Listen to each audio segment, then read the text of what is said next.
The tale began with the protagonist immersed in a video game where a menacing skeleton addressed the knight, declaring him truly worthy of being his rival. The skeleton remarked that indeed the rumors were true and that the title Nightmare of the Continent suited him perfectly. Yet, he added, as long as the forces of light stood by their side, they would never surrender. Sunghyun thought to himself that this was both a terrifying immortal king and a noble knight of light. He sipped on his soda, wondering aloud if their dramatic clash was a bit overdone. Still, he acknowledged it was just a performance. But how had things ended up this way? Even this unlucky guy stuck in his closet watching it all unfold, wasn't that also him?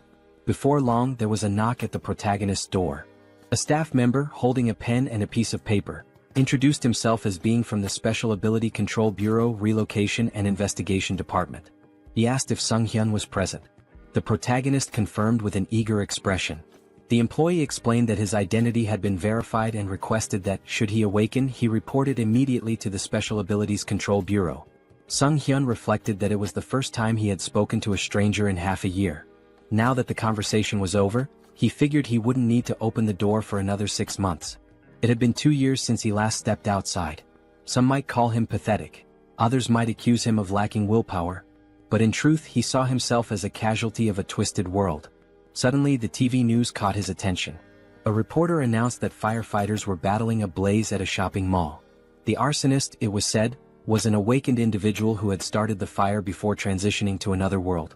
Sunghyun stared at the screen in shock, thinking, an awakened person. Not long ago, people all over the world had begun awakening one by one, developing mysterious abilities referred to as special powers. After awakening, individuals were forced into another world within 24 hours, returning only after meeting specific conditions. However, very few ever came back alive. Desperate and hopeless, many of the awakened resorted to committing senseless crimes before their inevitable departure. 2 years ago, a reckless prank by one such awakened person had cost Sunghyun both his family and his leg. Though he had tried to muster the resolve to start anew, the effort seemed futile. At one point he sat on a specialized exercise machine attempting to work his legs. He slumped down, exhausted, asking himself what the point of all this was. Why was he so afraid of stepping outside?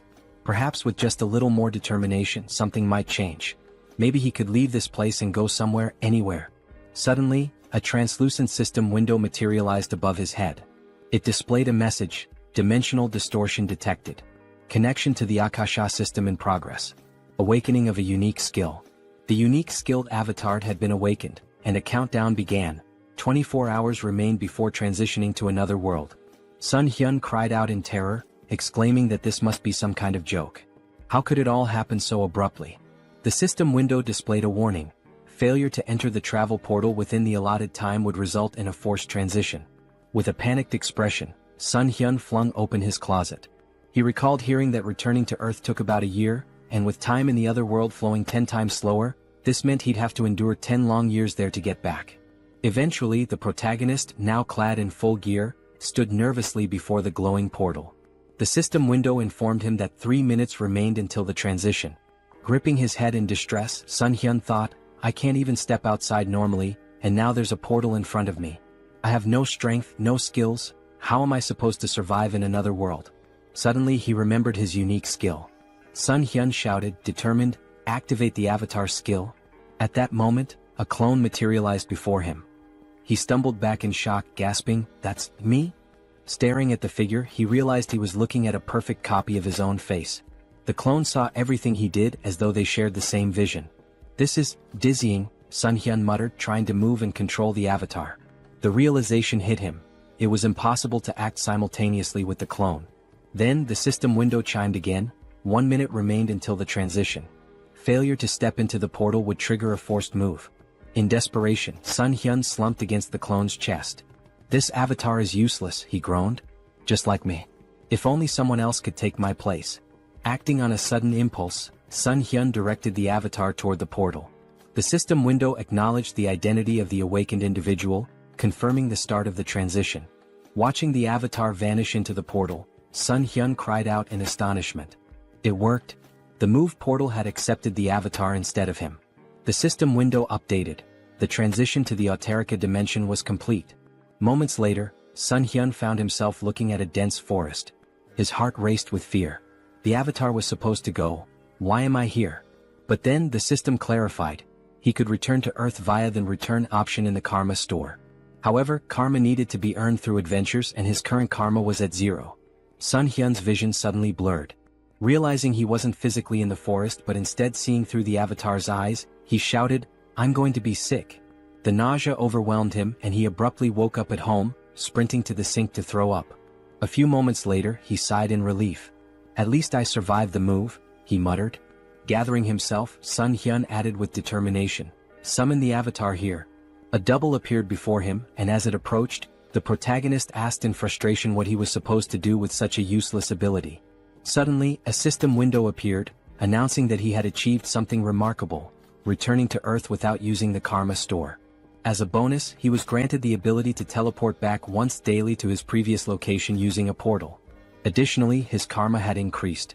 Sunghyun was stunned, realizing that he had become the first awakened individual to return to Earth so quickly. The system window displayed his balance. 1,910,213 karma points. His jaw dropped in shock. Could this much really be awarded just for sending the avatar?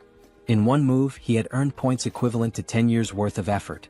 The system explained that karma is granted based on a person's impact in another world, whether through good deeds, misdeeds, murders, or honest labor. It made no distinction. Accumulated karma could be spent on improving abilities or returning to Earth. Sunghyun wondered if there had been some kind of mistake. What if he was still required to travel back to another world? Then, with a wry smile, he said, "Well, I didn't expect this to work, but who cares?" Turning to the system window, he noted that returning to Earth seemed pointless since he was already here. The system offered a suggestion: improving his unique skill for 300,000 karma or exploring other status enhancements. Intrigued, Sunghyun asked to see the details of the status upgrade section. Opening the tab, he saw an option to enhance regeneration for 10,000 karma. What is regeneration? He wondered aloud. Curious, he pressed the button. Instantly, a strange sensation coursed through his legs. Sunghyun looked down in amazement. His legs had been fully healed. The injuries that had defined his life, the source of his pain and isolation, were gone. This wound had been more than an inconvenience. It symbolized his tragic farewell to his family and his retreat from the world. Now it was as if none of it had ever happened. The system updated his status, informing him that his regeneration ability had surpassed the standard level 1 threshold. He had gained a new skill, super regeneration, which significantly enhanced his recovery powers. Later, Sunghyun smiled as he exercised his legs on the simulator. Reflecting on his progress, he marveled at how the karma he had earned not only restored his legs but allowed him to grow stronger. Watching his productive training session, he admired how much power his legs now had. With plenty of karma still left, he pondered where to invest it next. Spotting the option to enhance his unique skill, he eagerly clicked on it. As he activated the system window, he wondered aloud, what can I achieve by improving the avatar's skill? After some time, Sunghyun stood before his upgraded clone, grinning. "You're a real man," he said. The double, admiring its new physique, remarked, "You've put in some serious effort, haven't you?" Sunghyun chuckled, replying, "It's all thanks to hard training." After awakening the avatar skill, Sunghyun realized his consciousness had split in two, allowing him to move freely. Along with this, he gained a new ability to enhance his weapon skills. The system window explained that, with the Mind Center, he could choose what information to receive. Sunghyun thought, this means I'll no longer experience disorientation, and even if the avatar gets hurt, I won't feel any pain. Grinning, he grabbed a gamepad and remarked that he could now explore another world while comfortably sitting at home wrapped in a blanket. As he considered his newfound control over the avatar, Sunghyun noted that it felt just like playing a video game. But this wasn't the only change. Now he had 3 avatars.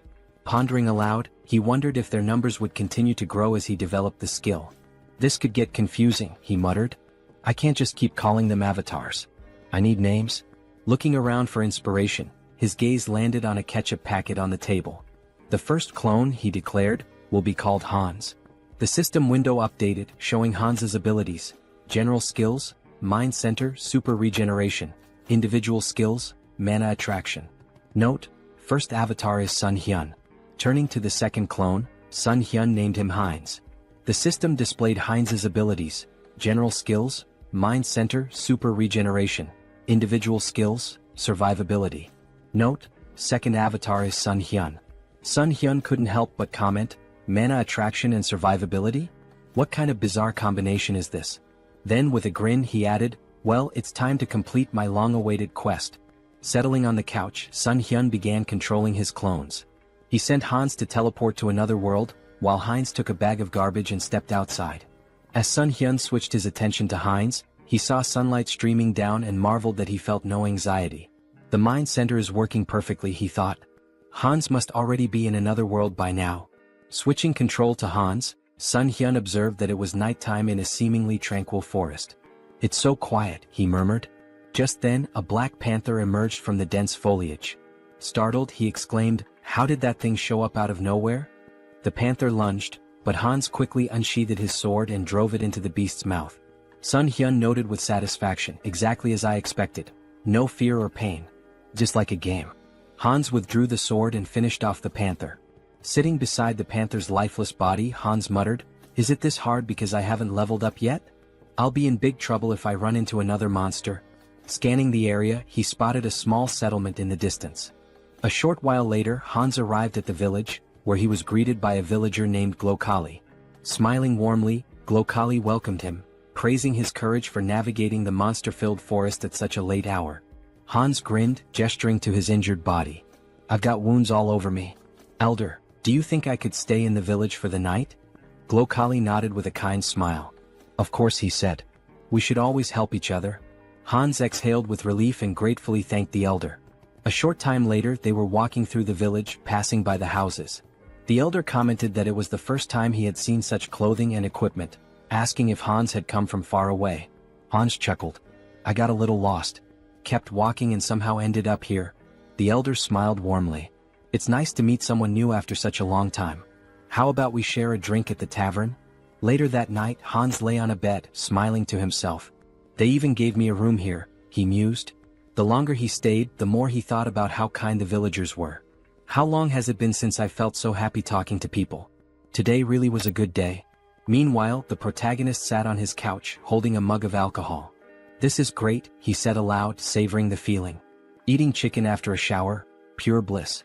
Traveling around the world like this is amazing." Feeling a pang of guilt, he added, "I'm embarrassed though. Hans is working so hard out there." He reflected that Hans was practicing his survivability. "I don't know when I'll have to send him away again, so it's good he's preparing."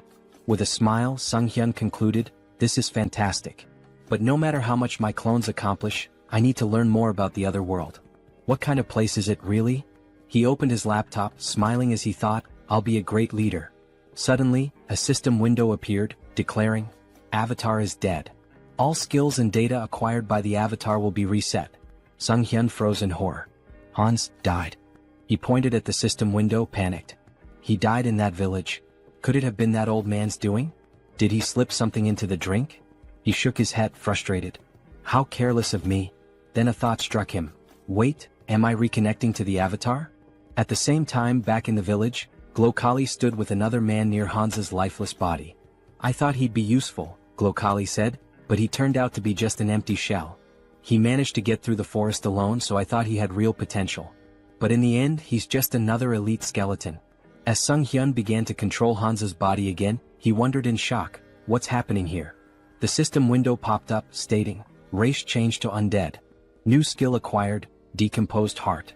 Hans's updated profile read, "Race, undead. General skills, mind center, super regeneration. Individual skills, mana attraction. Note, the mind center prevents mental damage." Sunghyun's thoughts raced in panic. What is going on? Glancing to the side, he spotted a large number of skeletons behind a glass wall. Fear gripped him as he realized, could it be that these lunatics turned all the villagers into undead? Just then, a living man entered the basement. Who is this? Sunghyun wondered. Wait, isn't that the guy from the tavern yesterday? The man, visibly annoyed, grumbled, "How much longer do I have to stay in this dump?" His gaze shifted to Hans's body on the floor and he stared at it intently. The protagonist anxiously wondered what the man was staring at. Did he really notice I've come to my senses? The man pointed at Hans's body with irritation and grumbled, "Why is this knucklehead still here? Why do I have to redo what everyone else has already done? Move the skeleton's body over there." Sunghyun felt a jolt of worry. "Even though my heart isn't beating, I think I almost had a heart attack." He could feel a strange force trying to move Hans's body against his will. By concentrating, he managed to resist the pull, but he decided it was wiser to obey for now. The man muttered with frustration, "Why does the old man always make me check on these weirdos? What a meticulous pain in the neck." Sunghyun reflected nervously. "This force, it feels so familiar. It's the same one that moved my dead body earlier. Could it be linked to the mana attraction skill?" His thoughts raced. "If that's the case, maybe I can figure out how to control it. And if I can control this force, I might be able to take command of all the other undead too." 1 week later. In the dim basement, Hansa's undead body sat on a stack of wooden boxes, his skeletal fingers twitching with faint magical energy. Across from him, a skeleton lay crumpled on the floor. With a flick of Sunghyun's will, the skeleton stood up stiffly, moving as though animated by invisible strings. Sunghyun grinned. "I finally did it. I can control others now. Although it's not exactly what I imagined. I can only influence one undead at a time, not a whole crowd. Guess an elite skeleton like me isn't capable of much more yet." Suddenly, the sharp hiss of a rat caught his attention. He snapped forward, grabbing the small creature in his bony hands. "So, it was this little pest gnawing at my heels all week? You're a fast and nimble one, aren't you?" A tiny nasty thing. An idea struck him. What if I use my magic on something small and fast like this rat instead of a person? He focused his mana, and the rat's eyes glowed an eerie red. Sunghyun carefully set it down, grinning. "Operation Night Watch begins," he said to himself. "Let's see what secrets I can uncover with this little spy." Outside the warehouse, through the rat's glowing eyes, Sunghyun observed a man pacing outside. "Why is this guy whining so much?" he thought, amused. Then the man opened a heavy wooden door, revealing a second, dimly lit warehouse. The rat scurried forward, darting toward the open passage. Suddenly, a surge of energy pulsed through the air, halting its progress. Sunghyun recoiled instinctively, even with the emotional dampening of the mind center active. "That energy, it's overwhelming. I can't risk getting closer." From within the warehouse, he overheard a conversation. Jeffrey, a sharp-featured man, asked impatiently, "When will the maturation process be done? That fragment of the immortal king, it feels like it's sucking part of my soul every time I go in there." "It'll be soon, right? The teacher's been stuck in there for days." Another man replied, his tone cautious, "It should be soon. But isn't it funny? We're guarding this place so tightly with traps set all over the village and even here. Not even a mouse could sneak through." Sunghyun's thoughts swirled. A fragment of the immortal king? That must be what they're guarding. But where else can I gather information? And where did that old man disappear to? Moments later, a sudden flash of magical energy pierced the rat's body, shattering the connection. The elder approached, his expression calm and his tone almost amused. "A simple mouse," he said, brushing his robes as he inspected the remains. Sunghyun seethed from his safe distance. This old idiot. He noticed even a tiny spy. This is going to be more difficult than I thought. The protagonist's thoughts raced as he wondered, did they really figure me out? The old man stepped closer, inspecting the rat's lifeless body. "An undead?" he muttered, puzzled. "I don't sense black magic, but its body is brimming with dark mana. Could mana influence alone have turned this rat into an undead? There's only one place filled with such dark mana." He turned to the man nearby and asked sharply, "Jeffrey, you're in charge of the warehouse today, aren't you?" Sunghyun, observing from afar, felt a pang of guilt. "I'm sorry, little rat. You've done well. I'll avenge your death, I promise. Watch over me from wherever you are." Some time later, Jeffrey stormed into the basement, his face twisted in rage. "A rat? All this fuss over a damn rodent? That stupid old man?" He seethed, pacing wildly. Then, glaring at Hansa's undead form, he barked, "Hey, why the hell are you standing there like that? Follow my order and stand up straight." As Hansa's undead body remained still, Jeffrey's irritation boiled over. He approached menacingly, raising a fist. "Didn't I tell you to stand up straight?" he spat. Grabbing Hans by the hair, he yanked him forward. "Aren't you the fool who dared to stand against me? Didn't you threaten to kill me if I touched your family?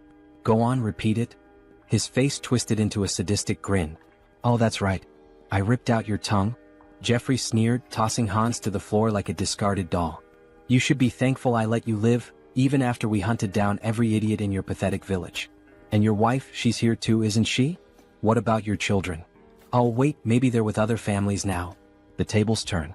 Suddenly, Hansa's undead body sprang to life, lunging at Jeffrey and sinking his teeth into the man's neck.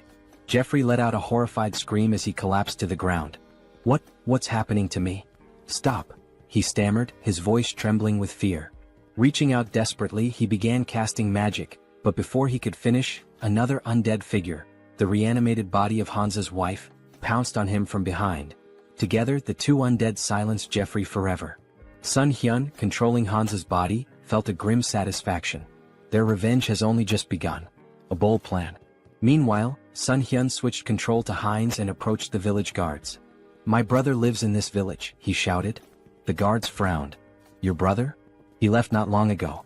What makes you think we'll just let a stranger in?" Heinz grinned. "If that's the case, then bring me to the village elder. He'll recognize me." Moments later, Glokali arrived, his expression calm but inquisitive. "What seems to be the matter?" Heinz greeted him warmly, bowing slightly. "Elder, it's a pleasure to meet you. I believe my twin brother Hans is somewhere here." Sunghyun smirked inwardly. Having two avatars really comes in handy for moments like this. While Heinz kept Glokali distracted, Sunghyun, through Hansa's body, infiltrated the warehouse and approached the fragment of the immortal king. The fragment pulsed with a dark, otherworldly energy, resonating with the undead around it. Is it absorbing the energy from the undead? No, it's more like it's replenishing itself. This explains why the people here are so unnaturally strong. That warehouse I was stuck in before must have been a dumping ground. And yet these fools dare to act superior? They'll learn soon enough. Sunghyun activated his abilities, drawing the fragment toward him. A powerful surge of energy echoed throughout the village, shaking the very ground. The elder's realization. Back at the gates, Heinz maintained his ruse. "Twins are connected," he said with a sly smile. "We always know where the other is." Glokali frowned, his suspicion growing. "Hard to believe," he muttered. Suddenly his eyes widened in panic. He sensed a disturbance and shouted, "Something's wrong with the fragment. Kill this fool immediately."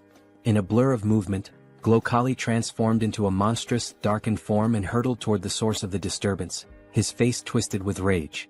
The guards, startled by Heinz's sudden disappearance, raised their spears in confusion. Meanwhile, the protagonist reflected on the overwhelming surge of emotions emanating from the fragment. Such an irresistible flow of negative energy. Even with the mind center filtering the input, it's like a tidal wave. Could anyone endure this and remain sane? Suddenly, a deafening explosion of energy shook the area, and a system window materialized before him. System notification. Your essence meets the conditions.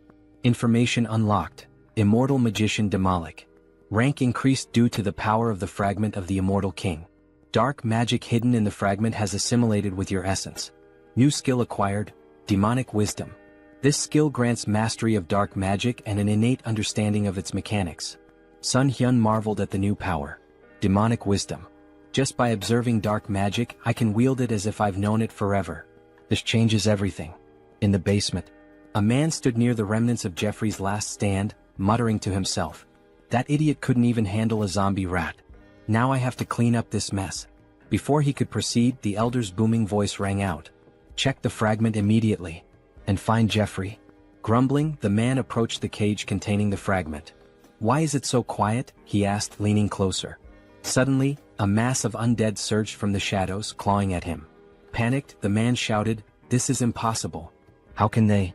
His words faltered as Heinz's voice cut through the chaos, calm and sarcastic. "Lovely weather today, isn't it?" The man's eyes widened in horror. How is he talking? The undead latched onto him, but he managed to release a small burst of magic, pushing them back momentarily. However, the cage shattered, releasing a flood of monsters into the basement. Heinz smirked, his voice dripping with mock politeness. Ignoring someone's greeting? How rude. Sunghyun observed through Heinz's perspective, marveling at the newfound power demonic wisdom granted him. Dark magic feels as natural as breathing. This knowledge, it's like it was always there waiting for me to unlock it.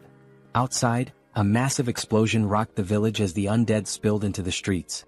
Heinz commanded them with unwavering authority. Don't let anyone escape. Kill them all.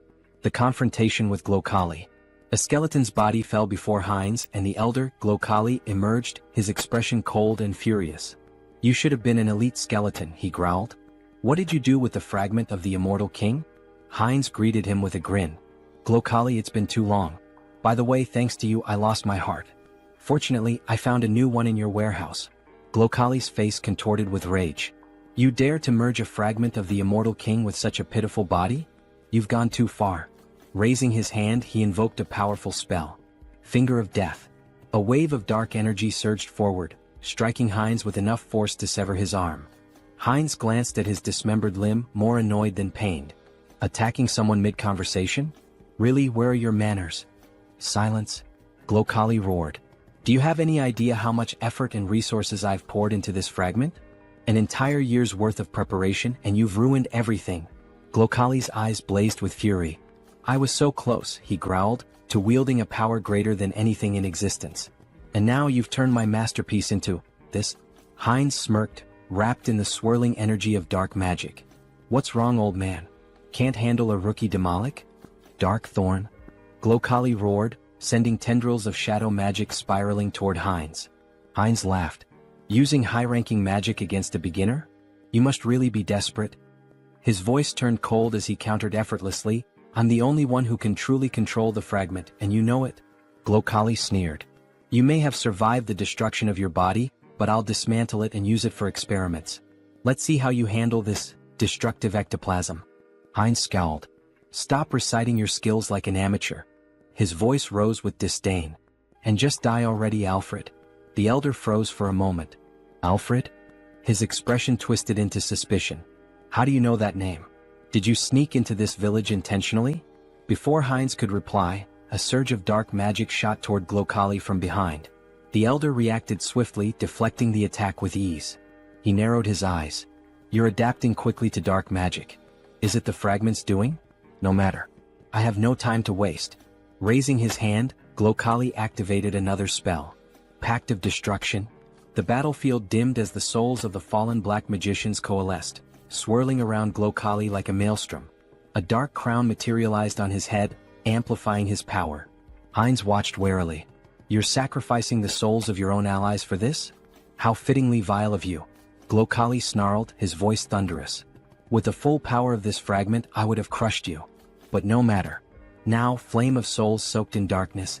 A massive surge of fiery dark energy erupted toward Heinz. The final blow. Before the spell could reach its mark, a streak of magic pierced Glokali's chest. The elder stumbled, his expression frozen in disbelief. Heinz stood unimpressed. Took you long enough to tire yourself out. Honestly, I almost fell asleep while you were chanting all those fancy spells. He added with a smirk, by the way, thanks for plunging me headlong into dark magic. I think I've finally mastered it. Blood trickled from Glokali's lips as he collapsed to his knees. How could I die like this? So, senselessly. Heinz watched him fall lifelessly to the ground.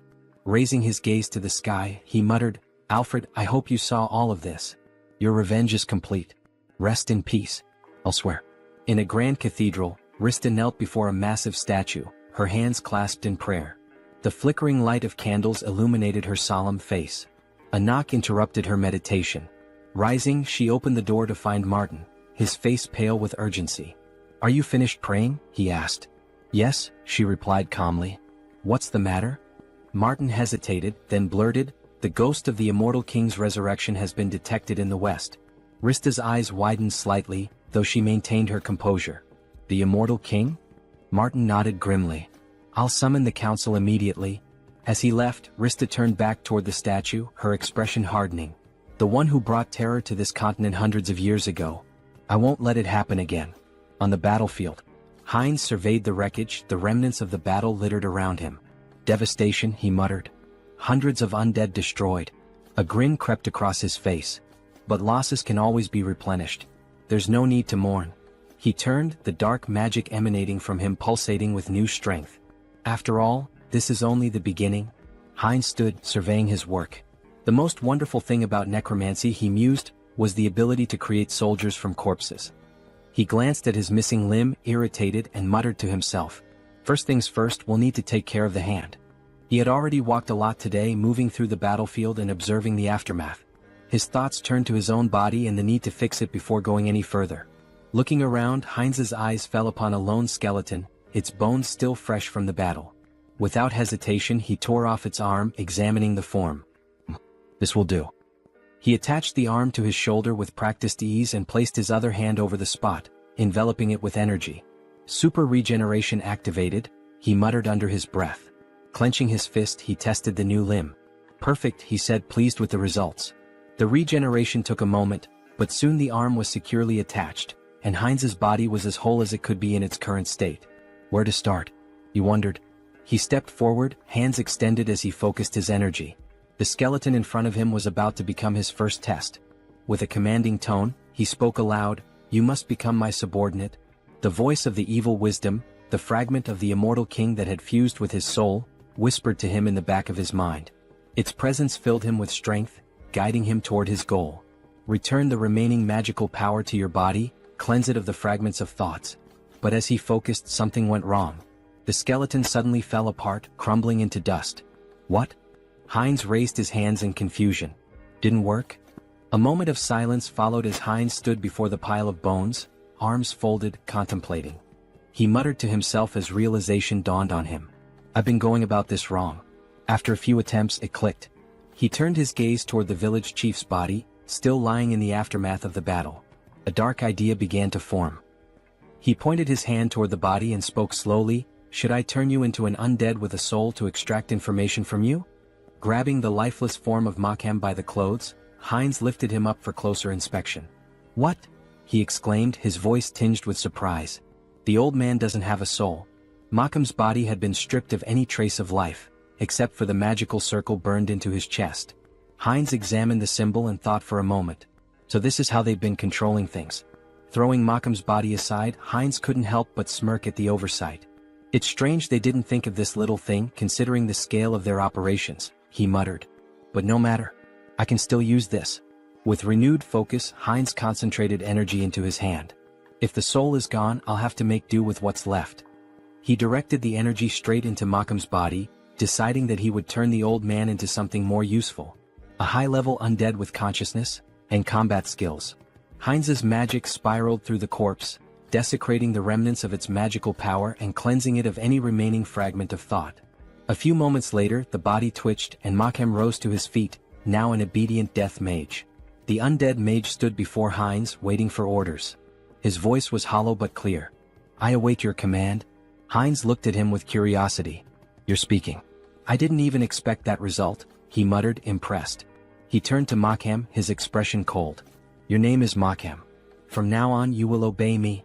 Without hesitation, Heinz slammed his hand against the undead mage's skull. Makhem flinched but immediately responded with desperation. I will obey." Heinz smirked, rubbing the bruise on Makhem's head. "Even if he lost his memories, his sins remain. I'll enjoy this." Turning his attention to Makhem's cane, Heinz casually remarked, "It looks pretty good." Makhem's bones trembled, his fear palpable. His new existence as a death mage was not one of autonomy, it was one of fear and servitude. The power of the immortal king's fragment coursed through Heinz, and with it the ability to control life, death and everything in between. Heinz's grin widened. "You're going to be a useful tool?"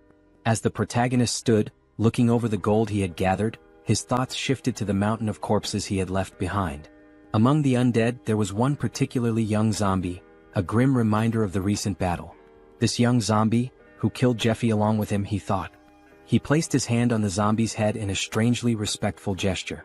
Well, he should rest in peace with his family. With a flick of his wrist, he directed fire at the building nearby, setting it ablaze. The crackling of flames in the distance was the only sound that could be heard as the protagonist briefly considered the devastation he had wrought. No turning back now. Back in his hideout, the protagonist sat comfortably at a table, his belly full after a satisfying meal. He leaned back, smiling contentedly. I ate too much," he said to himself, his voice light. "God, that was delicious." He glanced at his phone, curiosity piquing. "What's the gold rate today?" he muttered aloud, tapping the screen. The village had been full of magicians, and given their affinity for treasure and arcane wealth, there was bound to be a lot of gold left behind. Just think, these people had accumulated a fortune. He began considering what he might do with the loot. Maybe I should take a closer look at what's left. With a deliberate motion he reached out, muttering, "Summon Hans." In an instant his avatar appeared before him, and an ominous aura filled the room. The feeling was intense, suffocating, his presence too strong for the quiet of the space. The protagonist's eyes widened in panic as he recoiled, covering his face. "Cancel the summoning," he shouted in fear. As quickly as the avatar had appeared, it vanished. He gasped for breath, his heart racing. "I thought I was going to die," he muttered to himself. "What should I do now?" He scratched the back of his head in frustration, trying to regain his composure. "I need to summon Hans, but maybe I should improve my unique skill first." The protagonist's thoughts turned inward, and he focused on accessing the Karma Shop, a place where he could enhance his abilities. Moments later, A system window appeared in front of him. He marveled at the results. I earned more than I expected, he mused. The last time he had just over 400,000 karma. Now the amount had grown. He selected the item to improve his unique skill and spent a hefty 300,000 karma. A message popped up on the screen stating that his skill had improved. The number of avatars you can own has increased. His mental strength exceeded the norm, and as the information sunk in, he clenched his fist, enveloped in a surge of energy. Serenity. This skill would protect him from external stimuli and mental attacks. A welcome upgrade for the challenges ahead. Later he began filling a paper bag with gold, thinking about the potential. With my normal state of health, Hans can benefit from serenity, unlike the center of the mind. It was incredible how he always seemed to pick the right skills when needed. When the bag was full of gold, he smiled with satisfaction. Great. Time to sell the gold. He quickly moved the filled bags as well as a backpack full of gold to the table in front of the committee. As he laid the bags out, the workers couldn't hide their astonishment. They gasped, shielding their eyes from the precious glow radiating from the gold. The protagonist nodded, maintaining his calm demeanor. Please deposit all the funds into my account. He then turned and walked outside, leaving the employees to complete their task. They bowed in gratitude, thanking him for his trust. Sunghyun offered a smile in return, wishing them well. As he walked away, he glanced at his shadow on the ground, remembering how Hans had hidden it with dark magic just in case. Maybe I was worried for nothing, he mused. The shadow was well concealed, even masked to avoid detection. Just as he was about to leave the area, an explosion echoed from behind him. The building rocked, debris flying through the air. Wolf stood amidst the destruction, his grin wide as he surveyed the damage. Looks like we hit the jackpot, he said, his voice dripping with satisfaction. Holding a bag of gold in his hand, the protagonist, Sunghyun, grinned, looking at the treasure he had gathered. Who would have thought there'd be so much gold in such a remote place? He mused, clearly pleased with the haul. His grin was wide, but it was quickly interrupted as a bandit beside him urged, "Stop chatting, it's time for us to run." Without wasting time, they made their way forward, running swiftly through the streets. I know. Wolf shouted, his confidence undeterred as they sprinted. Ahead of them, they spotted Sunghyun, who looked at them in fear and shouted, "Villains. Someone needs to report them. These criminals using their awakened powers for evil, and the ones who protect citizens from them are..." His words were cut off as a powerful blow struck his cheek. Wolf, dealing the blow, shouted, "Shut up." His voice was a harsh command, shutting down Sunghyun's words before they could gain any traction. The protagonist touched his bruised cheek and thought to himself, the guards will probably track them down. I can't do anything. Meanwhile, Wolf ran confidently forward, saying, "Great. Everything is going according to plan." The bandit hanging from his back added, "We've got plenty of time. The guards will be here in about 3 minutes. We just need to reach the portal." Is she here? As they neared their destination, they saw something that made them stop in their tracks. A girl lying unconscious on the ground. The wolf stopped and shouted, "Portal? What happened to her? She needs to wake up." His voice was laced with urgency. The bandit, looking around nervously, turned to the wolf and said, "Look over there." His voice trembled as he pointed, and the wolf looked to see a figure standing in front of them, masked and glowing ominously in the distance. "Hans?" the wolf muttered, trying to make sense of the situation. He couldn't help but ask, "Who's that?" "The guards?" The bandit, shaking his head, whispered, "That idiot isn't one of them." As Hans moved closer, he reached up to remove his mask. Sunghyun won't be able to do anything, Hans thought, but he knew that his avatar, was a different matter entirely. The bandits looked on in fear, raising their hands in surrender. Time passed, and soon the guards of the South Korean Returned Association arrived at the scene, their boots pounding the ground as they ran. The lead guard shouted confidently, "Here?" He looked back at his colleagues, urging them forward. "Are we going to miss him again?" When they arrived, they froze in surprise. "What happened here?" the guard asked. He surveyed the area where the bandits lay defeated on the ground. The wolf, still dazed, had lost his mask in the scuffle. The lead guard assumed that someone had dealt with the villains but that they couldn't have gotten far. He turned to his colleagues, gesturing around the area. Searched the surroundings carefully. Meanwhile, Hans, like a shadow, moved swiftly through the area. He flew past the guards, heading straight toward Sunghyun. As they reunited, Sunghyun couldn't help but smile. "I see you've warmed up well," he remarked, pleased with the success of their plan.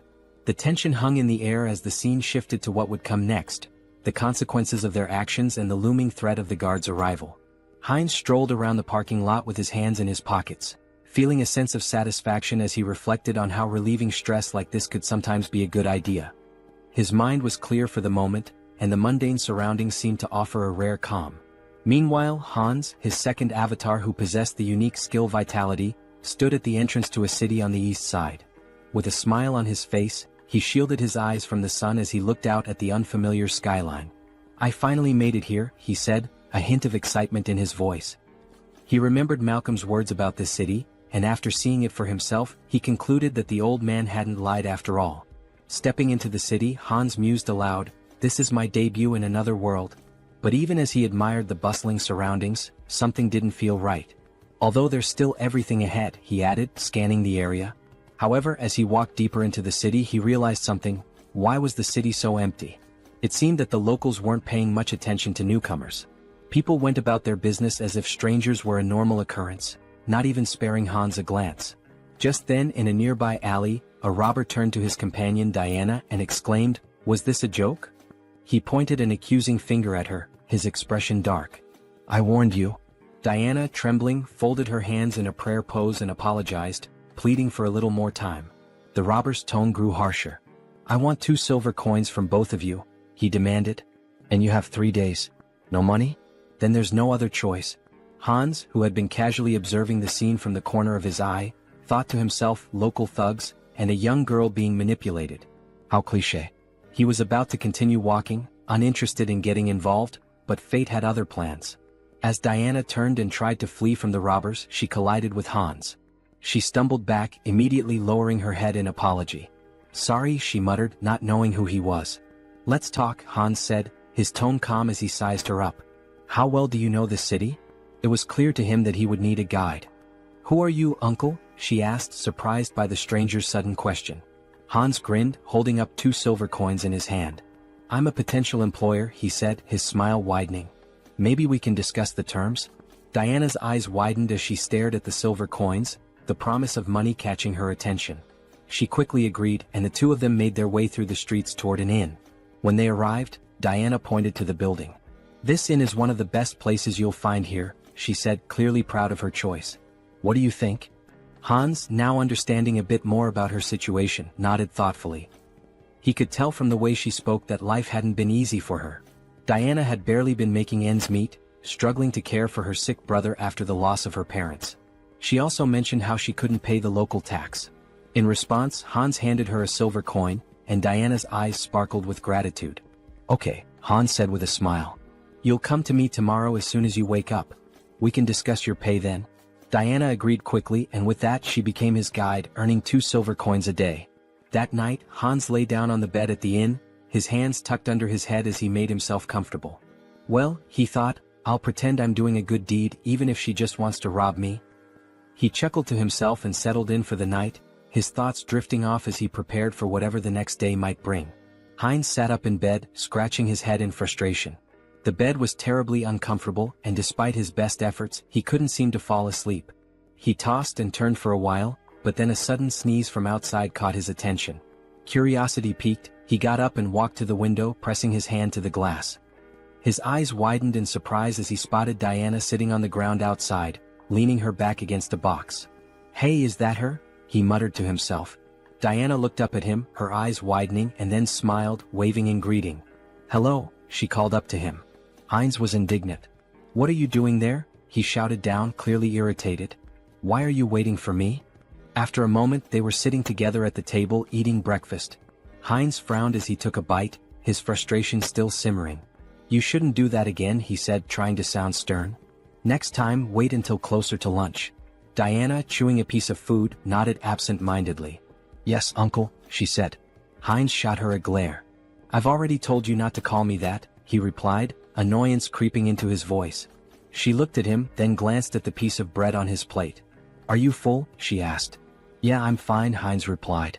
"You can take it if you're hungry." With a smile, Diana took the bread and slipped it into her bag. "Thank you," she said, grateful.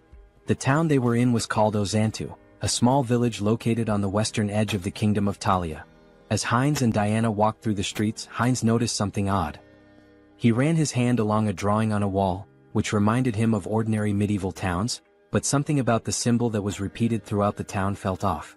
This symbol, It's strange, he murmured, his curiosity growing.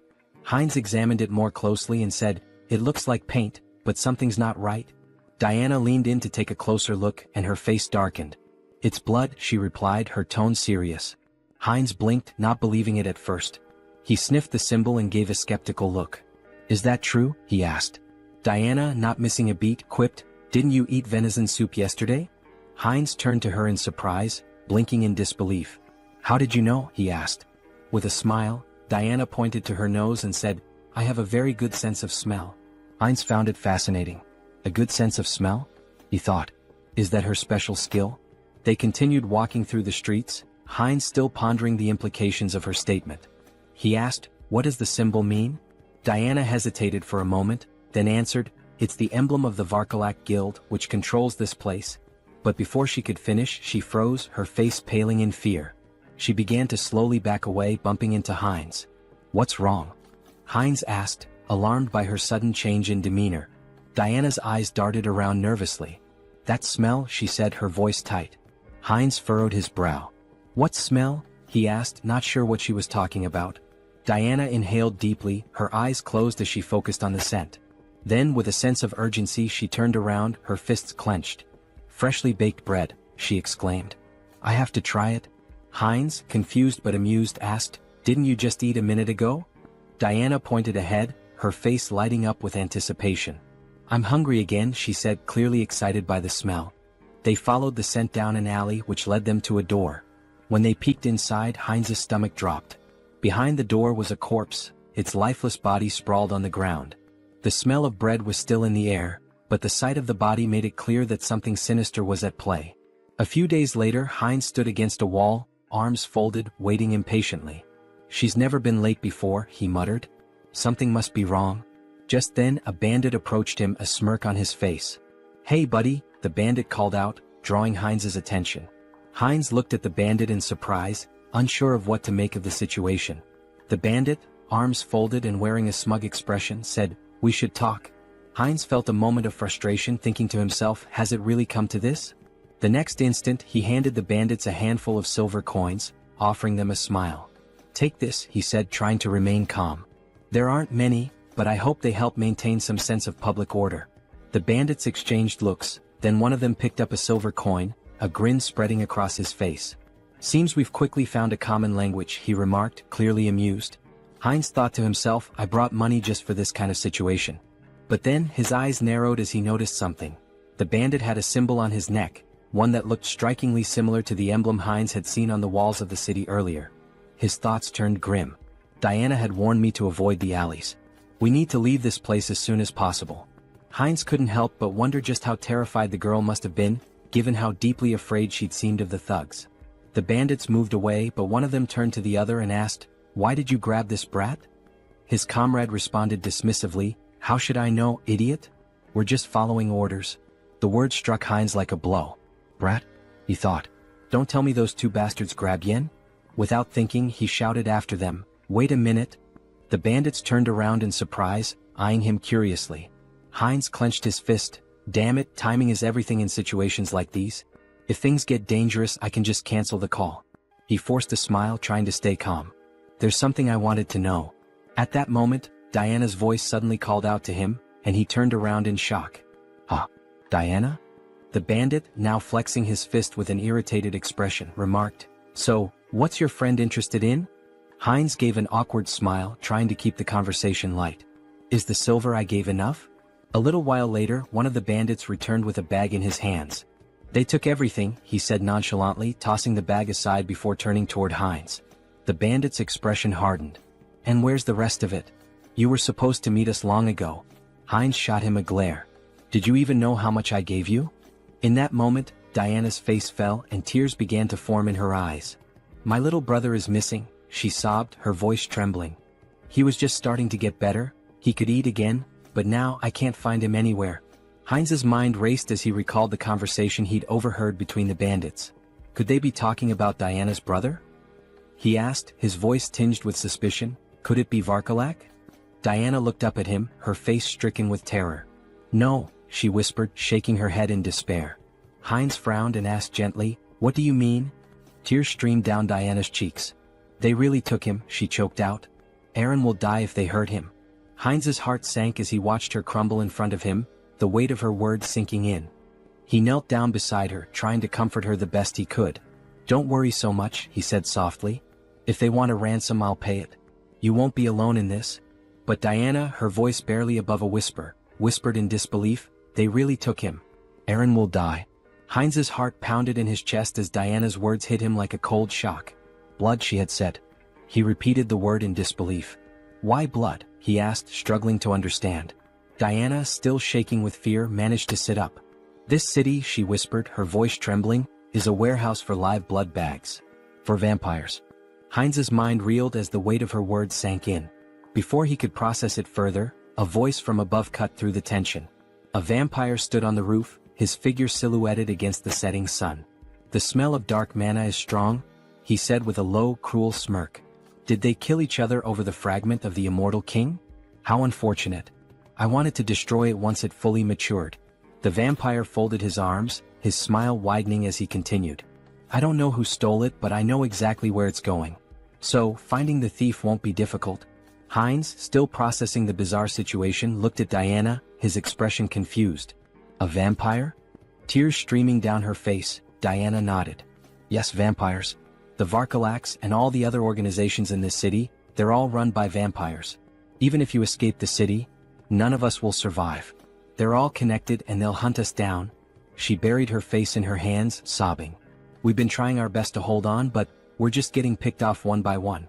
In the end, I know what will happen to us. Heinz reached out, gently grabbing her face and forcing her to meet his gaze. Listen to me, he said, his voice firm. If what you're saying is true, we don't have much time. Do you know where they've taken your brother? Diana hesitated, looking down at the ground. She looked at him, uncertainty in her eyes, and then whispered, I don't know. But, if you try to help me, it will be dangerous. You won't survive either. Heinz smiled, though the weight of the situation hung heavily in the air. Don't worry about that, he said confidently. I know how to fight back against these scoundrels. We'll make it through this. In his mind, the mission to save the girl, and to get to the bottom of the sinister operations in the city, had just begun. Sometime later, in a dimly lit tavern, a group of bandits sat around a table, laughing and playing cards. One of them tossed silver coins onto the table, calling, all in. His companion looked at him with a grin. Where did a debtor like you get such a big pile of money? The first bandit leaned back and smirked. I robbed some idiot this morning. Made a nice profit. At that moment, the tavern doors flew open with a loud crash. The bandits turned in surprise, just in time to see Heinz stride into the room, his expression determined. One of the bandits stood up with a sneer. What's this then? He said, striding toward Heinz. Who's this idiot? His comrade snickered. Is he some new fool who thinks he can challenge us? The bandit raised his hand to stop his friend, looking Heinz up and down before saying, So, you're the idiot we robbed. Came to give us more money, did you? Heinz didn't flinch. He held his ground, his eyes steely with resolve. Meanwhile, near the entrance of the tavern, against the wall with the vampire symbol, blood dripped slowly from a wound. A guard lay slumped, his broken body leaning against the wall. The bandit sneered at the scene. What happened to the guards? He asked. Did you give him a coin or something? Heinz's expression darkened as he met the bandit's gaze. I won't ask again, he said quietly but with a deadly edge in his voice. Where did you take the child? The bandit's face twisted in disbelief. What? He spat, raising his finger toward Heinz. Are you out of your mind? Do you know who you're dealing with? In the blink of an eye, Heinz drew a knife from his belt and drove it straight into the bandit's throat. The man gasped, his eyes wide with shock as the blood began to spill. I know exactly who you are, Heinz said coldly, watching the life drain from the bandit. You're scum. You prey on families to satisfy your own selfish desires. As the bandit crumpled to the floor, the others in the tavern fell silent, eyes wide with fear. Heinz stood over the fallen body, his knife gleaming in the dim light, ready to face whatever came next. The mission was far from over. Heinz stood in the midst of the fallen bandits, his breathing heavy as the weight of the fight settled in. His knife was lodged deep into his shoulder, but he didn't flinch. Blood seeped from the wound, but he didn't have time to focus on it. There were still too many enemies around. Why are there so many? He muttered to himself. He had lost count of how many bandits he'd taken down in the chaos. Each one had been dispatched swiftly, his skills in combat and the magical tools he'd brought with him giving him a significant edge. But now more were coming down the stairs. He wrenched the knife out of his shoulder with a grimace, his gaze scanning the room. A couple of new bandits appeared at the top of the stairs, looking down at the carnage below. One of them shouted, "What's all the commotion about? Who the hell is this guy?" Heinz paused for a moment, annoyed at his own carelessness. Damn it, he thought. His mouth had gotten him into trouble again. This wasn't the time for reckless talk. There were more screams from the building, growing louder as the fight escalated. The bandits kept coming one after another. 6, 7, 8. It felt endless. Eventually, Heinz stood alone in the middle of the fallen bodies, breathing hard, sweat dripping down his forehead. His shoulder throbbed where the knife had struck, but he had no time to think about it now. His focus was on the bandit still alive, groaning beneath him. He stepped over to the bandit, placing his foot firmly on his head. "Hey big guy," he said with a sneer, "where's the boy you captured today?" The bandit, still dazed and groaning in pain, glared up at him. "You think I'm just gonna tell you everything?" he snarled. "You're an outsider, aren't you? You don't even know who's behind this. You're gonna regret this." Heinz's expression darkened, his eyes cold as steel. "I don't care who's behind this," he said, his voice low but steady. "I'll find the boy and I'll make sure your little game ends here." The bandit struggled under Heinz's foot, but Heinz wasn't about to give him any leeway. He leaned in closer, whispering, "Tell me where he is and I'll make it quick. Otherwise we'll see how long you can last." The bandit growled through gritted teeth, but Heinz could see the fear in his eyes. Despite his bravado, the man was terrified. I don't know where they took him," the bandit spat, "but the leader, he's the one with all the answers. He's got a place near the old mill. Go there if you want to find the kid." Heinz's eyes narrowed. This was the break he needed. The mill. Got it? He stepped off the bandit's head and turned, heading for the door. As he did, he thought to himself, this isn't over yet. They've taken too much from this town and I'm going to put an end to it. He left the tavern, the weight of the mission heavy on his shoulders. There was no turning back now. After some time, Heinz opened the door to the room. Seeing the boy sitting on the floor, he asked, "Is this Aaron?" Trembling with fear, Aaron held his head and begged for mercy. The avatar knelt down, extended a hand toward him and reassured him, "Don't be afraid." Aaron's sister had pleaded for his rescue. Confused, Aaron asked, "Do you know my sister?" At that moment, a vampire in bat form flew into the scene. Heinz turned to Aaron, confirming, "It's true. I'll explain everything once we're out of here. But first we need to leave." The vampire landed on the window and shifted into his human form. Glaring at Heinz, he sneered, "Who are you? How dare you touch my food in my restaurant?" Heinz froze, feeling a sinister presence behind him. The vampire taunted him, saying, "Are you from an oath of disobedience?" Taking Aaron by the shoulder, Heinz thought, "A vampire." The vampire continued, "Or perhaps you're this boy's brother. Do you know what happens to those who defy us?" Smirking, the avatar replied, "Me? Just an outsider, robbed by your rabble." Shielding Aaron, he added, "It's pure coincidence I helped this boy." The vampire extended a hand and scoffed, "Really? How dull. I prefer my meals lively. Both of you will die here." As the vampire fired a magical projectile that shattered the surroundings, Heinz shielded Aaron with his body, yelling, "Run." The avatar, now lying on the ground amidst spilled alcohol, gasped heavily. He sat up, noticing the smell of liquor, and muttered, "Alcohol? Is that a barrel?" He patted Aaron's head, asking, "Are you okay? This is it, you need to hurry and get outside." Just then the vampire landed nearby, sneering, "Dodged? You're faster than I expected. A good warm-up before dinner."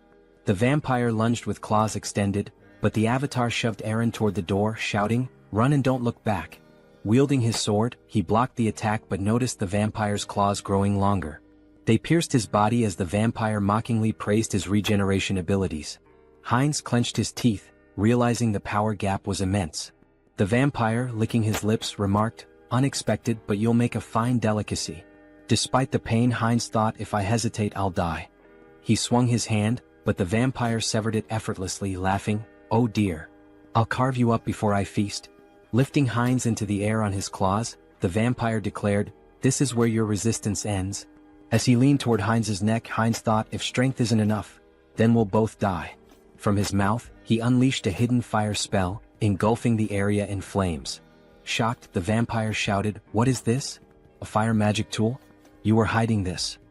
Thrown to the ground, Heinz noticed the alcohol spilling across the floor. A plan formed in his mind. The vampire screamed in terror, "You're insane. Do you want to burn us both alive?" The vampire attacked, slashing Heinz's body. Laughing maniacally, he jeered, "Fragile flesh." But Heinz headbutted him with full force, sending him flying. "You said it yourself. I have a strong body and good regeneration. Tough enough for you?" he growled. The vampire screamed, "No. Stop." But Heinz advanced, and the next moment an explosion consumed the building. Amidst the flames, Heinz lay on the floor, murmuring, "Impressive. I survived. Being strong has its challenges." A notification appeared before him. "Mission complete. Help the unlucky girl." Outside the burning building, Diana clung to her brother, staring at the inferno. "Uncle," she cried. Meanwhile, a system window announced, "Avatar Heinz has died. The avatar will respawn in 7 days." Diana stood there, exhausted from her work, wiping the sweat from her brow as she watched the man walk away. She had been cleaning his shoes for what felt like hours, and now that the job was finished, she could finally take a moment to catch her breath. The money left on the table was a small consolation, but it would be enough to help with the next day's bills. Her thoughts drifted to the events that had unfolded not long ago. The building that had once been the scene of chaos was now nothing but a smoldering wreck. She had heard that the avatar, Heinz, had been consumed by the flames, leaving her to wonder about the fate of the man who had helped her and her brother.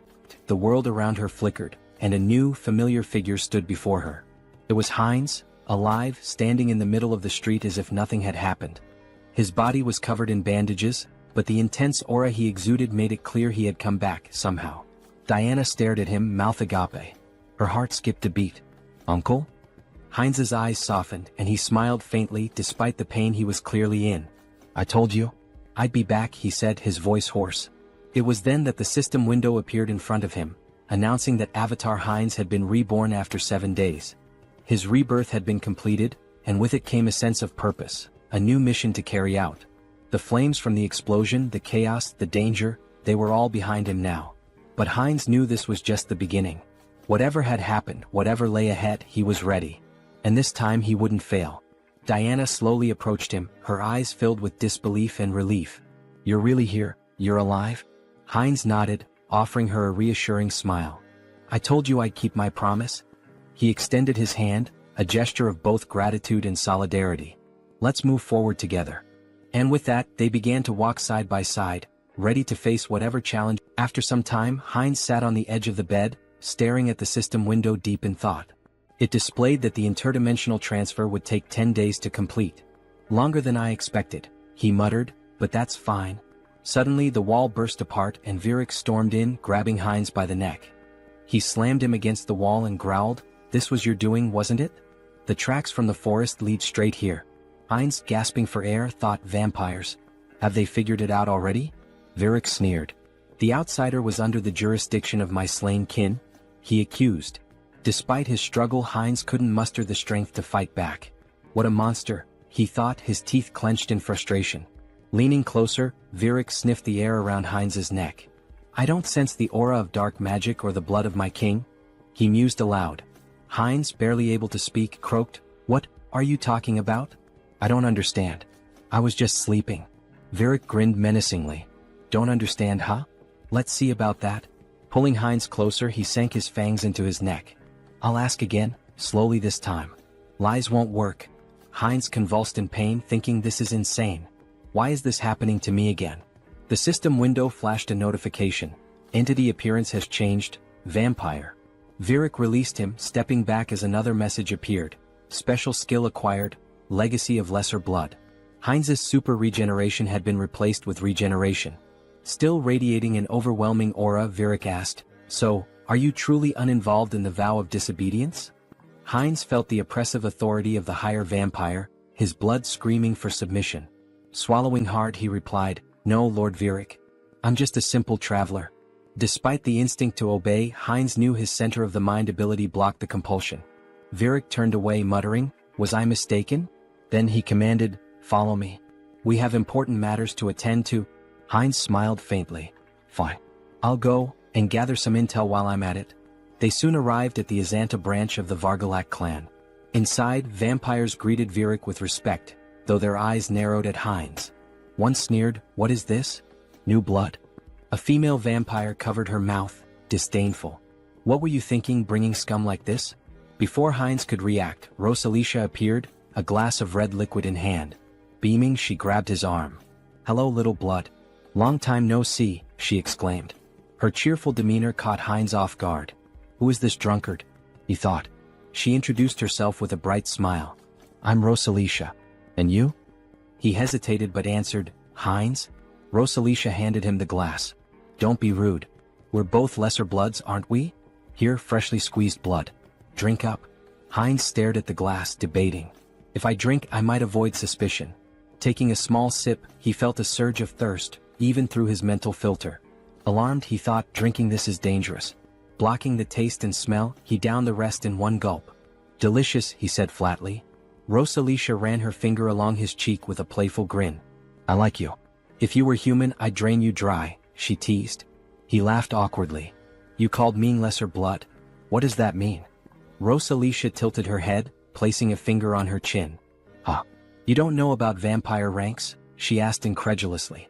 Lesser bloods are like knights to humans. Pure bloods, though, they're the aristocracy. For example, Lord Virik, Rosalicia explained. The clan leaders are known as the true blood. And above them is the sacred blood. She paused before adding, well, it's like a god. The avatar raised an eyebrow. A god? He asked. She nodded. Our prophet. The one we must obey without question. At that moment, Virik, standing on the second floor, tapped his spoon against his glass to draw attention. It seems everyone is here, he announced. Let's get down to business. The room quieted as Virik continued. The fragments of the immortal king have disappeared. From across the room, Perida, a pure-blood vampire, casually adjusted a strand of her hair, observing the proceedings. Virik elaborated, we've determined that the fragments were last transported to the city. But at some point, they vanished without a trace. Teopal, another pure-blood, folded his arms and listened as Virik suggested. It's possible they've already been brought into the city. Heinz glanced up, his curiosity piqued. The fragments of the immortal king? He asked. Rosalicia sighed, giving him a knowing look. Don't you know? Dark mages from a certain village were cultivating the fragments of the immortal king. Heinz furrowed his brow. And the oath of defiance? Where are they in all this? Virik addressed the group. From today onward, each of you will thoroughly investigate your assigned areas. Report anything suspicious immediately. Later, as Rosalicia shielded herself from the sun with an umbrella, she grumbled, walking around during the day ruins my skin. Heinz, standing beside her and adjusting the hood of his cloak, remarked, sunlight weakens us. It's no surprise. Both their faces glistened with sweat. Rosalicia continued, even Lady Perida, a pure blood, is out searching. We can't just sit around doing nothing. She sighed. Still, it's surprising the fragments vanished. Moving them has always been a hassle. Heinz turned to her, intrigued. You mean, you've had the fragments of the immortal king? She nodded casually. The black magicians once cultivated them. We thought we could combine them with ours. Heinz clenched his fists, his thoughts racing. What a break. He looked at her intently and grabbed her shoulders. Where are they? Do you know the location of the fragments? Rosalicia laughed. Me? How would someone like me know? A voice cut in from nearby. I think I might know, Diana said between bites of food. Heinz turned to her in shock. What? The fragments of the immortal king? You know where they are? Diana nodded hesitantly. I think so. But it's been a long time, she said, pausing to chew. About a year ago, I was responsible for keeping the tomb clean. Every Friday, members of the Vargalak Guild would visit the stone chamber inside. But every time there was a foul smell in there. Heinz's mind raced. I should investigate this. Aaron, sitting nearby, sighed in realization. So that's why you always told me to stay away from the tomb. Heinz stood from the table, nodding firmly. Thank you for the valuable information, Diana. I'll investigate this myself. It would be better for them to keep a low profile. Diana said, grabbing his hand and turning to him, that he seemed to smell different now. Could he tell her the reason? Sunghyun said, showing his fangs, that her nose was not deceiving her, but it just happened that. What? It would not affect her, so she should not worry. Diana looked at him in shock. She said, gloomily holding his hand and turning to him, that if he got sick. Diana screamed, exposing her neck, that it was okay with her so he could drink some of her blood. She said, stretching out her hand to him in fear that she just wouldn't drink too much blood. The protagonist stared at her in complete shock. He screamed, hitting her on the head, that she should calm down. Sunghyun said, angry that he already had enough, so she better answer where that place was. A while later, cries of pain echoed through the cemetery. Stand still, Teopal commanded coldly, his voice full of menace. Do you really want to die? His lips curled into a cruel smile. I'll give you one chance, take your best shot at me. Afterward, I'll gently send you back home. The man, trembling with fear but clutching his weapon tightly, let out a defiant scream and charged at the vampire. Tiapol, unfazed, smirked and activated his ability. How cruel of me, he said mockingly as blood-red threads materialized and bound the man's body. The man struggled wide-eyed and pleaded, "You don't need to do this." But as his blood was drained, his cries turned to screams. "Stop. Please stop." Tiapol sighed, sounding almost bored. "This is so dull." He glanced at a nearby servant and barked, "Clean up this trash and bring me someone stronger for the next sacrifice." "Yes, master," the servant replied politely, cradling the man's lifeless remains. Suddenly he paused, staring at the ground in shock.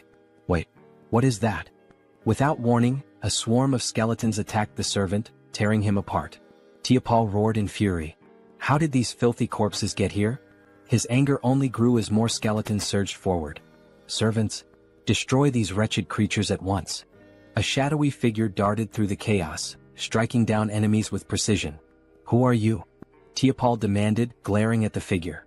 "Are you a necromancer from the Oath of Defiance? How do you know about this place?" The shadow revealed itself as Sunghyun, controlling Hansa's body, wielding dark magic with ease. Tiapol's annoyance deepened. "You're not going to talk willingly, are you?" He sneered. "Fine. I'll just rip your head off and ask my questions later." He unleashed a barrage of blood-based attacks tearing through the skeleton army. Sunghyun smirked, manipulating the skeleton remnants into makeshift weapons with his magic. "So, you'll just leave my head?" he muttered, amused. "Let's see how that plan works out for you."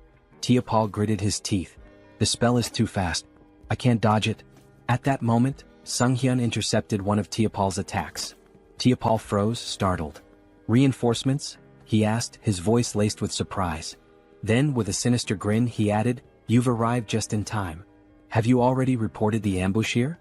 Heinz too shouted back, "I've already done that. Lord Viric's followers are gathered outside. I came here first to help you." Tiapol's expression twisted with anger. "Great news," he snarled sarcastically. "Then you'd better make yourself useful. This Demolic is strong enough to hold us off. We need to buy time for reinforcements." Suddenly, the younger vampire, representing the protagonist, sank his fangs into Tiapol's neck. Tiapol whipped around, shocked. "What blood?" he shouted. "Have you gone insane, you fool?" The protagonist, through Heinz, cast dark magic. "Dark magic?" Tiapol gasped, wide-eyed. "You've conspired against me? How could this happen?" His voice turned desperate. "Stop this madness immediately." Tiapol screamed in horror as his strength faded. "How could you drink the blood of your own kind? It's a grave sin. It clouds your mind, corrupts your soul." His voice faltered as he collapsed to the ground. "This can't happen." Heinz too wiped blood from his lips and smirked. "Clouds the mind, huh? Well, it seems to be working just fine for me." A system window materialized, displaying skill acquired, blood magic. Heinz too grinned. "This is fantastic. With this new power, breaking the blood barrier will be a breeze."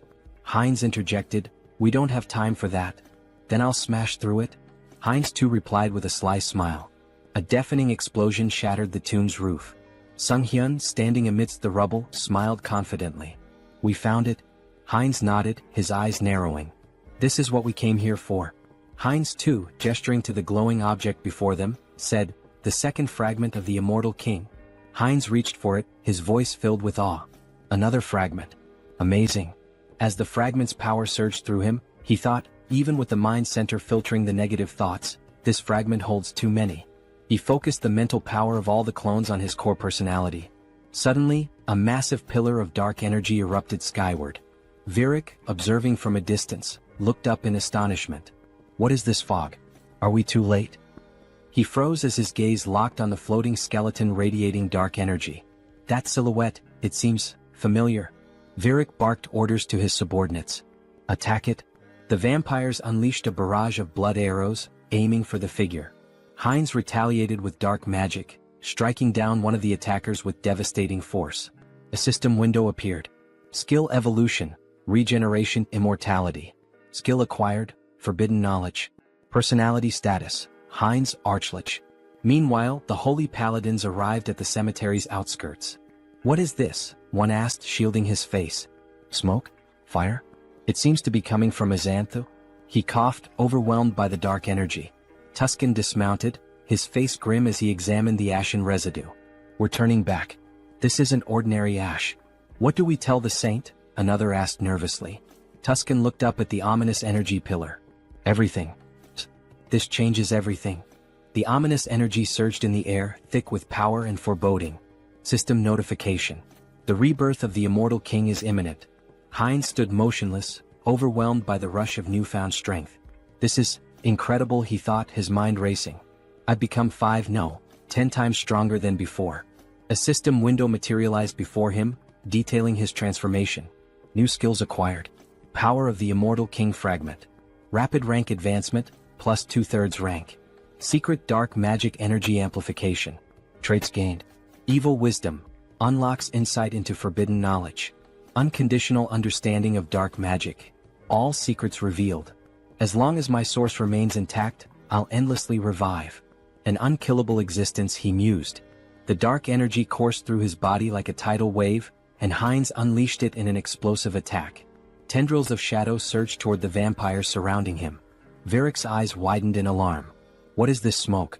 Is this a trap? What is your plan? A subordinate rushed to his side. My lord, we must retreat and recover our strength. Before the words could settle, the dark energy swallowed the subordinate whole, obliterating him in an instant. Varric froze, staring in horror at the remains of his servant. This is an attack spell? Dark thorns erupted from the shadows, piercing through Varric's chest. He screamed in agony, his strength waning rapidly.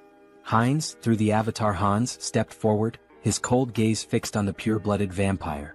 You're stronger than the others, he said calmly, but right now you're nothing more than a blood bag to me. Varric gritted his teeth, his voice trembling with anger and disbelief. Where did you get such power? Did you truly absorb the fragment completely? How did you endure so much darkness alone? Heinz too smirked, stepping closer. Alone? He asked mockingly, leaning in. Who said I was alone? Before Varric could respond, Heinz too sank his fangs into the vampire's neck, drinking deeply. Varric's body convulsed, then went limp, crumpling to the ground. System notification. Conditions fulfilled, skill growth activated. Legacy, minor blood legacy, pure blood. Heinz too wiped the blood from his lips, his smile sharp and predatory. A pure-blooded vampire now? He murmured, savoring the moment. The realization struck him like a bolt of lightning. By devouring other vampires I can grow faster. He laughed darkly, his voice resonating with malevolent triumph. Let them wait for me. I'll devour them all, one by one. After some time in the forest, Rosalicia cried out that they needed Parita. Fearfully she asked what they should do now. With tears in her eyes, Rosalicia lamented that if Lady Parita had been there, they wouldn't have succumbed to the enemy so easily. Parita responded, stating that Varric had been defeated but warned against underestimating this adversary. She touched the lingering dark magic and noted that the fragments contained an overwhelming amount of power, indicating the enemy's formidable strength. As the sun began to rise, she urged them to return to the base quickly to request reinforcements. Elsewhere, a man sprinted through the city streets, shouting curses. Leaning against a wall, he demanded angrily, "They won't chase me to the very end, will they?" He blamed everything on the vampires, accusing them of arrogance before being destroyed in an instant. He cursed his own mistake of trusting them. From the shadows, Heinz too grabbed the man, dragging him away. A terrified scream echoed from the alley. Meanwhile, Sunghyun reflected on leaving Hans in the city to deal with the remnants of Varkalak. He had also arranged for Heinz too to be connected to a minor merchant guild so he could escort Diana and her brother out of the city. Later, in the forest, Heinz too, holding a frying pan, joked that with enough pepper, he could make a special steak. Diana and her brother gazed at the meal with admiration, thanking him for the delicious food. The protagonist smiled, assuring them it was healthy and safe to eat. Sunghyun thought about how their happiness stemmed from being free of danger. Smiling, the protagonist asked if they had an uncle who ran a store in eastern Lapillas. Diana nodded nervously, unsure if her uncle would be pleased to see them. He reassured her not to worry, and Sunghyun considered giving them money if things didn't work out. A wave of sadness hit him as he thought about their eventual parting. When was the last time he'd felt this way? Perhaps he'd changed since arriving in this world. Diana called his name, reaching out with concern. "Are you okay? Do you need blood?" she asked. Laughing, the protagonist replied that he'd had enough to drink, having drained the vampires left in the village. At the same time, Hans, embodying another side of the protagonist, was reanimating the corpses of vampires in the cemetery.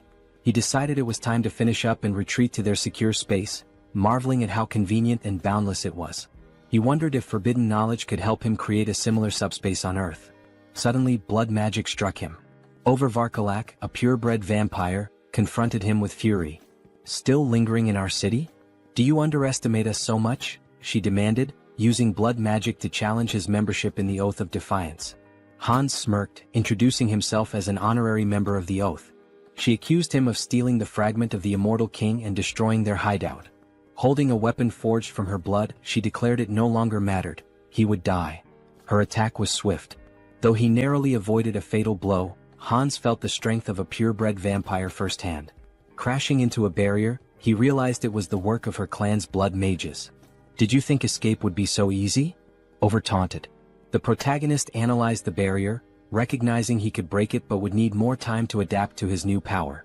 Over vowed to crush his skull and personally reclaim the fragment.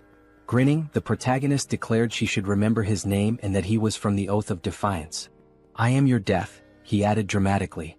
Though retreating for now, he promised to return. In true villain fashion, he made a theatrical exit, summoning Hans to escape. Over was shocked to see him bypass the barrier, while her subordinate deemed his departure inappropriate. Suddenly, an arrow struck one of Over's servants from behind, a holy silver arrow from the paladins. Realizing they were surrounded, Over clenched her teeth in fury, cursing the lich for delaying her. Wherever he had gone, she vowed to find him. She shouted furiously that she would find him and kill him no matter what. A while later, in the protagonist's room, Sunghyun sighed in relief. "I'm still alive," he muttered. Hans remarked that the recall ability was like a cheat code, reaffirming its power. Sunghyun cringed as he remembered the dramatic line he had uttered before using recall. Swinging his legs off the bed, he asked himself, "Why did I have to use such a typical villain line?" He groaned, clutching his face. "Am I crazy? What possessed me to say that?" Adopting Hans's persona, he tried to justify it. "You're proud of your strength, aren't you? You took down a group of evil vampires, saved a defenseless girl and her brother, and even protected an entire city." Sunghyun smiled at that thought. "Now that I think about it, I feel like a hero." Stretching, he added, "Surely I've earned myself some karma points, right?" Calling up the karma shop, he stared in disbelief at the system window. His balance was 731,002 points. "How do I have over 700,000 points already?" he exclaimed. "Didn't I spend everything on upgrades?" With a nervous laugh, he speculated that enraging the vampires and dark mages must have significantly boosted his karma. Dismissing the thought, he pressed the system window. "I'll figure it out later. For now, should I upgrade my special skills again?" A notification appeared. His limit on summoning avatars had increased. Smiling, he noted that his avatar count had gone up. But were there any new skills? The system revealed that he had acquired a special skill, Persona. Sunghyun beamed. "This is exactly what I needed. Is Persona similar to Mind Center? I should check it out." After reading the description, he realized the skill allowed avatars to act as vessels for emotions, adapting and growing based on his needs. The system had clearly determined this skill was essential for him. "I get it now," he thought. "I've been forming connections, defeating powerful enemies and making a difference. But in reality, I've spent 2 years locked in this room. What happens there feels like a game, but the truth I've been avoiding is still here, right in front of me." He reflected on the loneliness, sadness, and anger he had suppressed, emotions that had accumulated over time. Turning to Hans, he said, "I need to transfer these terrible feelings into a vessel." As he did, he felt a strange relief as though his emotions were neatly boxed away. Curious, he wondered how Hans, now burdened with those emotions, was handling it. Hans reassured him. "Don't worry about me. Pain and despair have always been my companions. They don't bother me." Yet, Sunghyun noticed a subtle change in Hans's tone. Laughing, Hans confirmed, "You noticed, huh?" It dawned on Sunghyun that an avatar filled with emotions could develop its own personality. Before he could say more, a loud noise erupted outside. "Was that an explosion?" he asked, rushing to the window. "Is there another villain? Here in the city?" He groaned, holding his face. "Let the guardians handle it. It's not directly in front of me like last time. It's none of my business." Hans interrupted. "Do you need a reason to eradicate evil?" Sunghyun met his gaze and realized the truth. Since transferring his negative emotions to Hans, things had become clearer. Avoidance had always been his habit. Despite his desire to defeat evil, he had lacked the courage to act. Hans, now exuding determination, declared, "The world order is in chaos. Criminals are everywhere. It's time for me to become their law." Using his power and donning a mask, he left to confront the chaos. At the explosion site, residents gathered, expressing their frustration. How many times has this happened? Why haven't they called for reinforcements? Meanwhile, Hans observed the scene. He deduced that the villains had formed an organization, and their time was running out. He wouldn't leave empty-handed. Using dark magic, he created the Eye of Darkness, his new network of spies. "You will be my eyes and ears in the shadows," he thought, ready to hunt down hidden sinners. In an alley nearby, a group of schoolchildren bullied a classmate. "Bring him an ashtray," one taunted. They laughed as one boy held a cigarette to another, mocking him as the best ashtray ever. The schoolboy being held down screamed, begging them to stop. At that moment, a woman clutched her child tightly and asked where they could possibly run. A man, drunk and swinging his belt, shouted accusingly that she was lying to him. Meanwhile, a masked robber shattered a store window, climbed inside and declared, while opening the cash register, that this was all he needed. Hans observed it all, his thoughts dark and resolute. These villains were no better than trash, and he resolved to punish them. Their punishment would be a trauma so profound it would scar their souls. They would remember this day, and if evil ever sprouted within them again, darkness would come for them once more. Screams of terror echoed throughout the city. Hans felt himself growing more accustomed to his powers, but it wasn't enough, not nearly enough. There was still so much filth to cleanse.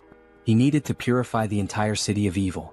By the end of the night, Hans stretched and remarked how satisfying it was to rid the shadows of hidden garbage. While the Eye of Darkness had proven useful, its limitations were evident. In the presence of light, its power weakened and eventually vanished. He needed a more reliable method for detecting enemies. However, he couldn't unleash undead creatures into the city. What alternative did he have? The protagonist grumbled angrily about birds ruining his clothes, joking that he should just kill them all and make them his minions. Then, gazing at the birds in flight, he paused. Hans pointed out that an invisible, mobile eye capable of surveilling the city was an excellent idea. After some thought, the protagonist realized that familiars were a form of enslavement magic dark mages used to control animals. Hans, surrounded by birds, questioned why the magic didn't work for him. Sunghyun decided to experiment with various methods to create a familiar, though his attempts had failed so far. Hans mused that it would be ideal if the familiars appeared normal yet remained infectious. However, simplifying their appearance by reducing magic power would weaken their infectious ability. Sunghyun finally understood the complexities of the task. He likened it to debugging, where programmers grind their teeth in frustration. His latest attempt, a revised version of his contagious enslavement magic, was ready to test. Will it work this time? He wondered. A mutated cat leapt from a cage, leaving him disappointed yet again. After 3 weeks of research, significant progress still eluded him. Clicking his tongue, he eyed the last bird in the cage and muttered, "This one better work." As he carefully adjusted the amount of magic power, he grasped the bird and cast the spell again. Sighing in relief, he said he was finally done. But as the bird flew from his hands, he asked in surprise, "What does this mean?" Observing it closely, he realized it appeared normal now. The next step was testing its infectious ability. The bird landed among others, releasing dark energy. Sunghyun's eyes lit up. "This is a success," he declared. The infected creatures would serve as his eyes and ears in the city. Stretching out his hand, he commanded, "Fly and find the enemies for me." Meanwhile, in a forest nearby, Lucius knelt and touched the ground, recalling Hans's words when he used the recall skill. Tuscan approached, informing him that his knights had arrived. Irritated, Tuscan added that after interrogating the remaining vampires, they learned these captives weren't allies of the Immortal King's descendants. Lucius replied that more evidence was needed. The Immortal King was regaining strength, though they hadn't yet confronted him. Using the magic within his cross to communicate, he asked respectfully if there was any news. A saint responded via magical transmission, reporting that traces of the Immortal King's presence had been detected in a cave northwest of their location. Holding the cross tightly, Lucius expressed his gratitude and promised to meet their expectations. At the cave, Sunghyun thought about how he had successfully trained his familiars to report encounters with monsters. Now he had to confirm that the information was accurate. But something felt off. The ground familiars weren't behaving as usual. Instead, they seemed to be fleeing. Were they frightened? If they had found a monster, they would have reported it immediately. This behavior could only mean one thing: humans? Why are people in such a remote area? He wondered. Could this be an ambush? but that seemed impossible. How could such a large group remain unnoticed while hiding their presence? Suddenly, one of his familiars was struck down. Tuscan stepped forward and declared, "You are a participant in the oath of disobedience. Your pathetic tricks won't work on us," Tuscan declared. "No evil can escape the saint's sight. You won't leave here alive." Drawing his weapon, he demanded surrender and promised divine justice. The protagonist recognized them immediately, holy knights. He had seen their emblem during his training in Brokislak. Divine power directly countered dark magic, which meant this would be a challenging fight. Hans, unshaken, asked how the servants of the church had managed to find him here. Tuscan struck him sharply with his weapon, silencing him. "You have no right to speak," he snapped. "Don't think you can fool me with your words." The protagonist muttered to himself that his opponent was far too stubborn. Should he deceive them and flee instead? Tuscan seemed to read his mind. "Cheap tricks won't work against us," he said, wielding light magic. "You cannot deceive the servants of the saint." A weapon infused with light pierced the protagonist, and he winced in pain. "Do you truly consider punishing villains a crime?" he asked. "Silence," Tuscan barked, his light magic intensifying. "From the moment you embraced forbidden power, you became one of them, a villain." Sunghyun activated his dark magic and retorted, "Where's the logic in that?" He felt an unusual weakness. Something had been interfering with his magic recently. The Holy Knight's anthem began to play, sapping his strength. Tuscan ordered the singers to keep going. The hymn was draining Sunghyun's energy, but he couldn't bring himself to harm innocents, even if it meant stopping the song. He groaned in frustration as a weapon stabbed him from behind. "Now's our chance," Tuscan declared. "Restrain him." Sunghyun realized his mistake. He had been too careless and now he was bound in chains. These restraints were not ordinary, they blocked both his movements and magic. "Impressive work catching me," the protagonist admitted. Tuscan smirked. "Exactly as expected. No evil has ever escaped these chains. Will you resist any longer?" Grinning, the protagonist replied, "As if I'd make it that easy for you." He knew there was no reasoning with them. It was time to part ways. Let them think they had won. Tuscan, now wary, activated his light magic. "I don't know what you're planning, but don't think I'll just stand by and let you try anything." He launched another attack. But the protagonist only smirked. The strength of the chains didn't matter anymore, because Hans was already free. Tuscan's eyes widened in disbelief. He broke the chains? Impossible.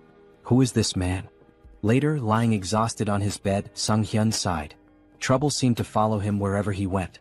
First, the Shadow faction and the Oath of Defiance. Then the Varkalak vampire clan.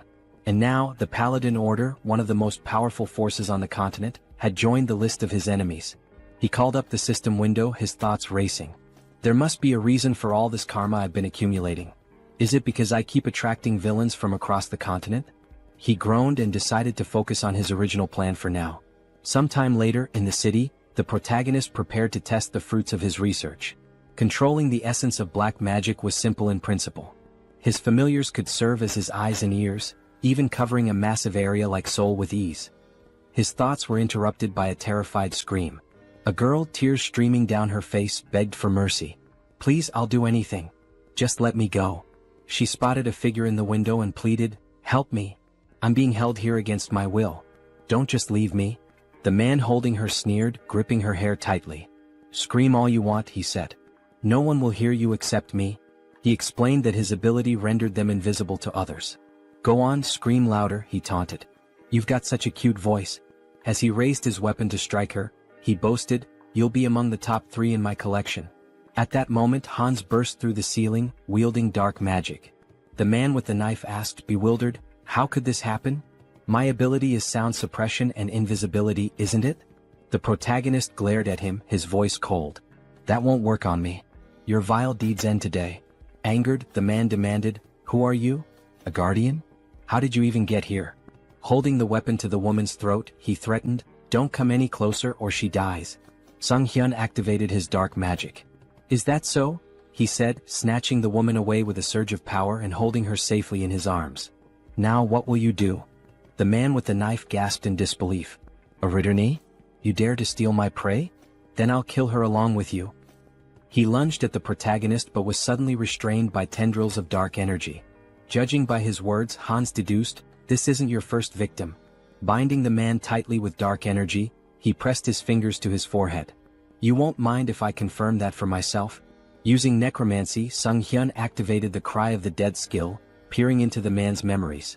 He saw vivid scenes of the man torturing and murdering his victims. "You're a serial killer," Hans declared grimly. "I don't need to look any further." His tone sharpened. "I sentence you to death."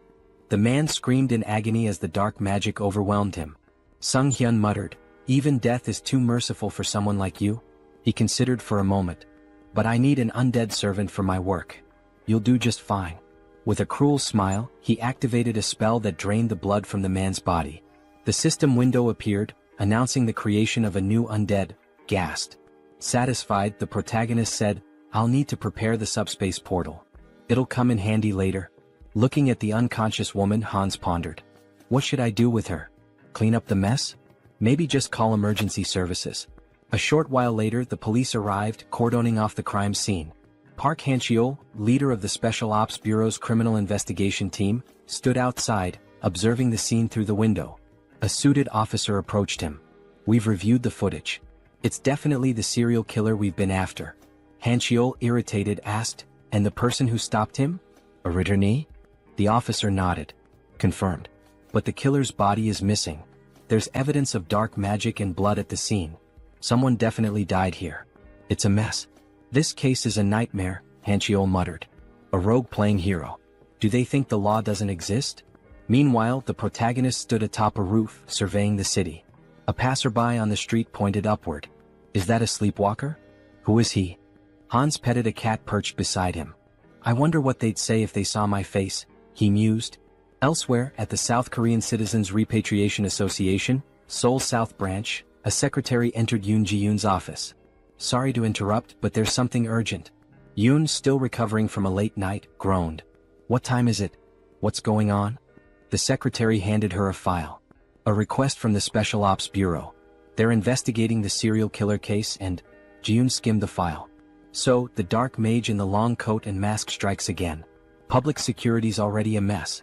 She sighed, placing a tablet over her head. "We should hand this over to that guy." The secretary, shocked, exclaimed, "That guy? The murderer?" Ji-yoon slammed her fists on the desk. "Exactly. He's competent.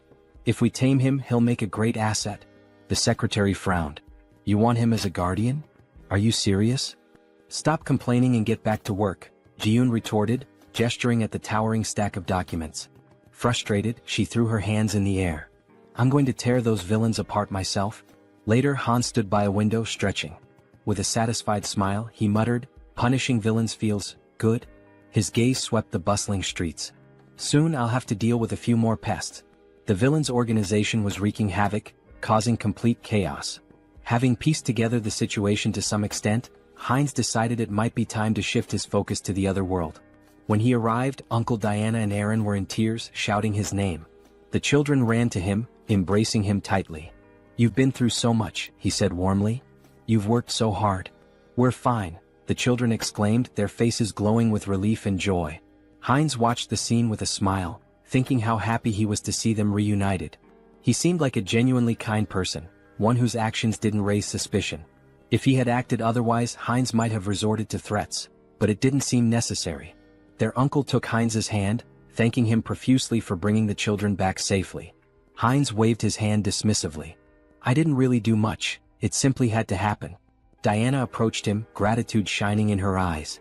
"Thank you for everything," she said, wrapping him in a hug. "I'm so happy." He patted her head gently. "This isn't goodbye. I'll visit often. Stay healthy and behave well." Still crying, Diana admitted, "I'm a little worried. You seem to be changing a lot." But her faith in him as a good person reassured her. He hesitated. "Am I really changing?" he asked himself, uneasy. Perhaps it was the influence of his persona skill. Heinz was a blend of negative emotions, driven by a desire for recognition, an attempt to draw attention through intrigue and deception. Yet his character now seemed calm and stable. Diana, looking at him sadly, asked where he was headed next. "I'll seize every opportunity," he replied, "and embark on a pilgrimage." Sometime later, in the capital of the Kingdom of Talia, Teleria, a city known as the heart of the Church of the Goddess and home to its grandest temple, Heinz wandered the streets, observing everything with keen interest. Stepping into a secluded alleyway, he ensured no one was following before activating his abilities to summon his fourth avatar, Heinrich. This avatar embodied key traits: a composed mind, persona, super regeneration, and calm demeanor. Its unique feature, the spirit of a warrior, granted additional bonuses to skills and experience acquired through combat and training. Handing a bag to Heinrich, Heinz instructed, "Walking through the holy city as a vampire isn't ideal. Take this and step into the light." Heinrich made his way to the elder, who sat on a chair surrounded by his subordinates. "Next believer, step forward," the elder called. In response, Heinrich emptied a bag of gold at the elder's feet, startling everyone. The elder began counting the coins, stacking them neatly. "How much is this?" he asked, astonished. "This is everything I have," Heinrich declared, placing a hand over his heart. "I wish to dedicate it all to the goddess and serve as a paladin to fulfill her will." Reflecting on his past avatars, an undead, a dark mage, and a vampire, Heinrich mused that this time his form would embody light. A paladin respected by all. The elder slammed his fist on the table, sending coins scattering. Instructor Marco stepped forward with a hearty laugh. "A sincere young man like you will make an excellent paladin." The elder, still hesitant, said, "Wait. No matter the sacrifice, we can't just accept an unknown person as a paladin." Marco reassured him. "Don't worry. Training reveals a recruit's true nature. Are you prepared to show us yours?" Heinrich nodded eagerly. "I am." Weeks into the grueling training, Heinrich gasped for air, sweat pouring down his face. "I need water," he cried moments before a massive iron ball flew toward him. "What is this madness?" he thought, summoning his strength to stop the ball. Exactly a month had passed since his training began. Initially, he thought the Paladin Order was noble and refined. Instead, it was filled with relentless macho warriors. The room echoed with shouts of encouragement as paladins trained intensely. A fellow paladin approached, number 12, chastising him. "You're losing focus. Did you forget the rules? You can't stop praying during training." The paladin knelt in front of him, shouting, "Good. Now concentrate and recite the prayers again." Number 12 resumed, reciting fervently as he lifted the iron ball. The coach praised him. "Well done. Keep focusing. Let prayer restore your strength." From the sidelines, Heinrich observed. He admitted that the repeated prayers, despite being grueling, effectively strengthened faith and divine power. Nearby, two paladins were hitting a third with sledgehammers, who shouted gleefully, "My back feels great today." Heinrich couldn't help but think, this is absolute madness. Let them hit him even harder. Another paladin stood tall, attempting to crush a spiked iron ball with his bicep. Around him, the group shouted praises to the goddess, proclaiming their ever-growing faith. Watching from the sidelines, Heinrich couldn't help but think, do they really need to train like this? On the second floor, the trainer approached Marco, questioning him about the new recruit. "Is he just a simpleton?" Marco smirked. "And if he is, what of it?" The trainer chuckled. "Well, even before baptism, he's managing to lift such massive weights. His shoulders and lower body are already unnaturally strong. I can't wait to see how baptism will transform him." Hearing this, Heinrich felt a wave of discomfort. "Why are they drooling over my body?" he thought, trying to suppress his unease. He didn't want to attract attention from this group of apparent muscle fanatics. Time passed, and Heinrich continued to endure the relentless training. During one particularly grueling session, he paused, gasping for breath. It had been 3 months since he began. Without his wind instrument and super regeneration skills, he would have collapsed long ago. His body and endurance had improved significantly, but the endless perversions of the group were the real challenge. Marco approached him, placing a firm hand on his shoulder. "Finished with lower body training? How about we hit some chest exercises together?" Marco removed his shirt, flexing dramatically in front of Heinrich. Panicking, Heinrich let out a distressed scream. The trainer joined in, striking a dramatic pose. "What a beautiful day. Don't you agree we should do some solid back training?" Heinrich's discomfort grew unbearable as he tried to suppress a shudder. "Why are these muscle perverts targeting me?" Later, Heinrich sat near a building with another paladin, stretching his neck. "I think I'm starting to lose my mind," he muttered. "Not a single day goes by without someone inviting me to train with them." The other paladin laughed. "That's because the elders have low expectations for themselves." As they spoke, a group of smiling paladins passed by, laughing among themselves. Suddenly, two figures emerged from the building, Archbishop Lucius and Tuscan. They waved at the paladins, their presence commanding attention. One of the senior members announced, "We've received orders for an expedition with the full contingent of crusaders. When do we depart?" Heinrich noticed one of the paladins and thought, isn't that the guy who pointed his sword at Hans? The returning group must have been searching for Hans. Could they really have been hunting him all this time? Shortly afterward, the recruits gathered in a grand hall. An elder stood at the altar, addressing the group. We are here today for the baptism ceremony of the most promising recruits. Due to special circumstances, the ceremony has been moved forward. We hope for your understanding. One recruit whispered, why are they holding an event that usually happens only once every 6 months? Why now? Heinrich had his suspicions. They're desperate for reinforcements to pursue the heir to the immortal king. But this is a perfect opportunity for me to test my plan. The elder called out, Max Veroin? Max stepped forward and the elder asked, are you ready to dedicate your life to the goddess and serve as her paladin? I am, Max declared confidently. Heinrich observed quietly, reflecting on the process. Those who undergo baptism transfer all their mana to the deity, losing the ability to use magic. In return, the deity grants a sacred blessing of immense power. The strength of the blessing depends entirely on the recruit's faith. The purer and more unwavering the faith, the stronger the paladin becomes. The elder called the next name, Heinrich. Smiling, Heinrich stepped forward, thinking, I'm fortunate to have devised such a brilliant plan. Until now, he had used his center of the mind skill primarily to suppress external stimuli and control emotions. But he had realized it could be reversed. By combining this with the persona skill, he could project the illusion of absolute faith in the goddess. As the high priest extracted his mana, Heinrich would filter out any mistrust or doubt, leaving only pure, unblemished energy. When the high priest initiated the ritual, the room began to glow with an intense sacred light. Gasps and whispers filled the air. This is unprecedented, someone exclaimed. The sacred power is reaching the very head of the goddess's statue. The high priest, astonished, placed a hand on Heinrich's shoulder. You've just undergone baptism, yet your sacred power rivals that of a priestess. Such unwavering faith. I'm truly impressed. Heinrich's plan had worked perfectly and he smiled inwardly.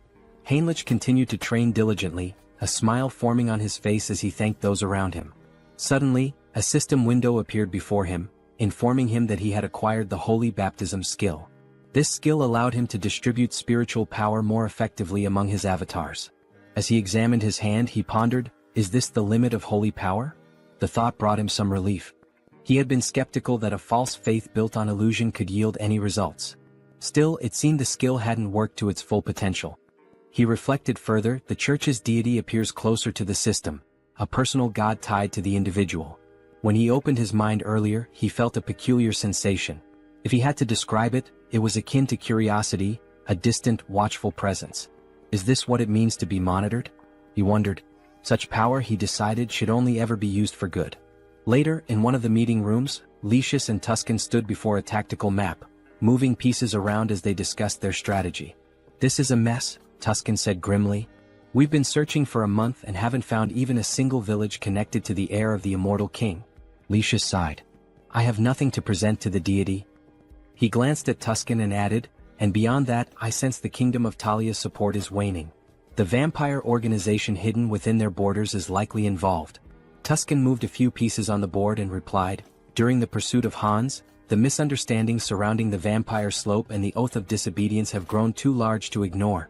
He picked up one of the game pieces, continuing, the assassination squad has failed to achieve any meaningful results. Political pressure from the state is mounting, and they're leveraging this situation against us. Slamming his hand against his head in frustration, Lucius declared, the assassination squad will be disbanded. My subordinates will return everyone to the capital. Tuscan nodded in acknowledgement and left to carry out the orders. As he walked away, he thought about the precarious situation they were in. We're surrounded on all sides and the paladins' numbers are no longer sufficient. What should I do with this knowledge? Looking out onto the training yard, he observed the recruits sparring. Are these the ones baptized today? He wondered. Suddenly, something caught his attention. A recruit striking Heinrich with a weapon. Heinrich reacted instantly, countering with an elbow to the face that sent his opponent sprawling to the ground, disarmed. The trainer shouted, Heinrich wins this battle. A system window appeared before Heinrich, announcing that his avatar had achieved enlightenment through repeated training. He had unlocked the Crusader fighting technique skill. As he stood there, Heinrich noticed a wound on his body healing rapidly. With his super regeneration and newfound sacred power, the injury disappeared entirely. The defeated recruit, wiping sweat from his face, asked, Did you let me hit you on purpose? Heinrich extended a hand to help him up. The effort was worth it, he said with a smile. Tactics are my style. Yet inwardly he thought this still isn't enough. To grow further, I need to evolve my abilities. At that moment, Tuscan approached, his expression serious. "Your sacred power is remarkable," he said. "You're already at the level of a trainer or a high-ranking paladin." The defeated recruit looked shocked by Tuscan's words. Tuscan continued, "But you're not experienced enough to be a full paladin just yet." Heinrich tilted his head, curious. "What do you mean?" Tuscan smiled knowingly. "You've likely felt it, more than others?" He extended his hand to Heinrich. "I can make you much stronger. Will you come with me to the Rosalia Temple?" The protagonist inquired about his purpose in the Grand Temple, to which the response came as a question. Did he have any particular issue? Heinrich extended his hand reassuringly, stating that there was no problem and affirming his desire to accompany him. Tuscan, with a dissatisfied expression, began walking away, remarking that if he wanted to follow, he should do so immediately. The protagonist hurried after the paladin, requesting time to gather his belongings, but Tuscan advised him to entrust that task to someone else. They entered a room and stood on glowing runes. Tuscan placed a hand on the protagonist's shoulder, acknowledging how sudden everything seemed. He assured him that everything would be explained in detail later. The protagonist nodded, indicating his understanding. Soon they arrived at the renowned Great Temple of Rosalia, the largest sanctuary of the church, positioned at the continent's center. This sacred site was where both the father and the goddess had once dwelled, marking the heart of the faith. Inside, Rister greeted them warmly, expressing her hope that their long journey hadn't been too exhausting. They knelt before her, expressing their gratitude. The protagonist reflected on entering this sacred space, where the goddess resided, as an opportunity for immense growth. He believed it to be the ideal place to develop his skills and gain recognition as a paladin. Determined, he resolved to hone his abilities while handling covert tasks with Hans's assistance. Meanwhile, Hans sat atop a rooftop surrounded by corpses, scrolling through news about the saint on his phone. Acknowledging his newfound fame, he noted that remnants of a human trafficking ring had been eliminated. However, something peculiar caught his attention: mentions of a divine retribution society by the defeated villains. They had cursed him repeatedly, claiming the society would not forgive anyone who failed to act against him. Hans suspected this society was linked to multiple organizations. Stretching as he stood, he resolved to investigate further and continue dismantling their operations. He mused about dividing his profits, now contemplating how best to manage his newfound wealth. Later, Hans walked down the street wearing a mask, considering the risks of trading large quantities of valuable, mysterious items under the guise of the Haho mask persona. Any sudden activity might make him a prime suspect. Entering a discreet establishment, he handed a bag of money to an employee and expressed his intent to sell. The employee scoffed, questioning if Hans mistook the place for a pawn shop. However, Hans emptied the bag's contents, revealing its valuable items. The employee, visibly stunned, quickly began examining the goods. He realized the badges belonged to a group involved in human trafficking, a trading syndicate. He had heard rumors that this syndicate had been dismantled by a masked man. The protagonist turned to the person before him and asked if he was interested in the deal. The man grew visibly nervous and instructed him to use the back door, warning him not to try leaving any other way. Following the instructions, the protagonist eventually arrived at the correct location. A masked man greeted him, asking if he was there to sell something. Hans confirmed, then inquired if payment could be made in a form other than cash. Hans handed over a bag and the masked man began examining its contents. He asked if Hans was looking for material goods and, if so, what exactly he needed. Hans pointed out that he required a lottery ticket for a grand prize, preferably one that could be used immediately. Cash, he explained, was useless to him unless it could be spent. What he needed were legal funds for his real identity, Sunghyun, and a lottery ticket would provide clean, untraceable money. The masked man confirmed that a lottery ticket was possible but mentioned the commission would be steep. Hans assured him it wasn't a problem and asked how much it could sell for. The masked man replied that it would be 6-1, with a redemption period of 4 months. Hans requested 2 tickets, but the masked man stated that the payment provided wouldn't cover that. Unfazed, Hans assured him there was no need to worry and retrieved gold bars from his subspace storage. He asked if those would suffice. The masked man, stunned, felt the bars and asked incredulously, "A subspace storage tool? Who are you? These are extraordinary materials. Where did you get them?" Hans, annoyed at the man's curiosity, complained about being touched and stated he wasn't there to chat. He urged the masked man to finish the deal quickly. Apologizing, the masked man agreed to proceed. As the transaction concluded, Hans used his heightened senses and noted the faint scent of blood lingering in the air. It wasn't his imagination after all. Moving closer, he remarked that this wouldn't be their last deal and predicted they'd see each other often in the future. Later, Hans stepped outside, smiling as he inspected the checks in his hands. He mused aloud about how he'd used his dreams to win the lottery. Now he pondered what to purchase. Subordinates would make such errands easier, as constantly running back and forth was inefficient. Taking a moment to enjoy the cool night air, he observed the bustling streets. Only a few months ago, they had been eerily empty due to the human trafficking syndicate's presence. Now life had returned and the streets were alive once again. Perhaps it was all the rumors he had heard, but he felt relieved to know that he was somehow involved in promoting peace. Out of nowhere, Gamma approached from behind and whispered in his ear, asking where he was from. Startled, the protagonist turned around, alarmed. He thought, who is this? How did he sneak up on me unnoticed? Gamma, noticing his reaction, tried to calm him down, assuring him there was no reason to worry. He simply wanted to have a conversation. The protagonist, still uneasy, asked what exactly Gamma was talking about. He had snuck up behind him and even sniffed him. What was going on? Gamma asked if he was a vampire. The protagonist froze. That's right, Gamma confirmed. He was at level 6, born from Demir's transformation. Gamma pressed further. What's your name? When did you return to Earth? The protagonist, thinking that yet another vampire traveler from another dimension had appeared, realized he needed to come up with something quick to get out of this situation. However, without realizing it, he began answering questions he hadn't planned on, his mind seemingly under some sort of hypnosis. He found himself saying, "My name is Heinz and I haven't been on Earth for a long time." He thought to himself, why am I answering so easily? Is this all his mind control at work? Gamma smiled. Very good, he said. So you're a newcomer who's just returned to Earth. Let me introduce myself properly. He handed the protagonist a business card. I'm with the Blood Pack organization, which encompasses all the vampires on Earth. My job is to track down those who have recently returned. The protagonist took the card, still processing the information, and asked, is such an organization real? Gamma sighed and explained that if the protagonist wanted to survive, they'd better stick together. There wasn't much choice in the matter. The protagonist looked at him in disbelief and asked, by the way, what did you mean by level? Gamma, noticing his growing curiosity, suggested they continue the conversation elsewhere. If you're starting to show interest, let's go somewhere more private. He pulled out his car keys and asked if the protagonist wanted to visit the organization. Seeing the sleek car, the protagonist agreed to go with him. Meanwhile, Jean Soren had been quietly observing the entire interaction from a distance. She relayed the update to headquarters through her earpiece. The target is moving according to plan. We are following him. After some time they arrived at the location. Gamma encouraged him not to hesitate and to step inside. The protagonist, curious, asked what kind of place this was. Gamma explained that every vampire has a unique vampire factor that determines their strength level. They measure and rank these factors by level, and with the help of a magic circle, they can assess a vampire's level precisely. Gamma led him into a room filled with vampires and runes. Heinz was astonished by what he saw, wondering if this was truly a magic circle. The scene struck him as highly suspicious. Gamma gestured toward the circle, urging him to enter it without delay.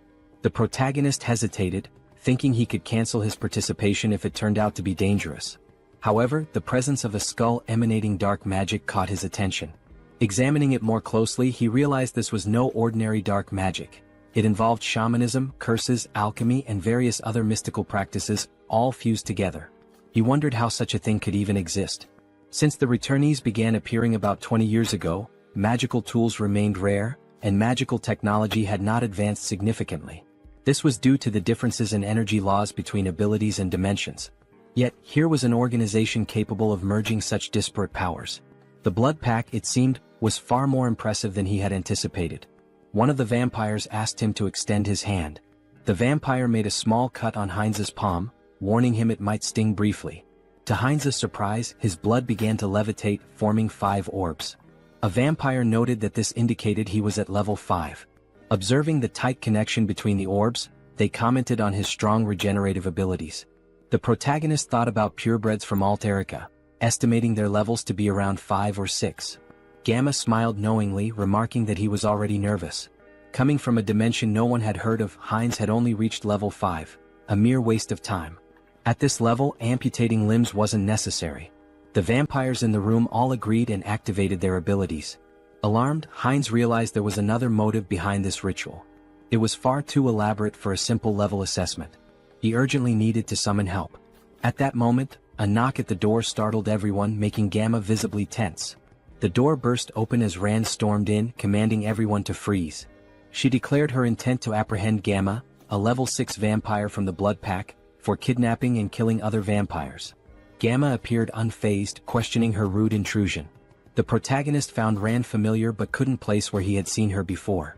Rand pointed out that when she first heard rumors of vampires being abducted, she doubted their truth, but now the evidence was undeniable. She demanded that Gamma release the vampires and surrender. Gamma mocked her, calling her a naive servant of the Blood Pack. He questioned why vampires needed to live in subjugation, follow human rules, and hide underground. Rand, enraged, argued that it was the actions of warlike vampires like him that forced their kind into hiding. Gamma dismissed her argument and asked whether her comrades shared her perspective. This caused doubt to spread among the vampires behind her. Shocked, Rand questioned their loyalty.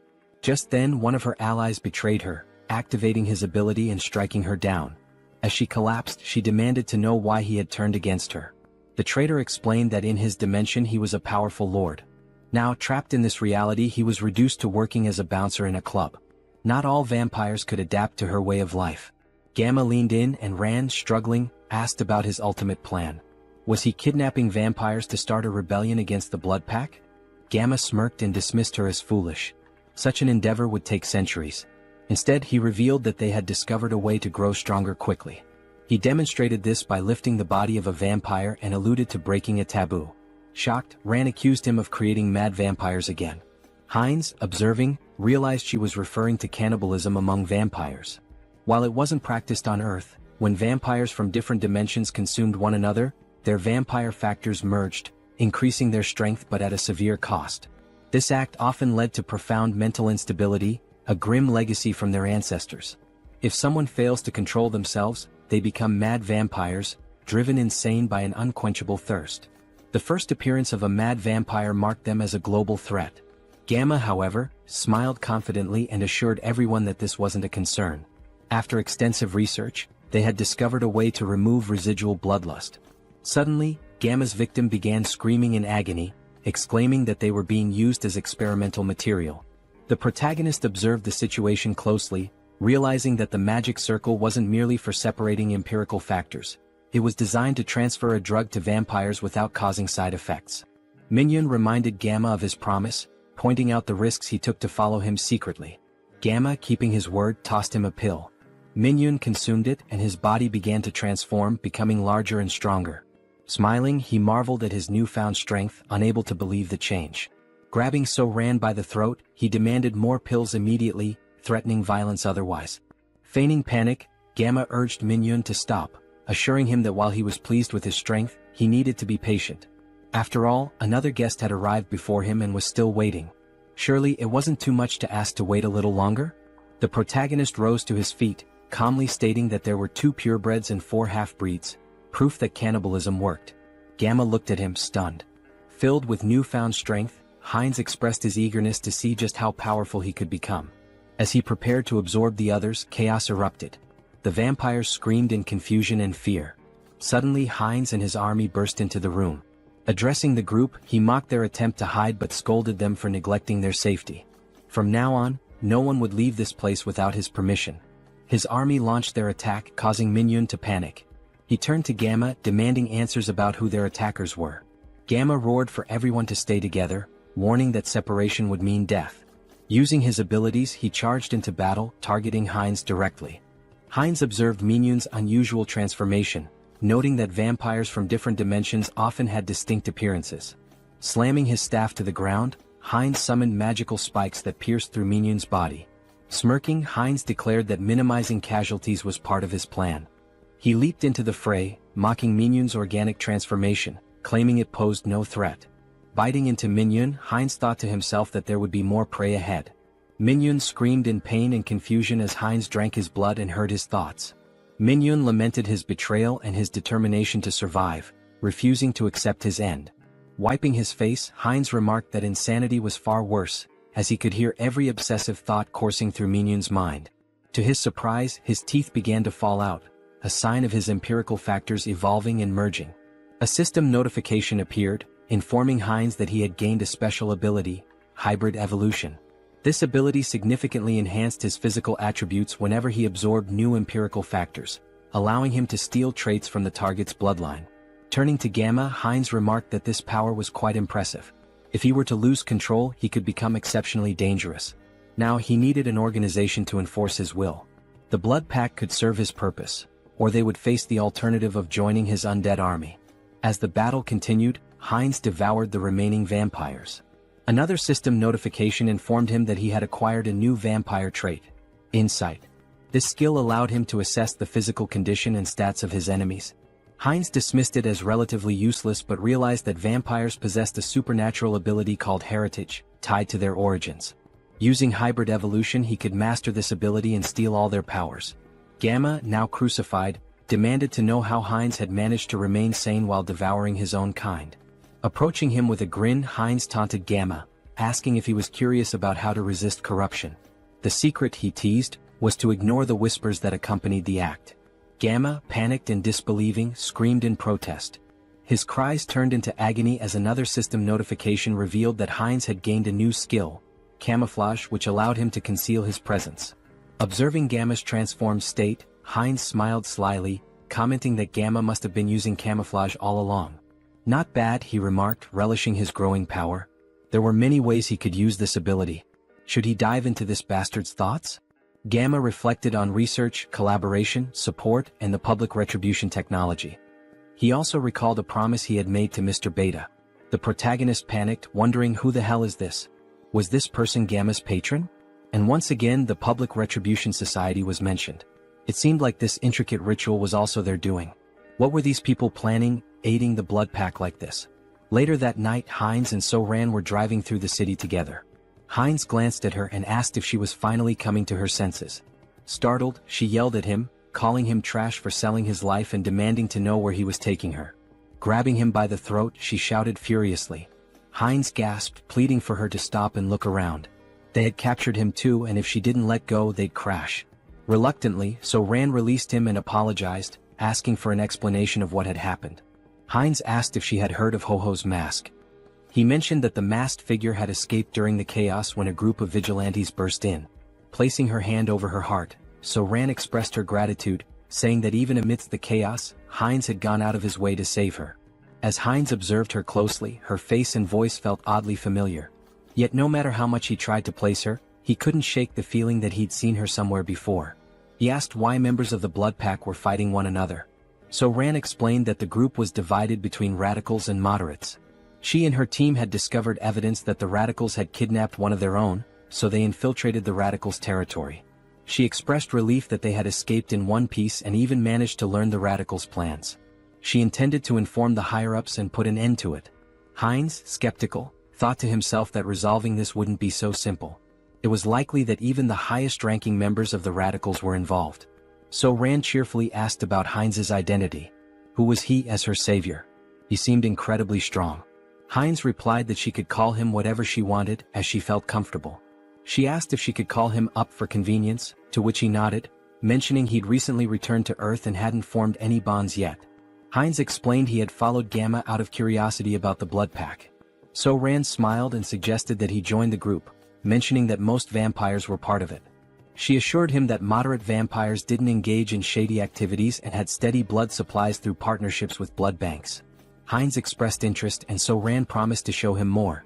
After some time they arrived at their destination. Inside, a little girl named Nahi ran to the door when she heard them. So-Ran greeted her warmly and Nahi hugged her, asking if she was okay. Smiling, So-Ran reassured her, introducing Heinz as their friend and a new member of the Blood Pack. Nahi, looking nervous, greeted Heinz. He waved back with a friendly smile. So-Ran patted Nahi's head, asking her to stay and play while she showed Heinz the room. Nahi agreed but asked her to return soon. On the way up, Heinz commented that Nahi seemed very small. So-Ran clarified that it wasn't just her appearance. Nahi wasn't a returner. Confused, Heinz asked if all vampires weren't returners. So-Ran explained that wasn't true.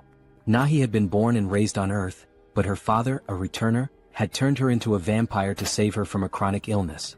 This revelation made Heinz reflect on why the government wanted strict control over vampires. In many ways they were like an infectious disease. So-Ran continued, explaining that turning someone on Earth took significantly more power than usual.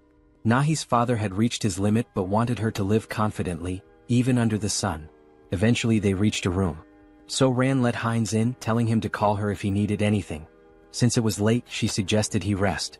She said goodbye with a distinct gesture. Heinz froze, startled. That gesture, her voice, it all seemed so familiar. Pointing at her, he asked, "Is she the streamer Orchid?" So Ran's eyes widened in shock and she screamed in embarrassment, covering her face. She stammered, asking if he'd just mentioned her stream. She blushed, saying that moment from her stream was stuck in her head, then nervously asked if he was one of her subscribers. Heinz awkwardly waved, denying it, explaining that her videos had simply popped up in his recommendations a couple of times. She sighed in relief and said it was a good thing because she had nearly died of embarrassment. She explained that she had been a trainee, and after quitting she felt lost and decided to try streaming. Heinz asked how old she was back then. She replied that she was 22 now and had awakened at 19. Then she asked his age and when he had awakened. Feeling awkward, Heinz quickly shut the door behind him, calling out that he'd tell her later. She blinked in surprise, wondering aloud if she had said something wrong. Inside, Heinz exhaled deeply, realizing she was much younger than he had assumed, which explained his casual tone earlier. At 20 years old himself, he found it surprising that she was older than him. Lying on the bed, he muttered to himself that regardless, she still looked familiar. As a streamer, she was quite famous. Maybe he should look her up online? Opening her streaming page, he found a notification about her recent hiatus. In the post, she mentioned taking a break from streaming for about a week due to work obligations. She assured her audience she'd return as soon as possible and hoped to see them again soon. Heinz swiped through the updates, thinking to himself. After she posted this, she went straight to the crime scene? If he hadn't intervened, that post might have been her last. The thought unsettled him. The situation had been far too close and dangerous. The next morning, Heinz woke to the sound of So Ran yelling into her phone. She was shouting, demanding to know why there was no evidence. How could they find nothing?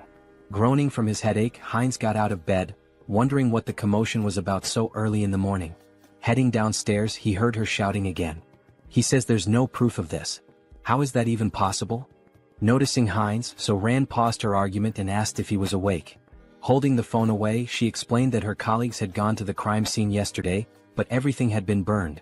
There was no evidence left, and now they couldn't act against the radicals. Heinz clenched his fist, thinking to himself, they've gone too far. Were they trying to erase all traces of me? Out loud, he sympathized, saying it was unfortunate, but then he asked her something. Could she tell him where the radicals' base was? Her eyes widened in surprise. Why do you need to know where the radicals' base is? She asked. Then, raising her voice, she added, don't tell me you're against the blood pack. Heinz raised his hands to calm her down, assuring her it wasn't the case. He explained that the radicals were dangerous, and it would be better to know their locations to avoid them. Taking a deep breath, So Ran nodded, placing a hand over her heart. That does make sense, she admitted. She pulled up some information on her phone, handing it to him. Here, hold on to this. Avoid the marked locations and you'll stay safe. Heinz studied the screen, noting the map of locations. While doing so, So Ran offered to cook him something since he was already up. He waved his hands, politely declining. No need to trouble yourself, he said. I'll grab something nearby. There are plenty of good restaurants around. Looking at the map's marked spots again, Heinz licked his lips and muttered, that's why I'm thinking of going for a walk and finding something good to eat. Moments later, he appears indulging in the blood of vampires, as if feasting at a banquet in a restaurant.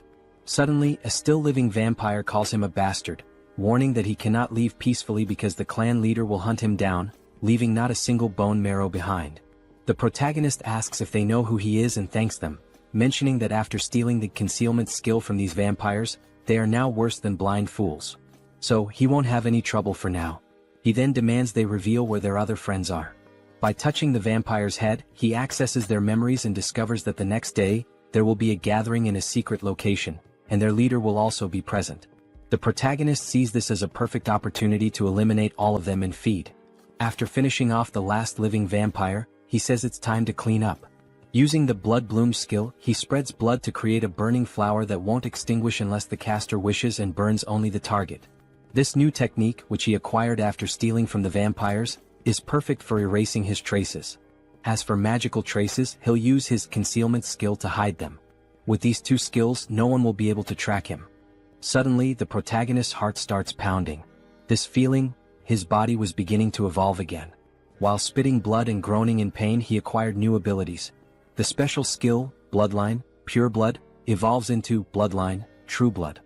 Due to the effects of hybrid evolution, he gains enlightenment and acquires the skill, Blood Flow Amplification. His recovery ability has transcended its limits, and the skilled regeneration has evolved into hyper regeneration. Finally, he has become a true blood and gained some new abilities. Let's test what they do. He makes a deep cut on himself and within seconds his artery heals. Now he can control blood and has absurd regeneration. During a fight, he can absorb the blood of enemies to recover, making him practically invincible. If a true blood is this strong, imagine how powerful a holy blood might be. In the next scene, we see Jean Soren thanking someone for donating 1 million cheeses. The donor earned 1,000,000 points in her heart. She thinks this donation will allow her to buy many blood packs without worrying. Suddenly, the protagonist enters the room. They look at each other and blush. He apologizes for interrupting and tells her to continue her work.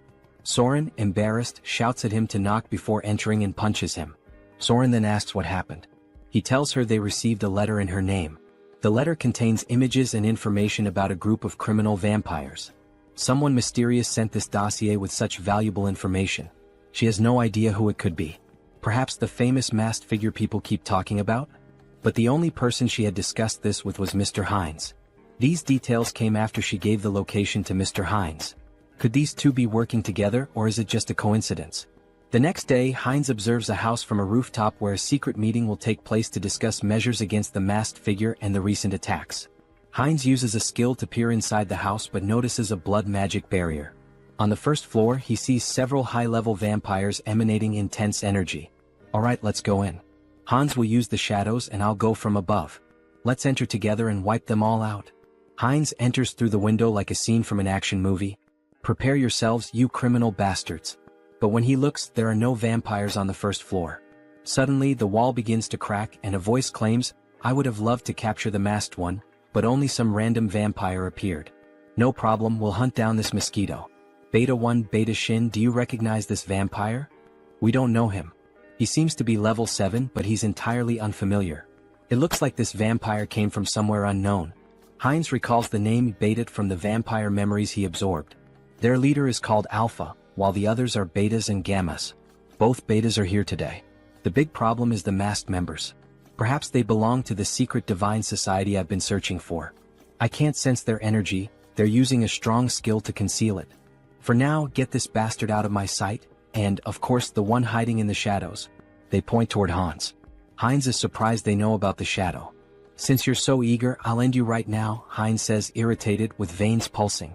Using the skilled blood flow amplification and acceleration, he quickly jumps on the vampires, draining their blood. The other vampires are shocked to see Hines cannibalizing his own kind, which is unacceptable. Hans, meanwhile, summons skeletons from the shadows. One vampire tries to flee, begging for his life, but Hans appears in front of him, saying, "You're not the only ones who can create barriers. From now on we'll perform the dance of death, where there's no place to run." And so, the dance of death begins. Vampires lose their lives one after another. Beta 1 is stunned by the strength of this unknown vampire. This power doesn't make sense, he's only level 6 or 7. There must be some trick. One charges at Hines, but Hines uses his extended claws to stab one. One, however, hardens his skin like crystal to block the attack. Realizing the enemy blocked him, Hines decides to increase his strength and lands a heavy punch on one's chest. One is shocked to see his crystal armor shatter, something that had never happened in combat before. Recognizing Hines's superior strength and speed, one orders the other vampires to assist him. Hines taunts, "Do you think these small fries will stop me?" With open hands, Hines releases jets of blood, piercing one's subordinates. Enraged, one seizes the moment while Hines's hands are occupied, slicing off one of Hines's arms with a sharp strike. But it's useless. Hines absorbs blood from the fallen vampires and regenerates his arm instantly. Gaining a new skill, invisibility, Hines disappears in front of one, reappearing behind him and driving his hand into one's body, humorously described as into the vampire's butt. "Checkmate," Hines declares as he begins to absorb one's blood. New vampiric factor collected. The skilled blood magic evolves into the special skill Mystery of Blood. Mystery of Blood absorbs subordinate skills, Blood Bloom, and Blood Flow Amplification. Hines feels the surge of power, now able to control all abilities with sheer will and manipulate them rapidly. Beta Shin curses Hines for devouring his own race, calling him a corrupted bloodline, and blaming his strange abilities on it. Heinz responds, "So what? Are you just going to keep yelling nonsense all day? Why don't you come at me like your brother did? Or are you too scared for that?" Beta Shin charges at him, shouting, "Bastard!" Heinz uses Mystery of Blood and traps Shin with blood chains. Shin continues cursing, saying, "These tricks are unfair." "Unfair tricks? That stings a little," Heinz replies sarcastically. "Let me tell you something too. Checkmate." He slices the vampire's neck. As Heinz absorbs Shin's blood, the other vampires are terrified, muttering, "This vampire is insane. Who would have thought the masked one would have such a strong helper?" "Prepare the orb, we need to deal with him now," says one assistant. One of them casts a spell and launches it at Heinz. At that moment Hans appears, saying, "That's an interesting spell," and reflects it back at the vampire who cast it. The other assistant, now terrified, says, "The enemies are too strong. There's no hope, we need to flee." The leader, hearing this, declares, "We're not running," and uses a skill on the subordinate, saying, "You've been useful until now, but you'll be even more useful by dying for the Society of Divine Retribution. Go and die for freedom." The leader then uses a spatial manipulation skill to escape. Hans notices something strange about the vampire left behind. Auto-destruction mechanisms? And abandoning your subordinates on your own? What an irresponsible leader.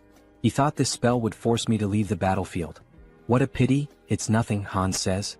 Inspecting the vampire's body, he observes, there are 2 energy orbs attached to him.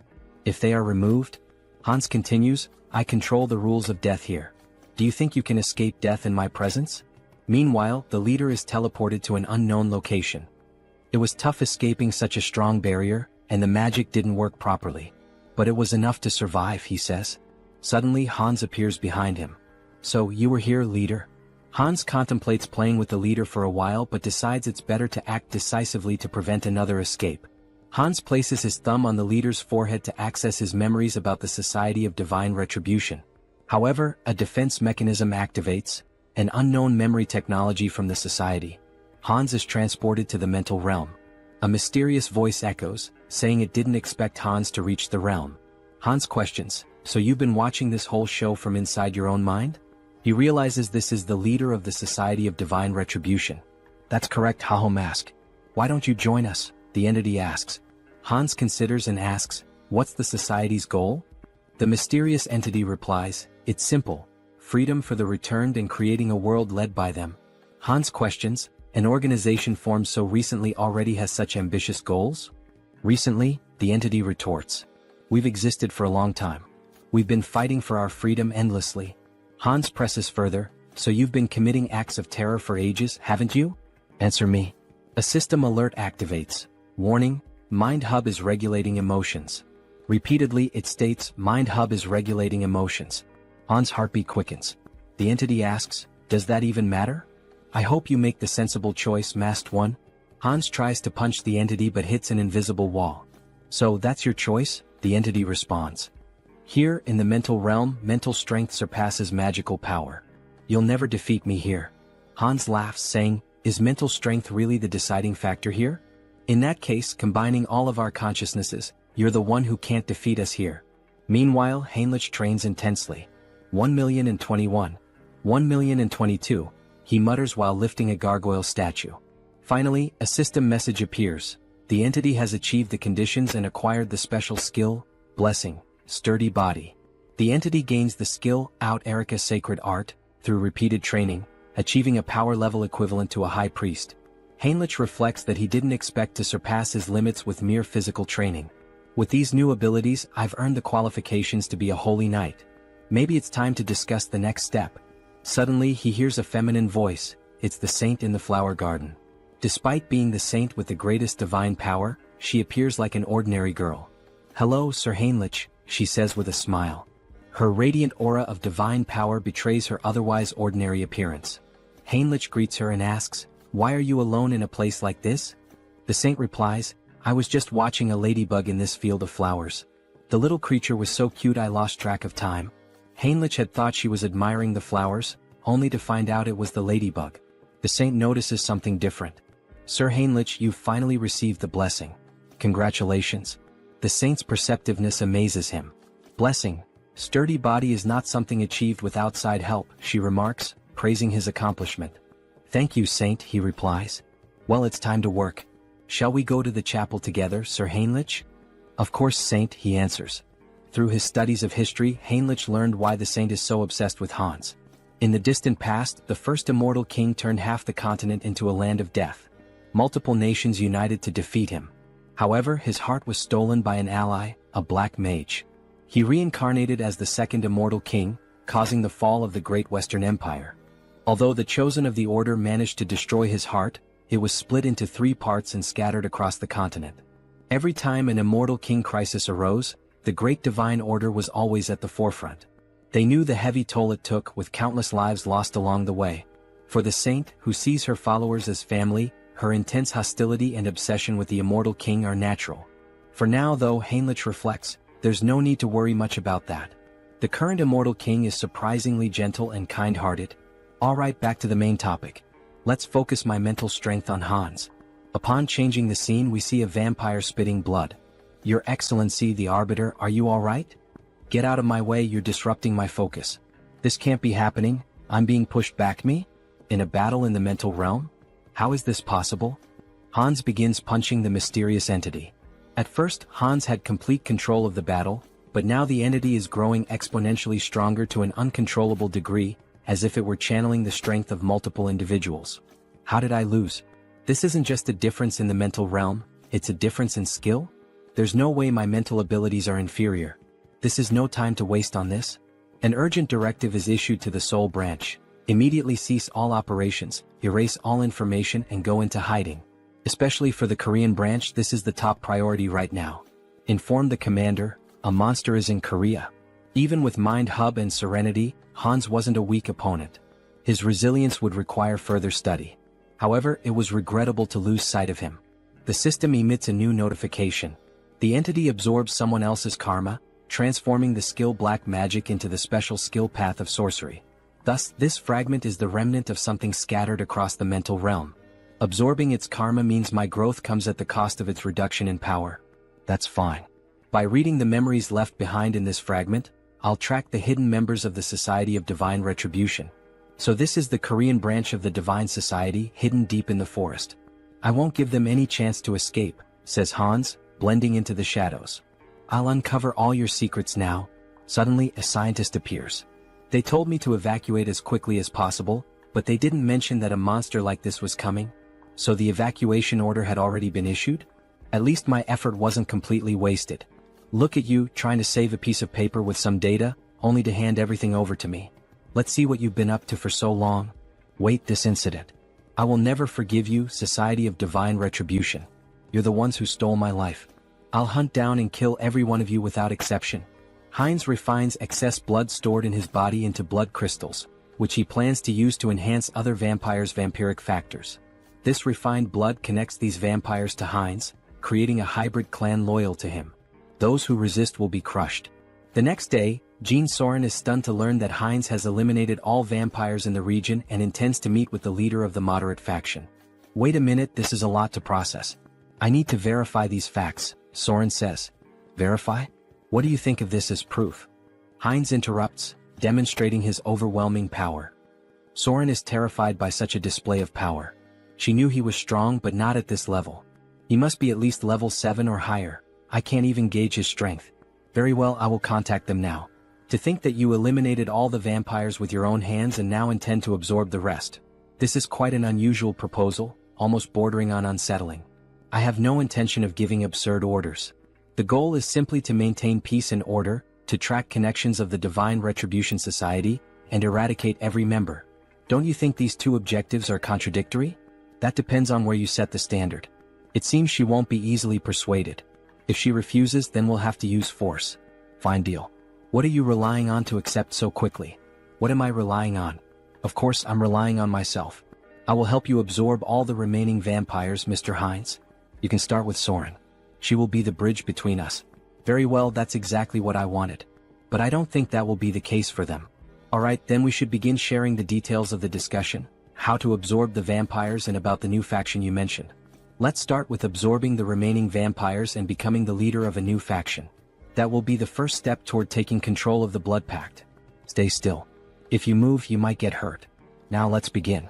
Heinz inserts a blood crystal into Soren. She feels the refined blood entering her body, healing it, making her blood pulse faster. Her muscles and bones are expanding. This feeling, it's as if she's been reborn. She doesn't feel like she's in her old body anymore. The refined blood crystal reaches a maximum of 30% enhancement.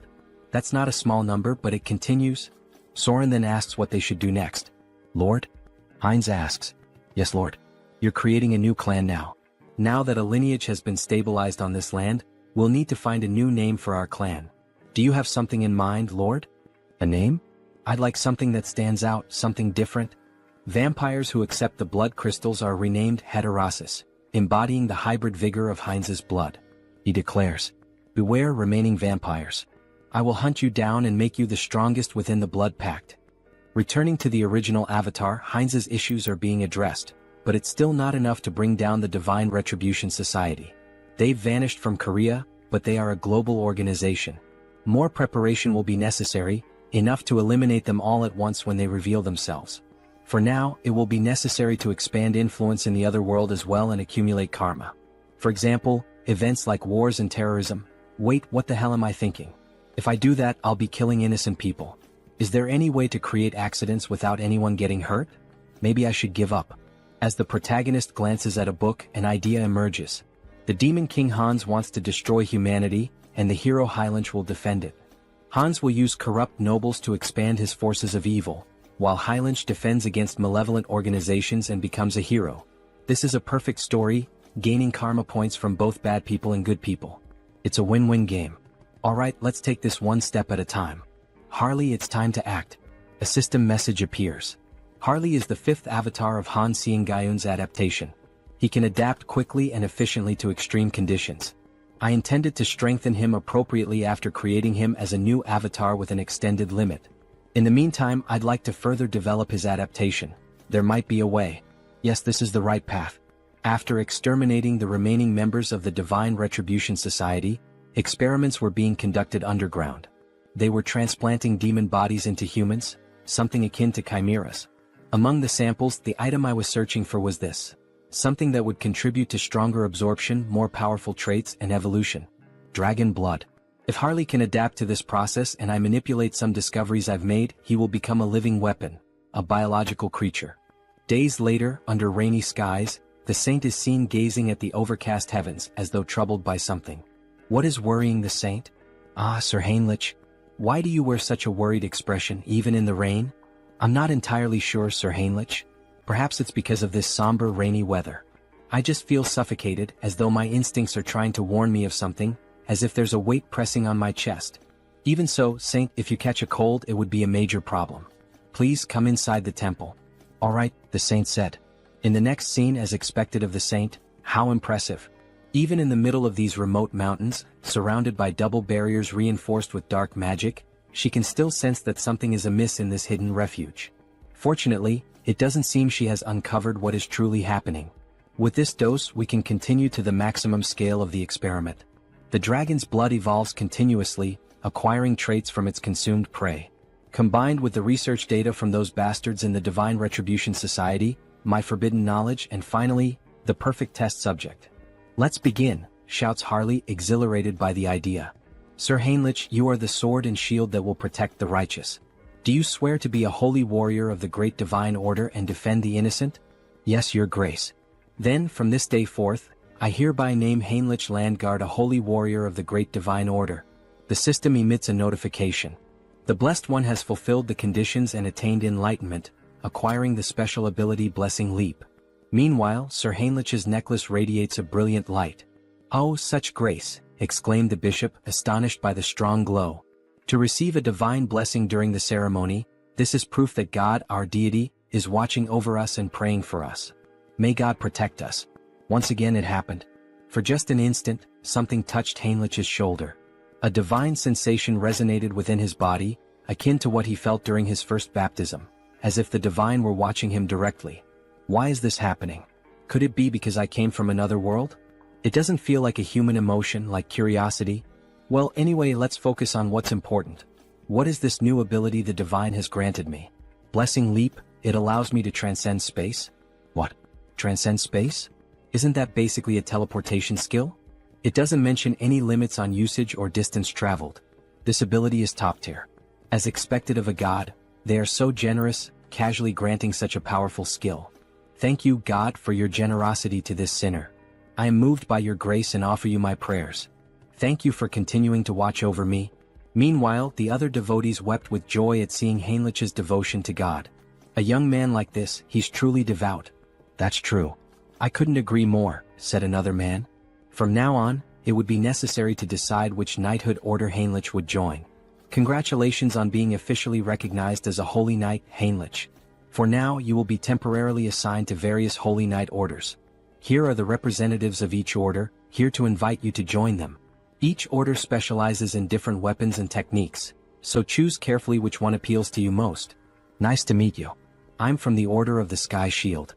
We specialize in defending the outer perimeters of fortresses using long-range spear techniques. I'm from the Order of the Sun Wolf. We take the front lines in battle and wield highly destructive greatsword techniques.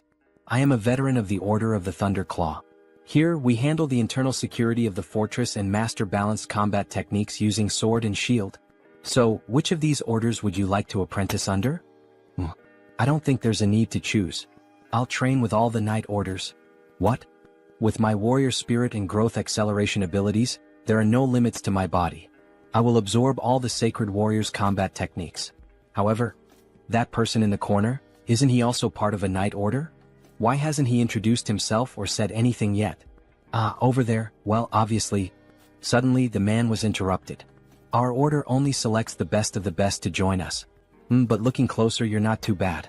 With that level of divine power, perhaps you're qualified to take the test. Heinrich's divine power was among the greatest, even compared to high priests. What are the criteria for this knight order? Just follow me. Our knight order has a singular purpose: to protect the most important thing within the fortress of the Great Temple. The most important thing? What exactly are you referring to? That. I'll tell you if you pass the test. Suddenly they entered a room, a library in the castle dungeon. Inside, a man wearing a strange mask sat beside a shadowy statue holding a parchment. That hood and mask, he's a heretic inquisitor. All you need to do is read the text on the table. Make sure you read it clearly so the divine can hear your prayer. Strange, is this some kind of device to weed out spies? This is bad. Could Heinrich's identity be exposed? What is this? I'm offended that my faith is being questioned in this way. It's just a procedure. Is there any reason you can't read it? Damn it. I am the messenger and sword of the divine. Thus, I swear to remain silent under any circumstance to protect this secret. I would throw myself into the fire and carve the mark of faith upon my own body. Suddenly, Heinrich's tongue began to burn, and a sacred symbol appeared. It burns? You are now permitted to enter. What did you just do to me? A prohibition against revealing secrets? A prohibition? No, this is a blessing. The blessing of silence protects you from being forced or willing to reveal the secrets of this place. That's literally a prohibition. Let me explain. We are the Order of Radiant Knights. Our mission is to guard and protect the underground of the Great Temple with our lives. This will be the first and last time you see this place in person. Remember well with your eyes what we are protecting here. Suddenly, two soldiers drew their swords and inserted them into the door, activating a defense mechanism. As the door slowly opened, Heinrich saw what lay beyond. He had suspected something was wrong, but he never imagined such a massive secret. The reason this order stationed its greatest forces at this temple, the reason for all these security measures, prohibitions, and blessings. At the deepest part of this great temple lay the last fragment of the Immortal King. Heinrich was shocked to see the final fragment of the Immortal King. Well, the Grand Divine Order was one of the greatest powers on the entire continent. There was no way they hadn't found at least one fragment of the Immortal King after centuries of searching. Clenching his fist, Heinrich wished he could seize that fragment immediately. However, the four strongest sacred knights were guarding the entrance to the temple. Even Hans wouldn't be able to extract the Immortal King's fragment from the temple's deepest depths. Heinrich would have to think carefully about his next move. Suddenly, another knight informed him that due to the blessing placed on Heinrich's mouth, he wouldn't be able to reveal anything, no matter if he was tortured or even killed. Formally, he was stating this anyway. This fact must never be revealed to anyone. Understood? Heinrich confirmed. Don't worry, I promise that only I will know this information. Haha, the final fragment. What an unexpected stroke of luck, Hans said, laughing wickedly as he gazed at his experiment. However, Harley's condition was far more unstable than Hans had anticipated. With a worried expression he exclaimed, "What's wrong? Why is this happening? Everything should be working perfectly according to theory." Meanwhile Harley was coughing up blood. He felt something boiling inside him. The dragon's blood had definitely been transfused into his body. But perhaps the power output needed to be pushed to its maximum. Hans then yanked the lever. Harley let out an agonized scream as his body began to tremble violently, smoke rising from his skin. And then he suddenly stopped moving. Harley? Did he go too far? Had he pushed Harley's super regeneration beyond its limit? If that was the case, then Hans was about to lose everything, Harley and all of his research. Screw it. It was all or nothing now. Hans made a desperate decision, injecting every last drop of the dragon's blood into Harley, praying that it would have some effect. Harley's body twitched. His eyes shot open, glowing a furious red. He let out a blood-curdling scream as his jaw contorted, transforming into something monstrous. Crimson lightning crackled throughout the room as Hans watched, frozen. And then he stopped moving again. Shit, so the experiment failed? Hans muttered under his breath. Damn it, Harley. Just as he turned to leave, a system window suddenly appeared before him. System notification. Caution, exclusive abilities have evolved. Your abilities have grown. The number of avatars you can create has increased. Hans' eyes widened. Increase? What do you mean, increase? He looked around at the lifeless body before him. All I see is a pile of corpses, not growth. Then, without warning, Harley's body convulsed violently. His muscles rippled as he snapped his restraints apart like they were nothing. System notification. You have acquired a new ability, physical mutation. Your recovery ability has exceeded its limits. Super regeneration has evolved into regenerative adaptation. Harley let out a guttural roar, his voice twisted with agony and something else, power. His entire body was mutating, shifting, evolving. System notification. Skill adaptation has evolved into special ability, mutation. Hans could only watch in awe, no in terror, as Harley broke free from every shackle that had once bound him. Finally, the mind has connected. The gamble was worth it. Ah, so this is the new effect of the mutation ability? Harley mused, laughing as he examined his altered physique. His body had changed drastically, his muscles denser, his teeth sharper, and even a few dragon-like scales appearing on his face. It almost feels like I've transformed into multiple species at once. Meanwhile, Hans furiously jotted down notes. The good news just kept coming. To think that his number of avatars increased through natural growth without relying on the karma store. This is an unprecedented achievement. He grinned, his eyes gleaming with excitement. I'll figure out how to use this new avatar later, but before he could finish, Harley interrupted him. Should I test my new abilities? He asked, grinning wickedly. Hans smirked. Be my guest. Deep in the forest, Harley stepped into the dense wilderness, marveling at the beauty of his surroundings. His body had become a perfect killing machine, every sense razor sharp, his instincts honed to an unnatural degree. Then he heard it. A faint breath, nearly imperceptible, but his new senses picked it up immediately. A predator was watching him.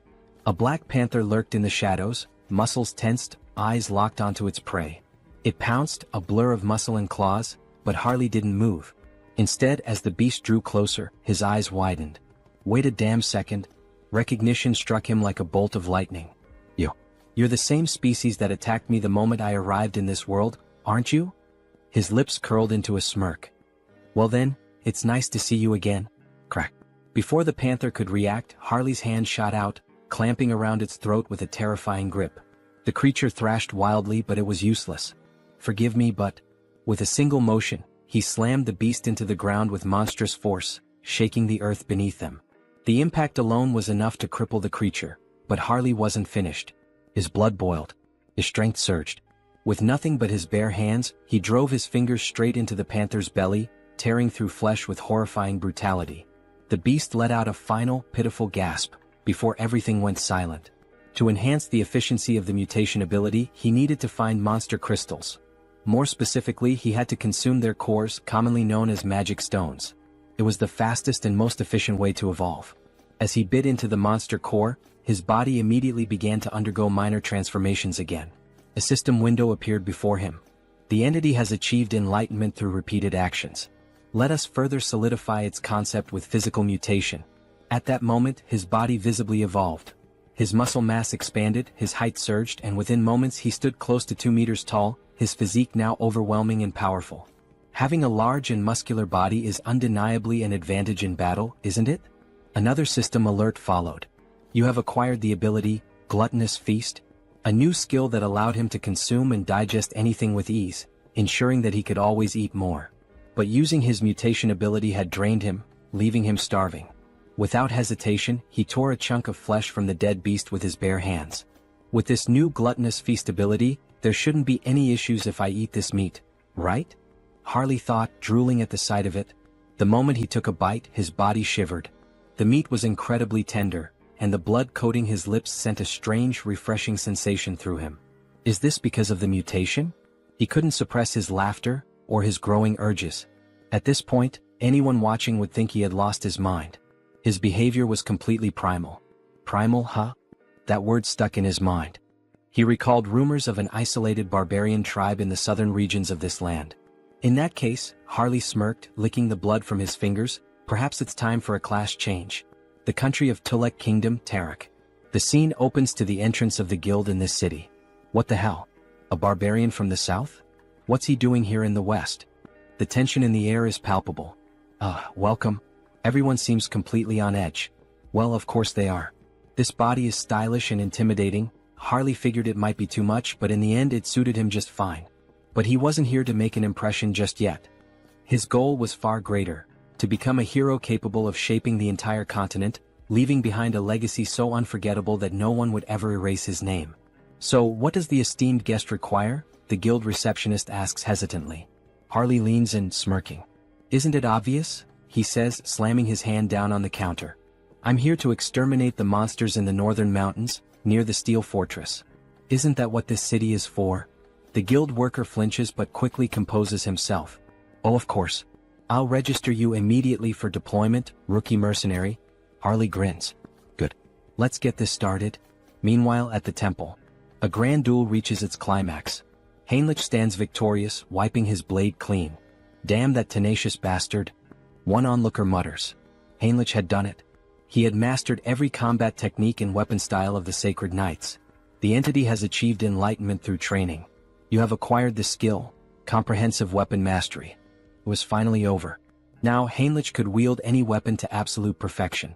This experience would undoubtedly benefit all his other avatars as well. Just as he relished his victory, he caught sight of the Saintess. But something was off. She was dressed in full ceremonial robes. Why is she wearing those? What is she up to? Heinrich wondered. He approached her. Saintess, what are you doing? She turned to him with a serene smile. Ah, Sir Heinrich. We meet again. When it rains, worms always emerge from the earth. He followed her gaze. She was blessing worms with divine power. Blessed worms? Imbued with holy energy? They're not going to turn into giant monsters like in those old fantasy tales, are they? Heinrich thought, unnerved. But his thoughts quickly shifted back to her attire. There's some kind of ritual happening, isn't there? The Saintess nodded. Yes. In fact, it is an extraordinary event. One capable of tracking the Immortal King. It is about to begin soon. The Immortal King? Just how powerful must this guest be, to be capable of tracing Hans? Hans, who had concealed himself behind countless layers of barriers. I'm not sure I can explain it properly, but if you're interested, perhaps, you would like to participate as an honorary guardian warrior? Heinrich didn't hesitate. Yes, Saintess.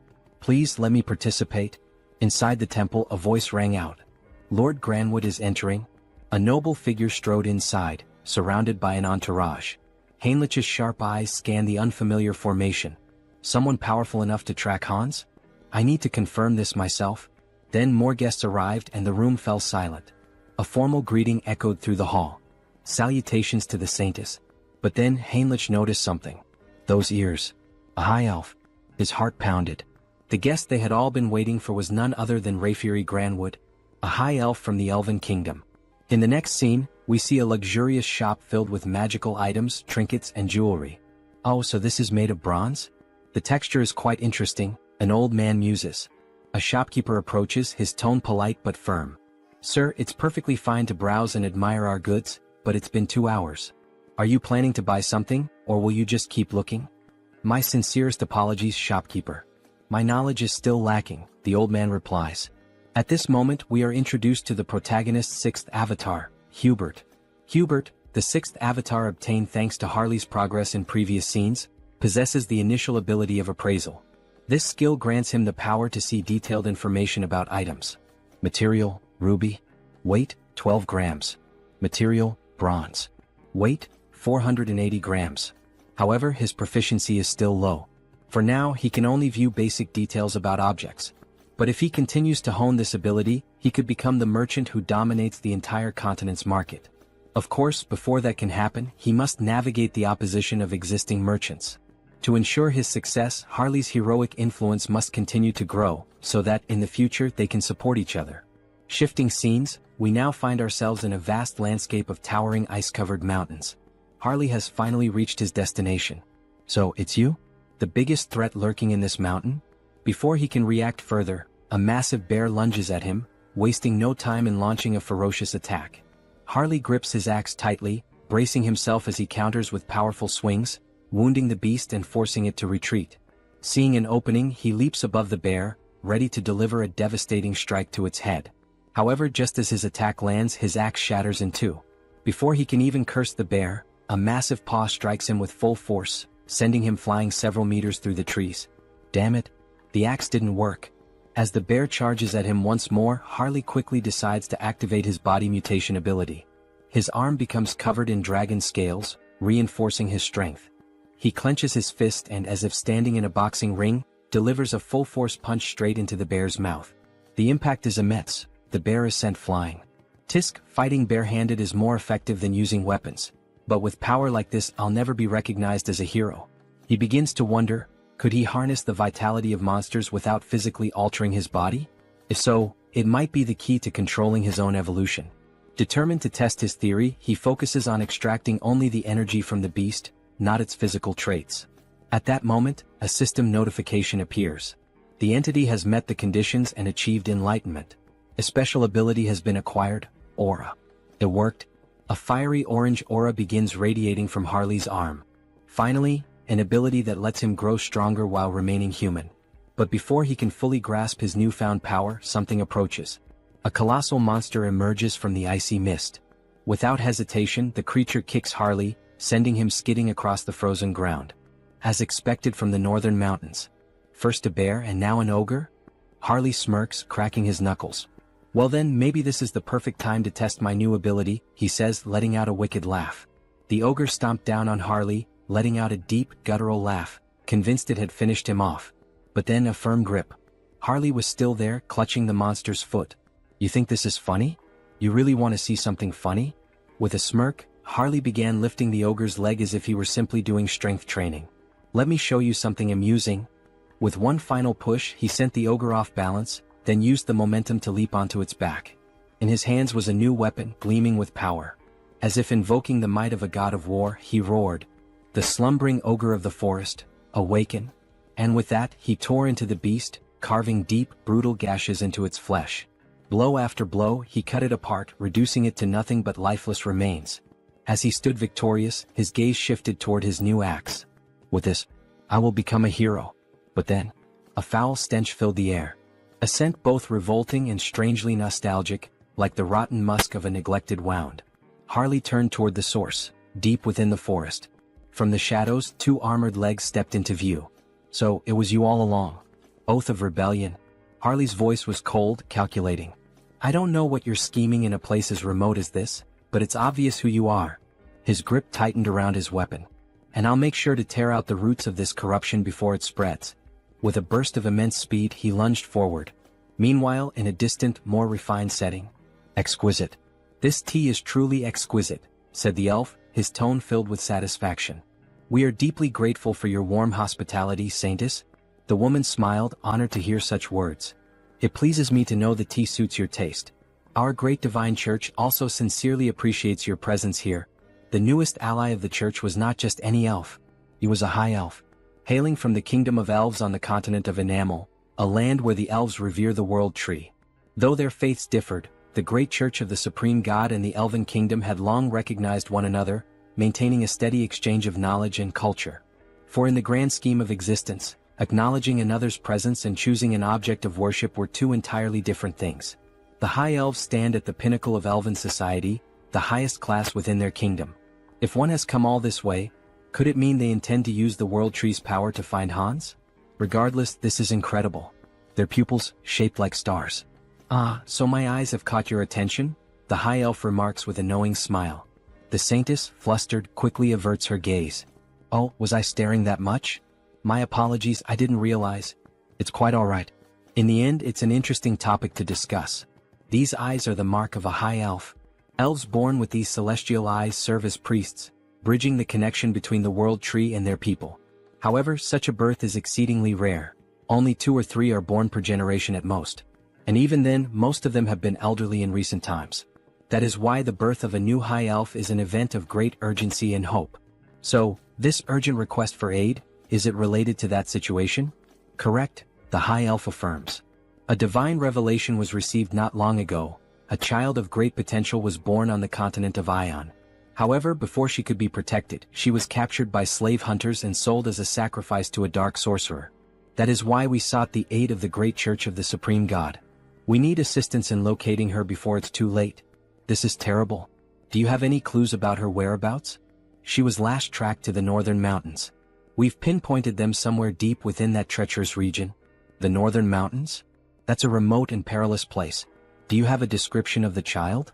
Meanwhile, in the heart of those very mountains, Harley had arrived. As he surveyed the desolate landscape, his eyes locked onto a girl. Pointed ears. Shackled in chains. Back at the church, the High Elf continued their description. She has yet to awaken her celestial eyes, so for now, she appears to be a normal elf. By human standards, she would look like a teenager. Her hair is a light green, and her eyes, a shade of orange. A sharp breath. A sudden realization. Wait a minute, that's not possible. Heinrich thought, his expression shifting. At that same moment, deep in the mountains, Harley took a step forward, looking at the girl before him. Kit, what's your name? He asked. The girl hesitated, then spoke softly. Cecily.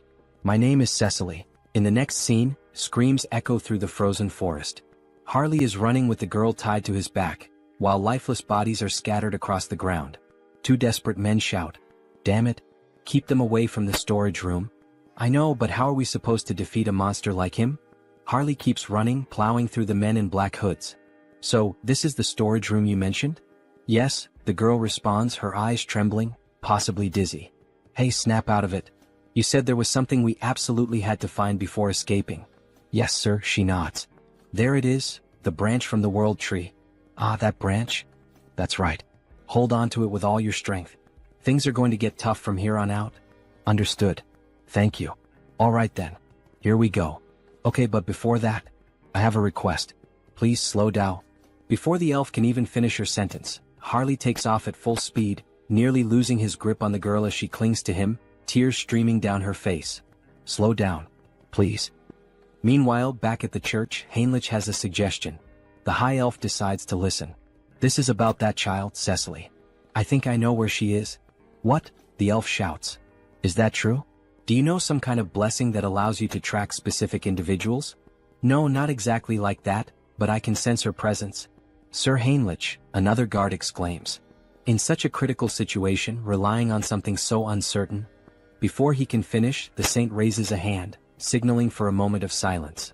Please explain in more detail, Sir Heinrich, she asks, her gaze serious. Back to Harley. I found it. We finally found the exit. That bastard is escaping with it. Call it, now? Yes, sir. One of the men blows into a flute. Suddenly, Harley and the girl feel the ground tremble beneath them. And then, bursting from the earth, a massive worm emerges, just like the one Heinrich feared, one that could grow stronger through the saint's divine power. Well, no choice then. We'll have to break through by force. Harley plants his feet firmly. Don't block our path. Get out of the way. With a violent kick, he slams into the monster, but the creature endures the blow and lunges, trying to swallow them whole. That's when Harley notices something, inside the worm's mouth, a strange symbol. What the hell is that? So they're controlling the worm with this? No wonder he found it suspicious. A creature that only lives in the desert showing up here? It all made sense now. Alright then, Harley smirks. I'll save you like a true hero. He grips the worm's fangs. Fly far away from this place, back to where you belong. With a mighty heave, he hurls the worm several kilometers into the distance. From now on, don't get caught. Live a long life.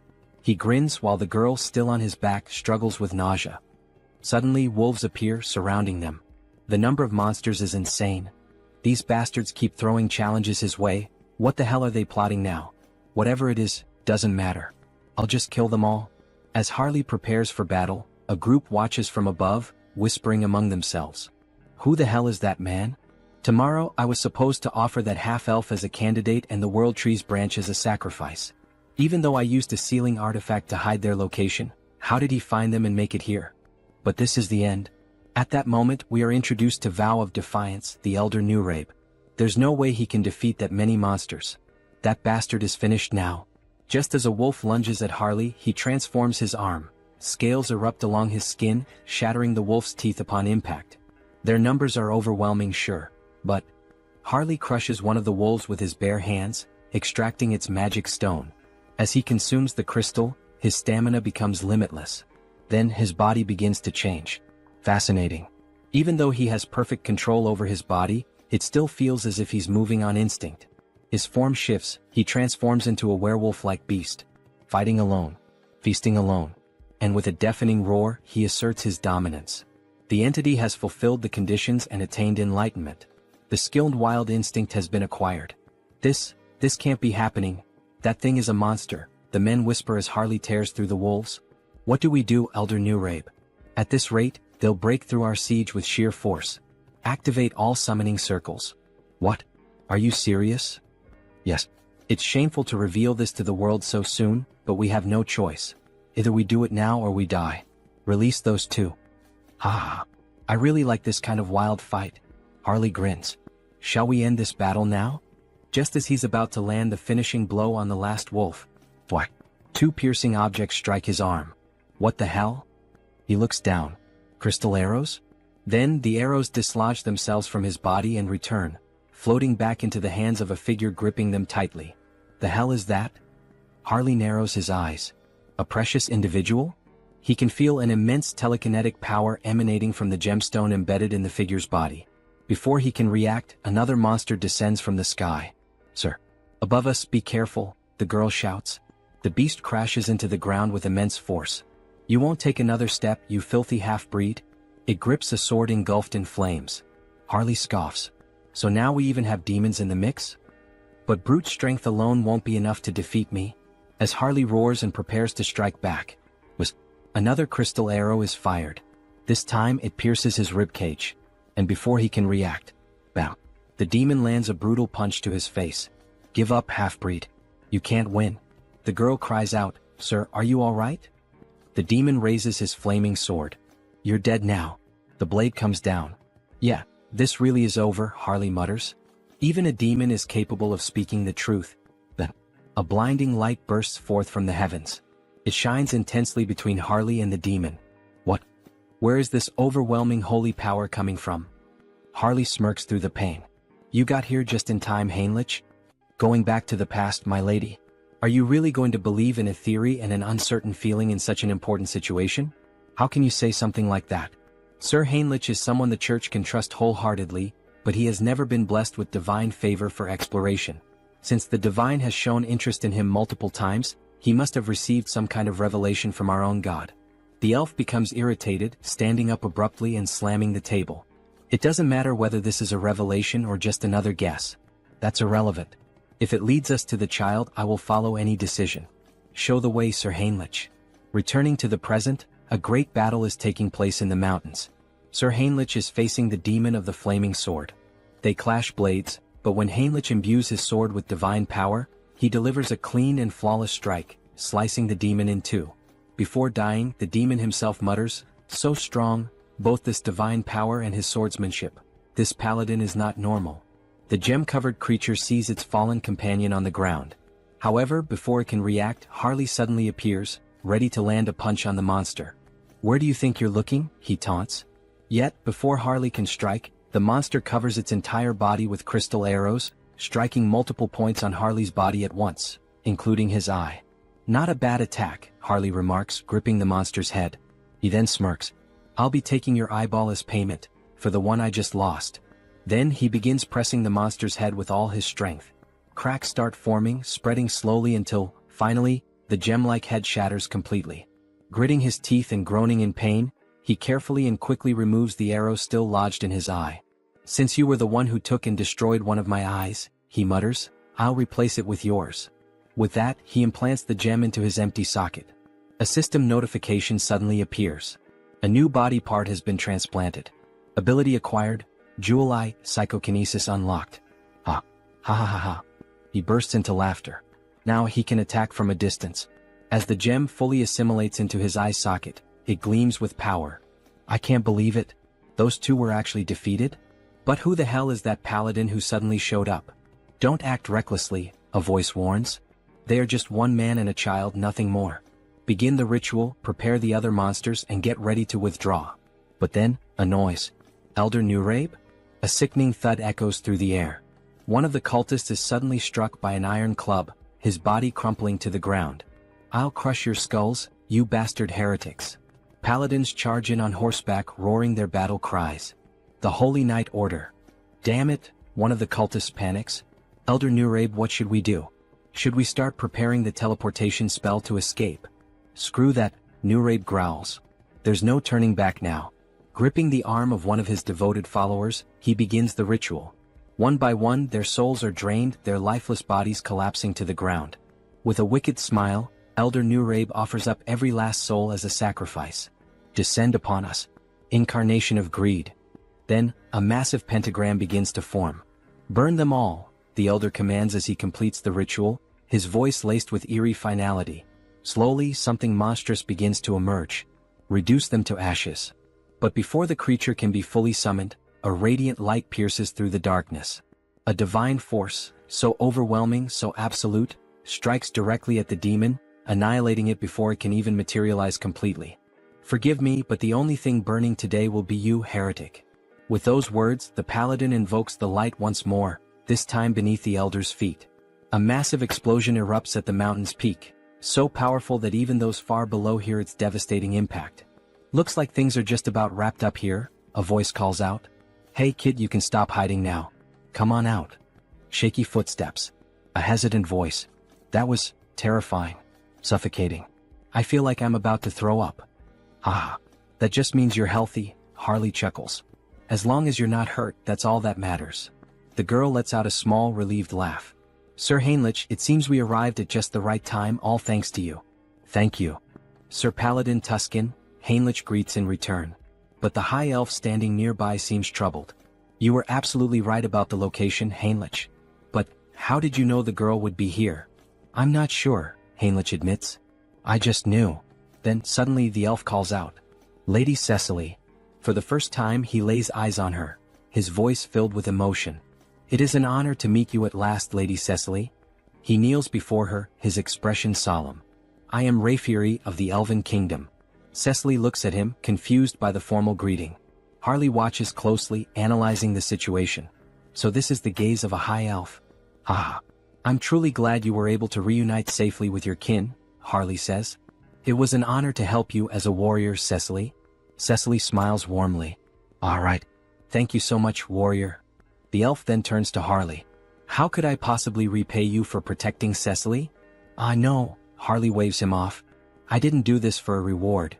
You are truly an admirable person, Rayfury acknowledges.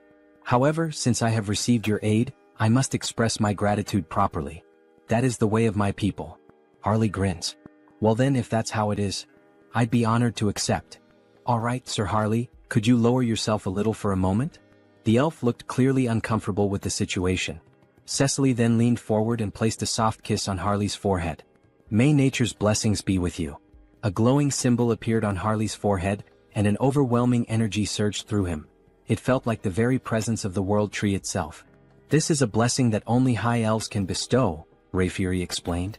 The blessing of nature, a high-level enchantment that can only be used a limited number of times. He glanced at Cecily. Cecily isn't a high elf yet, so this won't be as effective. But once she awakens her true sight, she'll be able to reinforce the enchantment and make it even stronger for you. Then, with a solemn expression, Rayfury continued. And of course, I must give you a proper gift as well. Please extend your hand. Harley complied, and Rayfury placed a small, intricate token in his palm. This is our elven symbol of promise. Should you ever need assistance in the future, we will come to your aid. Seriously? Harley blinked, a bit taken aback. Thank you. You guys didn't have to go this far. I'll accept these gifts with gratitude. Here, take this as well. One last thing. Harley looked at the additional item, curiosity flickering in his eyes. Meanwhile, another conversation unfolded. That young man? He has quite an impressive physique, Rayfury observed. He's just as capable as you, isn't he? You two know each other? No, this is our first meeting, Rayfury admitted before smiling faintly. But I have a feeling this will be a good connection. If it's your intuition, then I trust it completely, Heinrich said. The order must also express its gratitude properly. Heinrich took a deep breath, his thoughts racing. We've gained the favor of both the Elven Kingdom and the Grand Divine Order. Then a voice called out. Lord Tuscan, thank you for handling this issue so swiftly. Now it is our turn to assist you. Just hearing that gives me courage, Tuscan replied. We have only one request. For the peace of this island, please find the Immortal King. Heinrich exhaled slowly. So, in the end, was making contact with the High Elves all for this? He looked up at the sky. The World Tree is the root of all trees. The High Elves can borrow its power, sensing energy anywhere there is life, anywhere trees grow. But, Rayfury added, it will require some form of support. Support? I need some knowledge about the energy we're searching for. The energy of the Immortal King. All right. Follow me. They used teleportation to return to the church. Heinrich never expected to visit this place again so soon. No matter how many times he saw it, the sight remained awe-inspiring. A colossal sacred barrier, its complexity beyond even his full comprehension. Bringing in outsiders only made the church distort the path further, twisting it into an intricate labyrinth. Even someone like Hans would need a considerable amount of time to break through a barrier of this magnitude. We've arrived. Even if an intruder somehow managed to slip inside, the Holy Knights and High Priors stationed throughout the entire building would immediately mobilize. And then, at any moment, this is a fragment of the legendary Immortal King? Alright then. Let's begin mapping its energy trail. The High Elf would track Hans. Meanwhile, elite forces would be gathered, prepared to face him once more. Wait a second. That means there's a path. Fine. On that day, with my own hands, I will seize the final fragment of the Immortal King. In the next scene, an empty chair sat ominously. It's time. Have all the representatives gathered. A vast chamber came into view, lined with chairs, bathed in an eerie glow. The flickering of purple fire cast unsettling shadows across the room. The challenge vote. The executive meeting room. The first to respond was a pink flame, its shape vaguely humanoid. The representative of the Empire is present. Next, a dark violet silhouette flickered. The representative of the East, also in attendance.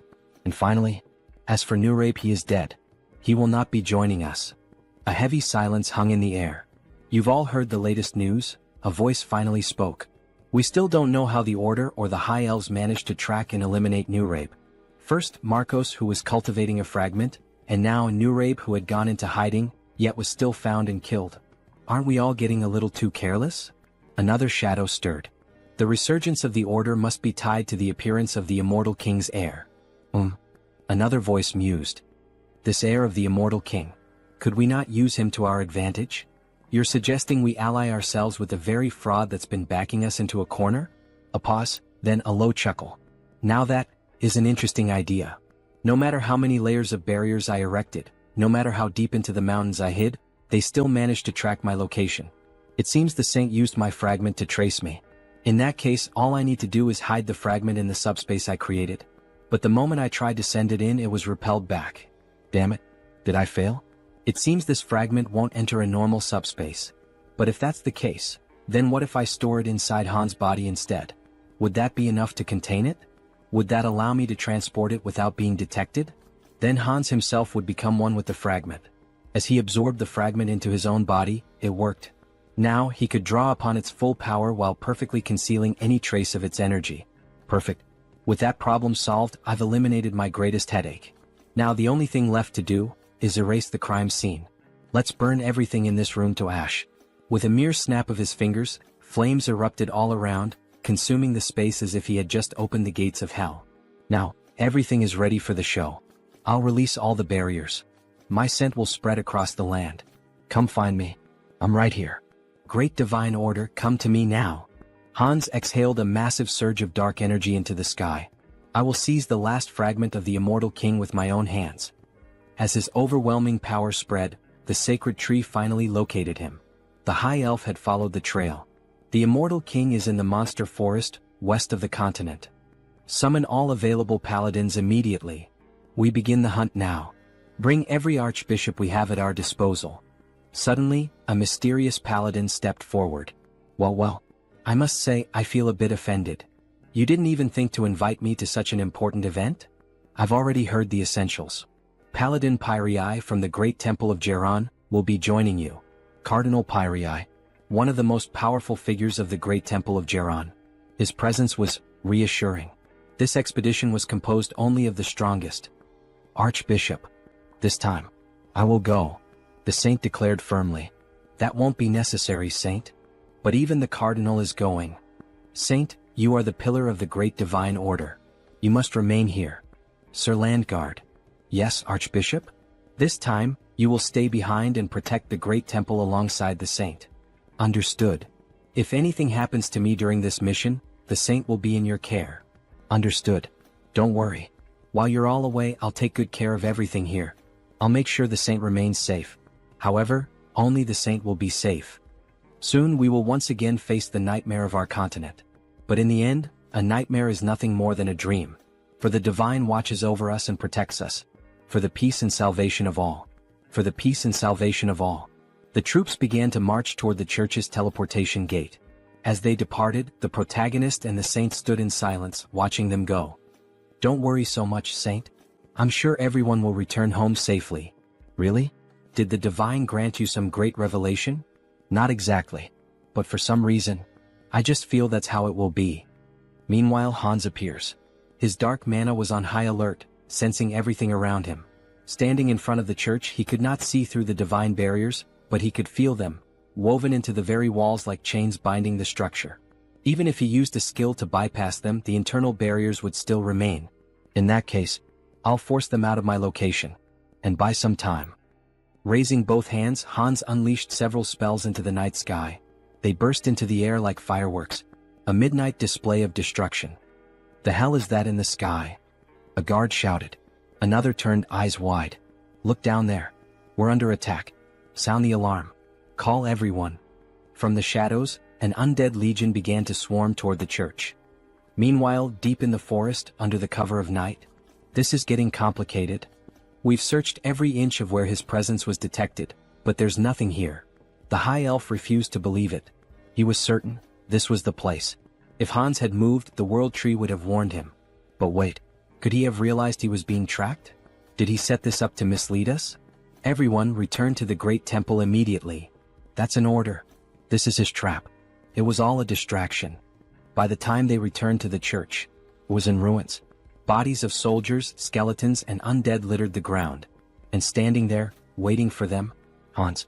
Finally we meet. The last fragment of the immortal king. The time for the immortal king's resurrection begins now. With those words, Hans began to absorb the final fragment into himself. Move quickly. The bell is ringing, signaling that they are under attack. The undead are advancing. Move fast. They seem to be in serious trouble now. Well, good luck to them. Heinrich has been assigned to guard the garden, so all he has to do is wait and then slip in unnoticed while Hans takes care of the rest. Everyone move in this direction, a soldier shouts. Don't stop, hurry. However, Heinrich is starting to feel uneasy. There are more of them than he expected. He sees several paladins, warriors, and other people he has never encountered before. Well, in any case, they still don't know that Hans has already reached the depths of the dungeon. They will be too preoccupied with the undead both outside and inside the castle. But then, someone appears above Heinrich, something almost angelic. The figure begins to speak. Everyone listen. The undead outside the castle are merely a diversion. The heir of the immortal king has already reached the depths. Head to the sealing chamber, all of you. Heinrich is stunned. Who the hell is this person? Wait, that's an inquisitor. How the hell did they figure out our plan so fast? Damn it. Heinrich dashes toward the soldiers. He must intervene before this turns into a complete disaster. If they get there quickly, Hans won't be able to retrieve the last fragment of the immortal king. The ceiling begins to crumble bit by bit. The saint looks on in shock. She cannot believe it. How did an intruder manage to reach the sealing chamber without anyone noticing? Are you telling me that the enemy, teleported into our temple? She questions. That part, we don't know yet, someone replies. The saint begins to panic. The immortal king was this close all this time and we didn't notice? All because I wasn't good enough to sense his presence or track him. Oh my god, this is all my fault. So many lives will be lost because of my failure.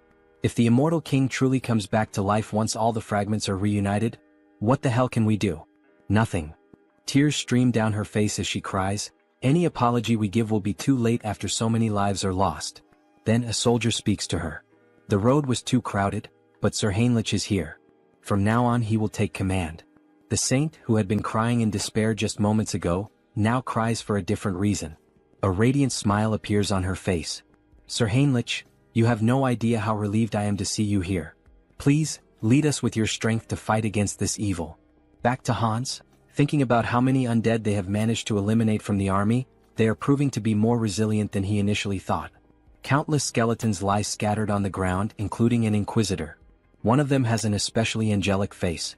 Malcolm was no ordinary opponent. He was like an elite boss. Rest well, Malcolm. You fought so bravely. After searching for a while through the war-ravaged battlefield, Hans finally finds it. The last fragment of the immortal king is right before him. Finally. Come to me now, fragment. He begins to absorb all the energy from it. The immortal king's final legacy will belong entirely to Hans. He continues drawing every last drop of residual power from the fragment, devouring it completely. However, when he finishes, he feels something strange. What the hell is this feeling of weakness? Even after consuming the last fragment, he doesn't feel any stronger. Could it be that it takes time to fully absorb the fragment's power? Then he hears a noise, an intruder. Two paladins soar toward Hans, weapons in hand, ready to strike him down. Hans quickly casts a spell, sending them flying backward with a powerful blast. They crash to the ground and everyone looks on in shock. A nun rushes to their side, immediately using healing magic to purge the remnants of dark energy with divine power. Heinrich decides that it's time for him to join the fight. He cannot just stand by and watch them battle like this. However, the saint grabs his hand, telling him that he cannot. It is necessary to first analyze the immortal king's power. They cannot be reckless. Do not charge in alone, Sir Heinrich. Hold your position a little longer. Understood, my saint, he replies. Inside, Heinrich is in turmoil. His entire plan was to buy time by pretending to fight Hans. Give up, lackeys of the order. The fragment is already mine, fully and completely absorbed. Behold my power. Hans declares as dark energy surges through the entire chamber. Do not listen to him. Keep attacking, attack with all your might, someone shouts. Hans knows this battle would be much easier if he simply unleashed his full power on them. However, he cannot take the lives of the innocent. Suddenly, radiant swords rain down from the sky, striking him directly in the chest and left shoulder. This attack, could it be the saint's enchantment? It is incredibly fast and powerful. The saint's expression is deadly serious. If Hans had not instantly boosted his regeneration, he would have been in real danger. If he wants to avoid casualties, he cannot afford to prolong this battle. He decides his next move, he will bring down the command tower first. Without hesitation, he unleashes a barrage of spells, aiming to strike the saint and everyone else at once. How dare you attack our saint? Is he reacting at this speed? Not only did he block my attack instantly, but he is also counterattacking without hesitation. They are moving with absolute confidence, as if certain that he won't bring them down. Is someone among them reading my strategy and relaying it? Maybe he should take a look inside their minds. Then one of them questions, "Where do you think you're looking?" Hans is affected mentally. That means he still hasn't fully absorbed the power of the fragment, the saint observes. Everyone stay alert. This is our chance, we can do this. She conjures several beams of light against Hans while, at the same time, the warriors charge at him with full force. They are trying to overwhelm him with enchantments and sword strikes simultaneously, preventing him from regenerating. Such an obvious maneuver. Hans quickly casts a barrier, sending one of the warriors flying backward. Go ahead, let's see if you can block this next attack as easily, another warrior shouts. Are you seriously trying to provoke me with such a slow strike? Hans sneers. He then summons a spectral hand, binding magic, trapping the soldier as if inside a cage. Damn it, how the hell did this happen? How is he reading every single one of our movements now? He shouldn't be able to block psychic intrusion. Forgive me, senior. One of them speaks hesitantly. Since Heinrich couldn't help, he must have read the plan from his mind so that Hans would know what was coming. If it's come to this, then the soldier is. However, he is cut off by Hans's laughter. It's too late, you poor fools. You were too slow. Inside him, the fragment of the immortal king, finally, has completely fused into one. A vision appears as if a heart is pulsating violently. Hans begins to laugh uncontrollably as the atmosphere grows heavier and denser, thick with the overwhelming energy surging from within him. No, this energy. The saint stands in shock, unable to comprehend what is unfolding before her. Sir Heinrich, however, cannot hide the joy on his face. This can't be happening. The saint stands frozen, unable to react, before tears begin streaming down her face. We were too late. The immortal king is truly coming back. We see Hans slowly beginning to transform. You dogs of the order, tremble in fear. System notifications start to appear. You have experienced death, overcome it and conquered it. You have now transcended. Achievement unlocked. He has returned. The immortal king. The calamity of the sidereal dimension. The immortal king. Quickly. We're almost at the sealing chamber. We need to support Her Holiness immediately. However, as soon as the guards rush into the room, they are struck speechless by what they see. That figure. Could it really be the immortal king? Is it truly him? Are we already too late? Hans stands before them in a new form. He appears more human now, his body no longer just bones but covered in flesh, yet undeniably more powerful than before. We still have time. This is a sacred space that suppresses the immortal king's power. We will sacrifice our lives to stop that demon right here. Sir Pion. Everyone get ready. We attack together. You truly believe you can stop me? Hans scoffs. Since you cannot see the status window, it's easy for you to fall for such delusions. Achievement unlocked. Rewards, grants immunity to instant death. Special abilities Decayed Heart and Immortal have evolved into Immortal Heart. Hans has truly become a mystical being, now even capable of escaping death itself. He is invincible. Very well, come at me, all of you. Let me show you the power of the immortal king. He places his hands over his eyes and activates the Eye of Darkness ability. All the soldiers are instantly ensnared by it. With just a glance, he instills overwhelming fear and confusion in his enemies while also exerting control over lower-ranking demons. The guards begin to hallucinate, some even see worms crawling out from their own bodies. This is the legendary Eye of Darkness. Never look directly into them. Now it's your turn. Hans gathers energy in his hand. Rise once more, my legion of the undead. Return to life and claim the souls of our enemies. Bones and corpses begin to gather around him, forming something monstrous. Be careful. That thing is a corpse golem. If you get hit by its attacks, you're finished. Dodge. The skeletal golem charges forward, laying waste to everything in its path, causing mass destruction. What a pathetic sight, Hans says. Let's end this now. The saint is desperate. She must do something, she must make a decision. If she hesitates here, not only the church but the entire continent will fall into danger. Clutching the cross at her chest, an idea suddenly comes to her. Sir Heinrich. Yes, my lady? She will entrust him with her token. Please take this and retreat. You must become stronger and stop the immortal king in the future. Attention everyone. We must clear a path for Sir Heinrich. Protect him with your lives so that he may escape safely. Understood, Your Holiness. Everyone pursue the immortal king. Stop him at all costs. These buzzing flies. I'll finish all of you at once. Just then, a soldier attempts a stealth attack, but Hans notices immediately. To think you would try that failed move again. How foolish. It doesn't matter, the soldier says, even as Hans' magic tightens around his throat. Our goal is complete. What goal? If we could save Sir Heinrich, our hope, I would throw away this worn-out bag of bones as many times as necessary. Very well, fool. Your wish is my command. I'll crush this skeleton right now. Before he can finish, Hans is sent flying by a sudden punch to the face. It was Sir Heinrich delivering a powerful, blessed strike. Without giving Hans time to react, Heinrich draws his sword and launches a flurry of rapid, precise strikes. Hans watches, impressed. Your movements are excellent, he admits. But Heinrich's sword is too dull. It cannot cut him, much less kill him.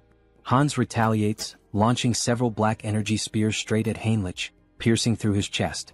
However, they do not wound him. He can feel the impact, but the spears have only punctured his armor, not his body. This is the climax. Hans unleashes another spell, causing a massive explosion across the battlefield. The saint screams in despair. Sir Heinrich, what? Even after I told you we should entrust the future to you. She collapses to the ground, sobbing. Why didn't you run away? I did not join the church to save my own skin, Heinrich replies. How could someone who turns his back on his comrades, who stand ready to face death and sacrifice themselves for a greater cause, ever hope to protect the world? The cross-shaped token in his hand begins to shine intensely. Immortal King, you said my sword was dull? Even if my blade breaks today, I will kill you here and now. You have achieved enlightenment by fulfilling the conditions. You have acquired the special ability, Blessing, Rod of Light. This is the third blessing. Excellent. Shall we head toward the conclusion? Sir Heinrich charges forward, striking Hans directly in the chest. That was a wonderful line, Hans chuckles. The emotional delivery was top tier. Now let's wrap this up with our final comments and bid farewell to our audience. Everyone stares in disbelief at what has just transpired. Servant of the church. What is your name? I am Heinrich. Heinrich Landguard.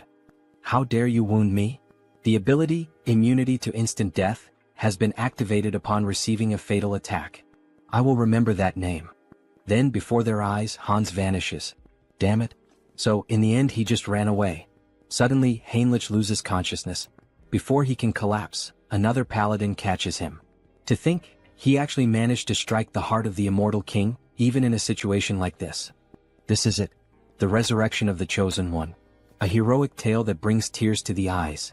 In the end, Hans was reborn as the immortal king, and Heinrich the one who defeated him with the blessing of the gods. A perfect rivalry between a hero and a demon king. Now all that's left is to collect payment. Shall we settle the admission fee? Well, that much money? It increased by about 1 million. There's no need to think too hard about what to do. Looking at the system window, he selects exclusive skill enhancement. Your unique ability evolves, blooming with new possibilities. You have acquired a special ability, customization. Customization? Oh, so this is what a game is all about. A full customization window for Hans appears. Colors, horns, outfits, every model available. The newly acquired customization ability opened up 2 possibilities for him. This includes creating the avatar for the updated feature and modifying the avatar for the new feature. First, in modifying the avatar for the new feature, we see all the possible changes that can be made to Hans. His hair, body, and some details about his status such as SRT, INT, DX, and POW. This allows him to alter both the appearance and the stats of existing avatars. On the other hand, the avatar creation ability lets him define the appearance and stats during the initial creation, including features like hair and eyes. Above all, the biggest difference in this category is the gender selection option, which allows him to choose between being a man or a woman. Feeling excited, he reassures himself that he isn't thinking anything inappropriate or strange. He's just pressing the button out of curiosity. After all, he needs to find out what the difference is. So he presses the button to become a woman. However, it is not possible. The system notifies him that the selection is currently locked, leaving him with only the option to choose a man. However, a new option appears. And what is this below? Media selection. You can generate related species by consuming a specific medium. A medium related to a species? Could it be the branch from the world tree that Cecily gave him last time? He liked the item because it is an environmentally friendly air purifier, but he feels there is no way around it. To create an elf, this should be enough. World tree branch detected. Generating as elf. Then the creation begins. A tall elf, just like the protagonist, with short hair and long ears. How impressive. And with that, it's done. An elf avatar is being created. Since customization is now possible, he adjusts the face to make it more beautiful and refines the arms and legs to be long and slender. As elves are elementalists, the most important attribute distribution is their affinity with nature. His name is Harris.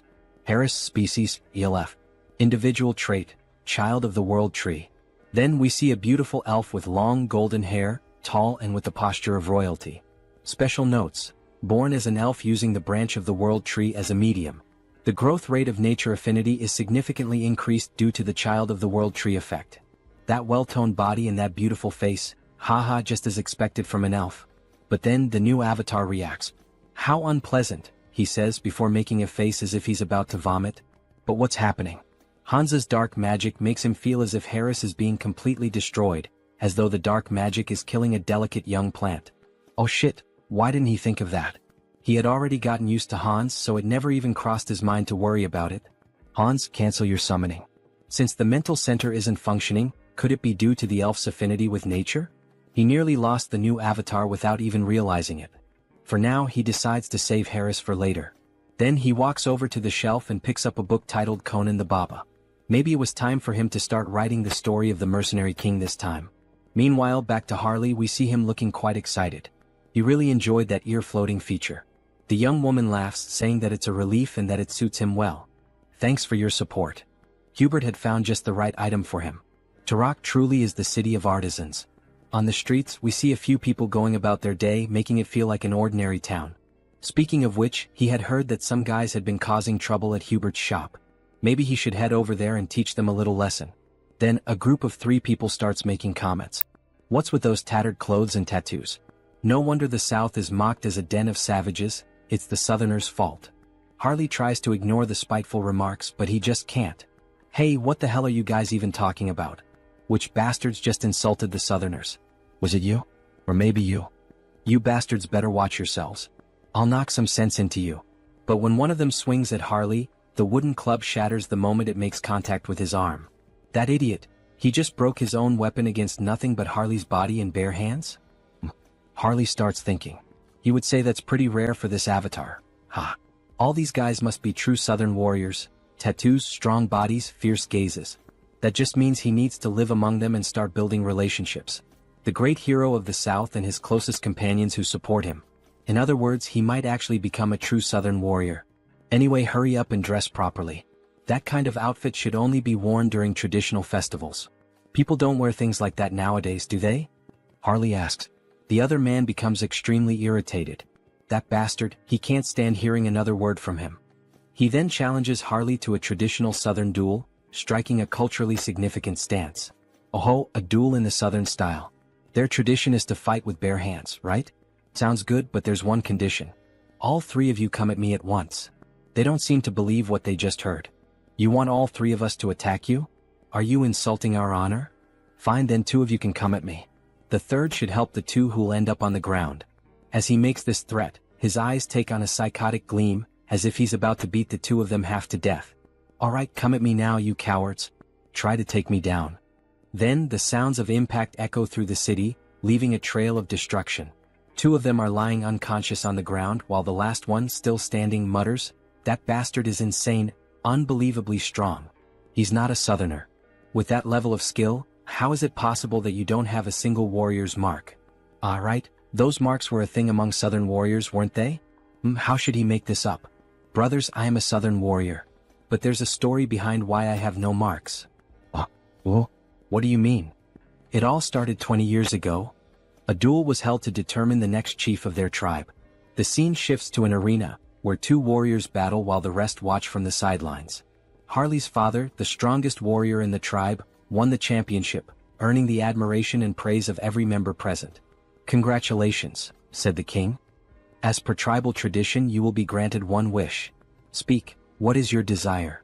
His wish had already been decided from the very beginning of the tournament. "I will not marry the chief's daughter." What? Everyone was stunned. Outrageous. How dare you make such an absurd request? Explain yourself. Well, he had a good reason for making that request. The reason was, she and he were bound by blood as siblings. What? She is left speechless. "Father, are you really going to let someone who speaks such nonsense go unpunished?" "My deepest apologies, my dear daughter. However, everything he said is true. You are not my biological daughter. I adopted you a long time ago. Guards, kill this insolent fraud. Dear, he will buy us time, so run away quickly." At that time, his mother was pregnant with him, which is why she couldn't help his father fight. His father bravely fought alone to protect his wife and unborn child. But he fell heroically, holding back the tribe's warriors. His mother managed to escape her pursuers and hide in a secluded cave, where she raised him. However, even his mother passed away recently due to illness, and that is why he has no warrior's marks. All 3 men begin to weep. How could such a tragic past exist? They apologize for misunderstanding him. He is a true Southern warrior. He never expected such a sorrowful backstory. Of course, it was obvious that everything Harley had just said was a complete lie, but his performance was insane. Alright then, to our new brother, cheers. Everyone raises a large mug of beer in celebration. By the way, Hyungnim, this place is pretty far from the south, isn't it? What brought you all the way here? Well, there's a story behind that too. After his mother passed away from illness, he was left all alone in this cruel world. It was just him and his own body. He was completely lost, unsure of what to do, how to survive, or what path to take. And then the only person who didn't just walk past him but actually stopped and spoke to him said, "Excuse me, do you need help?" That person was a young merchant named Hubert, who ended up becoming very close to him. Today they are best friends. Hubert was the only one who truly made an effort, who worked hard to help him get settled. A benefactor and a true friend. But later he found out that Hubert was in serious trouble. Apparently he was being threatened by some bandits. There's no way he could ignore the struggles of someone who once saved him. That's why he came all the way here, to help. One of them slams the table. That's awful. An enemy of our brother is an enemy to all of us. We'll do everything we can to help our brother's brother as well, everyone. Thank you all so much for your help. Harley embraces them all. Alright then, as soon as I use these bastards to silence the fools threatening Hubert, it'll be time to kickstart my real creative economy project. He plans to import a ton of pimenta de terra since it's a rare and valuable spice in this world. In exchange, he'll distribute magical tools, which are common here but scarce on Earth. A win-win trade where everyone benefits. And in the process, he'll also secure a hefty profit, using that income to pave the way for even more explosive growth. Very well, Hyungnam. Let's first head to your friend's shop. We'll make sure the place is well protected.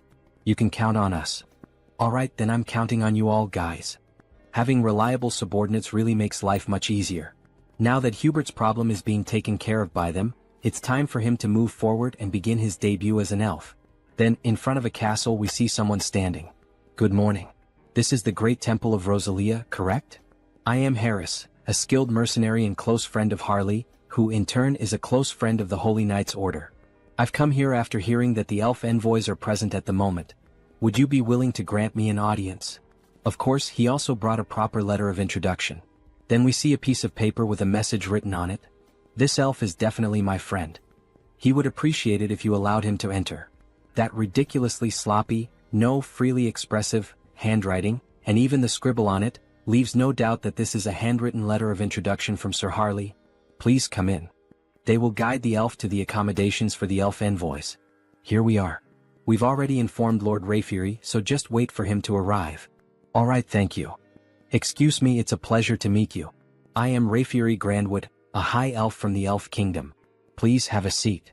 He heard that Harris was a fellow mercenary of Sir Harley? Yes, I am Harris. Thank you for taking some time to meet with me today. It's a bit difficult to pretend not to recognize familiar faces every time. But more than that, it's honestly fascinating. Seeing him through the eyes of a high elf, his eyes truly seem to shine even more. The longer he looks, the more and more he feels like he is being drawn in, as if he is being sucked directly into them. What a strange feeling. This must be because I'm in an elf's body now. He knew that Harris is a close and dear friend of Sir Harley, seeing him wear the bracelet that he gave him. Seems to be true. Then the bracelet begins to glow. I'm sorry, he says. I accepted the gift because it was from someone of your kind, but if it offends you, I'll return it immediately. No, not at all. On the contrary, I'm happy, even honored, that a relative is wearing it. More importantly, he heard that there is something Harris would like to ask him. Yes, that's true. It's nothing urgent, but he would like to learn how to harness the power of nature and form contracts with spirits. He never had the chance to grow, form contracts, and become stronger as an elf, since he spent almost his entire life being alone. I understand, he says. The potential of this person, there's no doubt about it. We see an immense amount of power leaking from his body, as if he were the very embodiment of the world tree. Alright, would you like to go outside and get some fresh air? Oh, of course, it would be an honor. You asked me to teach you, but unfortunately, it won't be possible.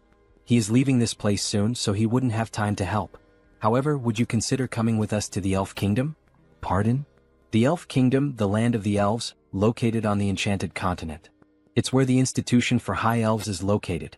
It would be an honor for him, but would there be any special qualifications or requirements? Yes, originally it is a place reserved only for the children of High Elves, only they are allowed to enter. But there is an exception. This is a lot of pressure. And this exception is a person who possesses the qualities of a high elf. You feel something when you look directly into my eyes, don't you? Look directly at me now. Is happening again, this sensation, what is it? It feels like he's being pulled in, as if he's being sucked into them. Where is this place? Is it some kind of mental realm, like the one where he fought against the Society of Divine Retribution? No, the energy here is much purer and cleaner than in that place. Then something catches his attention. He doesn't believe what he's seeing. Could it be? A beautiful elf with pink hair, Could that be the elf goddess? No, is that the world tree? Then the elf descends from the tree, gently approaching him. Hey, wait a second, I am? The elf gently touches his face. Why is this beautiful elf doing this? Why is the goddess doing this? Oh, poor child, come to the realm of the elves, says the beautiful elf, speaking in a strange language as she gently strokes Harris's face. Then she vanishes right before his eyes. That leaf, that aura. Is she the world tree itself? More importantly, what did she even say? I didn't understand a single word of that strange language. Maybe it was the language of the elves. Hey, wait a second, he has no idea what that meant. Don't just leave. Before he can finish his sentence, he snaps back to reality. What did she mean by that? Then he returns to the garden. She's already gone, isn't she? What the hell is going on? He felt the presence of the world tree. He saw an elf. That was the world tree? So that's the form she chose to appear in. It seems she greeted him in the most familiar way she could. It seems that the world tree has a special interest in you, Harris. Seriously? Wait a second. First the divine, and now even the world tree is paying attention to him? What the hell is going on here? The next day we see a shop open. Hey man, he's sure he made it clear last week. He told him to close the shop and leave town. We see 3 men with strange tattoos intimidating Hubert. Yet he's still here. Well, excuse their rudeness. This week, a truly excellent tea has arrived. How about it? Would he like to have a cup with him? We see that Hubert is truly a gentleman, dressed in formal attire, wearing gloves and glasses. So, it seems he didn't understand a single word of what he just said. Then he taps the cup. He'll be giving up this place and leaving today. Or does he really prefer to die here at their hands? My God, so they don't like tea, huh? Well, either way, his friends seem to enjoy it even if they don't. What the hell is this bastard even talking about? Before he can finish his sentence, Harley lands a solid punch right to his chin. He's sent flying from the impact. Get the hell out of our sight, you piece of shit. What the hell are they? With just one punch he took down our leader. Where the hell did they suddenly come from? Then Harley and his friends charge forward. The 2 enemies are beaten like gangsters' wives, their screams echoing from inside Hubert's establishment. So, at the end of the day, alright, cheers. Thanks to you brothers, Hubert is safe now. The drinks are on him tonight.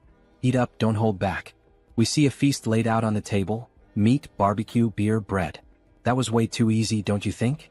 And more importantly, after watching him fight today, he's convinced he really needs a crest. A crest? Yeah, like his. As he takes off his shirt, we see a strange tattoo, a proper warrior's crest. He's heard that there's a shaman from the south here in Tarik who knows how to carve them. So what do you think? Why don't you go ahead and... Luangya, what the hell are you doing? Let's go find him right now. Harley takes off running with Luang in his arms. But he hasn't even finished at least one dry ink. Elder, you old fool. Has age taken your hearing too? He's sure he told her to have the protection money ready by today.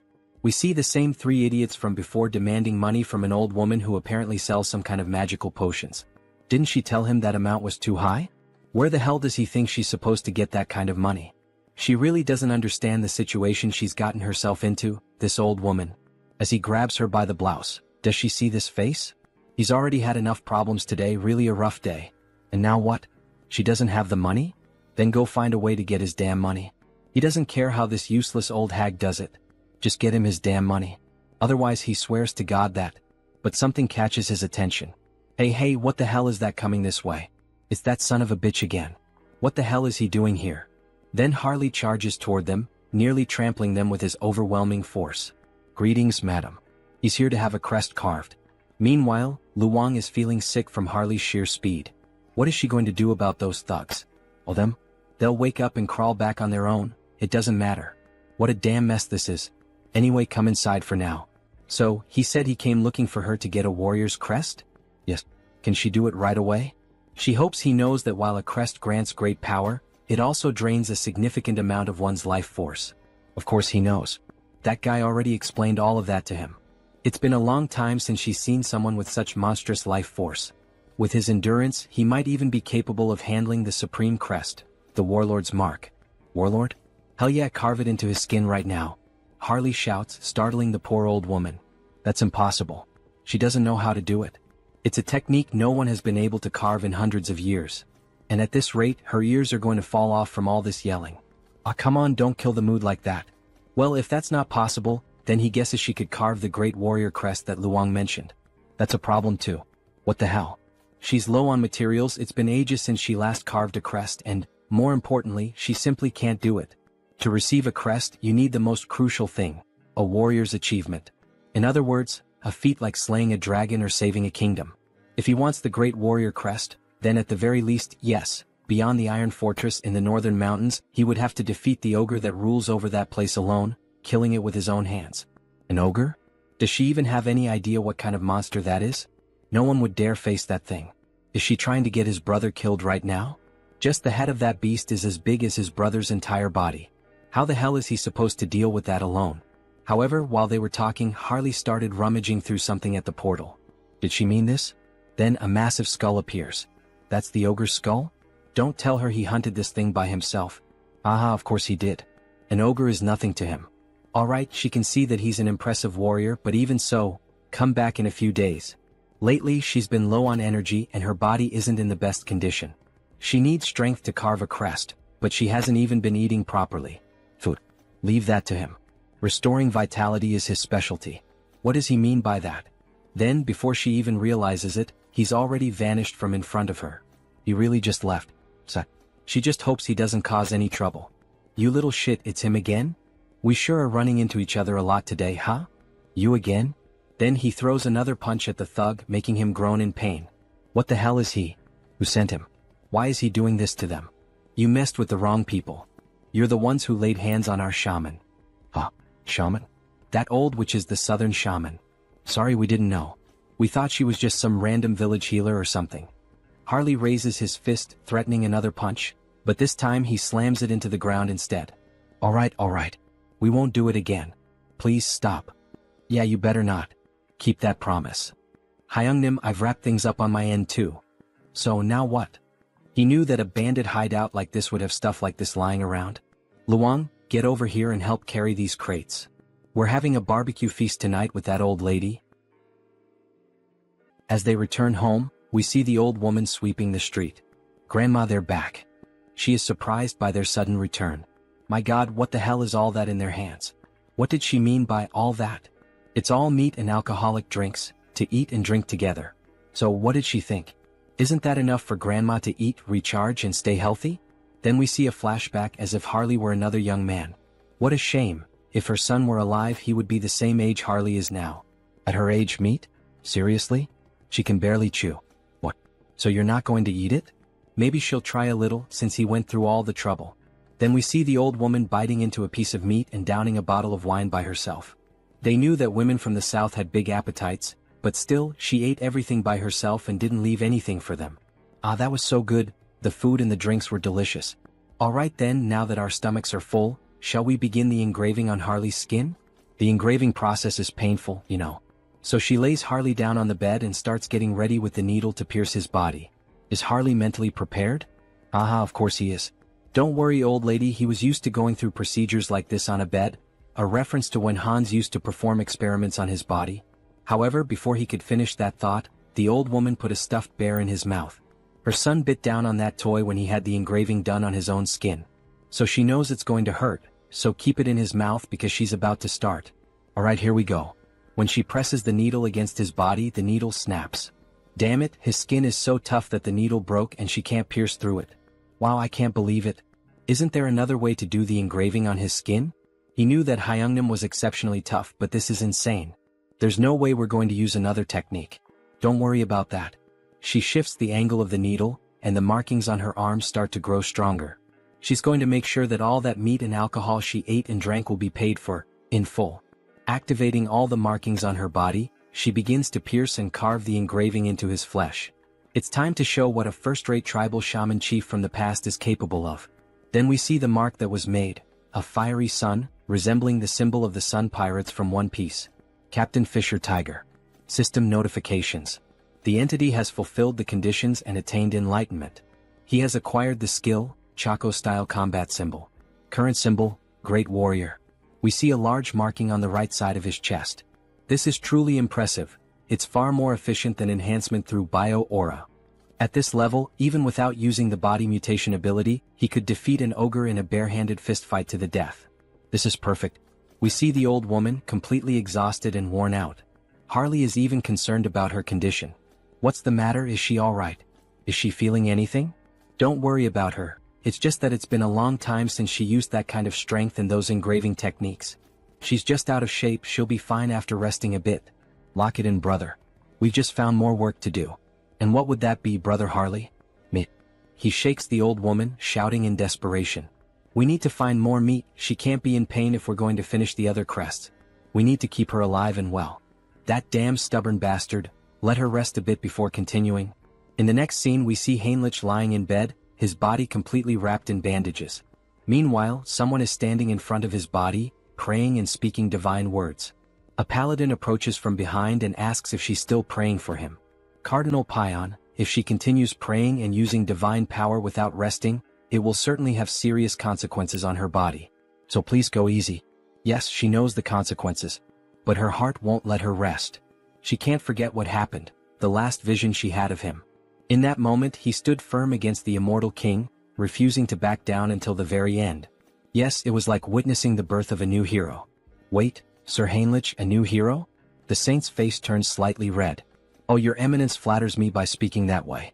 Sir Heinrich, you're finally awake. We were worried, you've been asleep for many days. Is the pain bearable? Thanks to the saint's care your body is doing well. Sir Heinrich, we now proclaim you not just as a champion of our great divine order, no. We proclaim you as the hero of Out Erica. Finally, says Heinrich with a mischievous smile. Now he can say that both the hero and the demon king have officially been cast in their lead roles. Let's create a Taoist, the one who will play the demon king Hans. Now that the hero has been born, he believes it's time to fulfill his duties as the demon king. With the power of his perfectly refined contagious ministry magic, he will spread his infamy even farther than before. He sees it clearly now, the filthy stains of wrongdoers. He prepares to begin the night hunt.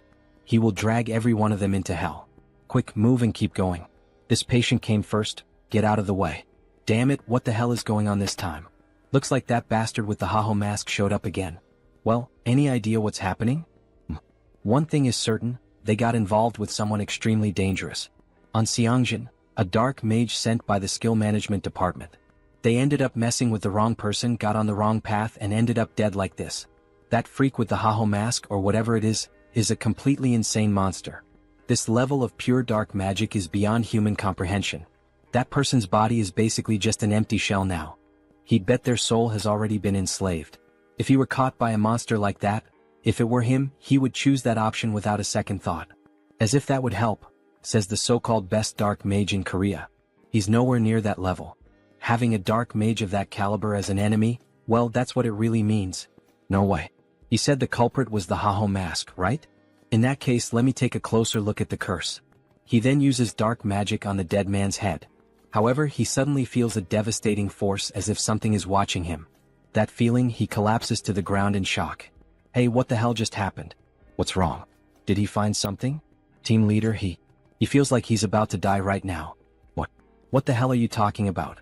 That bastard. The Haho mask. He saw him. The Haho mask noticed him. He tampered with the spell on his own, so if he gets caught, he's screwed, no doubt about it. At this point, there's only one option left. Is he going to fight against the masked Haho? If he just dies now by jumping off this building, he could peacefully cross over to the other side.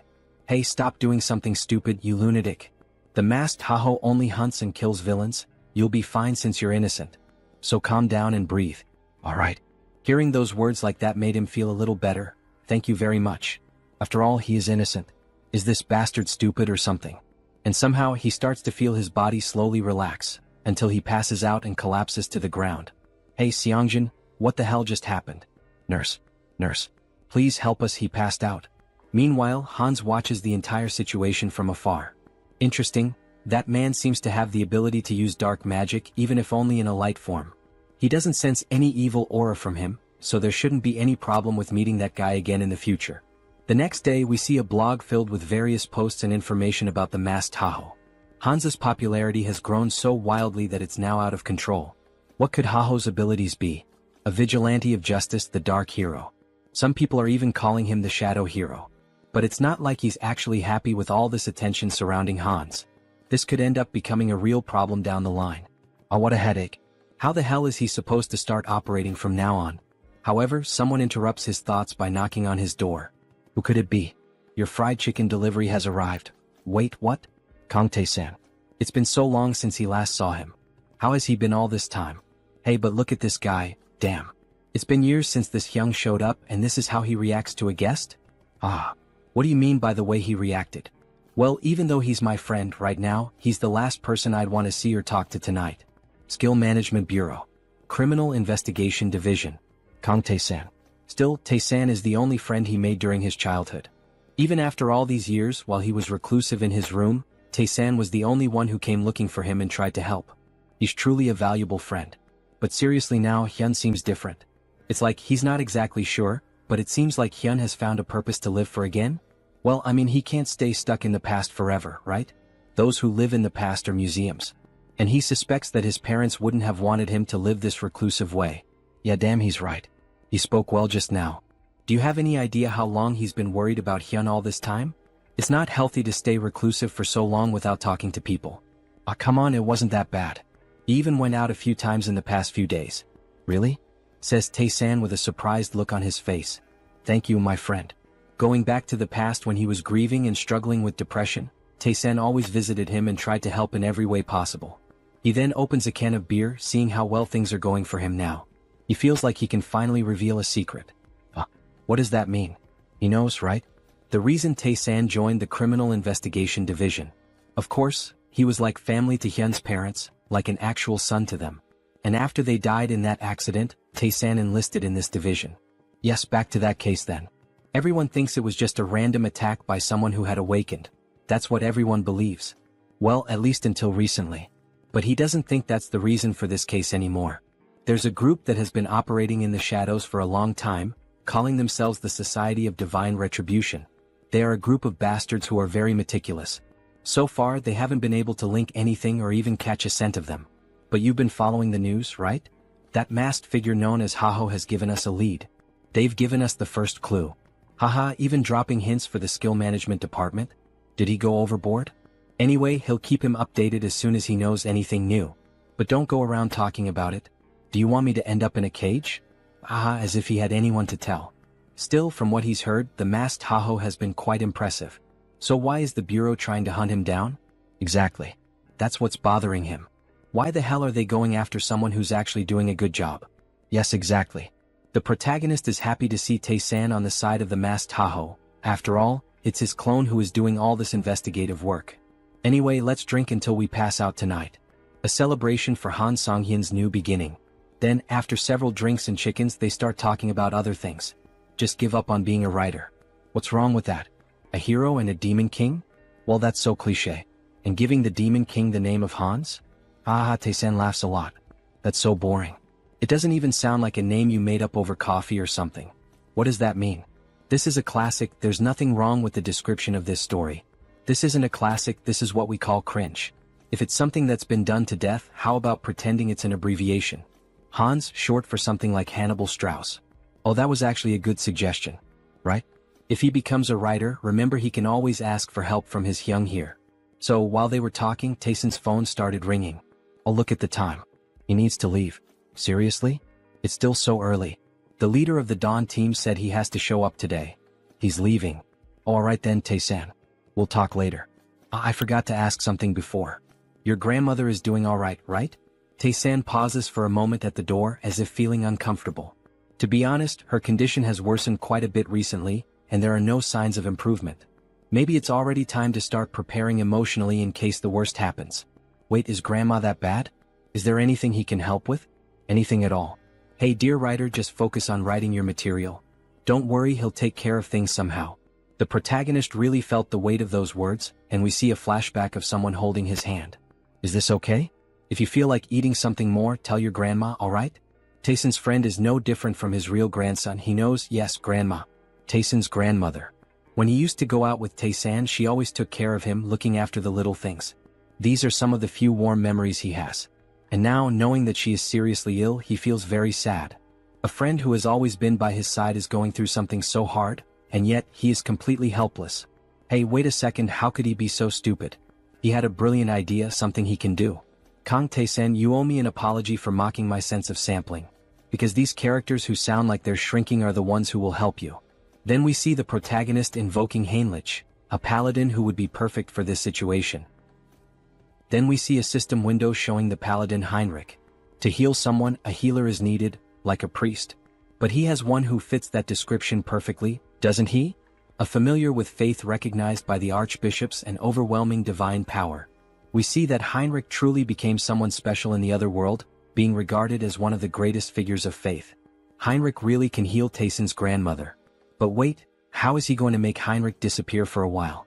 If he vanishes right after officially becoming the hero, it will lead to misunderstandings. Even the saint is focused on him now. Well, with night falling and the day about to turn, it's better to wait. For now, it's best to hold off until the right time to disappear from the original world so he can heal the grandmother. Then in the next scene we see a child singing while carrying apples, dressed in very formal clothing. A lively city with many people walking through the commercial district. The girl asks the boy if he's alright if the bag full of apples isn't too heavy. Yes, sister. It's fine, it's not heavy. However, in a moment of distraction, one of the apples ends up falling out of the bag. Stop rolling. Wait, don't run through the city like that, Aaron. Then the apple ends up landing at the feet of a stranger. Oh dear. You need to hold this more carefully, says the man, holding the apple in his hand while the children stare at him, startled. But then the girl finally begins to smile with joy, so it was him all along. Mr. Hines. Hello everyone, how are you doing? All good. The boy looks impressed. Is he really Mr. Hines? He looks completely different from when he helped him escape from the vampires. Yes, it's him. His face has changed a bit over time, hasn't it? Uncle, why on earth are you only showing up now? It's been so long. Haha, right, it's been almost 7 months since he last visited them. Apologies. You've been very busy lately. Alright, but the fact that he came all the way here like this must mean he has some business to take care of here as well, right? Haha, she seems to know everything about him. Heinz looks surprised. How does she already know? No, he came here just to see them. It's alright, Mr. Hines. They're comfortable with it, just be quick about saying what you need to say. But you really should visit us more often, says the boy. Alright, honestly he can't defeat both of them, so he decides to be direct. He searches through his clothing and then makes a proposal. Diana, can he be her employer again? He wants to borrow her information gathering skills and offers her 2 gold coins. Yes, of course I'll help Uncle Heinz, says Diana with a smile.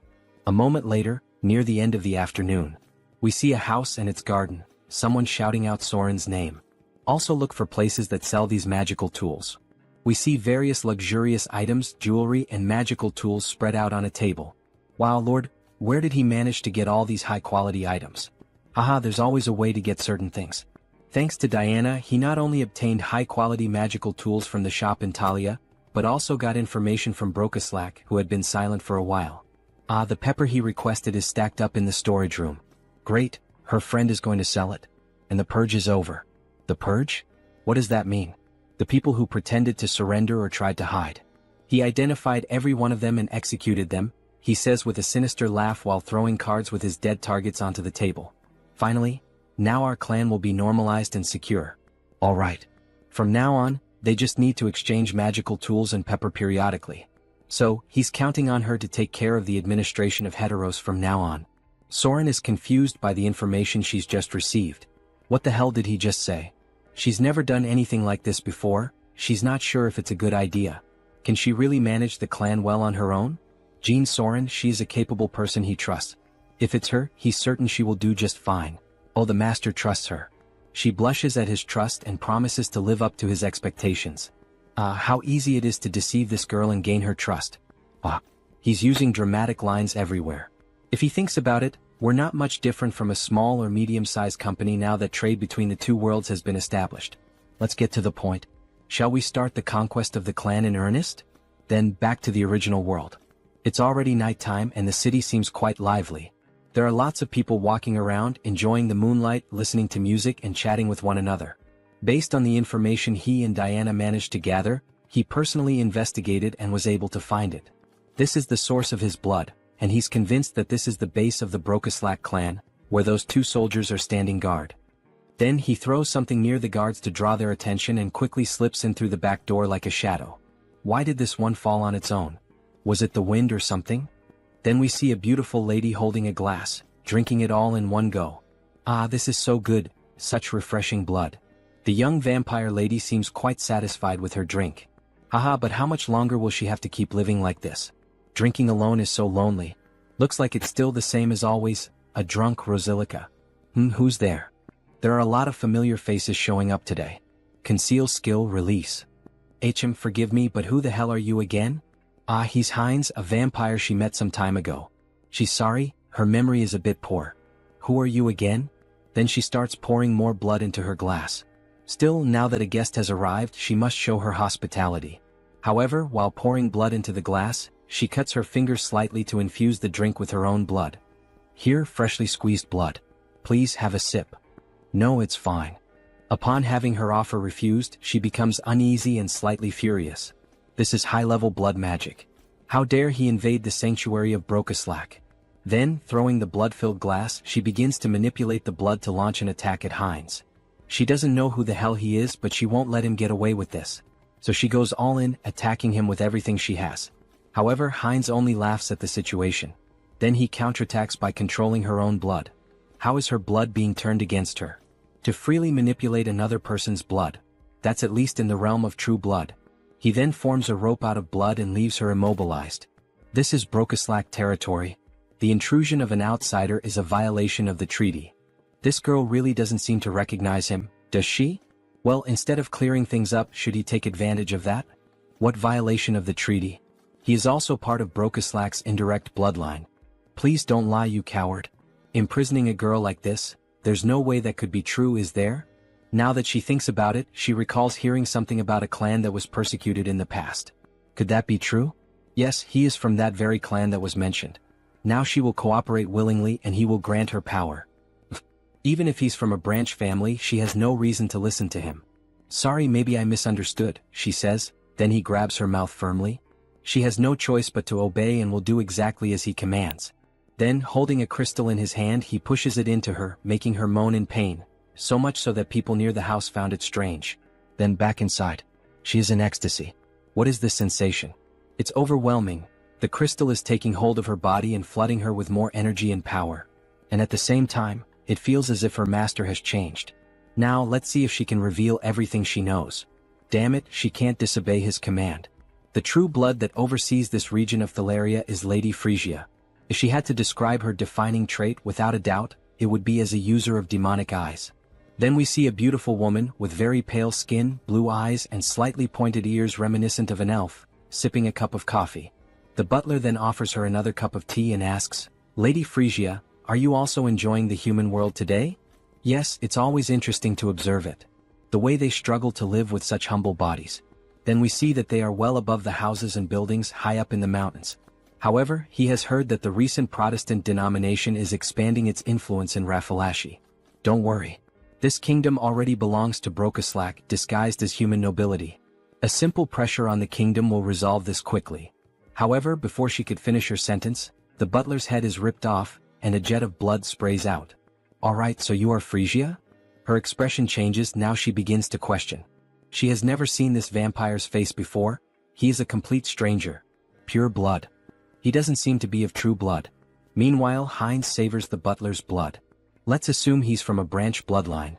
Humph, a humble branch blood like him dares to pick a fight without knowing his place. She makes a scornful face and takes a light breath.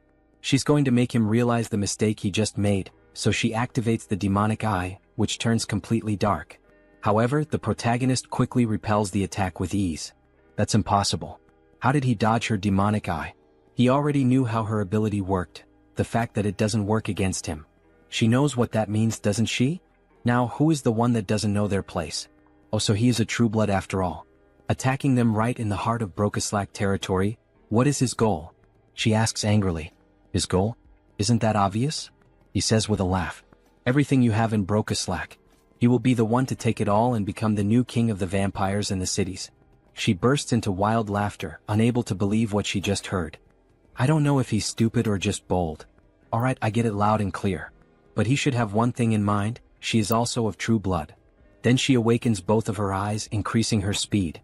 Even Heinz can't keep up with her and takes a punch to the stomach. Her hand is reinforced with magic and martial arts, making him spit out blood. He really thought his nonsense would work with skills so weak that he can't even dodge? She laughs as we see her arm massive and full of veins. This woman, is she a martial artist? What the hell? She's using her demonic eyes, so he thought she would rely on magic. This is so different from what he expected. Then she starts to summon the blood from her umbrella, using a blood strike toward the protagonist.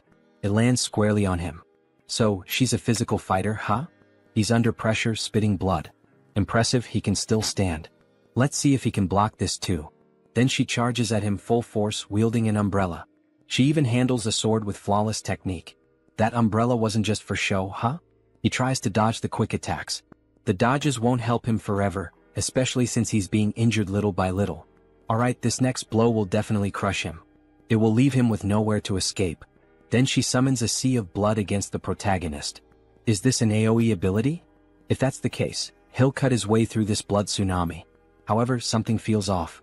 She's vanished from his sight. Where did she go? Then suddenly his vision distorts as if the angle has shifted. We see her appear, delivering an elbow strike that breaks Heinz's neck. He flies several meters from the impact of the vampire mommy's hit. Look at that arm. How annoying. So this is the end? We see Heinz's body on the ground, covered in blood, while she watches from above. But then he starts to get up and responds, "The end? What the hell are you talking about? Who said she gets to decide when it ends?" Then we see Heinz's head regenerating after the impact. For him, the fun is just beginning. He's perfectly fine, as if nothing had happened. His neck was definitely broken. What happened? Injuries like that heal in an instant for him. He has something called hybrid evolution, she observes. This is insane. Aside from the master, she can count on one hand the number of people who have faced her attack head-on and survived. She's astonished. He admits it, she has some good talents and tricks. Of course, she still has some flaws, but with those beautiful eyes. He thinks he could make her stronger than she is now if she followed his path. Have you ever thought about following me? What kind of nonsense are you saying? How dare you insult me, of all people? She will turn him into a pincushion so full of holes that he'll never get up again. However, before she could attack, her body stopped moving. What is this? We see a massive pentagram made on the floor with blood, layered with profane magic. If that's the case, then he has no choice. He'll have to use force. Then he starts moving the blood around. Blood magic from the blood on the ground? When did he do this? Then she is bound by strands of blood around her neck. It's true, he's not a martial artist like her. He's more of a blood specialist, a kind of vampire mage, we could say. She's completely covered in the strands of blood. And also, he can do this sort of thing. He turns his finger into a magical crystal, and as it penetrates her neck, she begins to undergo a mutation. Raffalashi injection. She starts crying out in pain, screaming that it hurts. It hurts so much as the crystal starts to take full control of her body. Sorry, but for a high-ranking vampire like her, a small dose wouldn't be enough to control her body. Then she begins to transform even further, emitting a huge red aura. Finally, it ends. She lies on the ground, devastated. What the hell did he do to her without her consent? She will never forgive him. This is so ungrateful. She should be thanking him, not lamenting. Doesn't she feel it? That sensation, that strength, as if she had been born again. He's right. Every sense in her body feels completely different from before. Her strength, reflexes, flexibility, all her physical attributes not only improved but evolved to a completely new level. Well, starting to feel like thanking me now. She thinks she is, so that she could give him the power to finish him off. Then she tries to make a quick move with a direct punch at Heinz, but her body stops before reaching him. She can't move. What the hell is happening? Her body doesn't want to move. What did this bastard do? It's as if her whole body is bound by iron chains, or rather, chains of blood. This is the power of his blood domination. She has no choice left. She will move exactly as he wants her to. No way, not even with sacred blood would this be possible. Too bad for her, because he can. Now, finally, he can ask the most important question, the reason he came to her. Frisia, where is the clan master? Does he think she'll answer that so easily? It's the Duke Bright's mansion. Wait, what? What the hell? Her mouth moved on its own. Good. A little servant so obedient. Our protagonist has gotten himself a nice slave, haha. You bastard, take your hand off me. The gold of the Duke Bright's mansion, huh? It's impossible for a clan lord not to notice that a true blood is being captured. I think it's time to end this quickly and cleanly. Time to begin the massacre. Then at night they arrive at the Duke's house. Master, it's Frisia. She has something urgent to report. May she enter? Yes, please come in. Really now, sir? Couldn't he have at least lit a candle or a lamp or something? Isn't it a little dark in here? He's not human. He simply doesn't need such things. He can see perfectly well in the dark. More importantly, she said she had something to tell him? Yes, well, forget it. She thinks she already understands. It's because of that uninvited guest who's after you, isn't it? So he's already noticed. As expected of a clan master, excellent perception. Well, yes. It would be a shame if the head of a clan couldn't at least notice that. Deactivate concealment ability. What a disappointment, he laments as he closes the book he was reading. Frisia, oh beautiful woman, why did you do this? Then she became a traitor. He releases a murderous aura. He's ready to kill both of them. He is deeply disappointed in her, Frisia. To think that she would dare betray him and serve another master. Mullo is boiling with rage, almost fully transformed. Frisia tries to calm him down while Heinz watches the situation unfold. Lord Mullo, this is a misunderstanding. Please calm your anger. A misunderstanding? You both come to his house at this hour of the night and try to attack him, not to mention the different scent I smell on her. Frisia, you treacherous woman. He spent 100 years with her. Did she really think he wouldn't notice that her blood scent had changed? That something had been altered? That rotten stench of betrayal is contaminating his study. How could he possibly remain calm like this? Then he lunges at Frisia. Die, you traitor. However, before he can finish Frisia, Heinz blocks the attack. That's not going to happen. She's my subordinate now. Mullo is caught by surprise. After all, this was shameful. With just one hand, Heinz had been able to block his punch. He had been planning to resolve this situation in the most peaceful way possible, but it seems that will no longer be an option. Violence will have to speak for itself. But who the hell is this arrogant vampire? Peacefully? He really dares to move his lips so freely in front of him. As Mullo speaks, he summons a ball of blood in his left hand, as if it were absorbing everything around it. He will cut off that snake tongue of his along with the traitor. Then, a massive circle of blood appears above them both. He is like Heinz, a magical vampire. Come to me, children of Brokaslak. Several vampires begin to emerge from the magic circle, summoned by his spell. Go and feast on the blood and flesh of these traitors.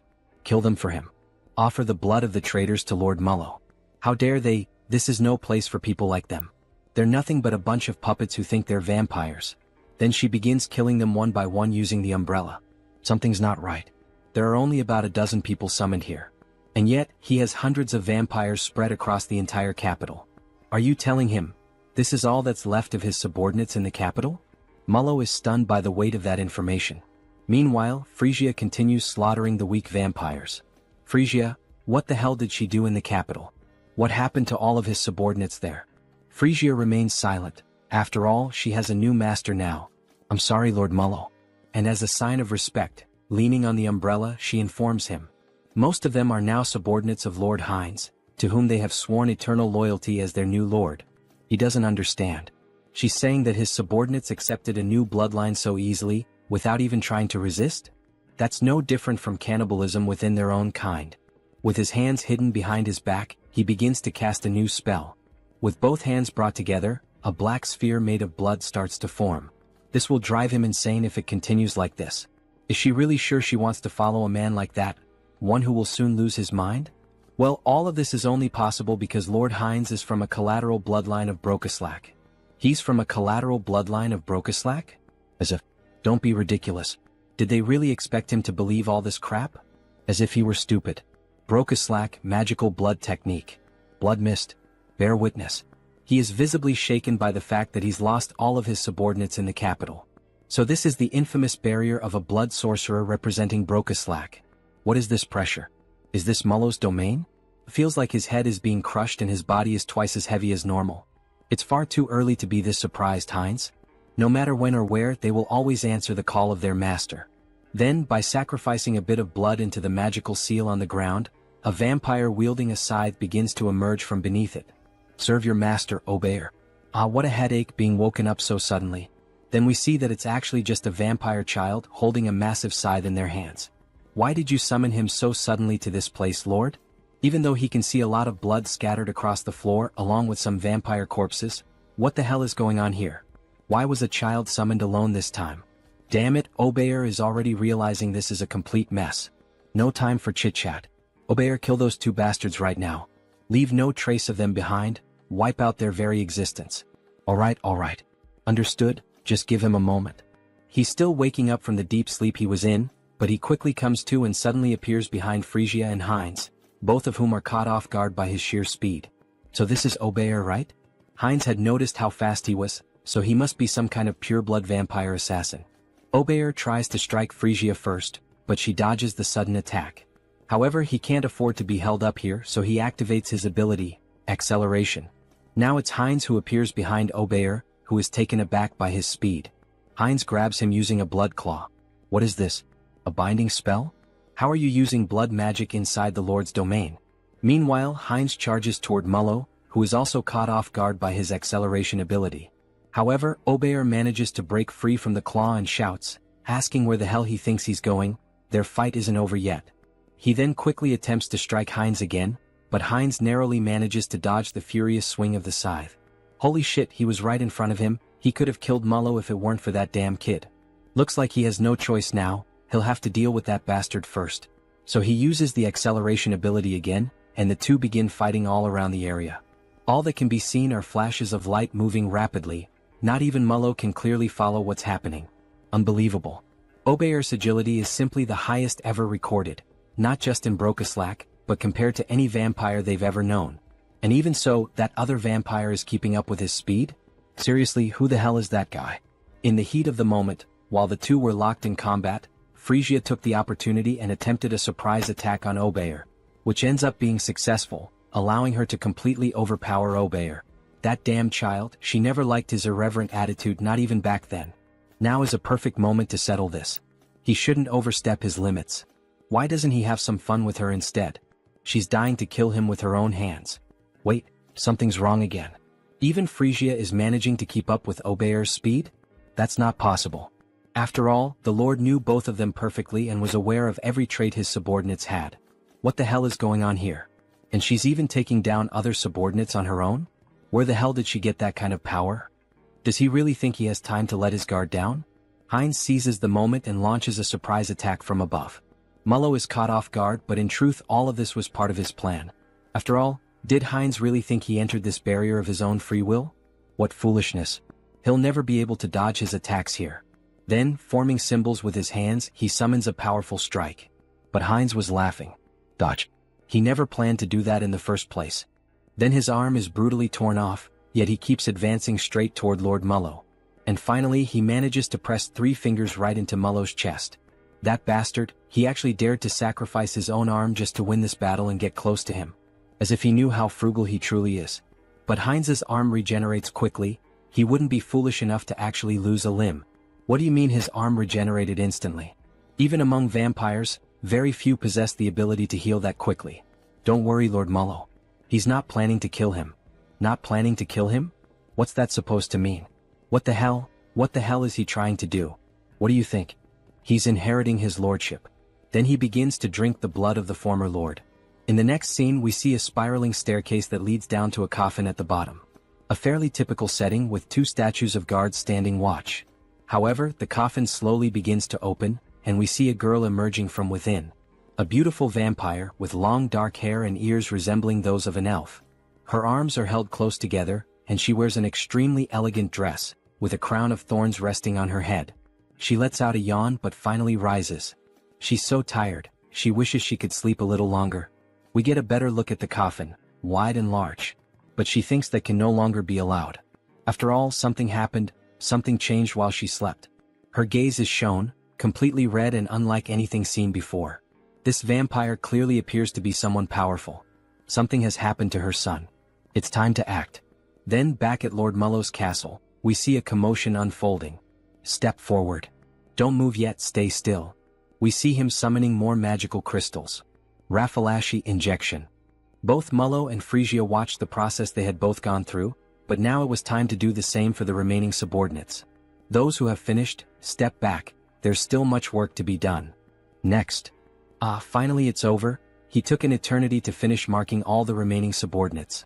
So this means all the subordinates in the capital have been accounted for? That's right. The rest can be summoned in order, it will be more efficient that way. What? Watch your tone, alright? Ahem, it will be more efficient. Heinz takes the opportunity to tease. As expected, having a clan lord nearby really does make things easier. This visibly irritates Mullo. His hypothesis about the marks was correct. Injecting a Raffalashi into a high-level vampire seemed too risky, so he forcibly drained their blood, which ended up lowering their level. And finally he extracted the Brokeslack, the source of their blood. It feels like just yesterday that he was bitten and accidentally became a vampire. And now, he's rising from the very bottom all the way to the top of the hierarchy. It really seems like a whole different world. Along the way, he's gained numerous useful allies, ranging from simple vampires to ladies and lords. Hey Mullo. Yes. He will be responsible for gathering the remaining Brokeslacks from all the regions. Understood. And one more thing. Damn it. Alright, and now what else do you want him to do? Then Heinz begins to move the globe of the world map. He wants Mullo to start gathering information about the continent. Wait, information about the continent? Yes. He wants him to build his own intelligence network, or make a deal with an existing one. How he does it is entirely up to him. This is an important task, so he is counting on him to carry out this mission. As he leaves the room, Mullo seems restless and finally he asks. He heard from Frisia that he said he would unite all the vampires and become king. He has already proven his abilities well enough, Lord Heinz, so he will give him his full support. Good to hear that. So he is counting on him. As he exits the room, Heinz pauses for a moment and becomes thoughtful. Why the hell did he say something like that? About becoming the king of vampires. He probably just let it slip in the heat of the moment. Well, he thinks having more subordinates to command isn't such a bad thing. Lately, he's been saying a lot of these catchy phrases, whether with Hans or now with Heinz. The path of the vampire king? It might be time for him to start laying out a serious game plan. One where he dominates all the vampires and maybe even becomes the Holy Blood. Then, snapping back to reality, we see our protagonist excitedly fiddling with something. Yes. Almost perfect. Define the jawline sharply, shape the orbital bones so they curve upward nicely. Now that's just right. He was using the new customization option to modify Hans. After all, he is the immortal king, so this is the least he can do, to have a fearsome appearance. And let's be honest, my subscribers, doesn't this new design for Hans look amazing? What do you think? Comment on the video and take the chance to leave a like, as it really helps the channel keep posting this manhwa. Well, I finished customizing Hans, now let's focus on something else. Finally it's done, right? The conquest of the Brokeslack kingdom by the vampire Heinz, it's all coming to an end. Or at least this is just the small beginning of what's to come. Which means now the long-awaited moment to profit. Karma Shop. When opening the Karma Shop, we see that he managed to accumulate quite a lot of money thanks to Heinz's conquest. As expected, he amassed a considerable amount. Well, normally taking control of an entire clan is something most people couldn't even dream of. What will he do if he upgrades this time? He's wondering. Then he presses the option, Upgrade Exclusive Skills. However, something strange happens this time. 2 system windows appear simultaneously. 2 status windows appeared? Does this mean he's receiving 2 updates this time? What? The usual increase in the number of avatars isn't here? Actually, another window showed up instead. Media Selection. The avatar's potential will increase drastically. The entity's growth rate will become even faster. I can't believe it. This enchantment cost 900,000 in the Karma Shop, after several days of saving up his hard-earned money. This isn't right. Just as he was starting to enjoy collecting different races. What a shame. Then he analyzes the second update he received. What is this? Entity Projection. Entity Projection. It can be used once a day. It allows the user to project one of their avatars onto their own body. What did that say?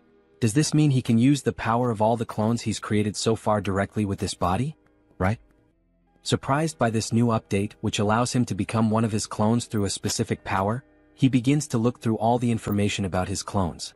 Hans the Immortal King. Heinrich the Paladin. Heinz a Vampire. And even Harley and Harris. All of them are available for use. Seeing them all together makes him very proud. After all, he built each one from scratch. He completed missions, spent points, changed part of some world, whether for good or for evil. Entity Projection. Can be used once per day. Allows the user to project one of his avatars into his own body, so he can become one of his own clones. What a spectacular ability. Wait, if he uses this skill wisely, does that mean there could be 2 immortal kings at the same time? That's incredible. Having 2 Heinrichs at once, even Heinz. This is definitely a skill he'll be using a lot in his future plans. But this could turn into a complete disaster if he's not careful. So Hans is out of the question for now. Having 2 of him at the same time could mean the end of the world.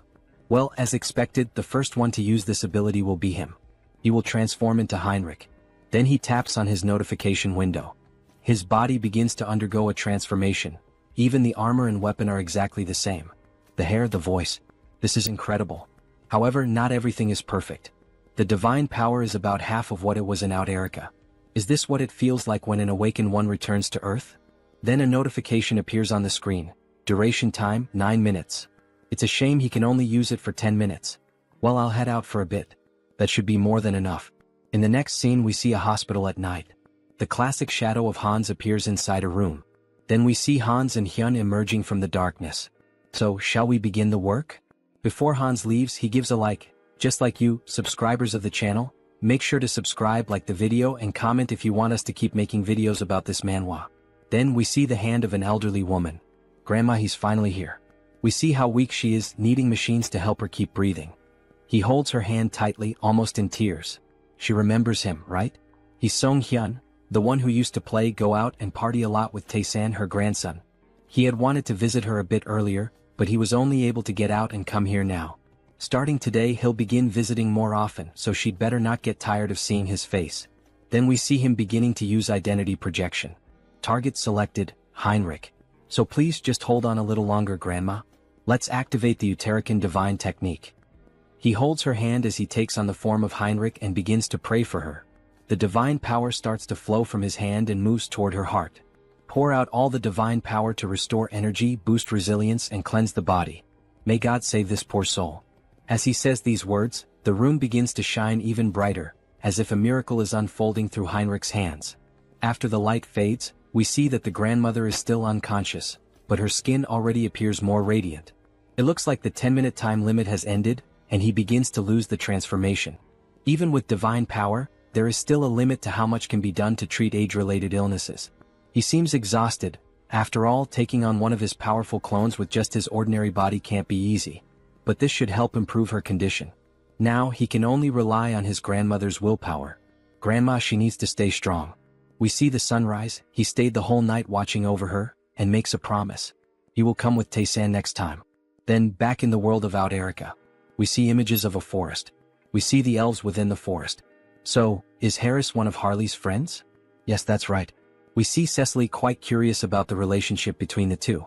Meanwhile, the other elves continue walking. It was a brief meeting, but we got along so well that we became like family. She begins to sniff him. Is that why? She senses a familiar scent coming from Harris.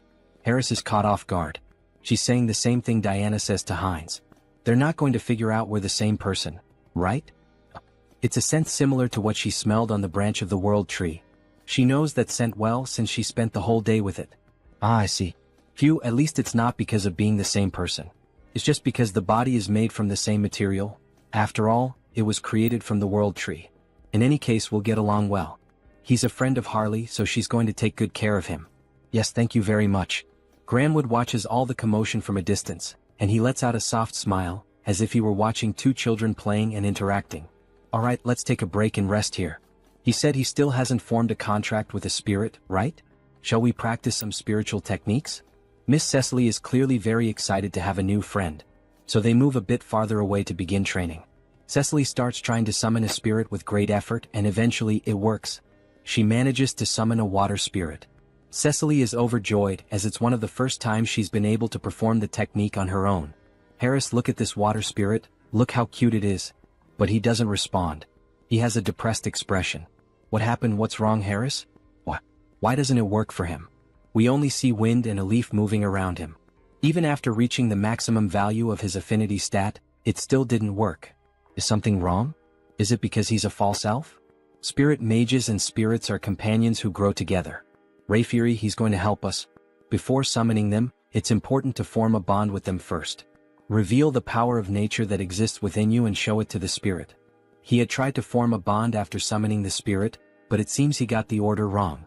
He's glad he followed the elves after all. First, focus entirely on affinity and release the overflowing power of nature. Then he begins to channel nature's energy, which emerges in its purest form, glowing a vibrant green. He gathers all the natural energy around him. But what is this? Why is he so good at it? He had mentioned this was his first time trying. Interesting, he has a gift for quickly picking up what he's taught. Maybe he has strong potential. Wait, he feels something pulsing in his hand, an electric sensation. Then system notifications begin to appear. Through repeated training, the entity has reached enlightenment. You have acquired the skill, Spirit Magic. That's it. We see that an electricity spirit has appeared, resembling a Pokemon. At this rate, the two of you will soon be on the same level. He's growing so fast that she almost feels betrayed. Ah, thank you. He has also taken a step forward as a spirit mage. From now on, its name will be What. A reference from real life. The What symbol, W, is the unit of power in the International System of Units, SI. It measures the rate of energy transfer. Alright, let's take a break here. Then he places his hand on the tree. From this point on he will open the path. All forests and trees are connected to the mother tree, the world tree. And among us, the high elves who are the closest to nature, are able to travel anywhere there is a forest, opening a path that links them. We see the magic surrounding Rayfury, reflected in the intensity of his eyes. Cecily can definitely do this as well. Seriously, she can do that too? Maybe not right now, but in the future without a doubt. A path connected to all forests. In other words, it's a vast natural teleportation network, isn't it? This is far more efficient than the portals of the Great Divine Order, which require physical installations. This is the power of the world tree. Alright, we've arrived. Harris is amazed by what he sees.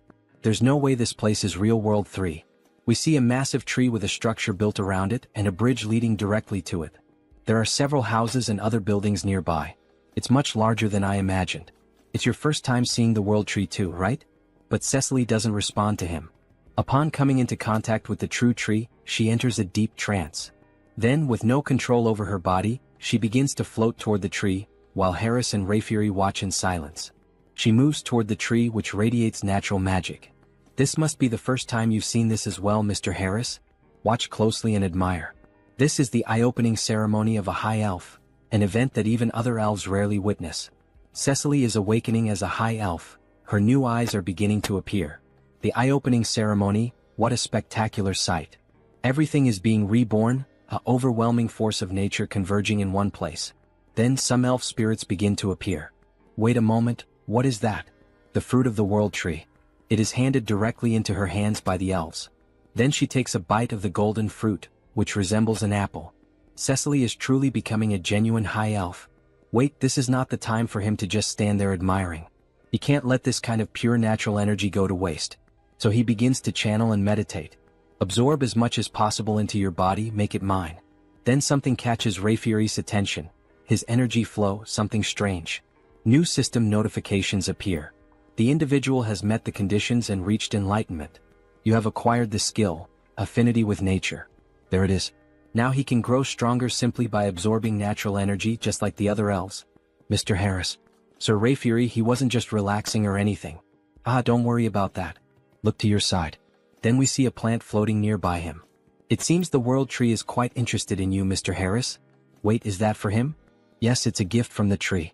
Really? Normally, sacred relics like this are only granted during the eye-opening ceremony. It's an extremely rare occurrence. They can even be transformed into weapons or accessories. So you must have received a sacred relic during your own eye-opening ceremony as well, Mr. Rayfury. Could it be? No way, that accessory he gave, is it? He should return it now. I know that's definitely not the case. His sacred relic was transformed into a ring, which he used to propose to his wife. Since then he passed it down to his daughter. Proposing marriage with a sacred relic, huh? Mr. Rayfury is more romantic than expected. Look, the eye-opening ceremony is over. Miss Cecily will probably remain asleep for a while now. It's a period during which the rapidly increased energy stabilizes. Really, what a relief. He's at the age to start thinking about retirement, and now a new high elf has appeared. What? Of course he's not going to retire immediately since we're short-staffed. No need to worry. No, that's not what he means. Retirement age? What age does that guy have? In the next scene we see the capital of the elf kingdom, Drasha. After the eye-opening ceremony, he ended up staying at the academy thanks to Mr. Rayfury's help, and as it turned out, the environment was very different from what he expected. He thought everyone here would live like true fairies, peacefully like the trees in nature. The imagination of an elf village. But what the heck is this? What? It's an elf from the continent. Harris, you're from the continent, right? Tell us stories about the continent. He is surrounded by female elves eager to learn everything about him and the continent. After all, most elves remain isolated in this land for eternity. She heard that the continent is so wild that it's impossible to live there. Scary. Didn't the humans also kidnap Miss Cecily? The humans from the continent are completely evil, right? They keep bombarding Harris with questions. If he answers wrong, he'll be hated from day one, won't he? Well, yes, it could be dangerous. But he had good companions with him, so... Companions? He was traveling? Yes, during his time as a mercenary he met quite a few people. It's too noisy, she can't concentrate. Hey, could you guys keep it down? We see a beautiful elf with blue hair, one hand on her hip, clearly showing authority. Sorry, Lady Shapiron. We were making a lot of noise, weren't we? Ah, sorry about that. See you next time, Harris. Finally, a little peace and quiet. Thank you. Thank you as well. Then he is interrupted by her. How low class. As she makes a haughty face, bringing some worthless mercenary from who knows where. Why is she so annoyed with him? Right. There's always at least one character like that in a school setting, isn't there? Will I really be able to get along here? Maybe she's the classic tsundere of the Manhwa, Elf Kingdom Royal Capital. And that concludes the report on our interactions with the Great Divine Order. We also disclosed information about the new immortal king to the other races of the enameled continent. An immortal king who can move freely through space, huh? That means this time he might even cross over to our continent. Still, it's truly a relief that Lady Cecily has appeared now. For me and for His Majesty as well, isn't it about time to start thinking about retirement? Indeed. Thanks to her, one of our greatest concerns has been eliminated. Then we see the Majesty of the Elves, a beautiful elf with yellow hair and golden eyes. Her skin is pure white, adorned with flowers in her hair. On second thought, she heard that the person who came with Lady Cecily is also quite remarkable. It's true. He has already caught the attention of the World Tree. His talent is exceptional and his growth rate is incredibly fast. If we provide him with proper education here in the Elf Kingdom, he will undoubtedly achieve great things. Sir Rayfury, you seem exceptionally enthusiastic. Ah, do I really? He is also scheduled to complete his basic training at the Academy for now. Oh my god, the Academy? That means Sir Rayfury's Academy. Let's pray everything is going well with Harris. If he's that kind-hearted guy, I'm sure Mr. Harris will be a great help to you. Then back at the school near the Great Tree we see Harris feeling sleepy. What a beautiful day, maybe it's thanks to the blessing of the World Tree. The weather is perfect, the air is fresh, and the elves sing beautifully. It's pure healing. Maybe he should just give up on everything and keep living as Harris. Hey you. Books suddenly fall from the sky toward Harris, hitting him hard on the head. You really don't have the luxury to just lie around intoxicated by the World Tree, you know? Intoxicated by what? As a former mercenary, she thinks he probably doesn't even know this kind of basic common sense. This place is the closest to the World Tree itself, which is nature itself. Elves with high natural sensitivity are especially prone to becoming intoxicated by this comfort and harmony with nature. They become lazy. So all of this is because Harris has a great affinity with nature. He starts to feel his vision growing heavy again. Are you listening? Yes, he is listening. He possibly still doesn't know much about being an elf or these interactions with the World Tree, so because of that, she will lend him her book. She made sure to organize everything so that even an elf without roots like him could easily understand. Listen carefully. If the class average drops because of him, she will never, ever forgive him. Scary. Are you understanding me? We see one of the first tsundere traits in this manhwa. Goodbye. Well, at least she doesn't seem like a bad person, he thinks. That ring. He can feel the energy of the World Tree within it. There's no way a sacred relic would be carelessly left lying around. Is she from some noble family? She seemed familiar from the beginning. Somehow, there's a strange feeling of déjà vu. Then he remembers what Rayfury told him. He gave his to his daughter though. Wait, that can't be true. Could she really be his daughter? Why are you placing your hopes on that idiot father? Then Harris starts to think more deeply about this matter. This is ridiculous. Shapiron is Rayfury's daughter? They don't look alike at all in terms of personality, do they? He is so calm, but she's like a caged beast. Well, she seems not to like him, but her explanations are very kind. It feels like a private lesson about spirits. Alright, should he try it like this? Then he begins to channel the magic into his hands. Wind and fire start to emerge as the two main forces of nature. The fire spirit is called Kali, the lowest grade fire spirit.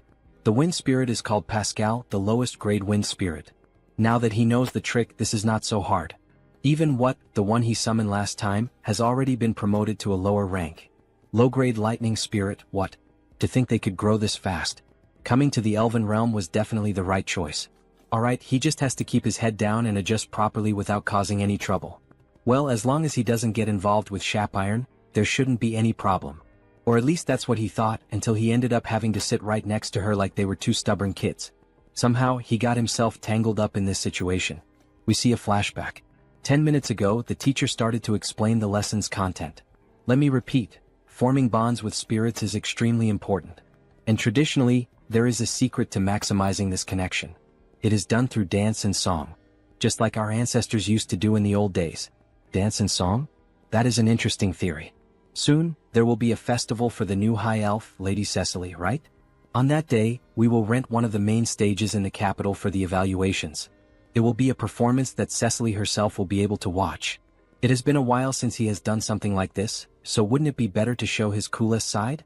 Now, as everyone knows, we have a transfer student. Therefore, this time we will do a group project for the new student. Each group will work together to create their own performance. Your ability to connect with the spirits will be evaluated on stage that day. They can't believe what just happened. Then we see two together and two other unknown elves forming a group of 4 members. Wow, working with celebrities. How lucky. I'm Timer Coffin. And the elf very shy.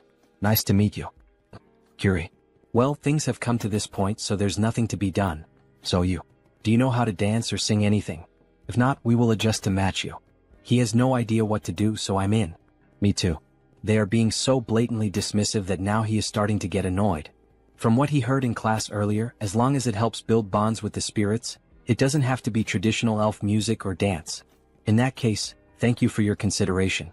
At that moment, he remembered a song he used to sing often in his hometown. Ah, it's a song from his hometown, so it must be from another continent, right? Yes. His parents loved it too, so it's a song he could never forget. Ah, he's confident, isn't he? Of course. Even though he lived a reclusive life for a long time, there was a time when he never scored below 90 in karaoke. It's time to show them the skills he polished at karaoke. However, even as he shows confidence, Shapiron still remains suspicious of him. She does not approve of him at all. What would a mercenary know about elven music? Someone like him being acknowledged by my father and by the world tree? All these stares are burning me up, Harris comments. She will never accept this. Fine. Prove your worth. But if you mess up, you will be held responsible. Alright then. But he has one condition too. A condition? If they get good results, would he be willing to teach him about elven culture? There is still so much he doesn't know. What a strange request. Alright, it's a good request. But only if they achieve a good result. Then he starts to sing a song from planet Earth itself. By my light. Find my light. To the paradise that I will find. I will embrace you, one that will never disappear. While playing an instrument, the spirits danced along with him. Then a system notification appears. The entity has reached enlightenment through repeated training. Acquired the skill Melody of Harmony. Melody of Harmony, huh? The tone definitely sounds more stable now. It feels like the power of nature is keeping his vocal cords steady. It's the first time he has heard a song like this. And these instruments? He has never seen anything like them before. Wow, congratulations. The shy elf claps her hands, meanwhile, Shapiron stays silent with her head down. This is ridiculous. Her spirits really reacted to that rootless, baseless song. They actually connected with the music of an outsider? Shapiron, why that face? You were shaking your shoulders just now. When did she do that? Then the system shows another notification. The spirits are evolving in sync with the melody. Low-level fire spirit. Low-level wind spirit. So now Callie and Pascal have also evolved, just like what? Then he starts to hear a strange noise coming from the forest. What the hell is that? It feels like he's being called. Wait, could that be a sound spirit? He begins to channel magic into the palm of his hand to feel the call. Suddenly, a magic portal opens right in front of him. A spirit manifested in the physical realm. This is something you almost never get to see. They resonated so deeply that even a sound spirit responded? Alright. Its name is Decibel. Sound spirit Decibel. This spirit looks like a small ghost-type Pokemon, like a tiny Jengar. What an incredible gain. Shapiron said that spirits from the phenomenal realm can perform a wide range of tasks. To think there is a song that moves the hearts of the spirits like this. Let's do this one. It will definitely be a huge success. She thinks so too. Sound spirits are only attracted by beautiful sounds. So what did you think, Miss Shapiron? Alright, I admit that the sound was very beautiful. Great. Then, shall we start planning the rehearsal schedule and the stage production until the day of the performance? Yes. Well, could he teach her how to play the instrument he used earlier? It seems interesting. Haha, with a mischievous look he says, of course I can help, miss. What is that expression? That is not appropriate for elves, so stop that right now. So, shall we split the parts first? Then the day of the main event finally arrived. You said your daughter is in the same group as Mr. Harris, right, Mr. Rayfury? That's right. You must be very nervous. Not at all. Why would he be nervous about a simple performance? Ah, he is very nervous, it seems. So, shall we listen to the song that Mr. Harris prepared? We see the 4 members up on the stage. Harris is holding a guitar, Timer Coffin is playing the drums. Then the show begins. Harris starts playing the guitar, creating a beautiful sound that even makes the spirits around them start to dance. Timer Coffin and Curie follow along with the rhythm. And of course, our dear elf, Shapiron, is playing the acoustic guitar in a very shy way. Harris notices this and starts playing more strongly to draw everyone's attention. Among the green bushes. If we run together, the spirits will guide us. As Shapiron and Harris keep singing, everyone becomes moved and amazed by the quality. Even Rayfuris is enchanted. The beautiful singer is showing all her talent for culture. It's the first time she hears this song, but it makes his heart race. The tone is also very beautiful. In search of the miracle of connection, let's find it together on our new journey. Shapiron can make that kind of expression? What song is this? It's the first time she hears it, but it's amazing. My ears are sensitive, but this music is really good, isn't it? Walk under that light, take my hand. Sir Rayfury, look over there. To think they are using the spirits this way. It's incredible. We see all of them together on stage, singing and smiling, a true show. Then, when Cecily was about to speak again with Rayfury, she noticed that he had vanished. Where did he go? That child over there is my daughter. She is my daughter. Yes. The woman is confused. Who would have thought he had this side, the overprotective father? Let's go together toward a new light. I'm not afraid. Shapiron helped a lot with the splendid stage production and the tuning of the instruments. As expected from an elite. Her spiritual knowledge is incredible. Since we are together. After being so irritable, she is the one enjoying it the most, isn't she? They keep singing, everyone happily putting on a big show for everyone in the elven realm. At the end of the show, everyone gives a round of applause. Sing another song again. Her breathing was more stable than usual, and the music flowed smoothly. Who would have thought she would become so immersed? System notification. Melody of Harmony Skin is in action. Target, Shapiron Sylvest. Looks like it works well on other people too. He used the new skill to support Shapiron. So even her father was there watching her. Shapiron is moved. Shapiron, what do you mean? This is... Sir Harris, she has misunderstood you all this time. Sorry for being so rude to you. She lost the bet. Just hearing that already calms his mind. It's amazing that music alone can have such a big impact on so many people. You will definitely have a great impact on the elven realm, Sir Harris. Then back in the Holy City. We see the Saintess sitting and reading some documents in her office. Lady Saintess, it's Heinrich. So he has already arrived, ask him to come in please. Come in, make yourself comfortable. Welcome, Sir Heinrich. However, what really catches his attention is the book on the floor. The Hero and the Saintess's Adventure. Let's pretend he didn't see that. Please have a seat. She called him here today to talk about something important. Something important? Maybe you have already heard about the Sacred Sword? Sacred Sword? The most powerful exclusive weapon that the hero protagonist in fantasy stories uses. Well, he doesn't know much about it, but he knows it is a traditional weapon for the hero. There is a decree that was unanimously approved by all members of the church. What do you mean? What kind of... Sir Heinrich, please challenge the trial of the Sacred Sword. The trial of the Sacred Sword? Am I really worthy to receive such an opportunity? Jackpot, you are the best, Lady Saintess. It was a meeting held in a hurry because of the resurrection of the immortal king, but no one had any objections. Because Sir Heinrich is the new hero of the Grand Divine Order. That praise is too much for me. The place where you will undergo the trial is the Great Temple of Pickle, in the western part of the continent. If it's the Great Temple of Pickle, the Salb Empire, which was destroyed 300 years ago by the second immortal king. After that, for countries claiming to be descendants of the empire were founded in that place, forming an alliance of kingdoms. Charlotte Steel Fortress, Talia Tulk Lesk. The great temple built in the southernmost kingdom among them, Lesk, is Pickle. It is a temple built on the site where the second immortal king was subdued by the hero. The previous hero defeated the immortal king but could not completely remove his heart. Soon the abyss spread and the land became tainted. Only after the hero drove his sacred sword into him was it purified. The great temple of Pickle was built right on top of that. The previous hero made it so that only someone who would succeed him could find the sacred sword. But if he pulls out the sacred sword, won't the seal of the abyss be broken? It has been 3,000 years. Now it is sufficiently purified, so it is fine. Therefore now it is time to inherit the hero's weapon. Leave it to me, Lady Saintess. When should he depart? Right now, she says with a smile on her face. Then he heads to the great temple of Pickle. Wow, it's magnificent, truly magnificent. He's amazed by what he sees. It has a completely different atmosphere compared to the great temple of Rosalia. The great temple of Pickle, there's a massive building surrounded by many trees, crosses, and a beautiful temple. So you must be Heinrich. Yes, that's him indeed. So, this person he's speaking to would probably be Cardinal Donovan?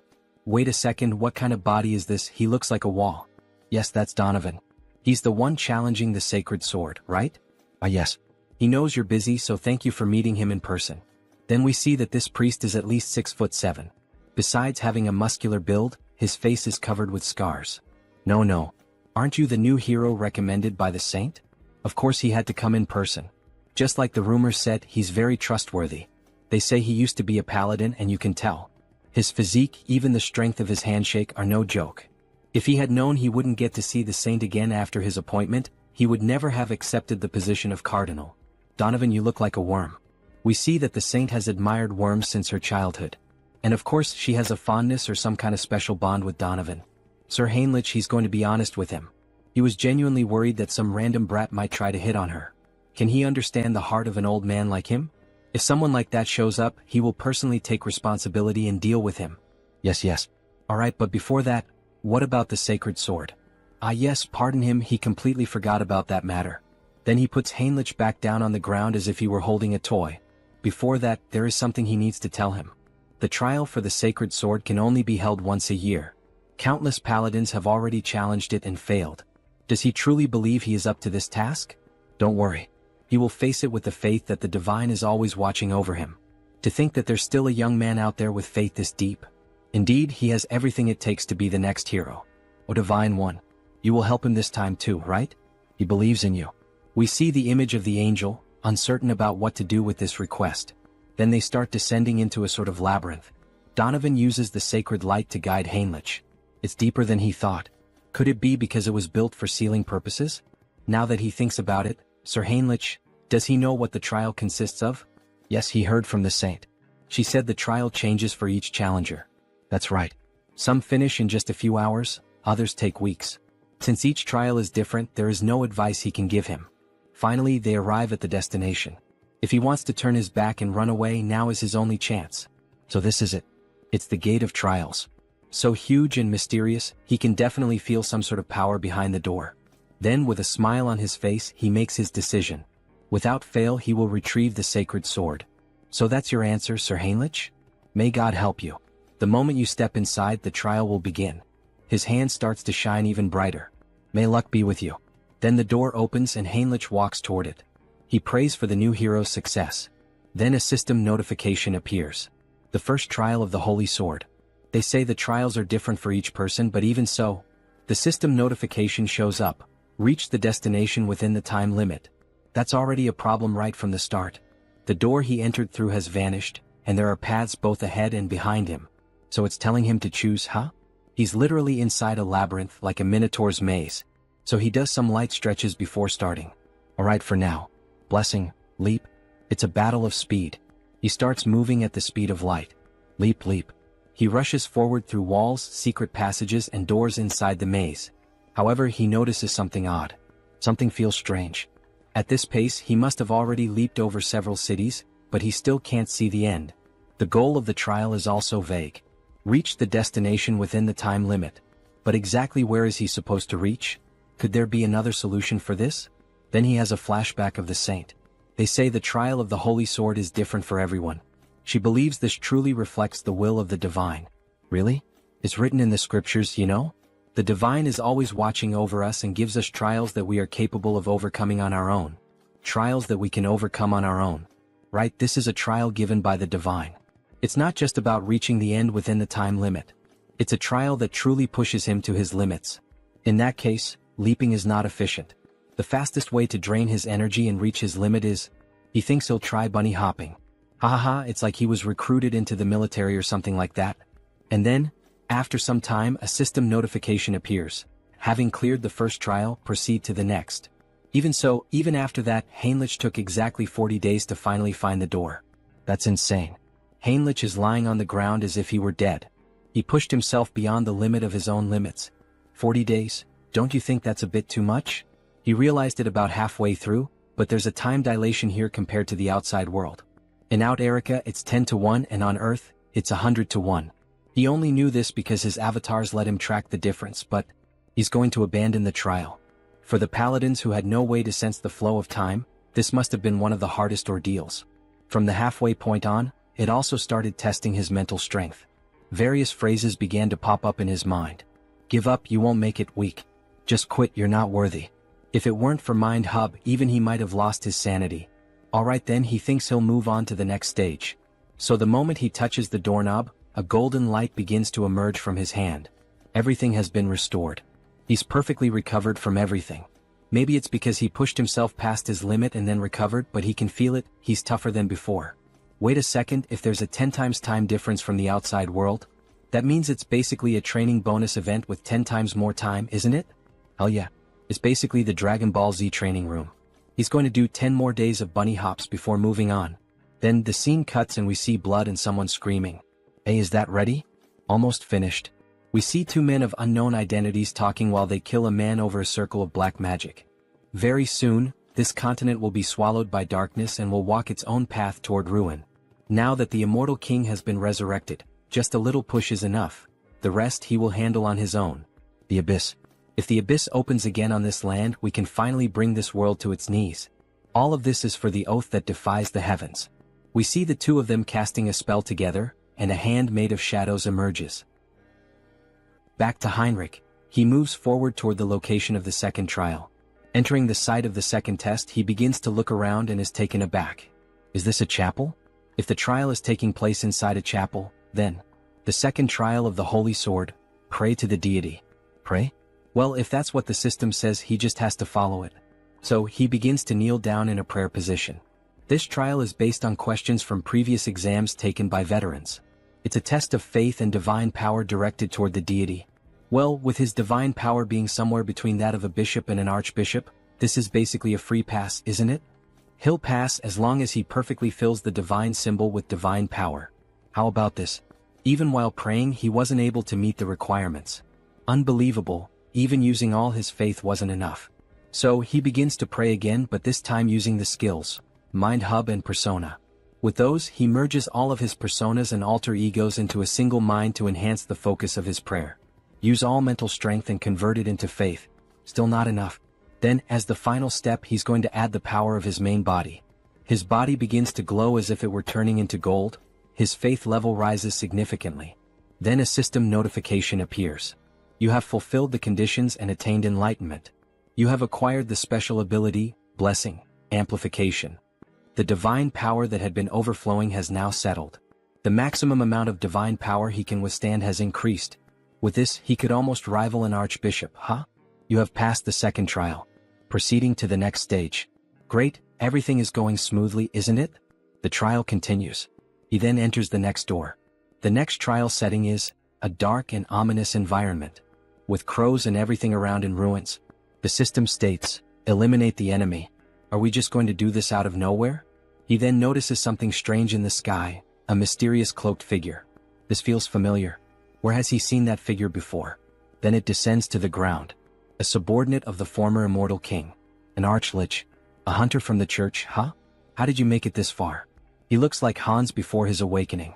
It's best not to underestimate him. After all, even a paladin would hesitate to face an archlich in one-on-one combat. If he doesn't intend to answer, then he strikes his staff against the ground. Die, dog of the church. He summons several skeletal soldiers, some of them with human-like appearances. Just the archlich alone is already troublesome enough, and now he also has to deal with this army of undead? He was probably expecting exactly this kind of reaction. But unfortunately, dear trial creator, why is he muttering to himself? Like someone about to die, your resistance ends here. Go forth, my subordinates. However, Heinrich begins to easily cut down the soldiers, dodging their strikes and countering with simple blows, yet enough to destroy them. How is he managing to dodge all of them? Damn it, just crush him already. Then they all charge at him. That archlich shouldn't assume that all he knows how to do is dodge. So he draws his sword, embedded with holy power, and begins slicing all the enemies in two. That divine power? Are you an archbishop? To think an undead would know what it means to feel fear. How ridiculous. He's just glad to finally be able to show his full power. So this is where it all ends. The archlich begins to channel a powerful spell. Let's see if you can block this too. He summons a few ghostly skulls and tries to strike the protagonist. However, he keeps defending and striking back with only a single attack. You stopped everything with just one blow? Impossible. He says with a look of shock. You predicted all of his tactics? asks the defeated Arch-Lich lying on the ground, almost begging for his life. It's a shame, but he doesn't have any kind of cheat ability like that. On the other hand, he does have a very talented tutor, the strongest direct impact instructor among the undead. And we see that the instructor is Hans. Some kind of personal tutor or whatever. All you ever do is talk nonsense. He's curious to see how much longer that talkative mouth of yours will keep running. Let's see if you can dodge this. Then he starts casting a new spell again, in which a magic circle appears and begins to aim at him from the sky. Heinrich is impressed by such a powerful display. Deathbolt rain. Black lightning bolts begin raining down on the protagonist, giving him no chance to defend. The Arch-Lich laughs. After all, he believes he has defeated his enemy. Ah, there's no way he could have blocked his secret technique. Farewell, arrogant holy knight. Then he hears a voice from afar. Oh, so that was your final move? What? He's still alive? How the hell is he still alive? Of course he's alive, because it didn't hit him. Heinrich says it with a defiant smile on his face. That makes no sense. How could a mere holy knight block his ability? It's impossible. This is completely impossible. Then he unleashes his secret technique once again, and we clearly see that Heinrich has no difficulty moving and dodging all the black lightning bolts. In fact, he's even laughing while dodging. Yeah, it probably doesn't make any sense to him, logically speaking. Even if there's a type advantage, it's still incredibly difficult for one person to completely block that kind of bombardment. But with Hans's knowledge now being his, he can see every single weakness in the dark magic. So he quickly closes the distance to the enemy and declares that this is the end. With a swift and clean slash, using all the holy energy he can muster, he cuts the Arch-Lich in half, purifying even the ground beneath the strike. However, even though he appears to be dead, the Arch-Lich continues speaking. Ah, not bad, holy warrior of the Orda. But he will never be able to kill the Arch-Lich. As long as he doesn't manage to destroy the core, he'll keep regenerating, again and again. We see a trail of dark magic floating around, moving toward a secret passage in the ground. Fufu. The Order really has created an impressive holy knight. But soon he'll taste true hell once he's resurrected. We see a purple egg. Inside it, as if there were a black hole, a star-filled void. He'll make sure you pay for this humiliation. The Order will. Got you. Heinrich appears suddenly. Spreading dark magic around like that, how could he not notice? He arrived first and had been waiting. What? Wait. Very well then, goodbye. He swiftly slices the egg into pieces, and a system notification appears. Third trial cleared. Proceed through the gate to the place where the holy sword lies. Then he sees the new door in front of him. As expected, defeating monsters and receiving rewards really is the proper way to do things. Alright then, he should head inside. We see the new location he's been teleported to.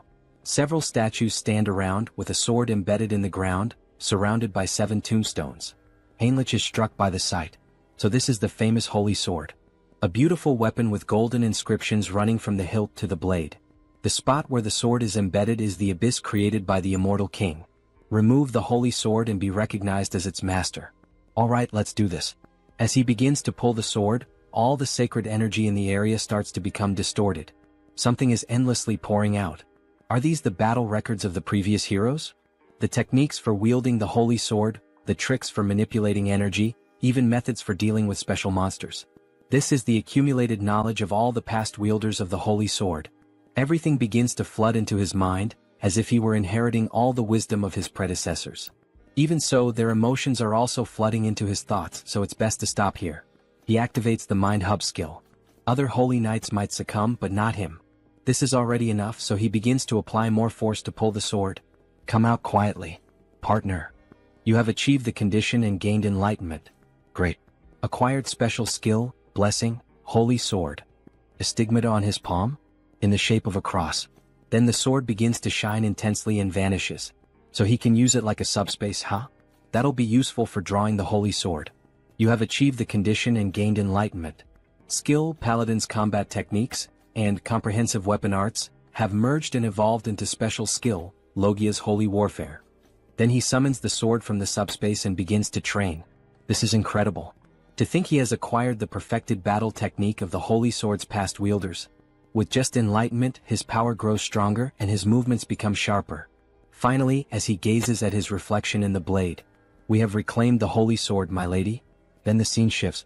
A mountainous region on the western continent of Ion, between the kingdom of Talia and Lesk.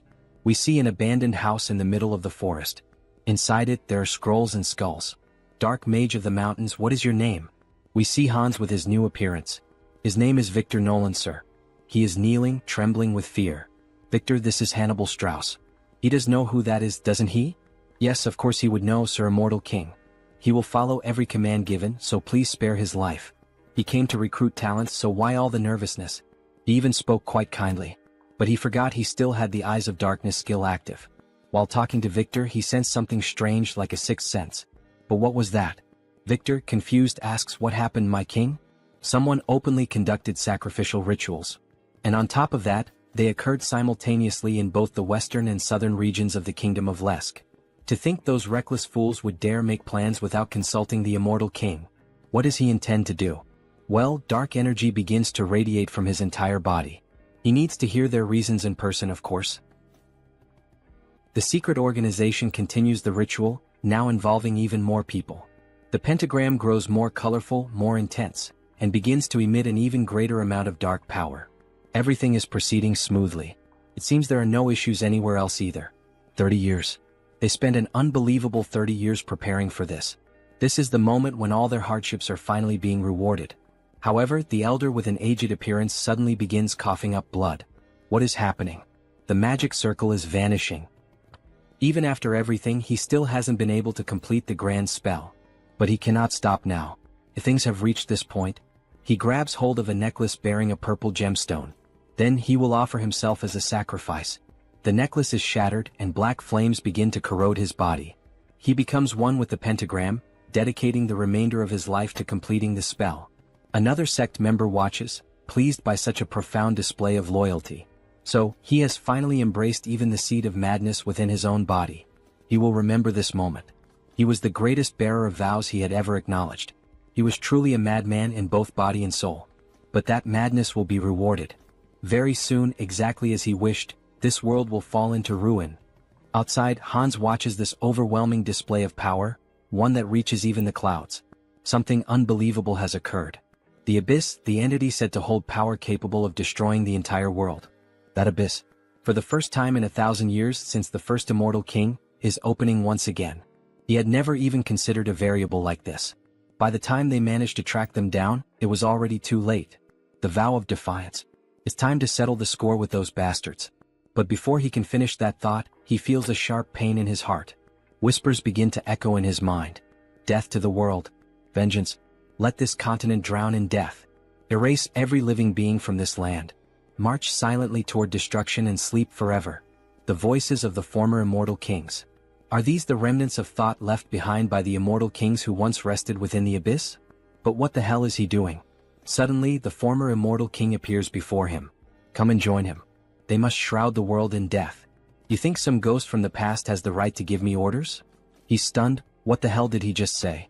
He has absolutely no intention of obeying the orders of a loser. He begins to laugh like a demon. Ha ha ha.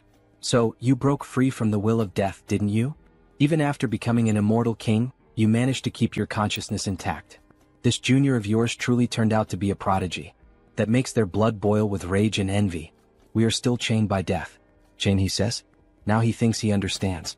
That impurity he'd been feeling in his heart all this time, was it the lingering thoughts of them? We are bound by resentment, forever unable to break free. We too seek liberation, O new immortal king. Liberation. Liberation from these emotions. These guys are getting way too noisy. Wait a second, emotions? So, in the end, he's still shackled by the emotion of death. Why don't you all just shut up already? He'll grant their wish. And erase every last one of them. If he truly grants them an eternal death, then he will give them a gift. Something they should have had but never could. Something he should have had, but never obtained? What the hell is he talking about? Well, in any case, he'll find out for himself soon enough. Activating skill, persona. Persona allows one to control specific emotions, targeting the lingering thoughts embedded in the heart, and expelling them from the body. He's coming apart. He's being erased. At last, eternal death is approaching. Farewell, you pathetic old fools. He finally manages to erase every trace of the former immortal kings. And because of that, black words begin to fly toward him. He starts absorbing those words through his hand, gaining even more knowledge. He admits it, this really could be considered a gift. Who would have thought he had left traces of the immortal king's legacy scattered everywhere? The first immortal king laid waste to half a continent, and the second brought down an entire empire. That's a feat that, no matter how powerful one might be, could never be achieved alone. Naturally, there were followers who served him. An undying army that marched at the forefront, carrying out the will of the immortal king. Most were wiped out by the order, but many managed to escape thanks to the discretion of their commanders. And the method many of them chose was to seal themselves at the edge of the abyss.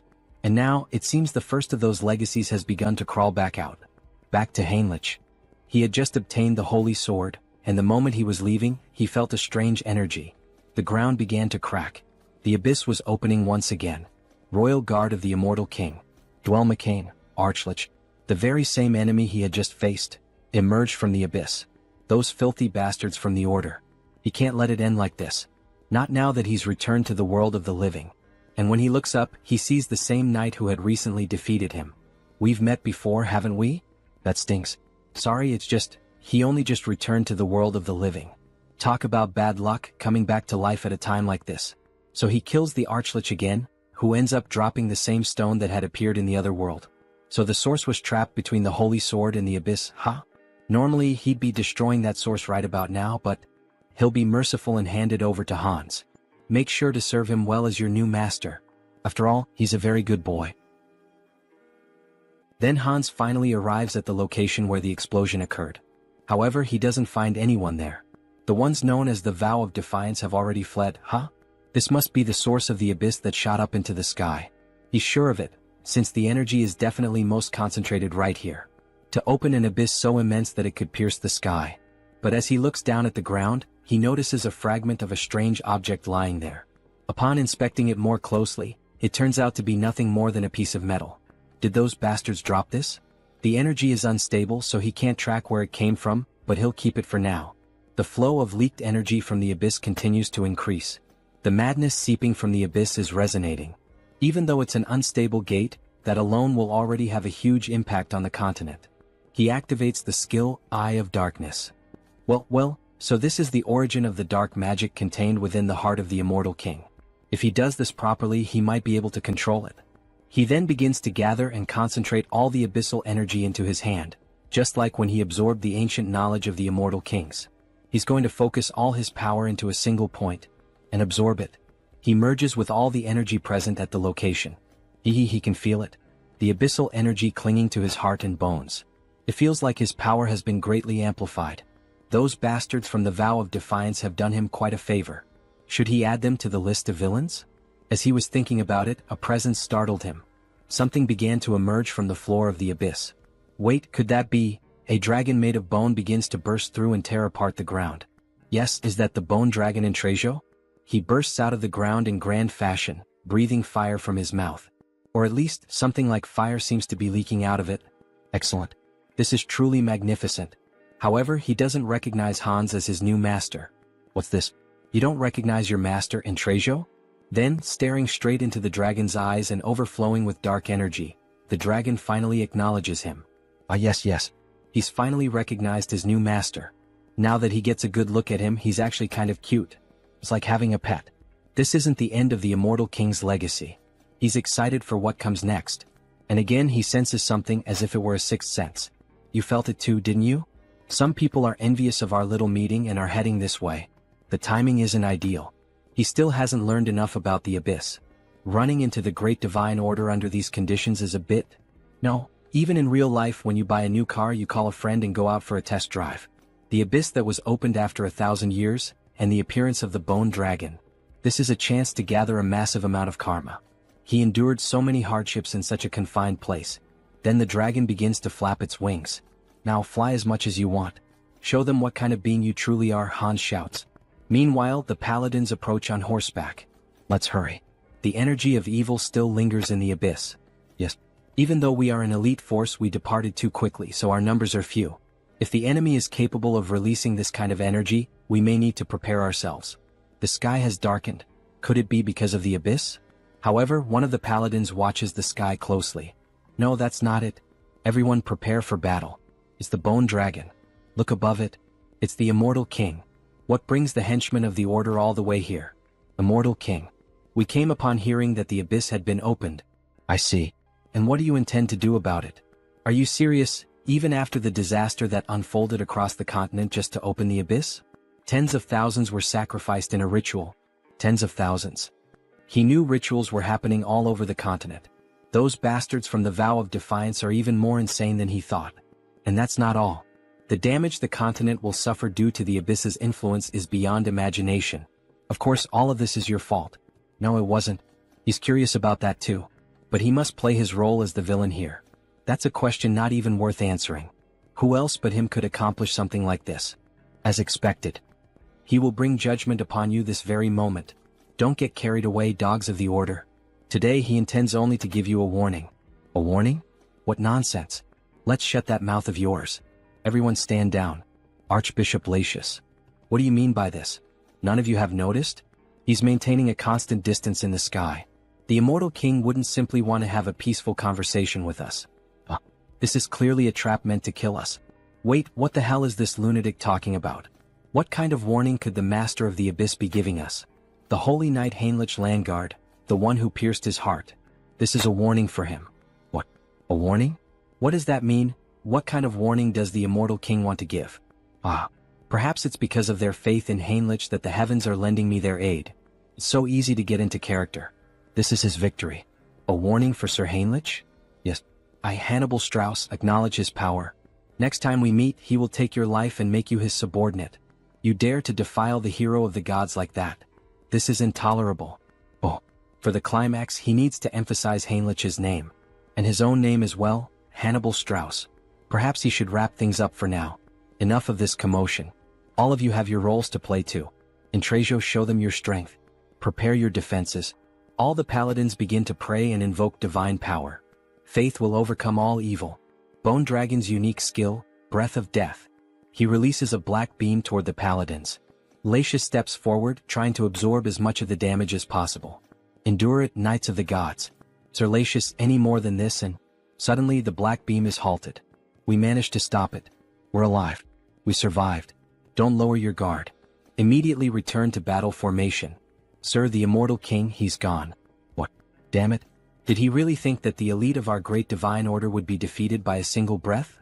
He clearly underestimated us. Immortal king. What exactly is he plotting? What kind of wicked plan does he have in mind? Intrasio, your smoke was masterfully done. How did you manage to create such a flawless breath? Thanks to that, we've earned a notorious reputation while still preserving innocent lives. The appearance of the immortal king who opened the abyss, and the dragon that protects him. Once again, this theatrical performance was a great success. However, another surge of dark energy appears. Still, it seems yet another legacy has awakened. Another abyss opens with black energy beams shooting into the sky. Skeletal hands rise from the ground. And an army of undead begins to emerge. He can feel the aura of his companions spread all across the continent. All troops advance. Knight Dullahan. Viscounty of the Kingdom of Charlotte. What the hell are those things? The abyss has opened here too. Everyone run. Damn it, he was wrong. We're surrounded. Surrounded? Undead would never have that level of intelligence. That can't be. Then they hear a scream. An undead of a different level appears and a soldier runs for his life. The undead are moving as one. Save me. Then he is sliced in half by the undead. We need to inform the Viscount. The Death Knight has resurrected in our kingdom. Meanwhile, in the new kingdom of the vampires, what is the current situation? The entire continent of Out Erica is in emergency mode. It's said that the abyss is opening all over the continent, summoning undead armies. And what about our clan's base, the kingdom of Talia? Fortunately, Talia and the surrounding nations haven't suffered any significant damage. That's probably because all the undead appearing nearby are being dealt with by Hans. But, is there something troubling you, sir? Any reports about the madness coming from the abyss and its effects? Aside from the undead, no one knows exactly what this madness is. It's still uncertain, but there's a growing number of disputes breaking out over trivial matters, possibly due to the influence of the madness. Isn't that a bit of an exaggerated assumption? Maybe everyone's just on edge. That's probably not the case. How can you be so sure? It's not just humans, even monster activity is being reported as unusual. Even the monsters are becoming more violent, which means that the madness is affecting all living beings on the continent. Humans are being killed more frequently. Even the monsters are killing each other. Everything is getting worse. From now on, gathering information about the madness will be our top priority. Understood, Lord Hines. He seems to be truly concerned. Hans is busy trying to regroup the Immortal King's dormant army. And he also can't leave his post. At this moment, the place with the most information is the one and only Grand Divine Order. In the end, Heinrich has to take action. Then Heinrich finally reveals his beautiful, large and thick sword to our saint. Jokes aside. She is impressed by Heinrich's holy sword. He offers it just like in the Princess and Prince tales the saint used to read. Sir Heinrich, she knew you would succeed. He is happy to live up to your trust, saint. But he has heard that a lot happened while he was away. They say something strange came out of the abyss. That's right. What emerged from the abyss this time is madness. It seems unstable, but that makes it even more dangerous since we still don't know exactly what it is.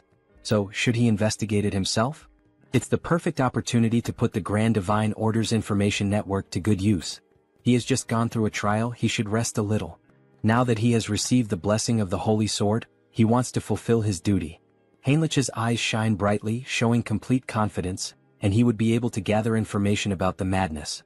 The saint thinks for a moment and ends up giving in to his request. He really can't be stopped, can he? In that case, she will leave it in his hands. Please uncover the truth behind this madness, Sir Heinrich.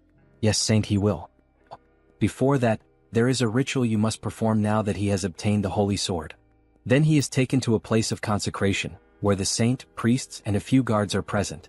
Clearly, a gathering that few people can know about. O sword of the divine, reveal your true form. Heinrich receives the saint's honor and raises the sword to the sky, which begins to shine. This is the holy sword. As expected, it is overwhelming. How much divine energy is concentrated in this single blade? The saint takes a necklace and brings it directly to him. He who has proven his worth in all things. Heinrich Landguard, she hereby names him a high paladin of the great divine order. Yes, I accept, my saint. The necklace, bearing the symbol of a star and a sun, begins to emit a brilliant light. The burst almost blinds him. By merely pausing his mental core for a second, the pure divine power nearly explodes his mind. What kind of absurd strength is this? His body is being reconstructed. But what the hell is happening? Then little by little, his hair begins to change color until it becomes completely white, with a golden aura surrounding him. Scion Paladin. No way, this is a great blessing. Whoa, the grace of the divine is upon him. The entity has fulfilled the conditions and attained enlightenment. Special ability acquired, great blessing. Night of Light. His hair turned white? It's radiating the same feeling as the saint. She, Raystar, saint of the great divine order, formally greets him. Saint Heinrich Landguard. No, holy being. Holy being him? The great blessing can only be granted by the will of the divine, which makes it the clearest sign of holiness. Bring it. Wait. Does this mean he's now on the same level as the saint? Then the servants bring him something interesting. This is, by any chance, the Guardian of Glory. It's a set of top-tier armor, forged by the finest craftsmen of the Great Divine Order. Every part is made from rare metals like mithril and orichalcum. On top of that, it's layered with high-level holy enchantments and divine barriers. It's practically a moving fortress. You could even call it a sacred relic in its own right. As expected from this armor, just by wearing it, he can feel the overwhelming divine power. The ultimate weapon, the holy sword, and the ultimate armor, Guardian of Glory. With this, his gear is complete. Looks like we'll be working together from now on. It's an honor. He tries to strike a hero pose, working alongside the saint. He's not sure he deserves that. So this is how things are going to be from now on? To be honest, she has been working until dawn every single day, and it has been exhausting. She's so happy to finally have someone to share the load with. Until dawn? Isn't this just a punishment? Or is it just me? Alright. The Continental Summit is scheduled to reconvene soon. We'll be discussing plans to wipe out the undead that have been appearing all across the continent, alongside the Immortal King. She'll be counting on you, Sir Heinrich. He'll give it his all, Saint. Alright then, let's give it our all until the summit, Hans. Who do you think is going to win this fight? Heinrich or Hans? Tell me your thoughts and see you in the next chapter. Then we change scenes. We return to one of the first locations where the Immortal King's troops appeared. We see a village completely destroyed and in flames, and a demon walking over the scorched land. They are pathetically weak. We get a clearer view of him holding a huge sword reminiscent of Guts from Berserk. Several men lie dead on the ground. But if the kingdom unites its forces, the situation will be reversed. Until then, we must build our power. Arrogant humans become subjects of the new kingdom. Then, using black magic and his sword, all the dead humans begin to rise again in the form of skeletal zombies, literally a necromancer warrior. It seems he is a bit late. Ichem? Who is saying that? The one flying, is that by any chance? Karam, it's me. He gives a small display of power, frightening everyone.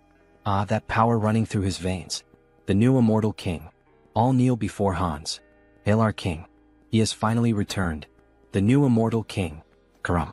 Just by looking at him, I can tell he's an important figure. Power beyond that of a master swordsman, the leadership to command an army, and even necromancy to raise the undead. There's no mistaking who he is. My lord, it is an honor to be recognized by you. But, Karam, it seems you caused quite a commotion. I offer my deepest apologies. It so happened that the place where he first awoke was right next to a human settlement. What's done is done. But now it's time to strengthen our forces and gather power. For now we will retreat. He will follow your order. He vanishes like the wind and is imprisoned in Hans's hands, both he and his army.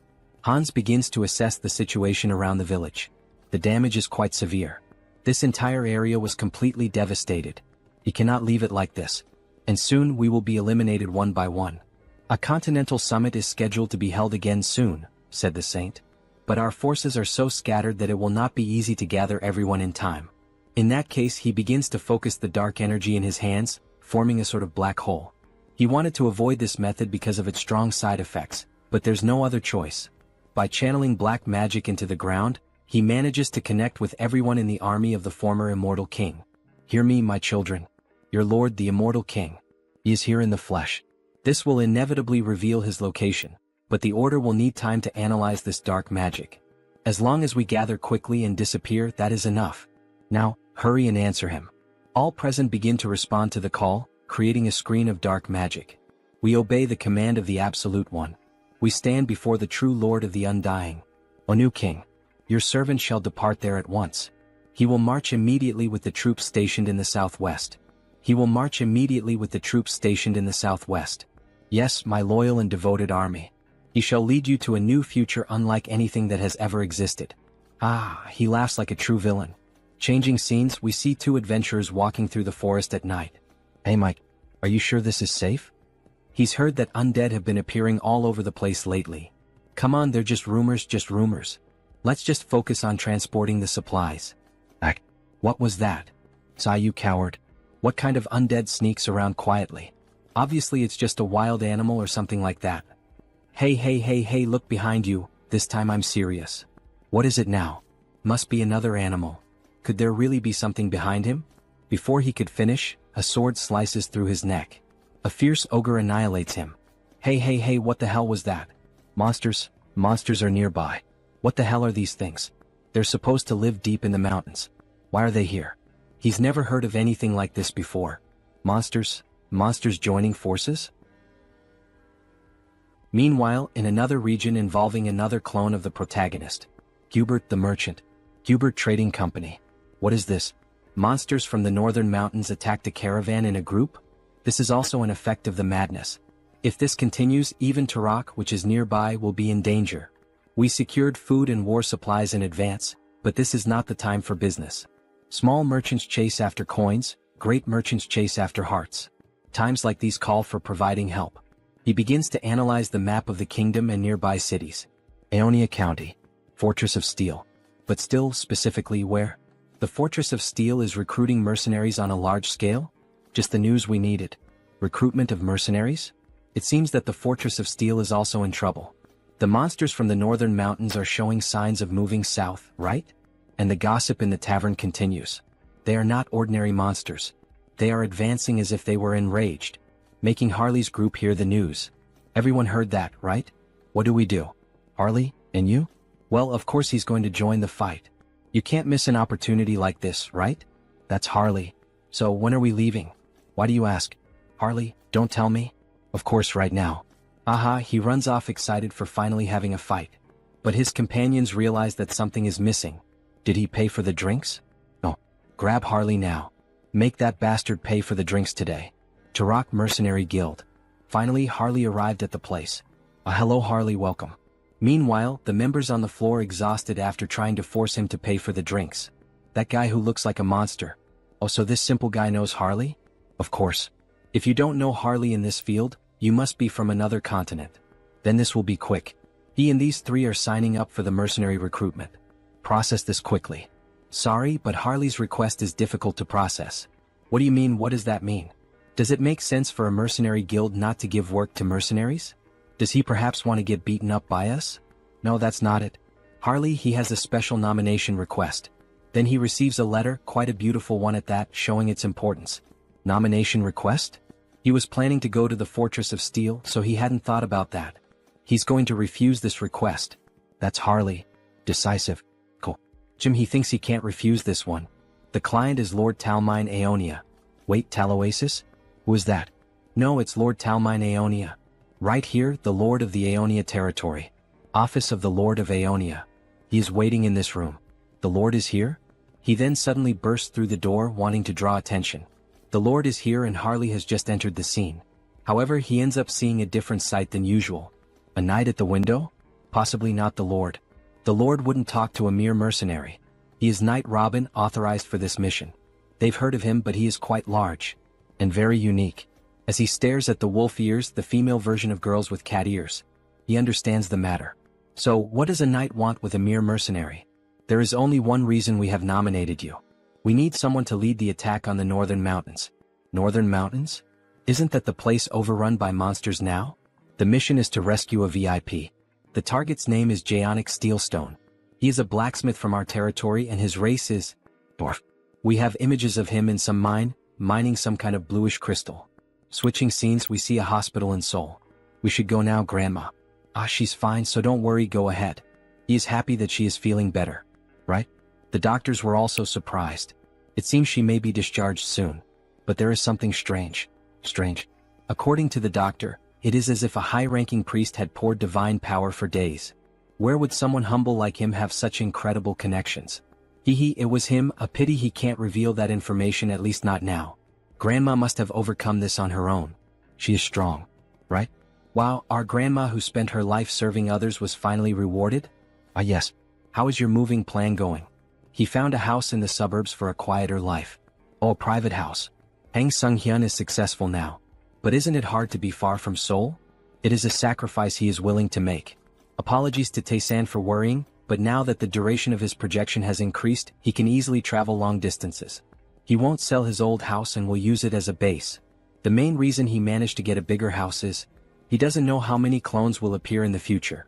This last page of the chapter looks a lot like solo leveling. Then on the next day we see the snowy mountains and Harley walking with a group. Is it because this request comes from the Lord himself?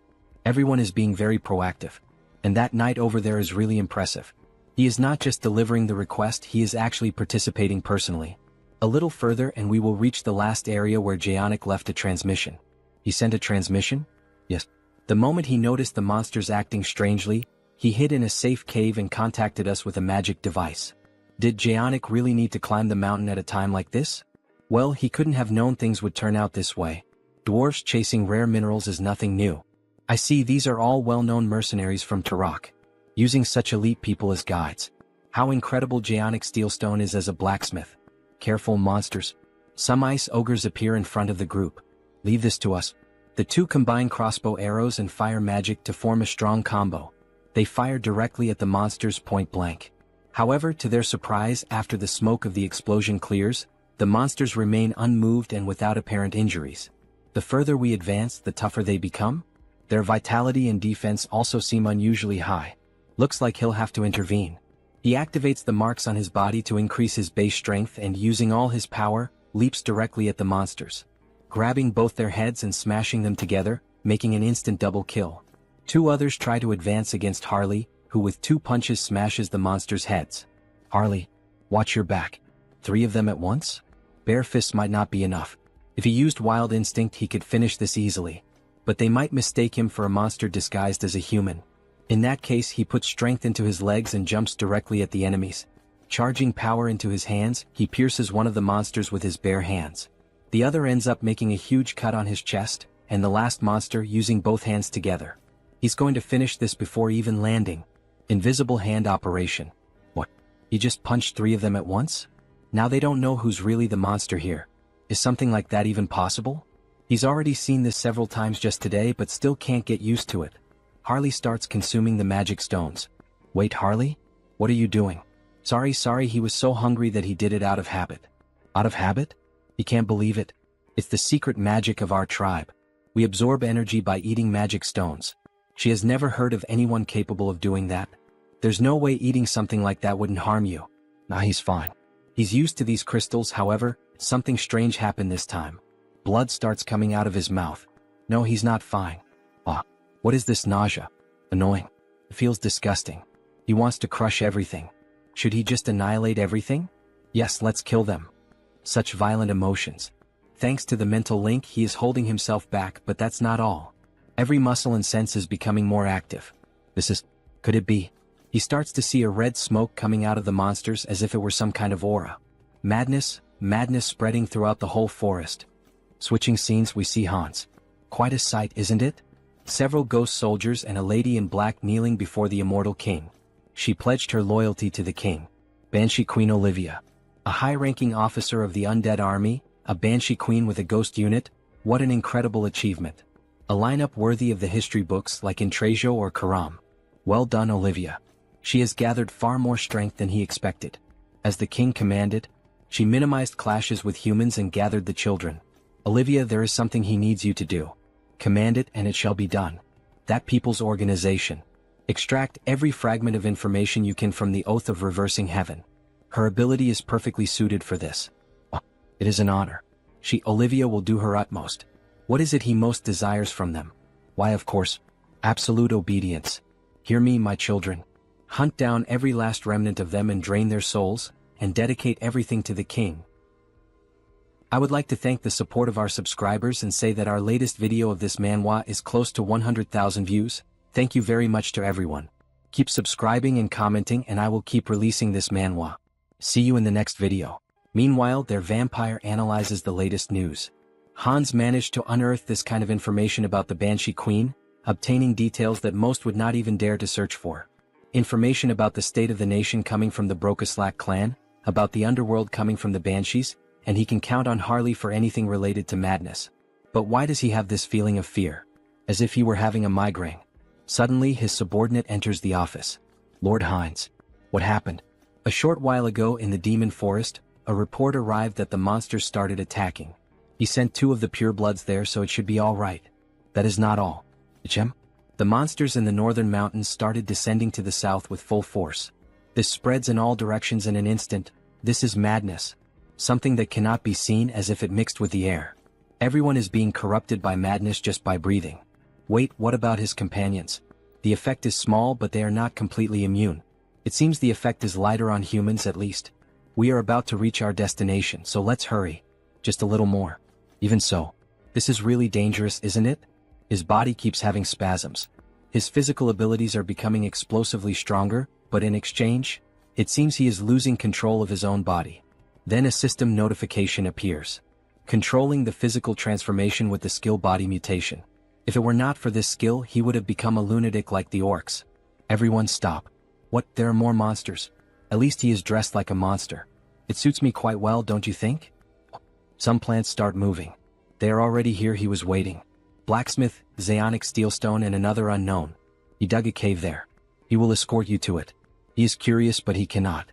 Hallie, don't tell me. That's right. Monsters are coming. Let's go down there now. Several orcs appear with different types of weapons. All possessed by madness. Everyone cover our rear as we go down the mountain. While they run, the dwarf starts falling behind. After all, he takes short steps. One of the orcs is approaching to wound him. Someone please save me. Harley appears, cutting the orc in half using only his bare hands, leaving the dwarf impressed. They are so big it is satisfying to cut them. Hey, this is not the time to have fun. At this pace they will catch up to us in no time. Then Harley has an idea to run with the dwarf just like he did with the elf he saved months ago. How ruthless. Those monsters run fast too. They are right. At this pace we will be exterminated. Except for him. Don't say such frightening things. Isn't there a better way? Hey, Mr. Knight, he is running out of energy. Could he receive his share of the magic stones now? What? He does not know what he wants to do with this, but if it is necessary for the mission, he sees no reason not to. He gives a bag full of magic stones from monsters. Thank you. For now, he will leave this dwarf with them for protection. Harley, what the hell is he doing? It is dangerous, he has to get out of there. Ah, wasn't it them who asked if there was a better way? He opens the bag full of red fragments and starts ingesting them all at once. This is... He can feel a madness far greater than before. It seems that each magic stone contains a different amount of madness. If he absorbs the power of the madness from the magic stones while controlling it with his skills, theoretically he can become infinitely stronger. In that case, he will devour all the madness that has arisen in this world. He screams and his voice echoes throughout the mountain. A system notification appears. The individual has met the conditions for growth. The skill wildness has evolved into the special skill frenzied beast. His whole body starts to turn slightly red, even the tattoos begin to gain more colors. Upon opening his eyes, we see that even his eye and his breath leak madness. He became slightly mad, although he can still control himself. Alright, then now it is showtime. He equips the 2 axes and goes alone against all the enemies. Let the carnage begin. His whole body is boiling. It is unbearably hot. It reminds me of Goku's first transformation. Whoever guesses it right in the comments, I will put a heart. 5, 4, 3, 2, 1, Kaioken.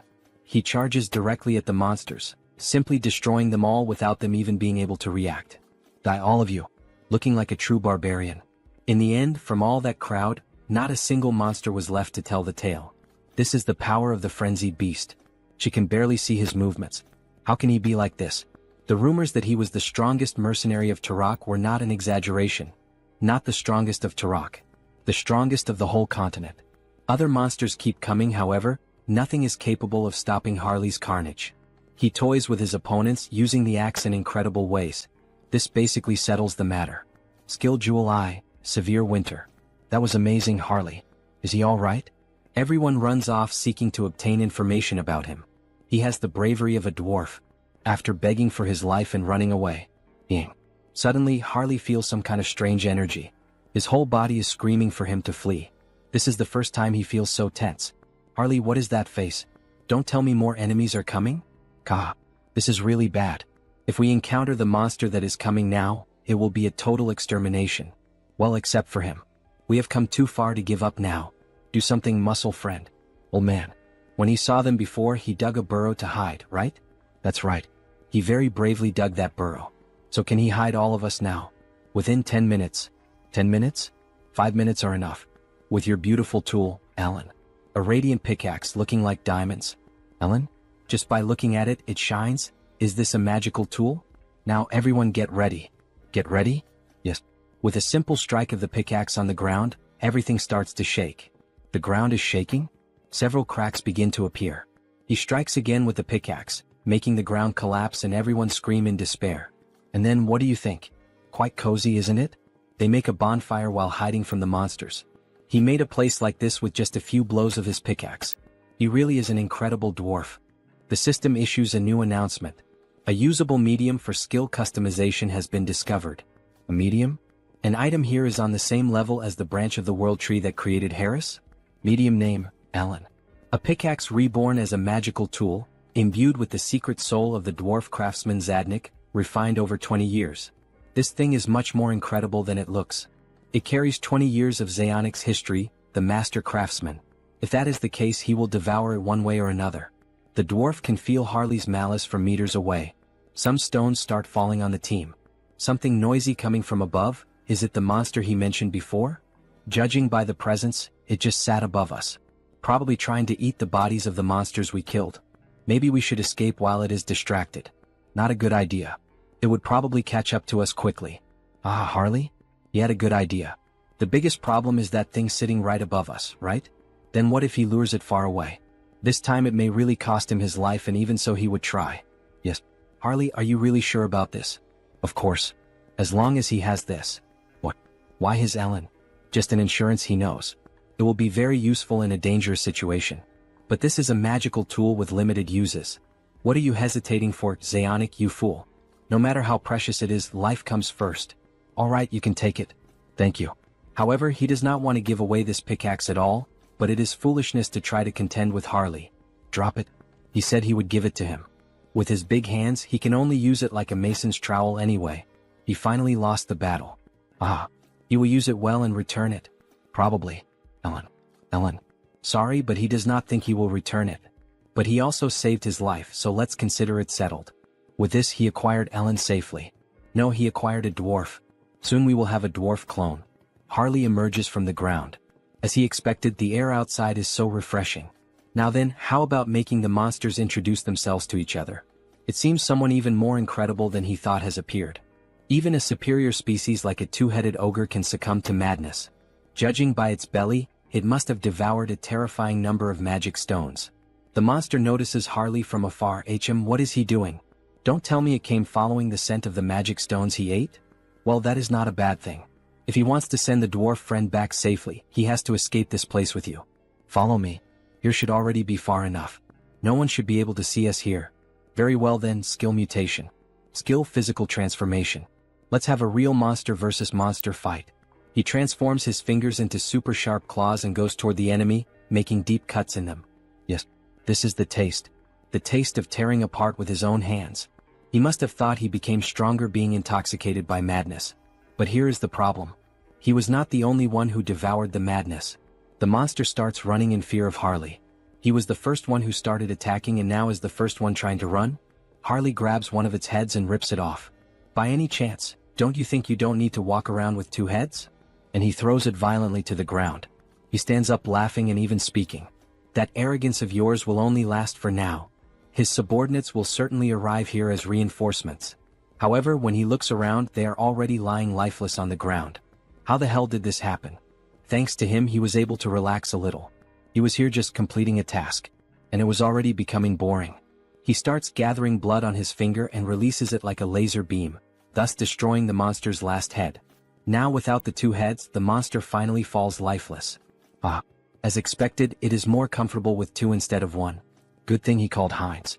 Although he had originally called him for something else. But the gift from Lord Zeonic will be very useful. While Heinz stores the pickaxe in the dimensional gate, Harley is drooling with hunger.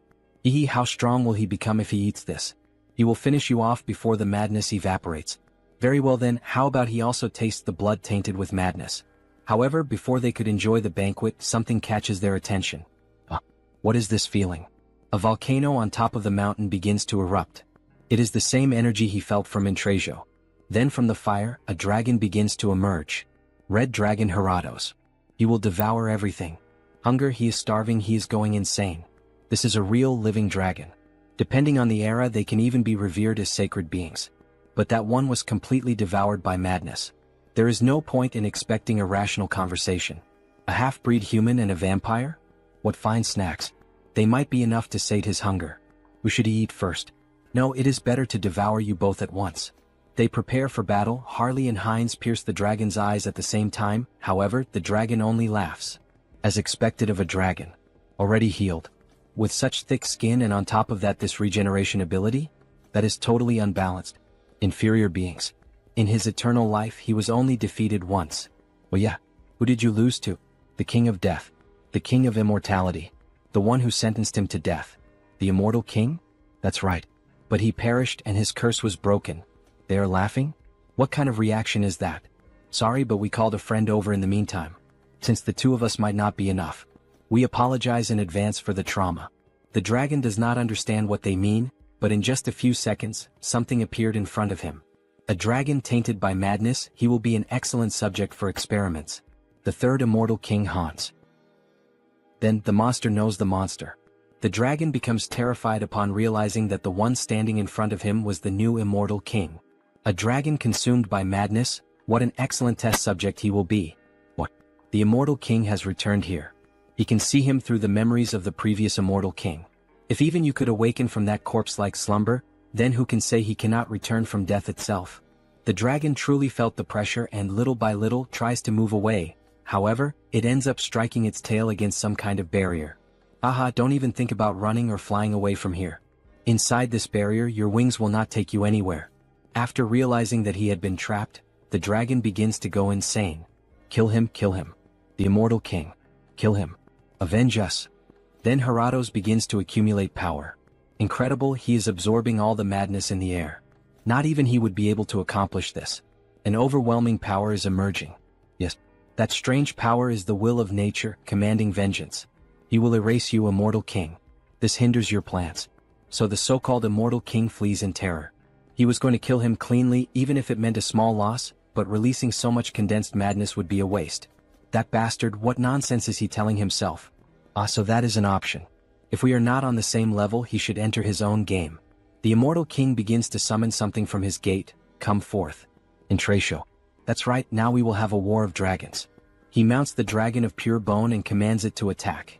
Wait, is that a pure blood dragon? Intracio, make sure that his flesh and bones remain intact. Remove the curse and the rot before he fights. The bone dragon charges in with everything, biting the fire dragon's jugular to immobilize him. Now then, let us begin the analysis of how best to carve him up. Skill, gravitational chains. Skill, spatial lock. Skill, shock absorption. What petty tricks. Now is the time. The two run toward the imprisoned dragon. Solid body, merely looking at it already makes him salivate. He will take a good taste of this precious dragon blood. The vampire launches a blood strike which causes great damage. Meanwhile, the barbarian, dying of hunger, is already there biting the flesh. Infinite refills of dragon meat? He will gorge himself until he is restored. While the vampire was savoring the blood, he ended up feeling something strange on his palate. The blood itself is good, but the madness mixed into it keeps getting in the way. Wait, madness? It seems our protagonist had some kind of idea. Heratos manages to free himself from the chains. Did those insects think he would just sit and watch? Breath. At this range there is no way to dodge. But they did not use it. He is not the only one with a breath attack. To keep pestering me like this, burn you cursed dragon. After both dragons charged their unique abilities, they fired red and blue breaths, causing a huge explosion in the middle of the ice mountain. Meanwhile, the vampire begins to prepare something. He focuses every drop of blood in his body and pushes the mysteries of blood to their extreme. Great sword of blood. He prepares himself, uses the acceleration skill, and delivers a tremendous strike to the dragon with his new sword. That worked. Useless insect. Useless. An injury like this is nothing, he can simply regenerate it. Sorry, but that is not his goal. What? An insect, huh? That is the perfect word. What is this? Your stockpiled madness looked far too appetizing, so he simply slipped a parasite into your body. One so vicious that not even dewormers will work. That's right, Harley entered inside the dragon's body. And the texture? Not bad at all. Let's see how much he can gut this restaurant. See you next time, guys. Inside Heratos, the feast seemed endless. The deeper he dug, the richer the nutrients that surged through him.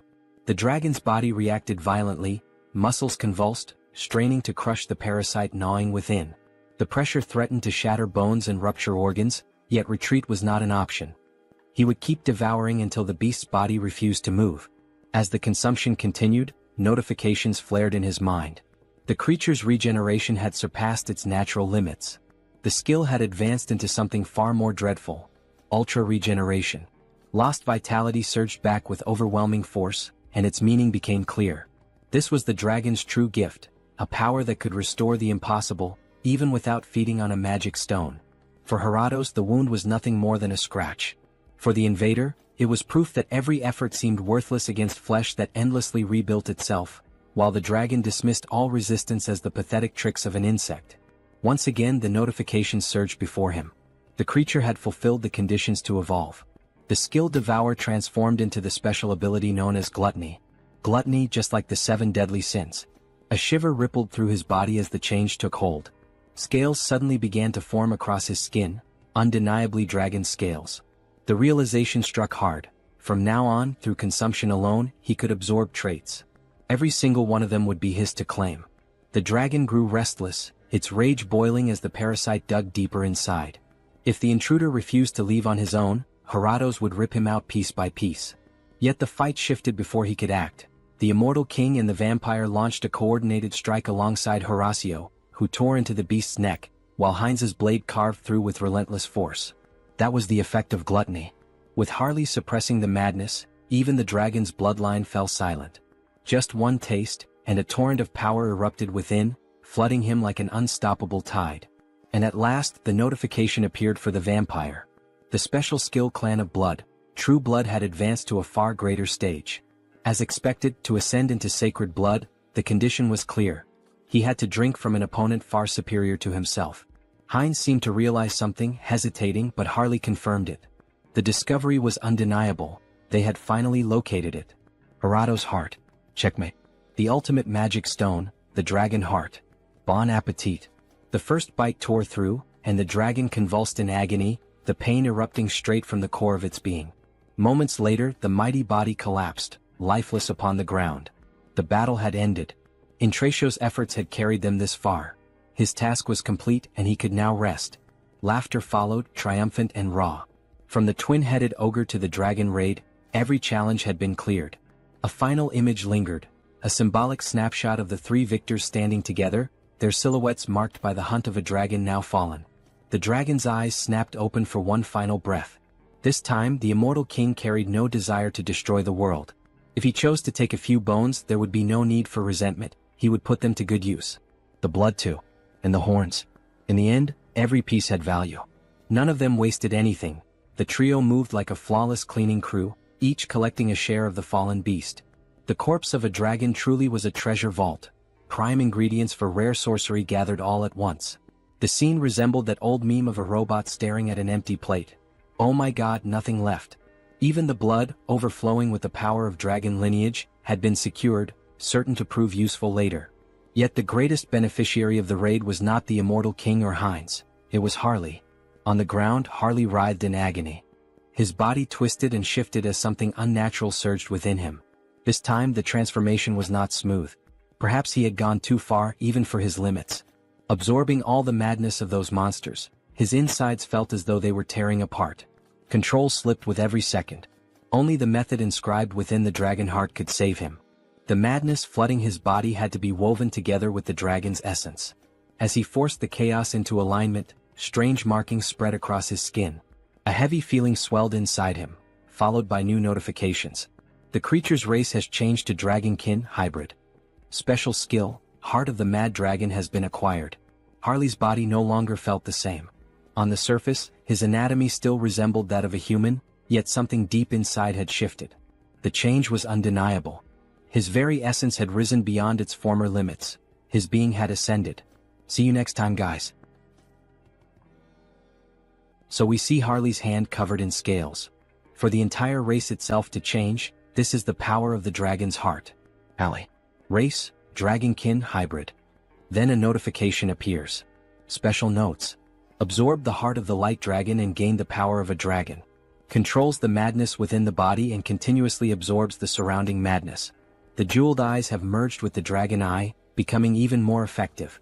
With the power of mutation, he can draw it out whenever he needs. But, with a simple stomp with force, he destroys the ground. If he increases the density of the body, the weight becomes unbearable. If he doesn't control it, it will be a disaster. It's better for him to practice a little before meeting them, his group that had been waiting for him to escape with the monster. Before Harley could begin training, he felt an enormous force through his body. So it's finally going to begin. It's the closing ceremony of the raid that Hans prepared. We see the immortal king preparing some kind of spell, and in this case the spell is being performed on the dragon's body. A lot of dark magic is being involved in its body, so much that the sky begins to grow cloudy. Little by little, only the dragon's bones begin to rise. Now speak to him. What is your name? Heratos. Yes, Heratos. I am the Lion King and death itself. He will grant you a second life. Now he is your master. Very well, very well. He looks like a second puppy. In the next scene we see the protagonist in reality. He was admiring his new house. He had finally finished working on the house, moving the furniture, everything is impeccable. An internal gym, an arcade, even a comic cafe. To think that he fulfilled the dream of building everything to his own taste. Unlike before, now he can go out freely, but staying at home is more comfortable, so he devoted himself completely. Now he will never need to go out again. Our protagonist is truly a shy nerd. Right now, should he take care of the gardening? Conjuration skill, entity projection. He transformed into the elf to use his abilities in gardening. Then, let me show you the natural power of the high elf. With just a little magic, he forms a beautiful garden effortlessly. Truly very beautiful. They say independent houses are difficult to maintain, but that does not apply to me. After all, he is one in many. He will use Heinz, who was summoned beforehand, to raise a primary barrier. And as soon as the cooldown of the entity projection ends, he will add Hans and Heinrich's barriers on top. Is there any house safer than this? Barrier against vampires, barrier against dark magic, barrier against holy magic, literally the safest house in the world. Household chores should be settled like this. I think it's already time for accounting? Karma shop. Then we see his little point shop with an incredible 1,608,961 points. It's already over 1 million? Not even a week has passed in Earth time. I guess numbers really matter. But don't tell me that, once again, there's no increase in the number of avatars, right? Whatever, either way he has to spend. He has to do it, no choice. Enhance. It worked. The unique skill has grown, increasing the number of avatars he can possess. Now he can increase the avatars again. Let's see what else he obtained. Avatar potential increases. The learning ability of each entity improves further. Avatar cognitive ability increases drastically. No wonder the distribution of mental energy to his clones seem to have increased. At this rate, it won't be only the main body that will become stupid? Then a depression hits him. No way, the clone is me and I am the clone, so whatever. Next. The unique skill has grown and blooms with possibilities. Special skill Avatar Cloud acquired. Avatar Cloud. Shares avatars items within a small subspace. Avatar Cloud? Sharing items in subspace? That practically means the protagonist can transfer across dimensions. He won't even need to fetch them in person anymore. Let's test it right away with Ellen. So they really can transfer the item from a clone to the creator's backpack without any problems. Excellent. This could massively expand trade with Hubert. He can even send the source of the arc lich that Heinrich kept to Hans. Then now shall we start the main event? Sorry for Zeonic, but hey, think of it as the price of your life. Using the customized skill. Time to summon a dwarf. An explosion happens in the garden, and finally a new clone is made. He needed a craftsman to take care of the clone's equipment. Finally he would have a reliable blacksmith like Zeonic. What is this adorable little lock? This isn't what Zeonic said it would be. We officially have a buff baby with the protagonist's face and a beard. See you next time, guys. What's with that adorable look? Customize. Increase the height to the species maximum. Make the face a bit younger. Grow the beard to look stylish. The body too. Is starting to look decent. Is ready? A dwarf who will serve as the blacksmith of the tattooed ones. Now he truly looks like a real dwarf. From now on his name is Howard. And of course it would be yet another name starting with the letter H. For some reason the protagonist really likes that letter. It's a pleasure to meet you, Howard. Likewise, my creator. Then a system notification appears. Howard. Species, dwarf. Individual trait, artisan S spirit. Special notes. Han Sunghyun S 8th avatar. Born as a dwarf using the artisan S pickaxe as the medium. The influence of artisan S spirit grants additional bonuses to crafting actions. Perfect, exactly what he had in mind. The first attached skill is precisely the type he wanted. If he were to point out a small problem. Just like Harris, he lacks general knowledge. Why can't I? He'll have to use Harley's connections again, but the north is in chaos, so it won't be immediate. Alright, then he'll have to do that. Heinrich will have to intervene. It's time to make some calls.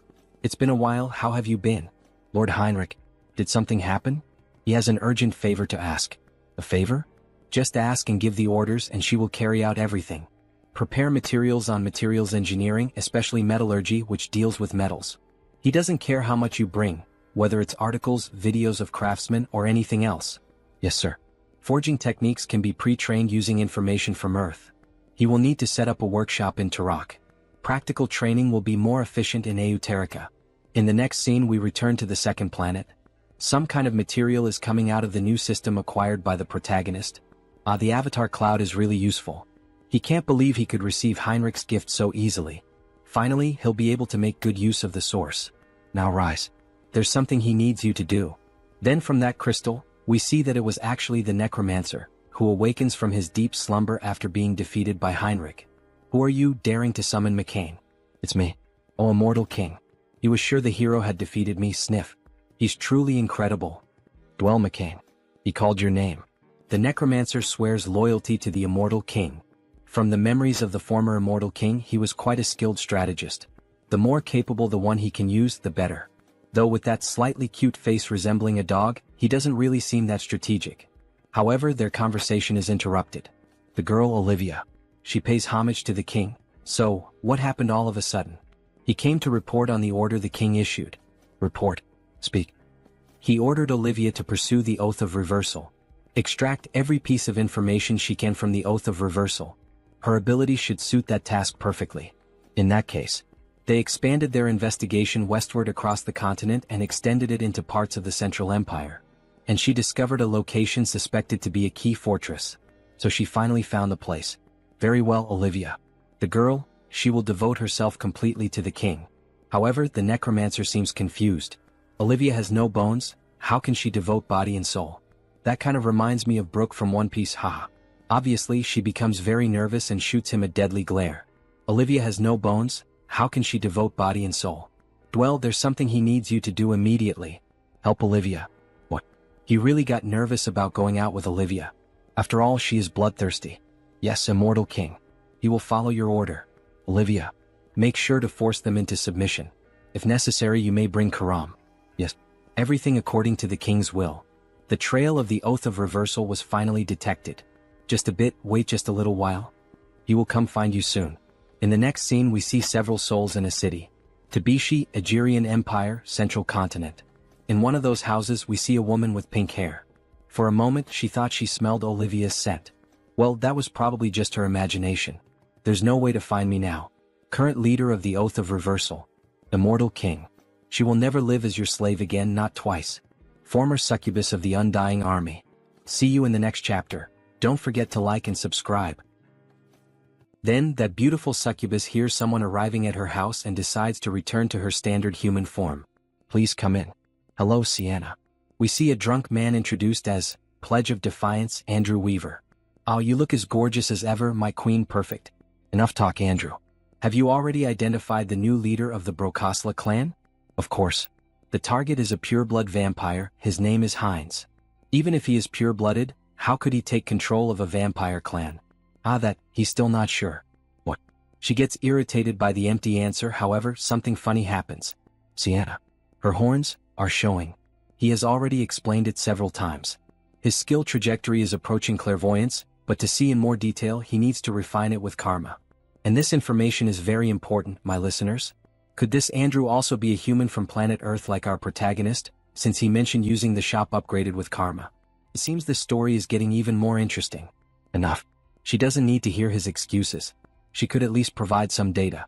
As good as a long-range surveillance skill is, without any information the sight will be only blurred. In any case, it's fortunate that the new Lord of Brokosla is not of sacred blood. We should be able to eliminate him easily. Will she handle this personally, Sienna? As if she could. Then Sienna looks at a very old clock, apparently embedded with magic and a seal. The most powerful vampire clan on the continent, Persia, will wage a war of conquest. Back in the world, we see the protagonist's new avatar already working, the dwarf. She gathered the data quickly. Right? Well, after all, it was a special order from the Lord. She put all of Heterosai's resources into it. The metal's properties, how to hold a hammer, and its practical application. He can't really understand just by looking at the data. But a dwarf is a dwarf after all. Howard should be able to understand it, shouldn't he? As soon as the cooldown time of the teleportation circle ends, he must send it to Hubert's workshop. Alright, she has one more thing to report to the Lord. What is it? She confirmed that Bianchianho is in contact with other factions. Other factions? She will investigate a little further to find out who they are. Bianchianho, what the hell are they planning to do? Well, there's no need to worry and try to deal with it now. He should be able to handle them when the time comes. Time is on our side. In the 10 months that his clones grew stronger, only 1 month passed on Earth. Back in the second world, we see a castle and someone approaching. A child. He asks what business brings her there. She came to see Mullo. Show the way. How dare she speak so informally about Master Mullo? Did she have an appointment? An appointment? Does she really need one? They will know who she is if she simply says Breaky. How insolent. He will inform Master Mullo then, so please withdraw for now. Mullo quickly appeared behind the servant. There's no need for that, you may leave. He then kneels down, leaving the servant bewildered. Welcome. Master Brokislack. It's been a while, Mullo. Master Brokislack, he said. Then, could this person be the founder of the clan? The sacred blood, Brokislack herself. He apologizes for not being able to greet her properly while serving tea. Master Brokislack. Frisia was not present. She told him to call her Breaky. Brokislack sounds too formal. Right, Miss Breaky. This is a big problem. There should still be at least 20 years left until her scheduled visit. Why did she suddenly appear like this? But it's so strange. That child at the door earlier. His essence hasn't changed, but there are too many incomprehensible changes. He didn't even recognize his own master. Is that so? He's not sure. Don't try to deny it. The same goes for you. He can't fight against Lady Breaky. Nor does he want to. For this to happen precisely while Lord Heinz is away, of all possible times. He definitely inherited her blood, but could it really change this much? Well, anyway, where is the one who made him like this? She knew everything and was merely testing us. So, it has come to this. He is currently away. Then she supposes she'll stay here while she waits. Have the guest quarters prepared. Of course. How truly interesting indeed. She had always dreamed of this. The strengthening of a bloodline through evolution and the transmission of superior blood. If something like that were truly possible, he believed that we vampires could also take a step toward the light. And yet, to think that upon awakening from her slumber, she would find someone who had actually opened that possibility. It's truly fascinating. His praiseworthy descendant. And the traitor who dared to defy his own blood. See you in the next chapter. Then, in the middle of the ice forest, a madman starts shouting. Now, everyone who can hear me, all of you can come out of hiding. Harley arrives, jumping and making the ground shake with the dwarf and the girl. You scared me, Harley. It seems you succeeded in the subjugation.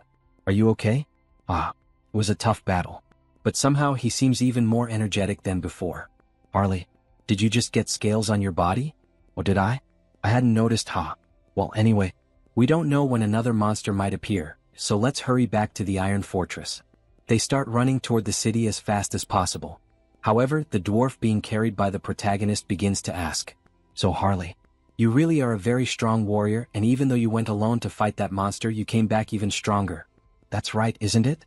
But for someone as strong as you, why can't I feel Elin's presence? You couldn't protect her? Or was there some kind of accident? The time has finally come.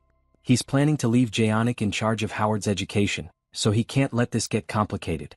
In fact, there's a touching story behind this. A story? Then the author begins to narrate a story that never existed. Harley's Great Adventure 2. My comrade, F.Over.at first, everything was going well. The beast was strong, but he had already expected that. However, the area was already surrounded in multiple layers. This can't be. Even for me, how am I supposed to? He used all his strength and began slaughtering the monsters. Even so, he was gradually being overwhelmed. Damn it. From behind too. He was about to be struck by a surprise attack, and at that moment he prepared for death. And then, suddenly he just heard a sound and saw something broken on the ground. When he approached, he saw that it was the enemy's attack in Elin. She had saved him from the deadly strike. Don't die, Eliane. She will definitely be avenged. He will never, ever forget that debt. Then, with a ferocious roar looking like a super scion, he summoned a red aura around his body and scales appeared. The monsters were terrified at first. However, there wasn't even time to react. He simply obliterated every enemy in front of him. This is revenge for Elin. Meanwhile, the dwarf was sobbing uncontrollably. What a sad story. At the moment when his thirst for revenge reached its peak, he realized something, that the blood of a dragon flows within him. He only discovered that thanks to the last chance Elin had given him. In that case, it seems you had a dragonkin ancestor. Probably around 300 years ago, and the knowledge was lost after the Great War. So that's what it was. Thanks to you, my doubt has been answered. Oh, I like that past. He's going to use it. The blood of a dragon, awakened in the midst of a crisis. That's truly the stuff of heroic tales. He knew there was something extraordinary about Harley. Aha, you really think so? While everyone was talking, the knight noticed something in the distance. Everyone please look over there. Just beyond that ridge lies the Iron Fortress. But why did he stop? Please look closely. At the entrance of the city, it was a true war scene. Monster corpses were scattered all over the place. And above them all stood a creature that stood out, a mutant minotaur. It has already reached the Iron Fortress. We must hurry. At this rate, everyone inside the fortress is in danger. Right, let's hurry up and eat. No, he means let's go save them. To think it so easily took down the priests of the Holy Order and the mages of the Magic Tower. Even the mercenary company gathered from across the continent can't get close. He's here. He's here. Harley approaches the monster from the sky. Before the poor creature could even realize it, the protagonist was already on top of it, grabbing its horn. The monster of Tarak. A monster, huh? In that case, he'll have to show this bull what it truly means to be a real monster. He equips the scales and, using all his strength, rips off the monster's horn without mercy. How's the taste of this monster, you monster? Oh, you want to have a contest of strength? Like bull versus human, just like in rodeos. Fine, let's do this, damn it.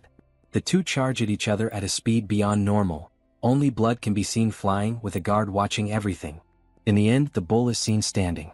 But in the next scene, in truth, it was on its knees, missing an arm and its horns falling lifeless to the ground. Well, you were pretty impressive. But you are beneath me. All the guards cheer ecstatically at his victory. We won, we managed to stop the monster. Meanwhile, Harley stores one of the enemy's horns in his inventory. This guy's horn should be useful. So big, It even looks like your friends in real life after getting betrayed by his ex-girlfriend. Ha. Maybe Howard can turn it into equipment later. And the biggest reward. Harley begins to devour the creature's body and mana gem. Meanwhile, the notification window appears. Madness Control is controlling the madness that has entered your body. When you think of Minotaur genes, it's definitely all about the lower body. The clash was over, and in the end, Harley finished devouring the monster while the others celebrated their victory. It had been an incredible performance. The king's warrior congratulated him. They had won thanks to him. It was nothing. Lord Tarmin Aeonia was here. He said he would like to see him in person. The Lord really called for him this time. He had just finished the fight, so he should rest a little. However, while they were speaking, Harley had already disappeared. That bastard was already on his way there. The king's castle came into view, covered in heavy winter snow. The protagonist began to open the door, but the guard stopped him. He had already told the Lord about him many times, but it would be good if he were a bit more careful. Is something wrong with me? He imagined Harley as a fool. Is the Lord here? It's me, Harley. Please be as polite as possible. There's no need to worry about that. When it comes to manners, he's the best, right? Just go in. Then the protagonist finally entered and was received by the king. So this was the famous strongest mercenary in the entire kingdom. The king was introduced to us, Tarmin Aeonia, Lord of Aeonia County. Come and sit here. Hello. The guard nudged Harley with his shoulder to remind him to be polite. Hello, sir. He had heard so many praises about him, but seeing him in person was different. He hardly knew what to do with himself. He was just doing what he was paid to do.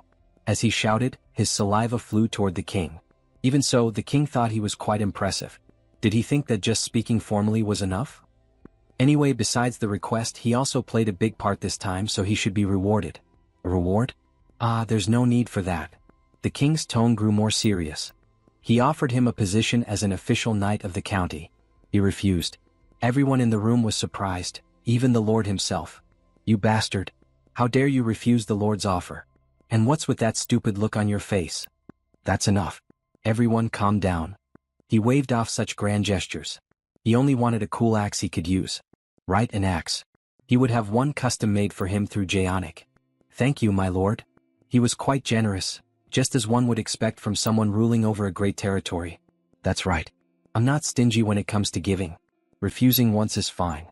He'll definitely find a way to get you. As if I'd let you have me for free. He'll just keep dragging you along and wearing you out forever. In the end, the two were simply trying to outsmart each other. Suddenly he felt a chill. Switching scenes, we return to the merchant character. Lord Merchant, they said Mr. Howard's workshop has been completed. Really? I trust they put great care into it. Of course. We prepared state-of-the-art facilities and personnel to assist him. From now on, if Howard needs anything, the Merchant Guild will provide it. Just treat him as you would treat me and Harley. Yes, Lord Merchant. As they walked through the neighborhood, there were 4 guards assigned to the merchant. However, he soon noticed something strange. What? 4 escorts? Lord Merchant. What? There was one more than usual. You have good instincts, but it's already too late. In an instant, the protagonist began to bleed and collapsed to the ground, barely clinging to life. Lord Merchant. What the hell is happening all of a sudden? Lord Merchant. What the hell is this? Why is a vampire after me? Snap out of it. He finally died and a notification appeared. You have sustained a fatal injury in a single blow. Suddenly the merchant came back to life. Lord Merchant, are you all right? Take him somewhere safe now. Another notification appeared. Instant death immunity has activated, reducing the fatal injury to critical damage. Instant death immunity will be sealed for 1 day. If it weren't for that skill, he would have died. The assailant was a vampire. Judging by his abilities, he was at least a pure blood. Such a high-level agent going after a mere merchant like him? What in the world was he after? If they find out he isn't dead, they will definitely come back to finish the job. He will leave the task of uncovering their identities to Hans. For now, he must retreat. He has a personal means of contacting Howard. Therefore, he will deliver work-related matters through him. What? But in this state, how? They are talents recommended by the 3 warriors of the South, so he should be able to trust them. He needs to get medical treatment first. Then he suddenly vanished before the guards. Sir Hubert? Hubert is unsummoned from the Oterica dimension. Later that night, in a different castle, several people were gathered with a king. He trusts that everyone is prepared. Clan Lord Viskyup Persia. My lord, there's an update. A report has arrived stating that the job in Tarak has been completed. True blood of the Yup Persia clan, Theodore Yup Persia. Tarak? By killing the merchant who was secretly cooperating with the Brokasla clan, we managed to divert their attention. Well done, Klein. You have opened the gates of war. Finally, things are about to get more exciting in this manhwa. War is approaching. Don't miss the next chapter. See you in the next one, everyone, and don't forget to subscribe to the Absolute channel. He flatters him too much. It was a simple task. The timing is good. We also just finished cross-checking the information from the challenge oath. That is not all. The blood gate is finally complete. Does he trust that you set the coordinates correctly? Yes. We plan to stop in the city of Rapella to regroup before heading to Teleria. We should be able to reach it in half a day from there. The king begins to think. An unknown vampire has taken control of Brokasla. He is already eager to face this unknown figure. Everyone prepare yourselves. We are going to Teleria. Meanwhile, Our Lady continues searching for information for the immortal king. However, their souls seem tired. My lady, they will die from overwork at this pace. But she ignores their complaint. While tracking the challenge oath, is she also supposedly meant to find the vampire who murdered Hubert? My banshees are scouring the entire continent, and they are telling her there is not a single trace. Today she will only check up to the city of Rapella, and just when she looked she saw something unusual. From afar, a suspicious portal appeared, filled with red energy, and suddenly, a few completely pale people came out of the portal. The souls become happy with the discovery. It seems these are the children, my lady. She must report this to the king of the undead. From a great distance, the immortal king is able to observe the situation. An invasion by another vampire clan. In that case, hitting Hubert must have been an attempt to divide our forces. Of the three great vampire clans, the other two are the Opapo of the east and the Yup Persia of the central region. The one with the strongest forces is the Yup Persia clan. Olivia also suspected the same. If that is the case, Brokaslak's current power will not be enough. He will have to send reinforcements. Meanwhile, in Heinz's castle, his servant is filling out paperwork, and then the princess calls him Mullo. She is coming in for a moment. Lady Breaky, welcome. However, she notices something strange in the air. Is something wrong? Of course, he must prepare for battle immediately. Battle? What do you mean, what is happening? Nothing has happened yet. It is just a premonition. Just prepare yourself when she tells him to. Stop chattering. Do I look like someone who is speaking nonsense? It is hard to believe, being ordered to prepare for battle so suddenly. But the premonition of sacred blood is absolute. Although she is sacred, she looks more like a demon, especially in combat. Heinz has not arrived yet, so unfortunately we cannot count on his help. We must prepare our defenses immediately. 4 true bloods, 44 pure bloods. We gathered our entire army. They are all our best elites. Brokasla will be purified in an instant. There is no need for long speeches. We depart for Teleria immediately before they notice. Yes, king. But before they could depart, the vampire king felt chills. He begins looking at the sky, and one of the servants asks if something is wrong. Only the moon is in the sky, and even so he is suspicious. This unsettling feeling must be his imagination. We are only dealing with rabble that do not even possess a sacred blood. It is nothing. We are finally introduced to the vampire king. Yup Persia clan lord Visk Yup Persia. Sacred blood. We will wipe Brokaslak clean by the end of the day. From high above in the sky, the immortal king observes everything using the ability, Eye of the Abyss. They have begun to move. A sacred blood from Yup Persia HM. This will be complicated. And Heinz's summon is still on cooldown. It will be too conspicuous if he intervenes. Heinrich also cannot leave the holy ground. In that case, the mercenary warrior who holds a grudge against the vampires for what happened to Hubert is the right person for the job. So hurry up and get here, Harley. On the other side, we only hear the guards screaming with Harley. Capture that suspicious ogre. A brute of that size cannot be human. He told them he isn't. He even has identification from the order right here. Shut up, ogre. Damn it, how many times does this make? While Yup Persia analyzes the city, he discovers something interesting. This has gotten interesting. Is something wrong, Lord Visk? He knew he felt something unpleasant. Brokasla, it seems that Ghost has returned from the dead. The servant became nervous and began to stutter. Don't tell me you mean the sacred blood Brokasla is here. However, the king only grew more irritated. And what is the problem with that ghost being here? Can't you see the king of Yup Persia standing right here? No, that's not it. He was only worried that the damage might be enough. We will proceed at once. Do not forget anything. We Yup Persia have no equal. They head to attack the castle. However, Teleria's castle is perfect. Even the queen praises it. The barrier looks good. What is the status of your other preparations? We gathered as much combat power as possible. But the numbers are definitely not enough. With a carefree tone, she even jokes about the situation. We have no choice, they are already at our doorstep. Mulo asks if she is able to sense their location right now. Naturally, and they are going to enter at this exact moment. All of them come in through the window, making a triumphant entrance. They are right in front of us. You are still clinging to life, Protagonist. I thought she was already in dire straits. Why does this still happen occasionally? Is this the path of Eupresia? Youth silly one. Well, he will personally ensure that her eyes close in peace forever. Just look at him, that child only knows how to talk about himself. How annoying and inconvenient child. Meanwhile, Mulo is trembling with fear. After all, there are 2 sacred bloods in his presence. This is definitely bad. Even if Lady Briki can handle him, there are still 4 true bloods left. The difference in strength is hopeless. But there is something we can rely on. Mulo prepares the barrier. Inside his barrier, their allies are strengthened. They have set foot on the lands of Protagonist. Do not think you will escape with your lives. Blood barrier. Come to me, Bridia. My god, an entire group of unwanted guests has gathered here. Alright, get ready. Maintaining this barrier prevents him from fighting the enemies. Do everything you can to protect Protagonist, even if it costs your life. Persia is surprised, but in the end, wasting energy on useless things is pointless. He tries to attack Mulo directly. After all, if he destroys him, the barrier will disappear along with Mulo, right? Before the sharp claw reached his neck, something happens amid the chaos. Do not get in the way of our little game, Ghost. Are you perhaps underestimating me too much, child? She easily stopped his attack and forced him to retreat. All right, first he will get rid of this ghost in a one-on-one duel. Unfortunately, it seems you need to be disciplined, child. Both groups face each other until they finally begin the war. Bridia, punish those who dared to invade our lands and send them to hell. Members of the Persia clan, crush those arrogant insects and show them their proper place.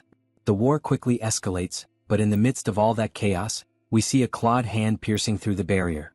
The vampires are shocked to see that thing. Something is behind us. What is that? Someone is breaking through the barrier with their bare hands. So it was this red-haired one, the person who tore out the insides of that weakling Hubert. With the look of a psychopath, Harley says he finally found him. Wait, Hubert? Is he talking about that merchant who was assassinated? And we see Harley in a badass stance. Klein, what kind of missions did he carry out? Lord Theodore. He completely erased all traces. However, there is someone in front of us now chasing you. You will deny it after this? But he really, my god, you are running away right in front of me. While they were chatting, Bridia did not waste time and launched a surprise attack. Striking the vampire directly in the mouth. A beautiful punch. Damn it, dealing with this woman. Call the other nobles. High blood, incredible. He wanted to test his newly acquired strength. Notifications appear. Vital aura ignited, berserk mode and madness. Dragon scales mix into the pattern. The servants are shocked. But what the hell is this monster with scales? No, they are all from the same damn vampire group. I'll make them taste misery because of Hubert. Harley begins hunting the vampires one by one, as if they were nothing more than common monsters. That guy, the followers of Persia are being massacred by this incredible young man. That witch, who else did she bring with her? Does he have any reason to explain this?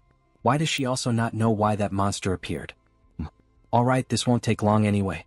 Unlike your followers, his men are very competent. Incredible, he can't even see their movements. Although they look like they are standing still, they are fighting at the speed of light, even battling only with their minds. This is, therefore, the famous battle of causality between the superior bloodlines. Then you finally made a mistake, Ghost. And thanks to that mistake, her arm was completely cut off. Just as she suspected, he is truly taking this fight seriously, dedicating himself fully to this battle. Previously he wasn't much. Seems she really is getting old. Back to Harley's fight, the vampire has no idea who he is, but he would like some help, because he cannot defeat him. The dragon is truly furious and insane, defeating everything he sees in front of him. He saw that Protagonist's sacred blood lady was in danger. Just waiting for Heinz may end up being too late, he needs to act now. He needs to use every weapon at his disposal. Mutagen and the Raging Beast and the Calca-style combat pattern, and the Vital Aura and the Jewel Eye. Subjugation. Harley begins transforming into something. Combine all the powers and it's complete. No one can believe what they are seeing, not even the vampires who are monsters themselves. What the hell is that monster? Look at what our boy Harley has become. What kind of monster is this? It isn't something like a chimera. This is killer. So this is what it feels like to go all out using the power of consuming the mad dragon. With a smile on his face, he announces excitedly, "Alright, let's do this." Harley positions himself like a bull and charges in with everything. Cover fire. That guy, he dares to try attacking Lord Bisk. Damn it, we have to stop him. We need to stop him, but how are we supposed to get in there? Harley charges directly at the Lord, trying to injure him. However, his hands are blocked by some kind of barrier. Tiske, his scales are being destroyed upon touching the domain. This is the domain of causality unfolded by the sacred blood. But if he connects the heart of the mad dragon with the power of the jewel eye, it isn't something he cannot break through. With a dragon's roar, he slowly starts opening the barrier with his own hands, until he finally breaks it, leaving the Lord surprised. In fact, leaving both lords surprised by such strength. What the hell, who is this crazy bastard? Aha, so he is the boss of all these vampires here, right? Yes. Who exactly are you? One could say he is the representative of the victim. Harley loses his patience and goes straight for violence. If the perpetrator doesn't know the victim with a nice punch to his face, then he has to become a victim himself. Aha, what do you think of his serious punch? Too bad, it seems he is seeing hallucinations in the space of causality. And no way. He definitely felt the sensation. Not even close. Did you think a sacred blood like him would fall from such a trivial attack? Yeah, and what? He is dumb. But you really got distracted by his trivial attack. He is all talk. And when you least expected it, the queen took the opportunity to strike the unsuspecting lord, hurting him severely in the neck. Damn it. Thank you, elegant young man. Thanks to him, it seems the balance has been restored. So he will go back to fighting there. And he turns toward the lord's own mere guards. You bastard. Do you think we will let you approach Lord Bisk again? We will face him. Don't worry, this is exactly what he wanted. Because there is someone else who will finish off your boss. With several vampires on the ground lifeless, the redhead begins to question himself. Mulo, was Brokeslack this strong? They are overcoming the numerical disadvantage. No, at this rate he is done for. If he doesn't find a way to advance. Suddenly, the environment around him starts to change. What was that? The surroundings were isolated. So it's you. Who the hell is this vampire? The guy who dared to touch our Hubert? Hubert? Without much talking, our vampire quickly places his hand on the redhead's heart, making him groan in pain. He shouldn't have taken that mission. That dragon monster that appeared earlier, and now this bastard vampire too. Who the hell is he? What the hell, what kind of human is Hubert? That is, after finishing ingesting the vampire's blood. Of course, a big shot who will dominate the continent's commerce in the future. System notifications appear. Collecting new vampiric factor. Due to the effect of the special skill mixed blood factor, the individual's physical abilities are enhanced. It's the first time activating this skill in Auterica. Come to think of it, this is the first time sucking the blood of a vampire other than Brokeslack. He is getting anxious. Activating skills. Concealment, invisibility, mystery of blood. Then we should go solidify our victory.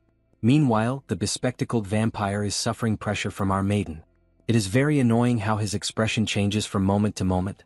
Everything is far outside his calculations. Brokeslack could not have been this strong. A third voice appears. Are you the second in command of the Yupersha clan? Leaving the two frozen. Lord, he has finally arrived. This person is Brokeslack's new lord. But why is he just staring at me? If this guy is Yupersha's number 2, in short, he has Mulo's role. With an evil smile. Then he is a talent he must recruit. It was so convenient having Mulo around. What does that mean, that smile of his? Hey, why the hell is he staring at him, smiling like that? Let me properly introduce myself. His name is Heinz, the new master of the Brokeslack dynasty. Yes, he already knew that. Right, good thing you already knew me, because soon this man will be your master. What is that lunatic talking about, as if that were possible? While the vampire was distracted by Heinz's strange presence, Bridia grabbed him from behind, restraining him. As Heinz approached, the fear intensified. Please don't do this. And with a bite, the modification process begins. Heinz's main weapon, the thing that turns all vampires into his minions. Returning to the giant fight, both sacred bloodlines face each other. How did we end up in this situation? Visk questions. Whatever, where did those scoundrels from the rebellion department go? The ones who swore to rescue Visk when danger arose. Outside we see the immortal king with the skill, Abyssai, currently active. He is surprised because he does not imagine that the rebel division would send reinforcements of this magnitude for Visk. We see several bodies on the ground and a question. The immortal king really wants to meet their master. With a wicked smile he announces, I guarantee all of you a better job in a better place. This truly warms his heart. He feels a very different sensation after becoming a pureblood. Now he does not suffer so many side effects. Then we finally meet. The saint approaches our protagonist. So this is the famous Heinz. I have always been curious about the character of the boy who became the new master of the clan, and he is truly incredible. Thank you very much, Saint. She is probably the vampire with sacred blood of Brokaslak. No need for such long names, just call her Briki, she likes that name more. Haha, mutual acquaintance is always important, but I think we left one waiting longer than necessary. So this mere pureblood vampire dares to mock me like this, face to face. I will not let any of you escape from here alive. Blood drips from his hand and he charges directly at our protagonist. What do you think I am? Heinz draws the blood sword and tries to defend himself from the ferocity of the attack delivered by the Lord. They start fighting seriously, Heinz becoming more injured with each strike, although as time passes he manages to counterattack the Lord with a few blows, forcing him to heal. But while the Lord was distracted, Harley appeared by surprise. It is impossible that he forgot about me, and he lands a punch right on the Lord's ribs, making him spit a lot of blood and groan in pain. Damn coward. They are worth nothing in my eyes. They have no shame in having reached this level of depravity. Now it is the saint's turn. Seriously, you really think like that? And where are the vampires who helped you attack us? And she attacks him directly, leaving him on the defensive when he realizes it has become 3 against 1. He will be the king of all vampires. Visk cannot die in a simple place like this. Alright, I will follow through with your request. How rude of you, you arrogant one. You want to steal the bled blood by devouring your own people, and he is not even from your lineage. If he continues with this, he will die screaming due to the severity of the torment. Who knows, he is already somewhat used to devouring enemies. With another bite, he pierces deep into the Lord's throat. No way, this man is... Could he really be capable of inheriting sacred blood from another lineage? Do not worry about your lineage, Visk. All of your vampires will be mine.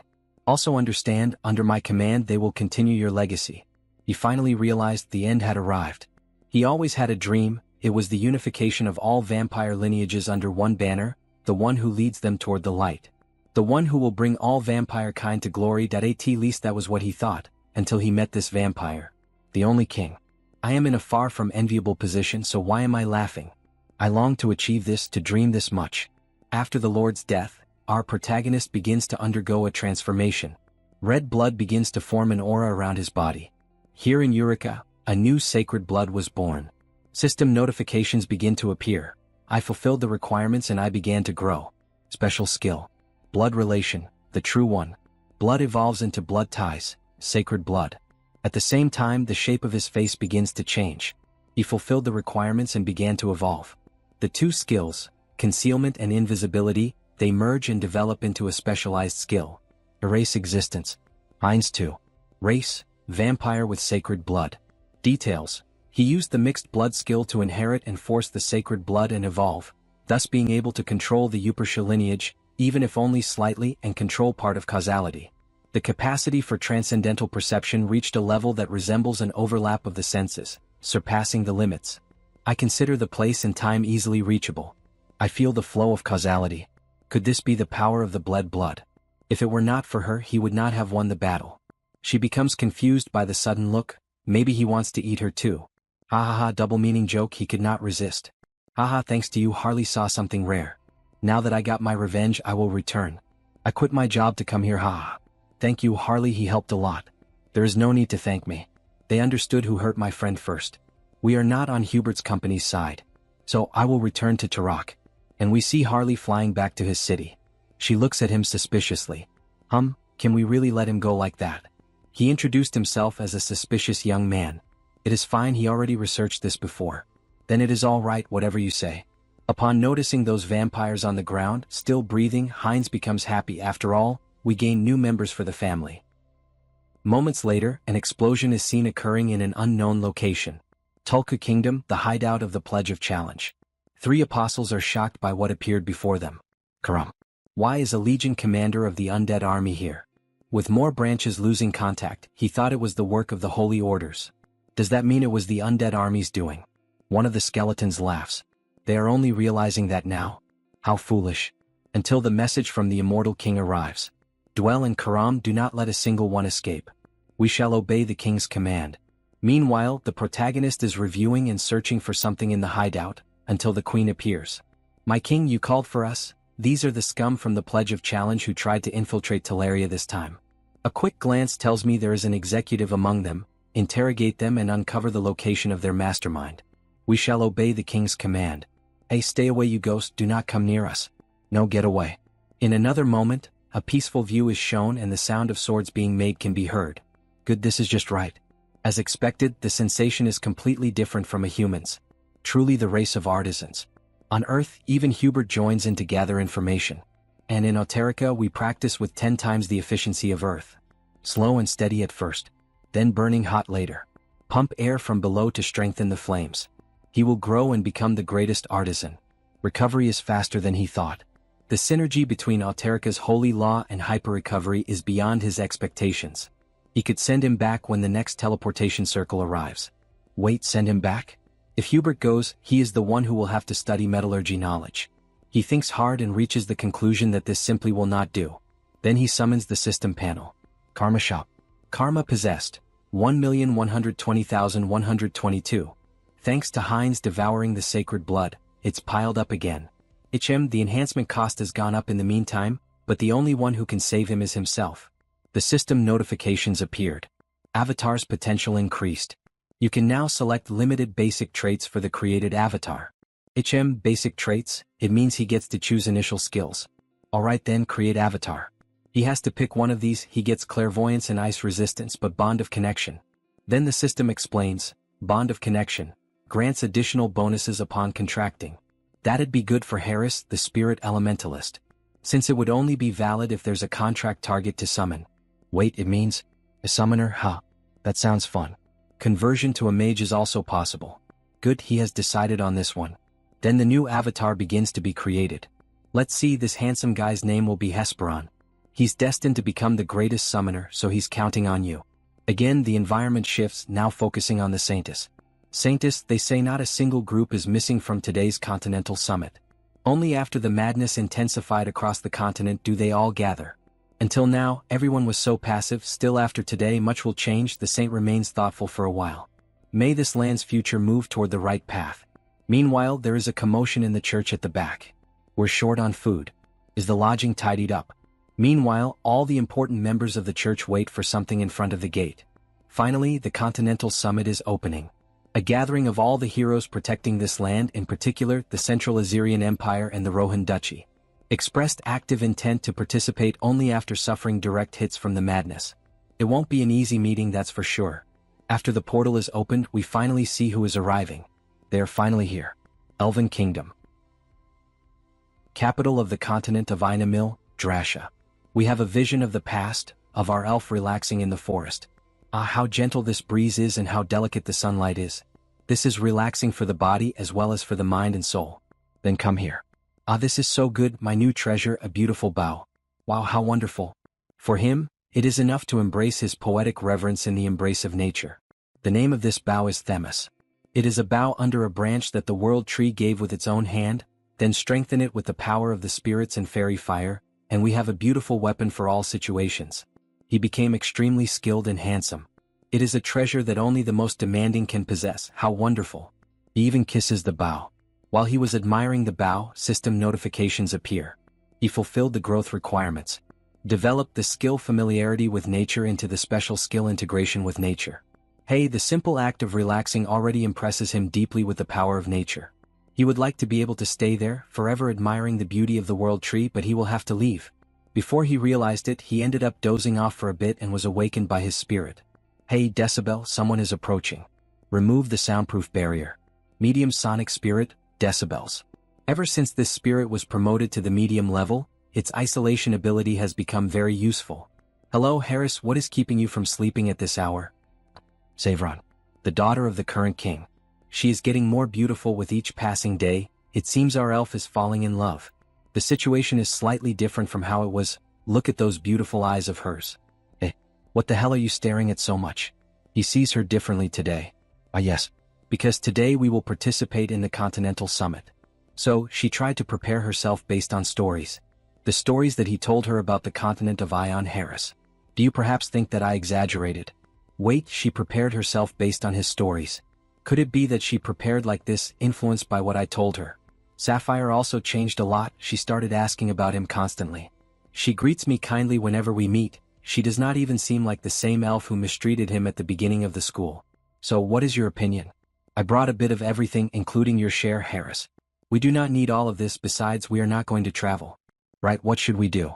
We will go through the wind route, so we will not need much luggage. But it is fine, let us let Sapphire enjoy the moment. Right, this is amazing, Sapphire. Thank you. So let us go, hurry up, let us go. Everyone has already gotten ready and is prepared, only we will be the last ones. What a beautiful and cute smile. I think I, the narrator, have found my favorite girl of this manhwa. So let us go. Anyway, is this not too heavy for you to carry alone? Do not worry about that, let us go already. So we finally return to the present. Welcome to the great temple of Rosalia. Thank you for the warm reception, Saint. It is regrettable that our meeting is about such a serious matter. I hope everything ends well. Meanwhile, the small elf is thoughtful and shy. Hello, Saint. I am Cecile Granwood, a high-ranking elf of the Elven Kingdom. Oh my god, look at her, so cute and adorable. It is very good to see you again and in good health. Thank you, Saint. Although she is praising me a lot, meanwhile the portal continues to operate and bring more people. Both clones of the protagonist greet each other. And here they are, becoming available one after another. The Magic Tower Alliance arrived.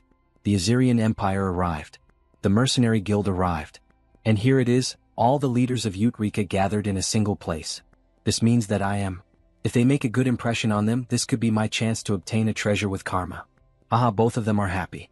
The knight leads them to see the place. The Elf King received the new information about the Lord. Heinrich. Yes, that is true.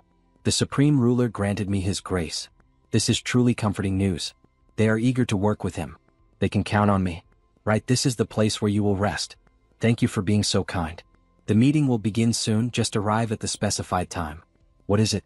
She is not disappointed or anything like that because she knew from the beginning that it would be like this. Take it easy. Right, I will pretend that I did not see anything. So, finally everyone sat at the table. Elf Kingdom. Zirian. Titania. Wildlands. Central Swamps. Duchess of Rohan. Crown Prince of the Duchy of Rohan. Dennis. Our duchy is in danger, but everyone is silent as if nothing is happening. For the beasts are gentle from the northern mountains. He needs to take something useful from this meeting. Then finally the moment arrives, the Saint and Heinrich enter the scene. These are the closest associates of the rulers. It is as if this place were a world apart. Right, that is the newly born Saint. She is a little nervous. It is no wonder, since a meeting like this is a rare occurrence. The Heavenly Order. Thank you all for coming from far away despite your many commitments. And now the Continental Summit has begun. We see detailed images of everyone present, all the kings and emperors. Then the meeting finally begins. They announced the start of the Continental Summit. As all of you know, the third immortal king revealed himself to the entire world. The Celestial Order was manipulated to incite the vampire clans to fight among themselves. He conducted malicious biological experiments in the monster forest. Then he invaded the Great Temple, causing many casualties. Everyone in the room is taken by surprise. Even Heinrich. He realized that this so-called Hans is truly terrifying. However, the root of the problem is abyss madness. It has spread throughout the entire world like wildfire. After our investigations, we concluded that our only option was to find and seal off the core of that madness. The core of madness? Did such a thing even exist? And how do you intend to seal it? If it has come to this, it is undoubtedly in the possession of the Immortal King. That's right. And since it's clear that the Immortal King is the one who spread this madness, we intend to use your strength to deter him. A voice echoes through the meeting hall. Are you asking for our help? Are you placing the responsibility on our shoulders? Then we are introduced to who it is. Crown Prince of the Assyrian Empire, Simon Kart Assyrian. If the Heavenly Order had handled the fragments of the Immortal King better from the beginning, none of this would have happened. And these strong words shake the representatives of the church. This serves my interests anyway. He initially intended to reduce the regime's influence in order to strengthen the empire's power. For I am destined to become the emperor who rules this land, and none shall be above me. He understands what he means. Did he interrupt me without hesitation just because you agree? Breaking a promise is the most cowardly of acts. However, our system, the system of the Supreme Ruler, has never shirked its responsibility. And our history is stained with bloodshed. 1,000 years ago and 300 years ago. We knew no cheese and we never ran away. And so it's now. We are not denying our mistake, but I promise you that he will lead the front lines in the fight against the Immortal King, because that is the message we carry to the world. Everyone in the room is taken by surprise by such wise words, seeming almost like a messiah, a person sent to resolve the world's current conflict. The saintless and the kings of other countries are left perplexed. As expected of the saint, he has always trusted in the heavenly order. And who dares to question their integrity? Damn it, he's gotten the better of me. Okay, let's wait and see. O great ruler, I hear your words. Own karma. The reward of karma increases at an astonishing rate. O saint, thank you, and what you said was truly heartwarming. You're welcome, and more importantly, he sees everyone is excited, and perhaps the situation has eased up. The Duchy of Rohan, meanwhile, is in dire need of help. What are you saying? Our alliance is in a worse state. We are surrounded by the northern desert on 3 sides. We know you're all worried, but we must stand together in times like these. Do you have a plan? Yes, otherwise, we wouldn't have gathered you here today. Our system suggests forming the heroic commando brigade to fight the immortal king. Everyone is surprised by the announcement, even the protagonist, since he had no knowledge of this plan of the church. The Commando Heroes Brigade, the official designation, is Anti-Immortal King Special Strike Force. As the Continental Alliance Army prepares the battlefield, the band of heroes, gathered around the saint, rises as a historical force entrusted with the burden of direct confrontation with the immortal king, and settling the conflict by defeating him. But the commando unit? Isn't it a unit sent to its death? Outstanding talents will be recruited from every country. Squad of heroes. If that is the case, then the Empire has talent we would like to nominate. Oh, and who is she? Viscountess Isaiah Prieston. She is a great young witch and a treasure of our empire. Isaiah Prieston undoubtedly possesses the strength to do so. He agrees. He heard about her during the Triberry affairs. She's a great witch. She earned her title by her own power. Would they nominate such a talented individual for something so serious? Is she a thorn in their side? Speaking of which, wasn't it mentioned that the Marquis of Sarrington of the Kingdom of Lisk was of great fighting prowess? What's it to you? We'll nominate our kingdom's representative. Haven't I heard you also have a brilliant technician on your side? What? Each one of them nominates only talents from other countries. It's as if they're implying that my group will be their graveyard. But he will make them all heroes and bring them back safe and sound. What will their reactions be then, I wonder? With that, we conclude today's meeting. The second meeting will take place tomorrow at the same time. The members of the committee begin to leave and talk among themselves. The first day was long. Indeed, and we still have a lot to discuss tomorrow. Meanwhile, our elf is eating and enjoying the view. What are you eating, Harry? This is a perfect continental meal for moments like this. Brought it from the copy cloud. She wants to try some too. Please. We shouldn't end the meeting so easily, and the popcorn's gone too. The glass begins to crack slowly, although our elf already knows what it is about. People, shouldn't you compose a little? What's going on? Alas, he missed the meeting. It was the immortal king wearing a terrifying mask. The only thing that delayed me was that he wanted to wear a mask befitting the day of reckoning. The immortal king, how dare you come here? Get ready to fight, guys. Holy Knights and Knights Templar, assemble immediately. Hurry up, hurry up. This is the saint's call. They made the barrier. Then the main hall begins to fill with several golden glimmers, creating an aura around it that leaves the immortal king surprised for a moment. The sacred barrier will protect us. Enter inside the barrier, all of you. He tries to touch the barrier and is truly repelled. This is an extremely strong barrier. Aha, he sees that your limbs tremble with fear of me. Seriously, what a bizarre mask. It really ended up looking like a villain, don't you agree? I have prepared myself well to meet you, Saint Heinrich. Well, everything is going according to plan. And now, after the immortal king stormed the summit of the continent, world leaders have no choice but to feel the danger that lies before them. This is the beginning of the war. Heinrich, I admire your courage, but you have no power over me. My strength has increased many times over. Really? But he's the one who will taste defeat here. Ho ho ho, where do you get this confidence from? So, fortunately, Heinrich is not alone here. Oh, how strange. Since he has arranged things this way, there's nothing we can do. Will the system bear responsibility for any injuries? High Elf Lavery. Wild Land Representative Lionel. Current mercenary king of the Mercenary Guild Conbol. And how could he don't trust when the strongest on the continent are gathered here now? Saint Heinrich.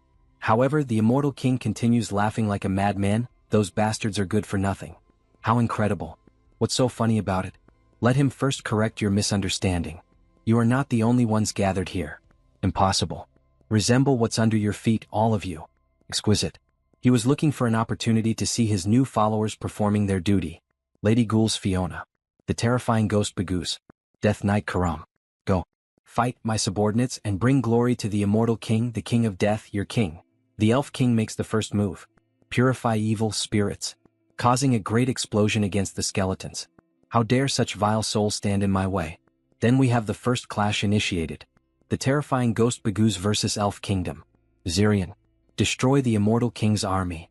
Bring the guests inside the barrier. Meanwhile, Karam is destroying everyone who appears in front of him. What amusing scarecrows. This is the king's order to slaughter the enemy. Enemy movements are unnatural, it's as if they're selecting specific targets to eliminate. Is this just an illusion? Haha, things are going smoothly, they may see it as disgusting but there is no escaping it. For I do not want to accept. Kill the corrupt scoundrels exposed by the investigations. Immortal King, I am your adversary. I will help you, Saint. Me too. Ba Hannibal Sture Ws. I see you intend to overturn the order here. The impact between the two forces is immense, causing true destruction of the place. Good, you've instilled in them enough of a sense of danger. It's time for me to do my part too, to be worth the price of popcorn. Harry? If Heinrich was the star last time, today is his day. It's time for your first appearance, Themis. If Heinrich was the main character last time, this time it's his turn. Time to debut Harris. Harris, what are you trying to do? Father told us to stay here. His body felt stiff, so he thought he'd casually shoot some arrows. What? Is casually a word you should be using right now? Normally there should be a gap in power that can never be bridged, but there is a way. Lord Harris. Lord Harris, what is he trying to do now? You know it's dangerous, right? Of course. But he doesn't want to just sit still. Then the elf felt a different sensation, one that must be the duty of the elves, to protect the world. Then he shall help too. And raises a shield to protect him. Very well, my girl, let's finish this monster now. He begins to prepare the bow, invoking the three spirits of fire, water, and electricity. Aiming high while concentrating to the utmost. He sees the two of them fighting and aims precisely at the Immortal King, so there is no risk of hitting his own ally. Such power surprises even the Immortal King and strikes him directly in the face with an arrow of nature spirits. However, the Immortal King only laughed at it all. And slowly the mask began to fall, revealing the face of the Immortal King. Everyone is surprised by what happened. Oh my god, the Immortal King's mask broke down in a single strike. And then system notifications appeared. The entity has met the special skill. Child of the World Tree evolves into Heir of the World Tree. The conditions to become a high elf are finally met. World Tree, this isn't an advance payment, is it? The demons become irritated for lowering their guard and letting the Immortal King be struck. How dare you, we will kill you now. They advance directly toward Harry's, who is being protected by two guards, but before they could attack, the Immortal King says that it was already enough. Interesting. He thought you were just a small fry, but you have some unexpected talent. He will have to change his plans. Furthermore, he will withdraw for today. Who says he can leave? Do you think this is a place he can come and go as you please? Calm down, Saintus. He understands how you feel, but the damage done is already severe enough. Then the entire army of evil begins to return to the shadows as if nothing had happened. Do not be disappointed. Aren't you busy these days? Just dealing with the monsters encroached by madness must be overwhelming. Hannibal Strauss, consider the next time we meet as the day of your death. He shall return those words right back at you. So look forward to it, the moment of destruction that he shall bestow upon you. True despair hasn't even begun yet.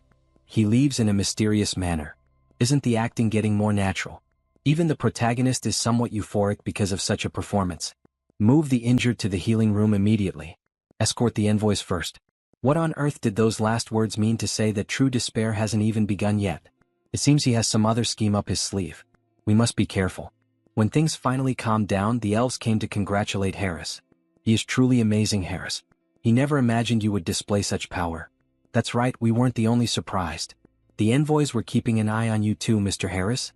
Aha, he was lucky. He is unfairly getting ahead of me again, leaving a slight feeling of envy. But the feeling of happiness is interrupted by the church. We can't just be happy yet. She believes everyone has recognized the seriousness of the situation.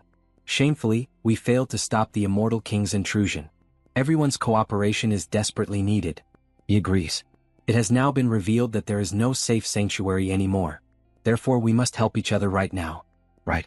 Let everyone lend their strength to the creation of the Heroes Task Force. We will actively step forward too. The saint is happy. Everyone. It seems there are some people mixed in who have ulterior motives, but well, there are those who are sincere too. Sorry to interrupt the meeting, but there is urgent news. They say all border defense lines of the Rohan Dukedom have collapsed. What on earth is happening? Surely they could have held out a little longer. They say the defense lines on three sides collapsed simultaneously for unknown reasons. Also, around the same time, there was a terror attack on the dukedom's key facilities. So this is what he meant by despair that hasn't even begun yet. It must be the doing of the immortal army. Even this raid was to divert our attention. But it isn't. What on earth is this situation? But he knows the guys who would do something like this very well. The oath of reversal, did those bastards move? Saintus, is that true? Everyone, for this matter, Cardinal Piri from the Empire's great temple of Geron, has decided to step forward personally with his elite troops. We will never give up until the end. Therefore, please do not give up either. Everyone suspects Hans, so it actually worked out since the Continental Alliance decided to stand against the Immortal King. Hans should play along too. So we return to the Immortal King. He has selected the optimal location by weighing various conditions. Neither too far nor too close to the dukedom, a fertile land with a thick concentration of ominous energy. Good job, my Queen Olivia. So this is how he used the forbidden knowledge. He begins to utter magical words over a pentagram, reciting an ancient spell. Haha, listen everyone. The Continental Alliance says they will stop our immortal army. Then we too must show our will as well. Watch closely. This is his will that will once again die the entire continent in fear, and the symbol of a new dark age. Haha, let's fight pro-Pearly Continental Alliance. Switching scenes, they arrive on the southern continent of Ion. And a mysterious man covered by a black cloak is spotted. So, the Immortal King has finally set out to annihilate the Duchy of Rohan. Yes, he should at least have done this much. His inadequacy was unbearable. What a strange environment. Is it finally time for me to step in? This guy and that tattoo remind me of someone. No. Dragon from One Piece. That he then jumps off a cliff and comes across a cave emitting madness. If shall he tries the seeds of madness. Returning once again to the Immortal King's new castle, with his new subjects. He begins to analyze the new war scenario of the Duchy of Rohan. The Duchy of Rohan, it is surrounded by northern mountains on three sides, like a faint candle about to go out. His mind was at ease, knowing that the Empire and the Holy Church had not sat idly by. It will be difficult for Heinrich to move at the moment, as long as he cannot leave his post as the squad of heroes is being formed. And suddenly an apparition appears. My lord the king, have you come up with anything, Olivia? He has compared the list of insubordination division members that you gave me with the information we obtained from the executive we recently arrested. Executive? Is he the sheik who is rumored to be the manager of the Toko branch? As a result, among those he was already monitoring, he discovered a partner. Wait, a partner. Its location is the city of Tuvia, near the capital of the Asrian Empire. If it was the city of the Tofia, it is subject to the emperor's authority. There is the high-ranking partner of the Disobedience Division, who secretly moved the Ubercio clan. And we see our succubus return. She panics and gives orders to retreat. Hurry, hurry. We have to leave in 10 minutes. This is impossible. It's impossible that they've discovered it. She's here. Where did she leave a trace? She has even kept quiet the fact that she's a Scopus. Will she return to the Immortal Army? She hates that with a nasty hatred. We want you in the Immortal King's army. Welcome. Damn it, he should have run away since the pencil sharpener. This savage first appears in the fight against Upersian, then suddenly his vision goes dark and the reinforcements coming from the rebellion department are cut off. There must be a faction targeting us. If the information leaks here, it will be dangerous. Hey Andrew, have you packed up the contracts we've been working on? Yes, Sienna. He made sure to take care of her first. If as long we take what matters to us and run, everything will be fine. This city is full of all kinds of defenses. And this palace is even more fortified. Unless the Immortal King himself comes, we have a chance. But suddenly they are attacked. Impossible. They're already here so fast. It's an invasion. Why now and suddenly like this? Aha, he sees that she has been living in great comfort lately. Impossible, she has been counting the days waiting for this moment. There is no doubt that you were deliberately hiding since he is saying that. Never, he has prepared all this for the day of your arrival, his Lord King. Writing, you may frighten others but you cannot deceive me. He uses the ability Eye of the Abyss to regain control over her. Sienna, the psyops of the devil race. It was among the top 10 during the reign of the previous Immortal King. It's astonishing for a devil to assume the guise of a noblewoman. She's a perfect talent for secret missions. Oh Sienna. She really thinks she can deceive her king, the god of death, the one who created everything and is destined to control the world. It is time to fulfill the contract that was made 300 years ago. Then he begins mental control over her, completely transforming her. Turning her into a new woman, a new demon. For the Immortal King, eternal life. My eternal loyalty. She is even kind of cute, the most beautiful of the demons. The Immortal King and Olivia are happy. After all, it is as if they had recovered the lost lamb. Shit, she has returned to the immortal army. That shield is very ugly. My sister, please don't cry. These are tears of joy. She is very happy to return to the ranks of the great immortal king's army. Hey, what a loyal follower she is. He sees your true colors, Sienna. By the way, who is this man? He has a great deal of mana in his body, but he sees no sign of him learning magic or aura. Sienna, he thinks you haven't presented it properly yet. Hey Andrew. Hurry up and introduce yourself. Hello King. I am Andrew Weaver. Andrew is a hero she recruited for our great cause, and he will be surprised when you see what he's capable of. And she is amazed. He is from another world, that is, he is neither from the world of demons nor from the world of spirits. If it is neither from the world of demons nor from the world of spirits. Did he do it? Yes, your majesty. Ichem, he came from a place called Earth. Guys, I have sad news for fans of this manhwa, all my alter egos are tycoons. Apparently, the manhwa will take a break and will only return in April with the second season. Here is their message. Thank you for your love for all my alter egos are tycoons. Thanks to your interest and support, we have finished the season. The first season was successful. We have decided to take a short time to reorganize, and then we will get back to you on Wednesday, April 1st. We will return with the second season in a more spectacular form, featuring larger battles and a wider scope, and Sunghyun's story will be more intense and daring. We hope you will be interested. He will be very active in the second season and supported when he returns. If there is any change to the schedule or if it turns out to be just a prank, we will return to our normal programming. If you enjoyed this video, don't forget to give it a thumbs up, it really helps. And for more content like this, make sure to subscribe and hit the notification bell so you don't miss any updates. Let me know in the comments if you'd like to see another part. I'd love to hear your thoughts. See you next time. Bye-bye. Guys, we're finally back. The release of the manhwa we all love is back. Spread the word, share it, and leave a like. Someone other than me and awakened from Earth, huh? It has been 2 years since he arrived in the dimension of Out Erica, and this is the first time he has met someone from his hometown. So the protagonist decides to hide that he is also from Earth. How interesting. Meanwhile, Andrew feels honored to be speaking with the immortal king. Besides that, the immortal king is showing interest in him. Right, this is his chance to abandon that ruined oath against the heavens and side with the immortal king. He will earn as much karma as he can and run back to Earth. However, the protagonist has other plans. Raise your head. Yes, your majesty. He begins casting dark magic and welcoming him as a loyal servant. But Andrew does not really understand what that means and becomes afraid. Hans starts passing chains through Andrew's body. A control spell. This is a binding seal that will restrain him. With this, obeying the immortal king for the rest of his life shouldn't be difficult. And with an evil laugh, he once again welcomes him to the family. But Andrew becomes worried. He does not feel good about this. After all, when he returns to Earth, he hopes that this seal will disappear safely. The scene changes and we see the immortal king's castle, a classic supervillain fortress, surrounded by lightning and mountains. Sitting on his throne made from the skulls of his enemies, he reflects. It turned out quite satisfactorily. All he did was add a skill appearance modification to the dark magic called Eternal Labyrinth. Changing appearances is child's play for him anyway. Still, it's a little disappointing. He chose this location to help the duchy in his own way, but the Alliance is obviously going to see it as a threat. No one understands his true intentions. With a sad little face, how cute. Suddenly, the succubus arrived in the hall. Your Majesty.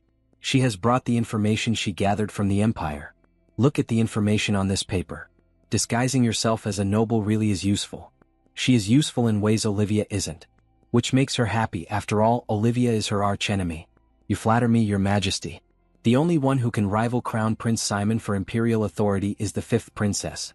And the source of the 5th princess's power is Baron Isaiah Priston. A grand mage acknowledged by everyone. Then a flashback happens. During the meeting between the kingdoms, Simon mentions Baron Isaiah Priston. Despite being so young, she rose to the rank of Grand Mage, a true treasure of his empire. Clearly, he wants her to be sent to war and die so that he can control the empire without any problems. Just as he thought. Something smelled fishy. So that's why the Crown Prince recommended Isaiah for the Hero's party. To eliminate the closest aide of his rival. Then we switch scenes to the other tycoon. The one who holds the power of light. And for the first time we see the famous mage. The Empire's Grand Mage Isaiah Priston. How dare they use the order for imperial politics. But too bad for them. He has no intention of letting the hero's party fail. But something catches him by surprise. So she sincerely apologizes for being unable to accompany the saint on his journey. Please forgive her rudeness. It hits him like an arrow to the head. Recruitment failed from the start. But something feels suspicious. Becoming a grand mage in her late 20s is already shocking enough, but she looks this young. He would believe it if someone said she was a middle schooler. He understands. Everyone has their own circumstances. But she adds that there is someone she must protect, and that is her top priority. He heard that the fifth princess is especially close to Baron Priston. They said the fifth princess suddenly appeared with Isaiah 8 years ago. Then the gears finally started turning and an idea lit up in the protagonist's mind. This woman is from another world. That's how someone this young could become a grand mage. Backed by the princess's support, she must poured everything into magic power through the karma shop. An otherworlder grand mage. There's one perfect use for that. Of course he would never force her. But as she said, the world is in chaos. There are only a few people capable of putting it to rest. But with a worried look and her hands almost trembling while holding the staff, she only apologizes again. So the protagonist decides to appeal to her emotions. Is it truly impossible for you? With a golden aura surrounding him, making her nervous. But once again he is rejected. If there's anything the Empire can help you with, we will do it. Recruitment failed completely. He understood. Then it can't be helped. He hopes they may meet again under different circumstances, Baron. Thank you, Saint. Then she shall take her leave. What a shame. If he stayed by Isaiah's side, his new mage avatar could grown incredibly fast. And in the end, we see the protagonist's true intentions. He only wanted a tutor for one more of his new avatars. Maybe he should postpone the youngest one a little longer. However, a paladin enters the room shouting, "Sir Heinrich, the Saintess is looking for you." An emergency meeting has been called at the Grand Temple. A few minutes later, everyone is seated in the meeting room. This is serious. As if the Rohan Duchy wasn't already in enough danger, now the Immortal King's castle has been built as well. And at a time when monsters across the continent are rampaging because of the madness. Then the Saintess adds. On top of that, tens of thousands of undead have been detected inside that castle. The Immortal King has gathered all the forces he's been building up in one place.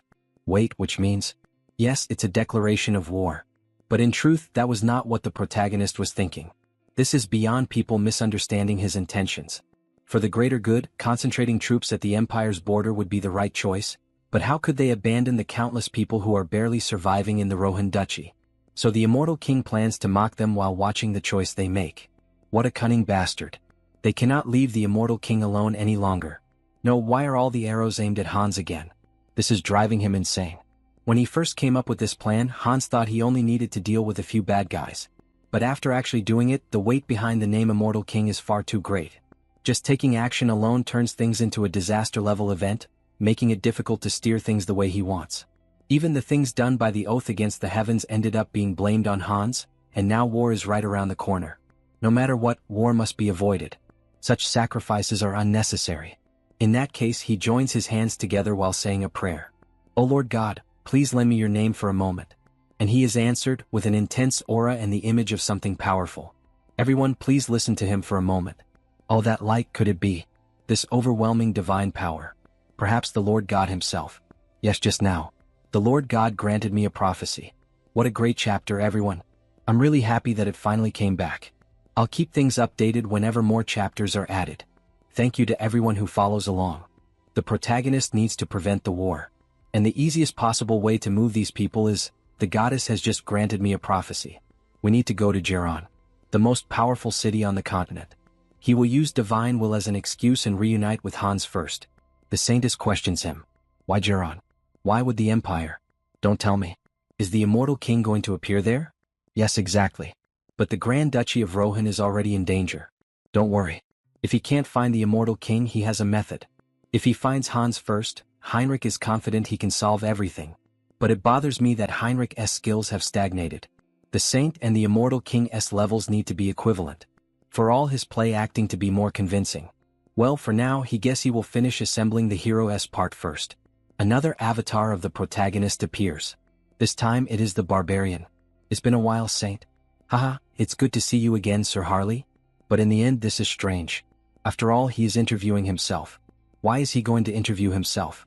But he also can't just interview one of the candidates. Come to think of it, there's never been a fight between avatars other than Heinrich and Hans, right? What would happen if Heinrich and Harley faced each other? Both of them are warriors. The idea takes over Harley. This is going to be fun. If he creates an impressive spectacle, he will also earn karma. And if he says it's part of the evaluation, it will seem completely natural. Shall we begin, Harley? Ah, it would be an honor, Saint. Moments later, the audience is formed, with several paladins around them shouting and placing bets. A duel between the Saint and the Warrior of Chacos. Just watching it makes their souls tremble. This will become a tale to tell our descendants. We are blessed. It's a legitimate test, so he doesn't need to go easy on him. The same goes for you, Saint. But considering the location, let's put aside the power of madness. Both of them begin the fight, and even though it is a friendly duel, both are using the full extent of their abilities. Heinrich with the legendary sword and armor. Harley with dragon metamorphosis. Since we know each other's thoughts, this is going to be an incredible fight. Harley used a skill and he became a berserk. Oh wait, the Saint is surprised. Now that he thinks about it, that skill is Skill Frenzied Beast. Turning completely red and pissed off. Not even he could have predicted this. The barbarian charges forward with everything he has, and with a single strike the ground trembles. Demonstrating tremendous physical strength, possibly the greatest among all the avatars. He had forgotten. Frenzied Beast operates in the realm of the unconscious, and since it interrupts thought and relies solely on the senses, it allows movements capable of catching the enemy off guard. The two guards are terrified. What exactly are they looking at right now? It's hard to even follow with their eyes. But looking at it from another perspective, it also means he can take this opportunity to discover Harley's openings. This duel is surprisingly useful as a training method. Besides, Harley has infinite regeneration. Because of that, the Saint doesn't need to hold back and delivers a slash to the barbarian, cutting off part of his arm, although it is quickly healed. In pure physical strength, there's no way he can win. But his body is also realizing something. The Saint gathers magic into his sword, and they move toward the final clash. The barbarian misses his attack, and the Saint takes advantage of the opportunity. The great blessing and the sacred combat arts of Rosea are guiding his body somewhere. And he counterattacks with a precise strike, causing a massive cut across the barbarian's chest. A system notification appears. The individual has obtained enlightenment through repetitive training. The skill evolves into a special skill. The martial bones skill, which had stagnated, and the sacred energy that exploded. He finally broke through this barrier. The slash did not work so well against the barbarian, and both of them clash head-on once again, a fight between true warriors. As both of them strike sword and axe against each other, they create a pressure around them that the ground cannot withstand, sending rocks flying toward the audience that was watching. What was that? The place was almost completely destroyed. Wait, look over there. From the dust, the silhouettes of the two warriors standing emerge. And with a handshake, the crowd goes wild, considering it a draw. As expected of the hero. It's the first time he has seen such a strong warrior. Just as the rumors said, you truly are powerful. There will be no further need for tests. But suddenly, someone calls out in Harley's voice. It was the elf who had been rescued by him. It was incredible watching your duel, Harley. Ah, look who's here. If it isn't the little girl who became a high elf. What a cute elf. On the other hand, the other one became frightened. This is definitely the Ion continent. That was an incredible fight. While taking the opportunity to cling to the protagonist. But changing the subject, the high elf is embarrassed, because the moment has finally arrived. Harley, she promised, didn't she? That when she awakened as a high elf, she would give you another blessing. A blessing, what would it be like? Then the elf gives him a kiss on the forehead. A system notification appears. Due to the individual's elemental affinity and resistance increasing drastically, she gave her first kiss to her hero. He feels wonderful, although he did not realize the impact of receiving that kiss from the elf. In the end, he is thinking that after some time, Harris will possibly also be capable of granting this type of buff.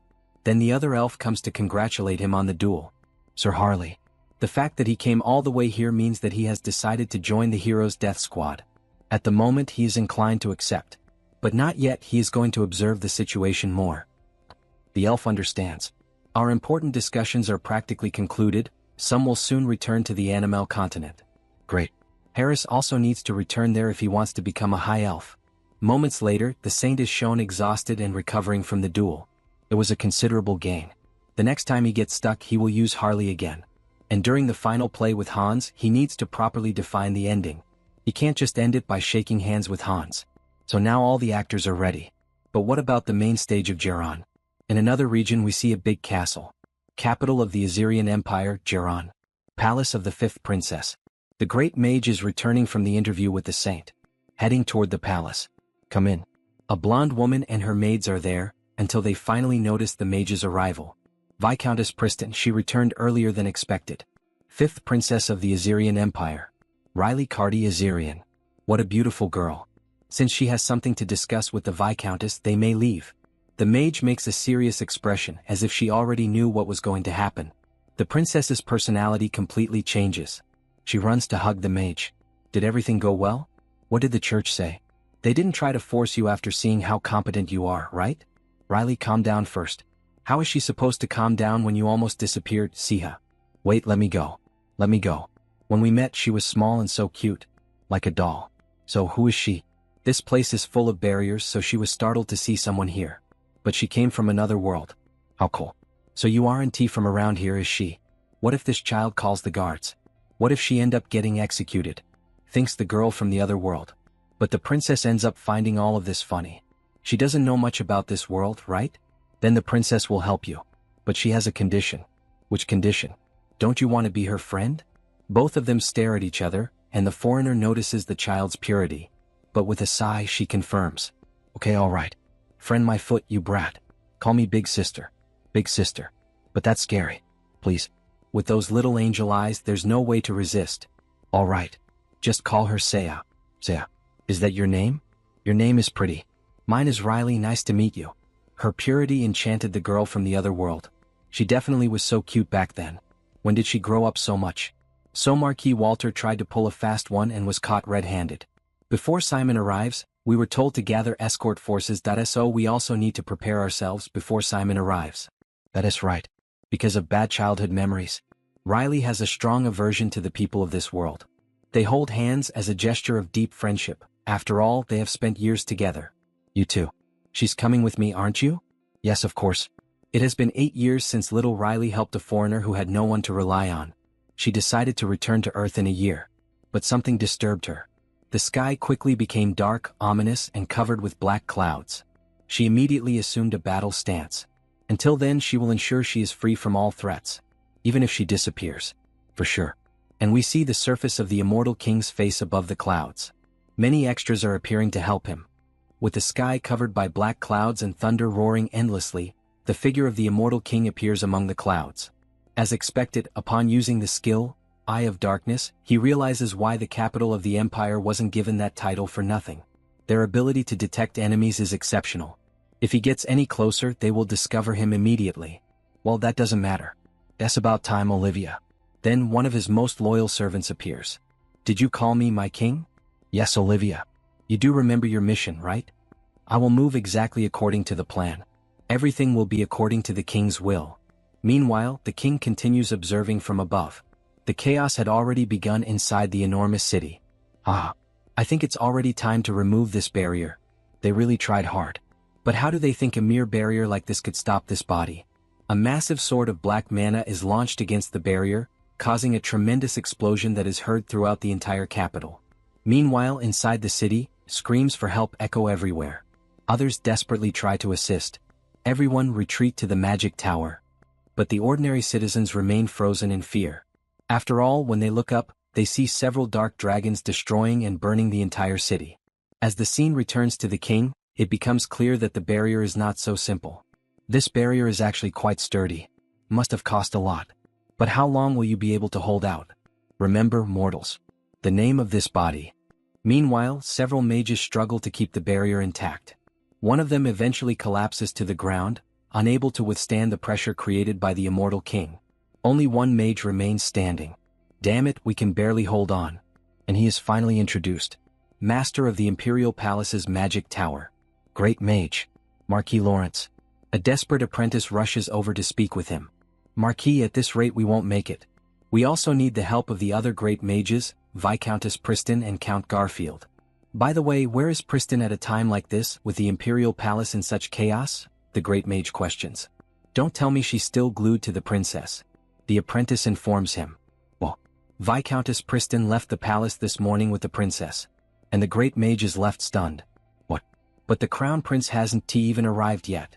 Why, right at this critical moment are the two great mages outside the Imperial Palace. The scene changes and the great mage, Pristin, is seen protecting the princess. Thank you, my Viscountess. It was nothing, princess. But deep inside she was worried. Why did this have to happen right now? Simon suddenly started gathering escort troops out of nowhere. So she was only trying to move Riley's forces away. Princess, I will do a quick reconnaissance of the surroundings. Please wait here. She concentrates with all her strength, until the princess interrupts her. Viscountess Pristin. Did something happen? Not yet. But I think the Crown Prince is nearby. Wait, the Crown Prince?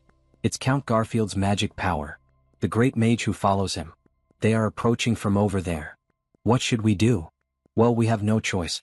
Everyone stay on alert. Yes, Princess. But suddenly, while everyone was waiting for the next move, the mage notices a light. It was the saint standing before them. But he moves extremely fast through everyone, almost lifting the princess's dress. Ha ha ha ha. All of that leaves the mage completely shocked. It's too fast. This intense, burning force. The Saint Heinrich Landguard. He heads straight toward the immortal king. And the clash of power between the two can be seen. Good and evil. Black light and golden light. Yeah, that is right, Heinrich. It's no fun without him in his way. Shut up, immortal king. Heinrich takes the initiative and attacks with a sword strike, which is blocked by the dense black magic. The two stare at each other before exchanging more blows, causing the air around them to distort. This is a lot of fun, my friend Heinrich. Do you know? Every time we meet he feels like he's alive. Even though it's a dead body. Haha, that really does sound like one of Brooks' jokes from One Piece. All this killing is just entertainment for him? The saint asks angrily. And in a cold manner the immortal king responds. I have already moved past inferior thoughts like that. There is only one thing I desire. Only the violent intensity born from the clash between life and death. Everyone becomes uneasy after the immortal king's declaration. Then the saint questions him. So, because he possesses too much power, the immortal can only alleviate his boredom this way? Exactly. Even having this power, continuing to live just to exist is boring. If that's the case, immortal King Hannibal Strauss. He came to bargain. What do you mean by bargain? That is right. How about making a bet with me? Instead of this indiscriminate and banal destruction, let us play a much more entertaining game. The board will be this continent. You, the owner of the Demon King's castle, and I, who wish to protect the continent. Let us engage in a strategic battle on this enormous board. Actually, it's a pretty good plan. Although that means our protagonist is playing chess against himself. Haha, kind of schizophrenic. Then, a flashback begins, revealing when this plan was first created the current immortal king is clearly different from the previous ones. He is not bound by the obsession of covering the continent with death. Well, she really felt that too. The principle that drives his actions is interest. In the last invasion. He even retreated peacefully after encountering Sir Harris. It makes sense. When we tried to investigate the Gate of the Abyss, the immortal king left us alive as if we were witnesses. The immortal king disappeared, what? Then, he wants to destroy the continent, but he puts his personal interests above that. Exactly. And we can use that to our advantage. He begins concentrating light into his hand, and the holy sword appears. The immortal king's greatest interest is me. Ever since that moment, when I pierced his heart. And now that I have become the saint, that interest has grown even more. Therefore, he is going to propose a bet. Wait, a bet. What does this mean? The immortal king views the conquest of the continent as a game. So all he has to do is enter that game. And add just one rule. If the immortal king attacks a specific location, the saint will defend it. If he cannot defend it, we will accept that as a defeat. But if he succeeds, then that will mean he will defeat your forces one by one. But he is already facing the king anyway. So why insist on calling this a bet? He is saying we will have a duel. Just between you and me. You want to minimize your army's losses. What an obvious intention. Do you really think I could accept such conditions? Don't ignore your true desires, Hannibal. Didn't you want to face me seriously? If a full-scale war continues like this, you won't be able to show me your full power. Wouldn't that be the true way for us to measure our strengths? Hannibal thinks about the proposal for a moment. As he looks over the battlefield, he notices the mage and the other warriors fighting. So we finally made it this far. The grand finale of this plan.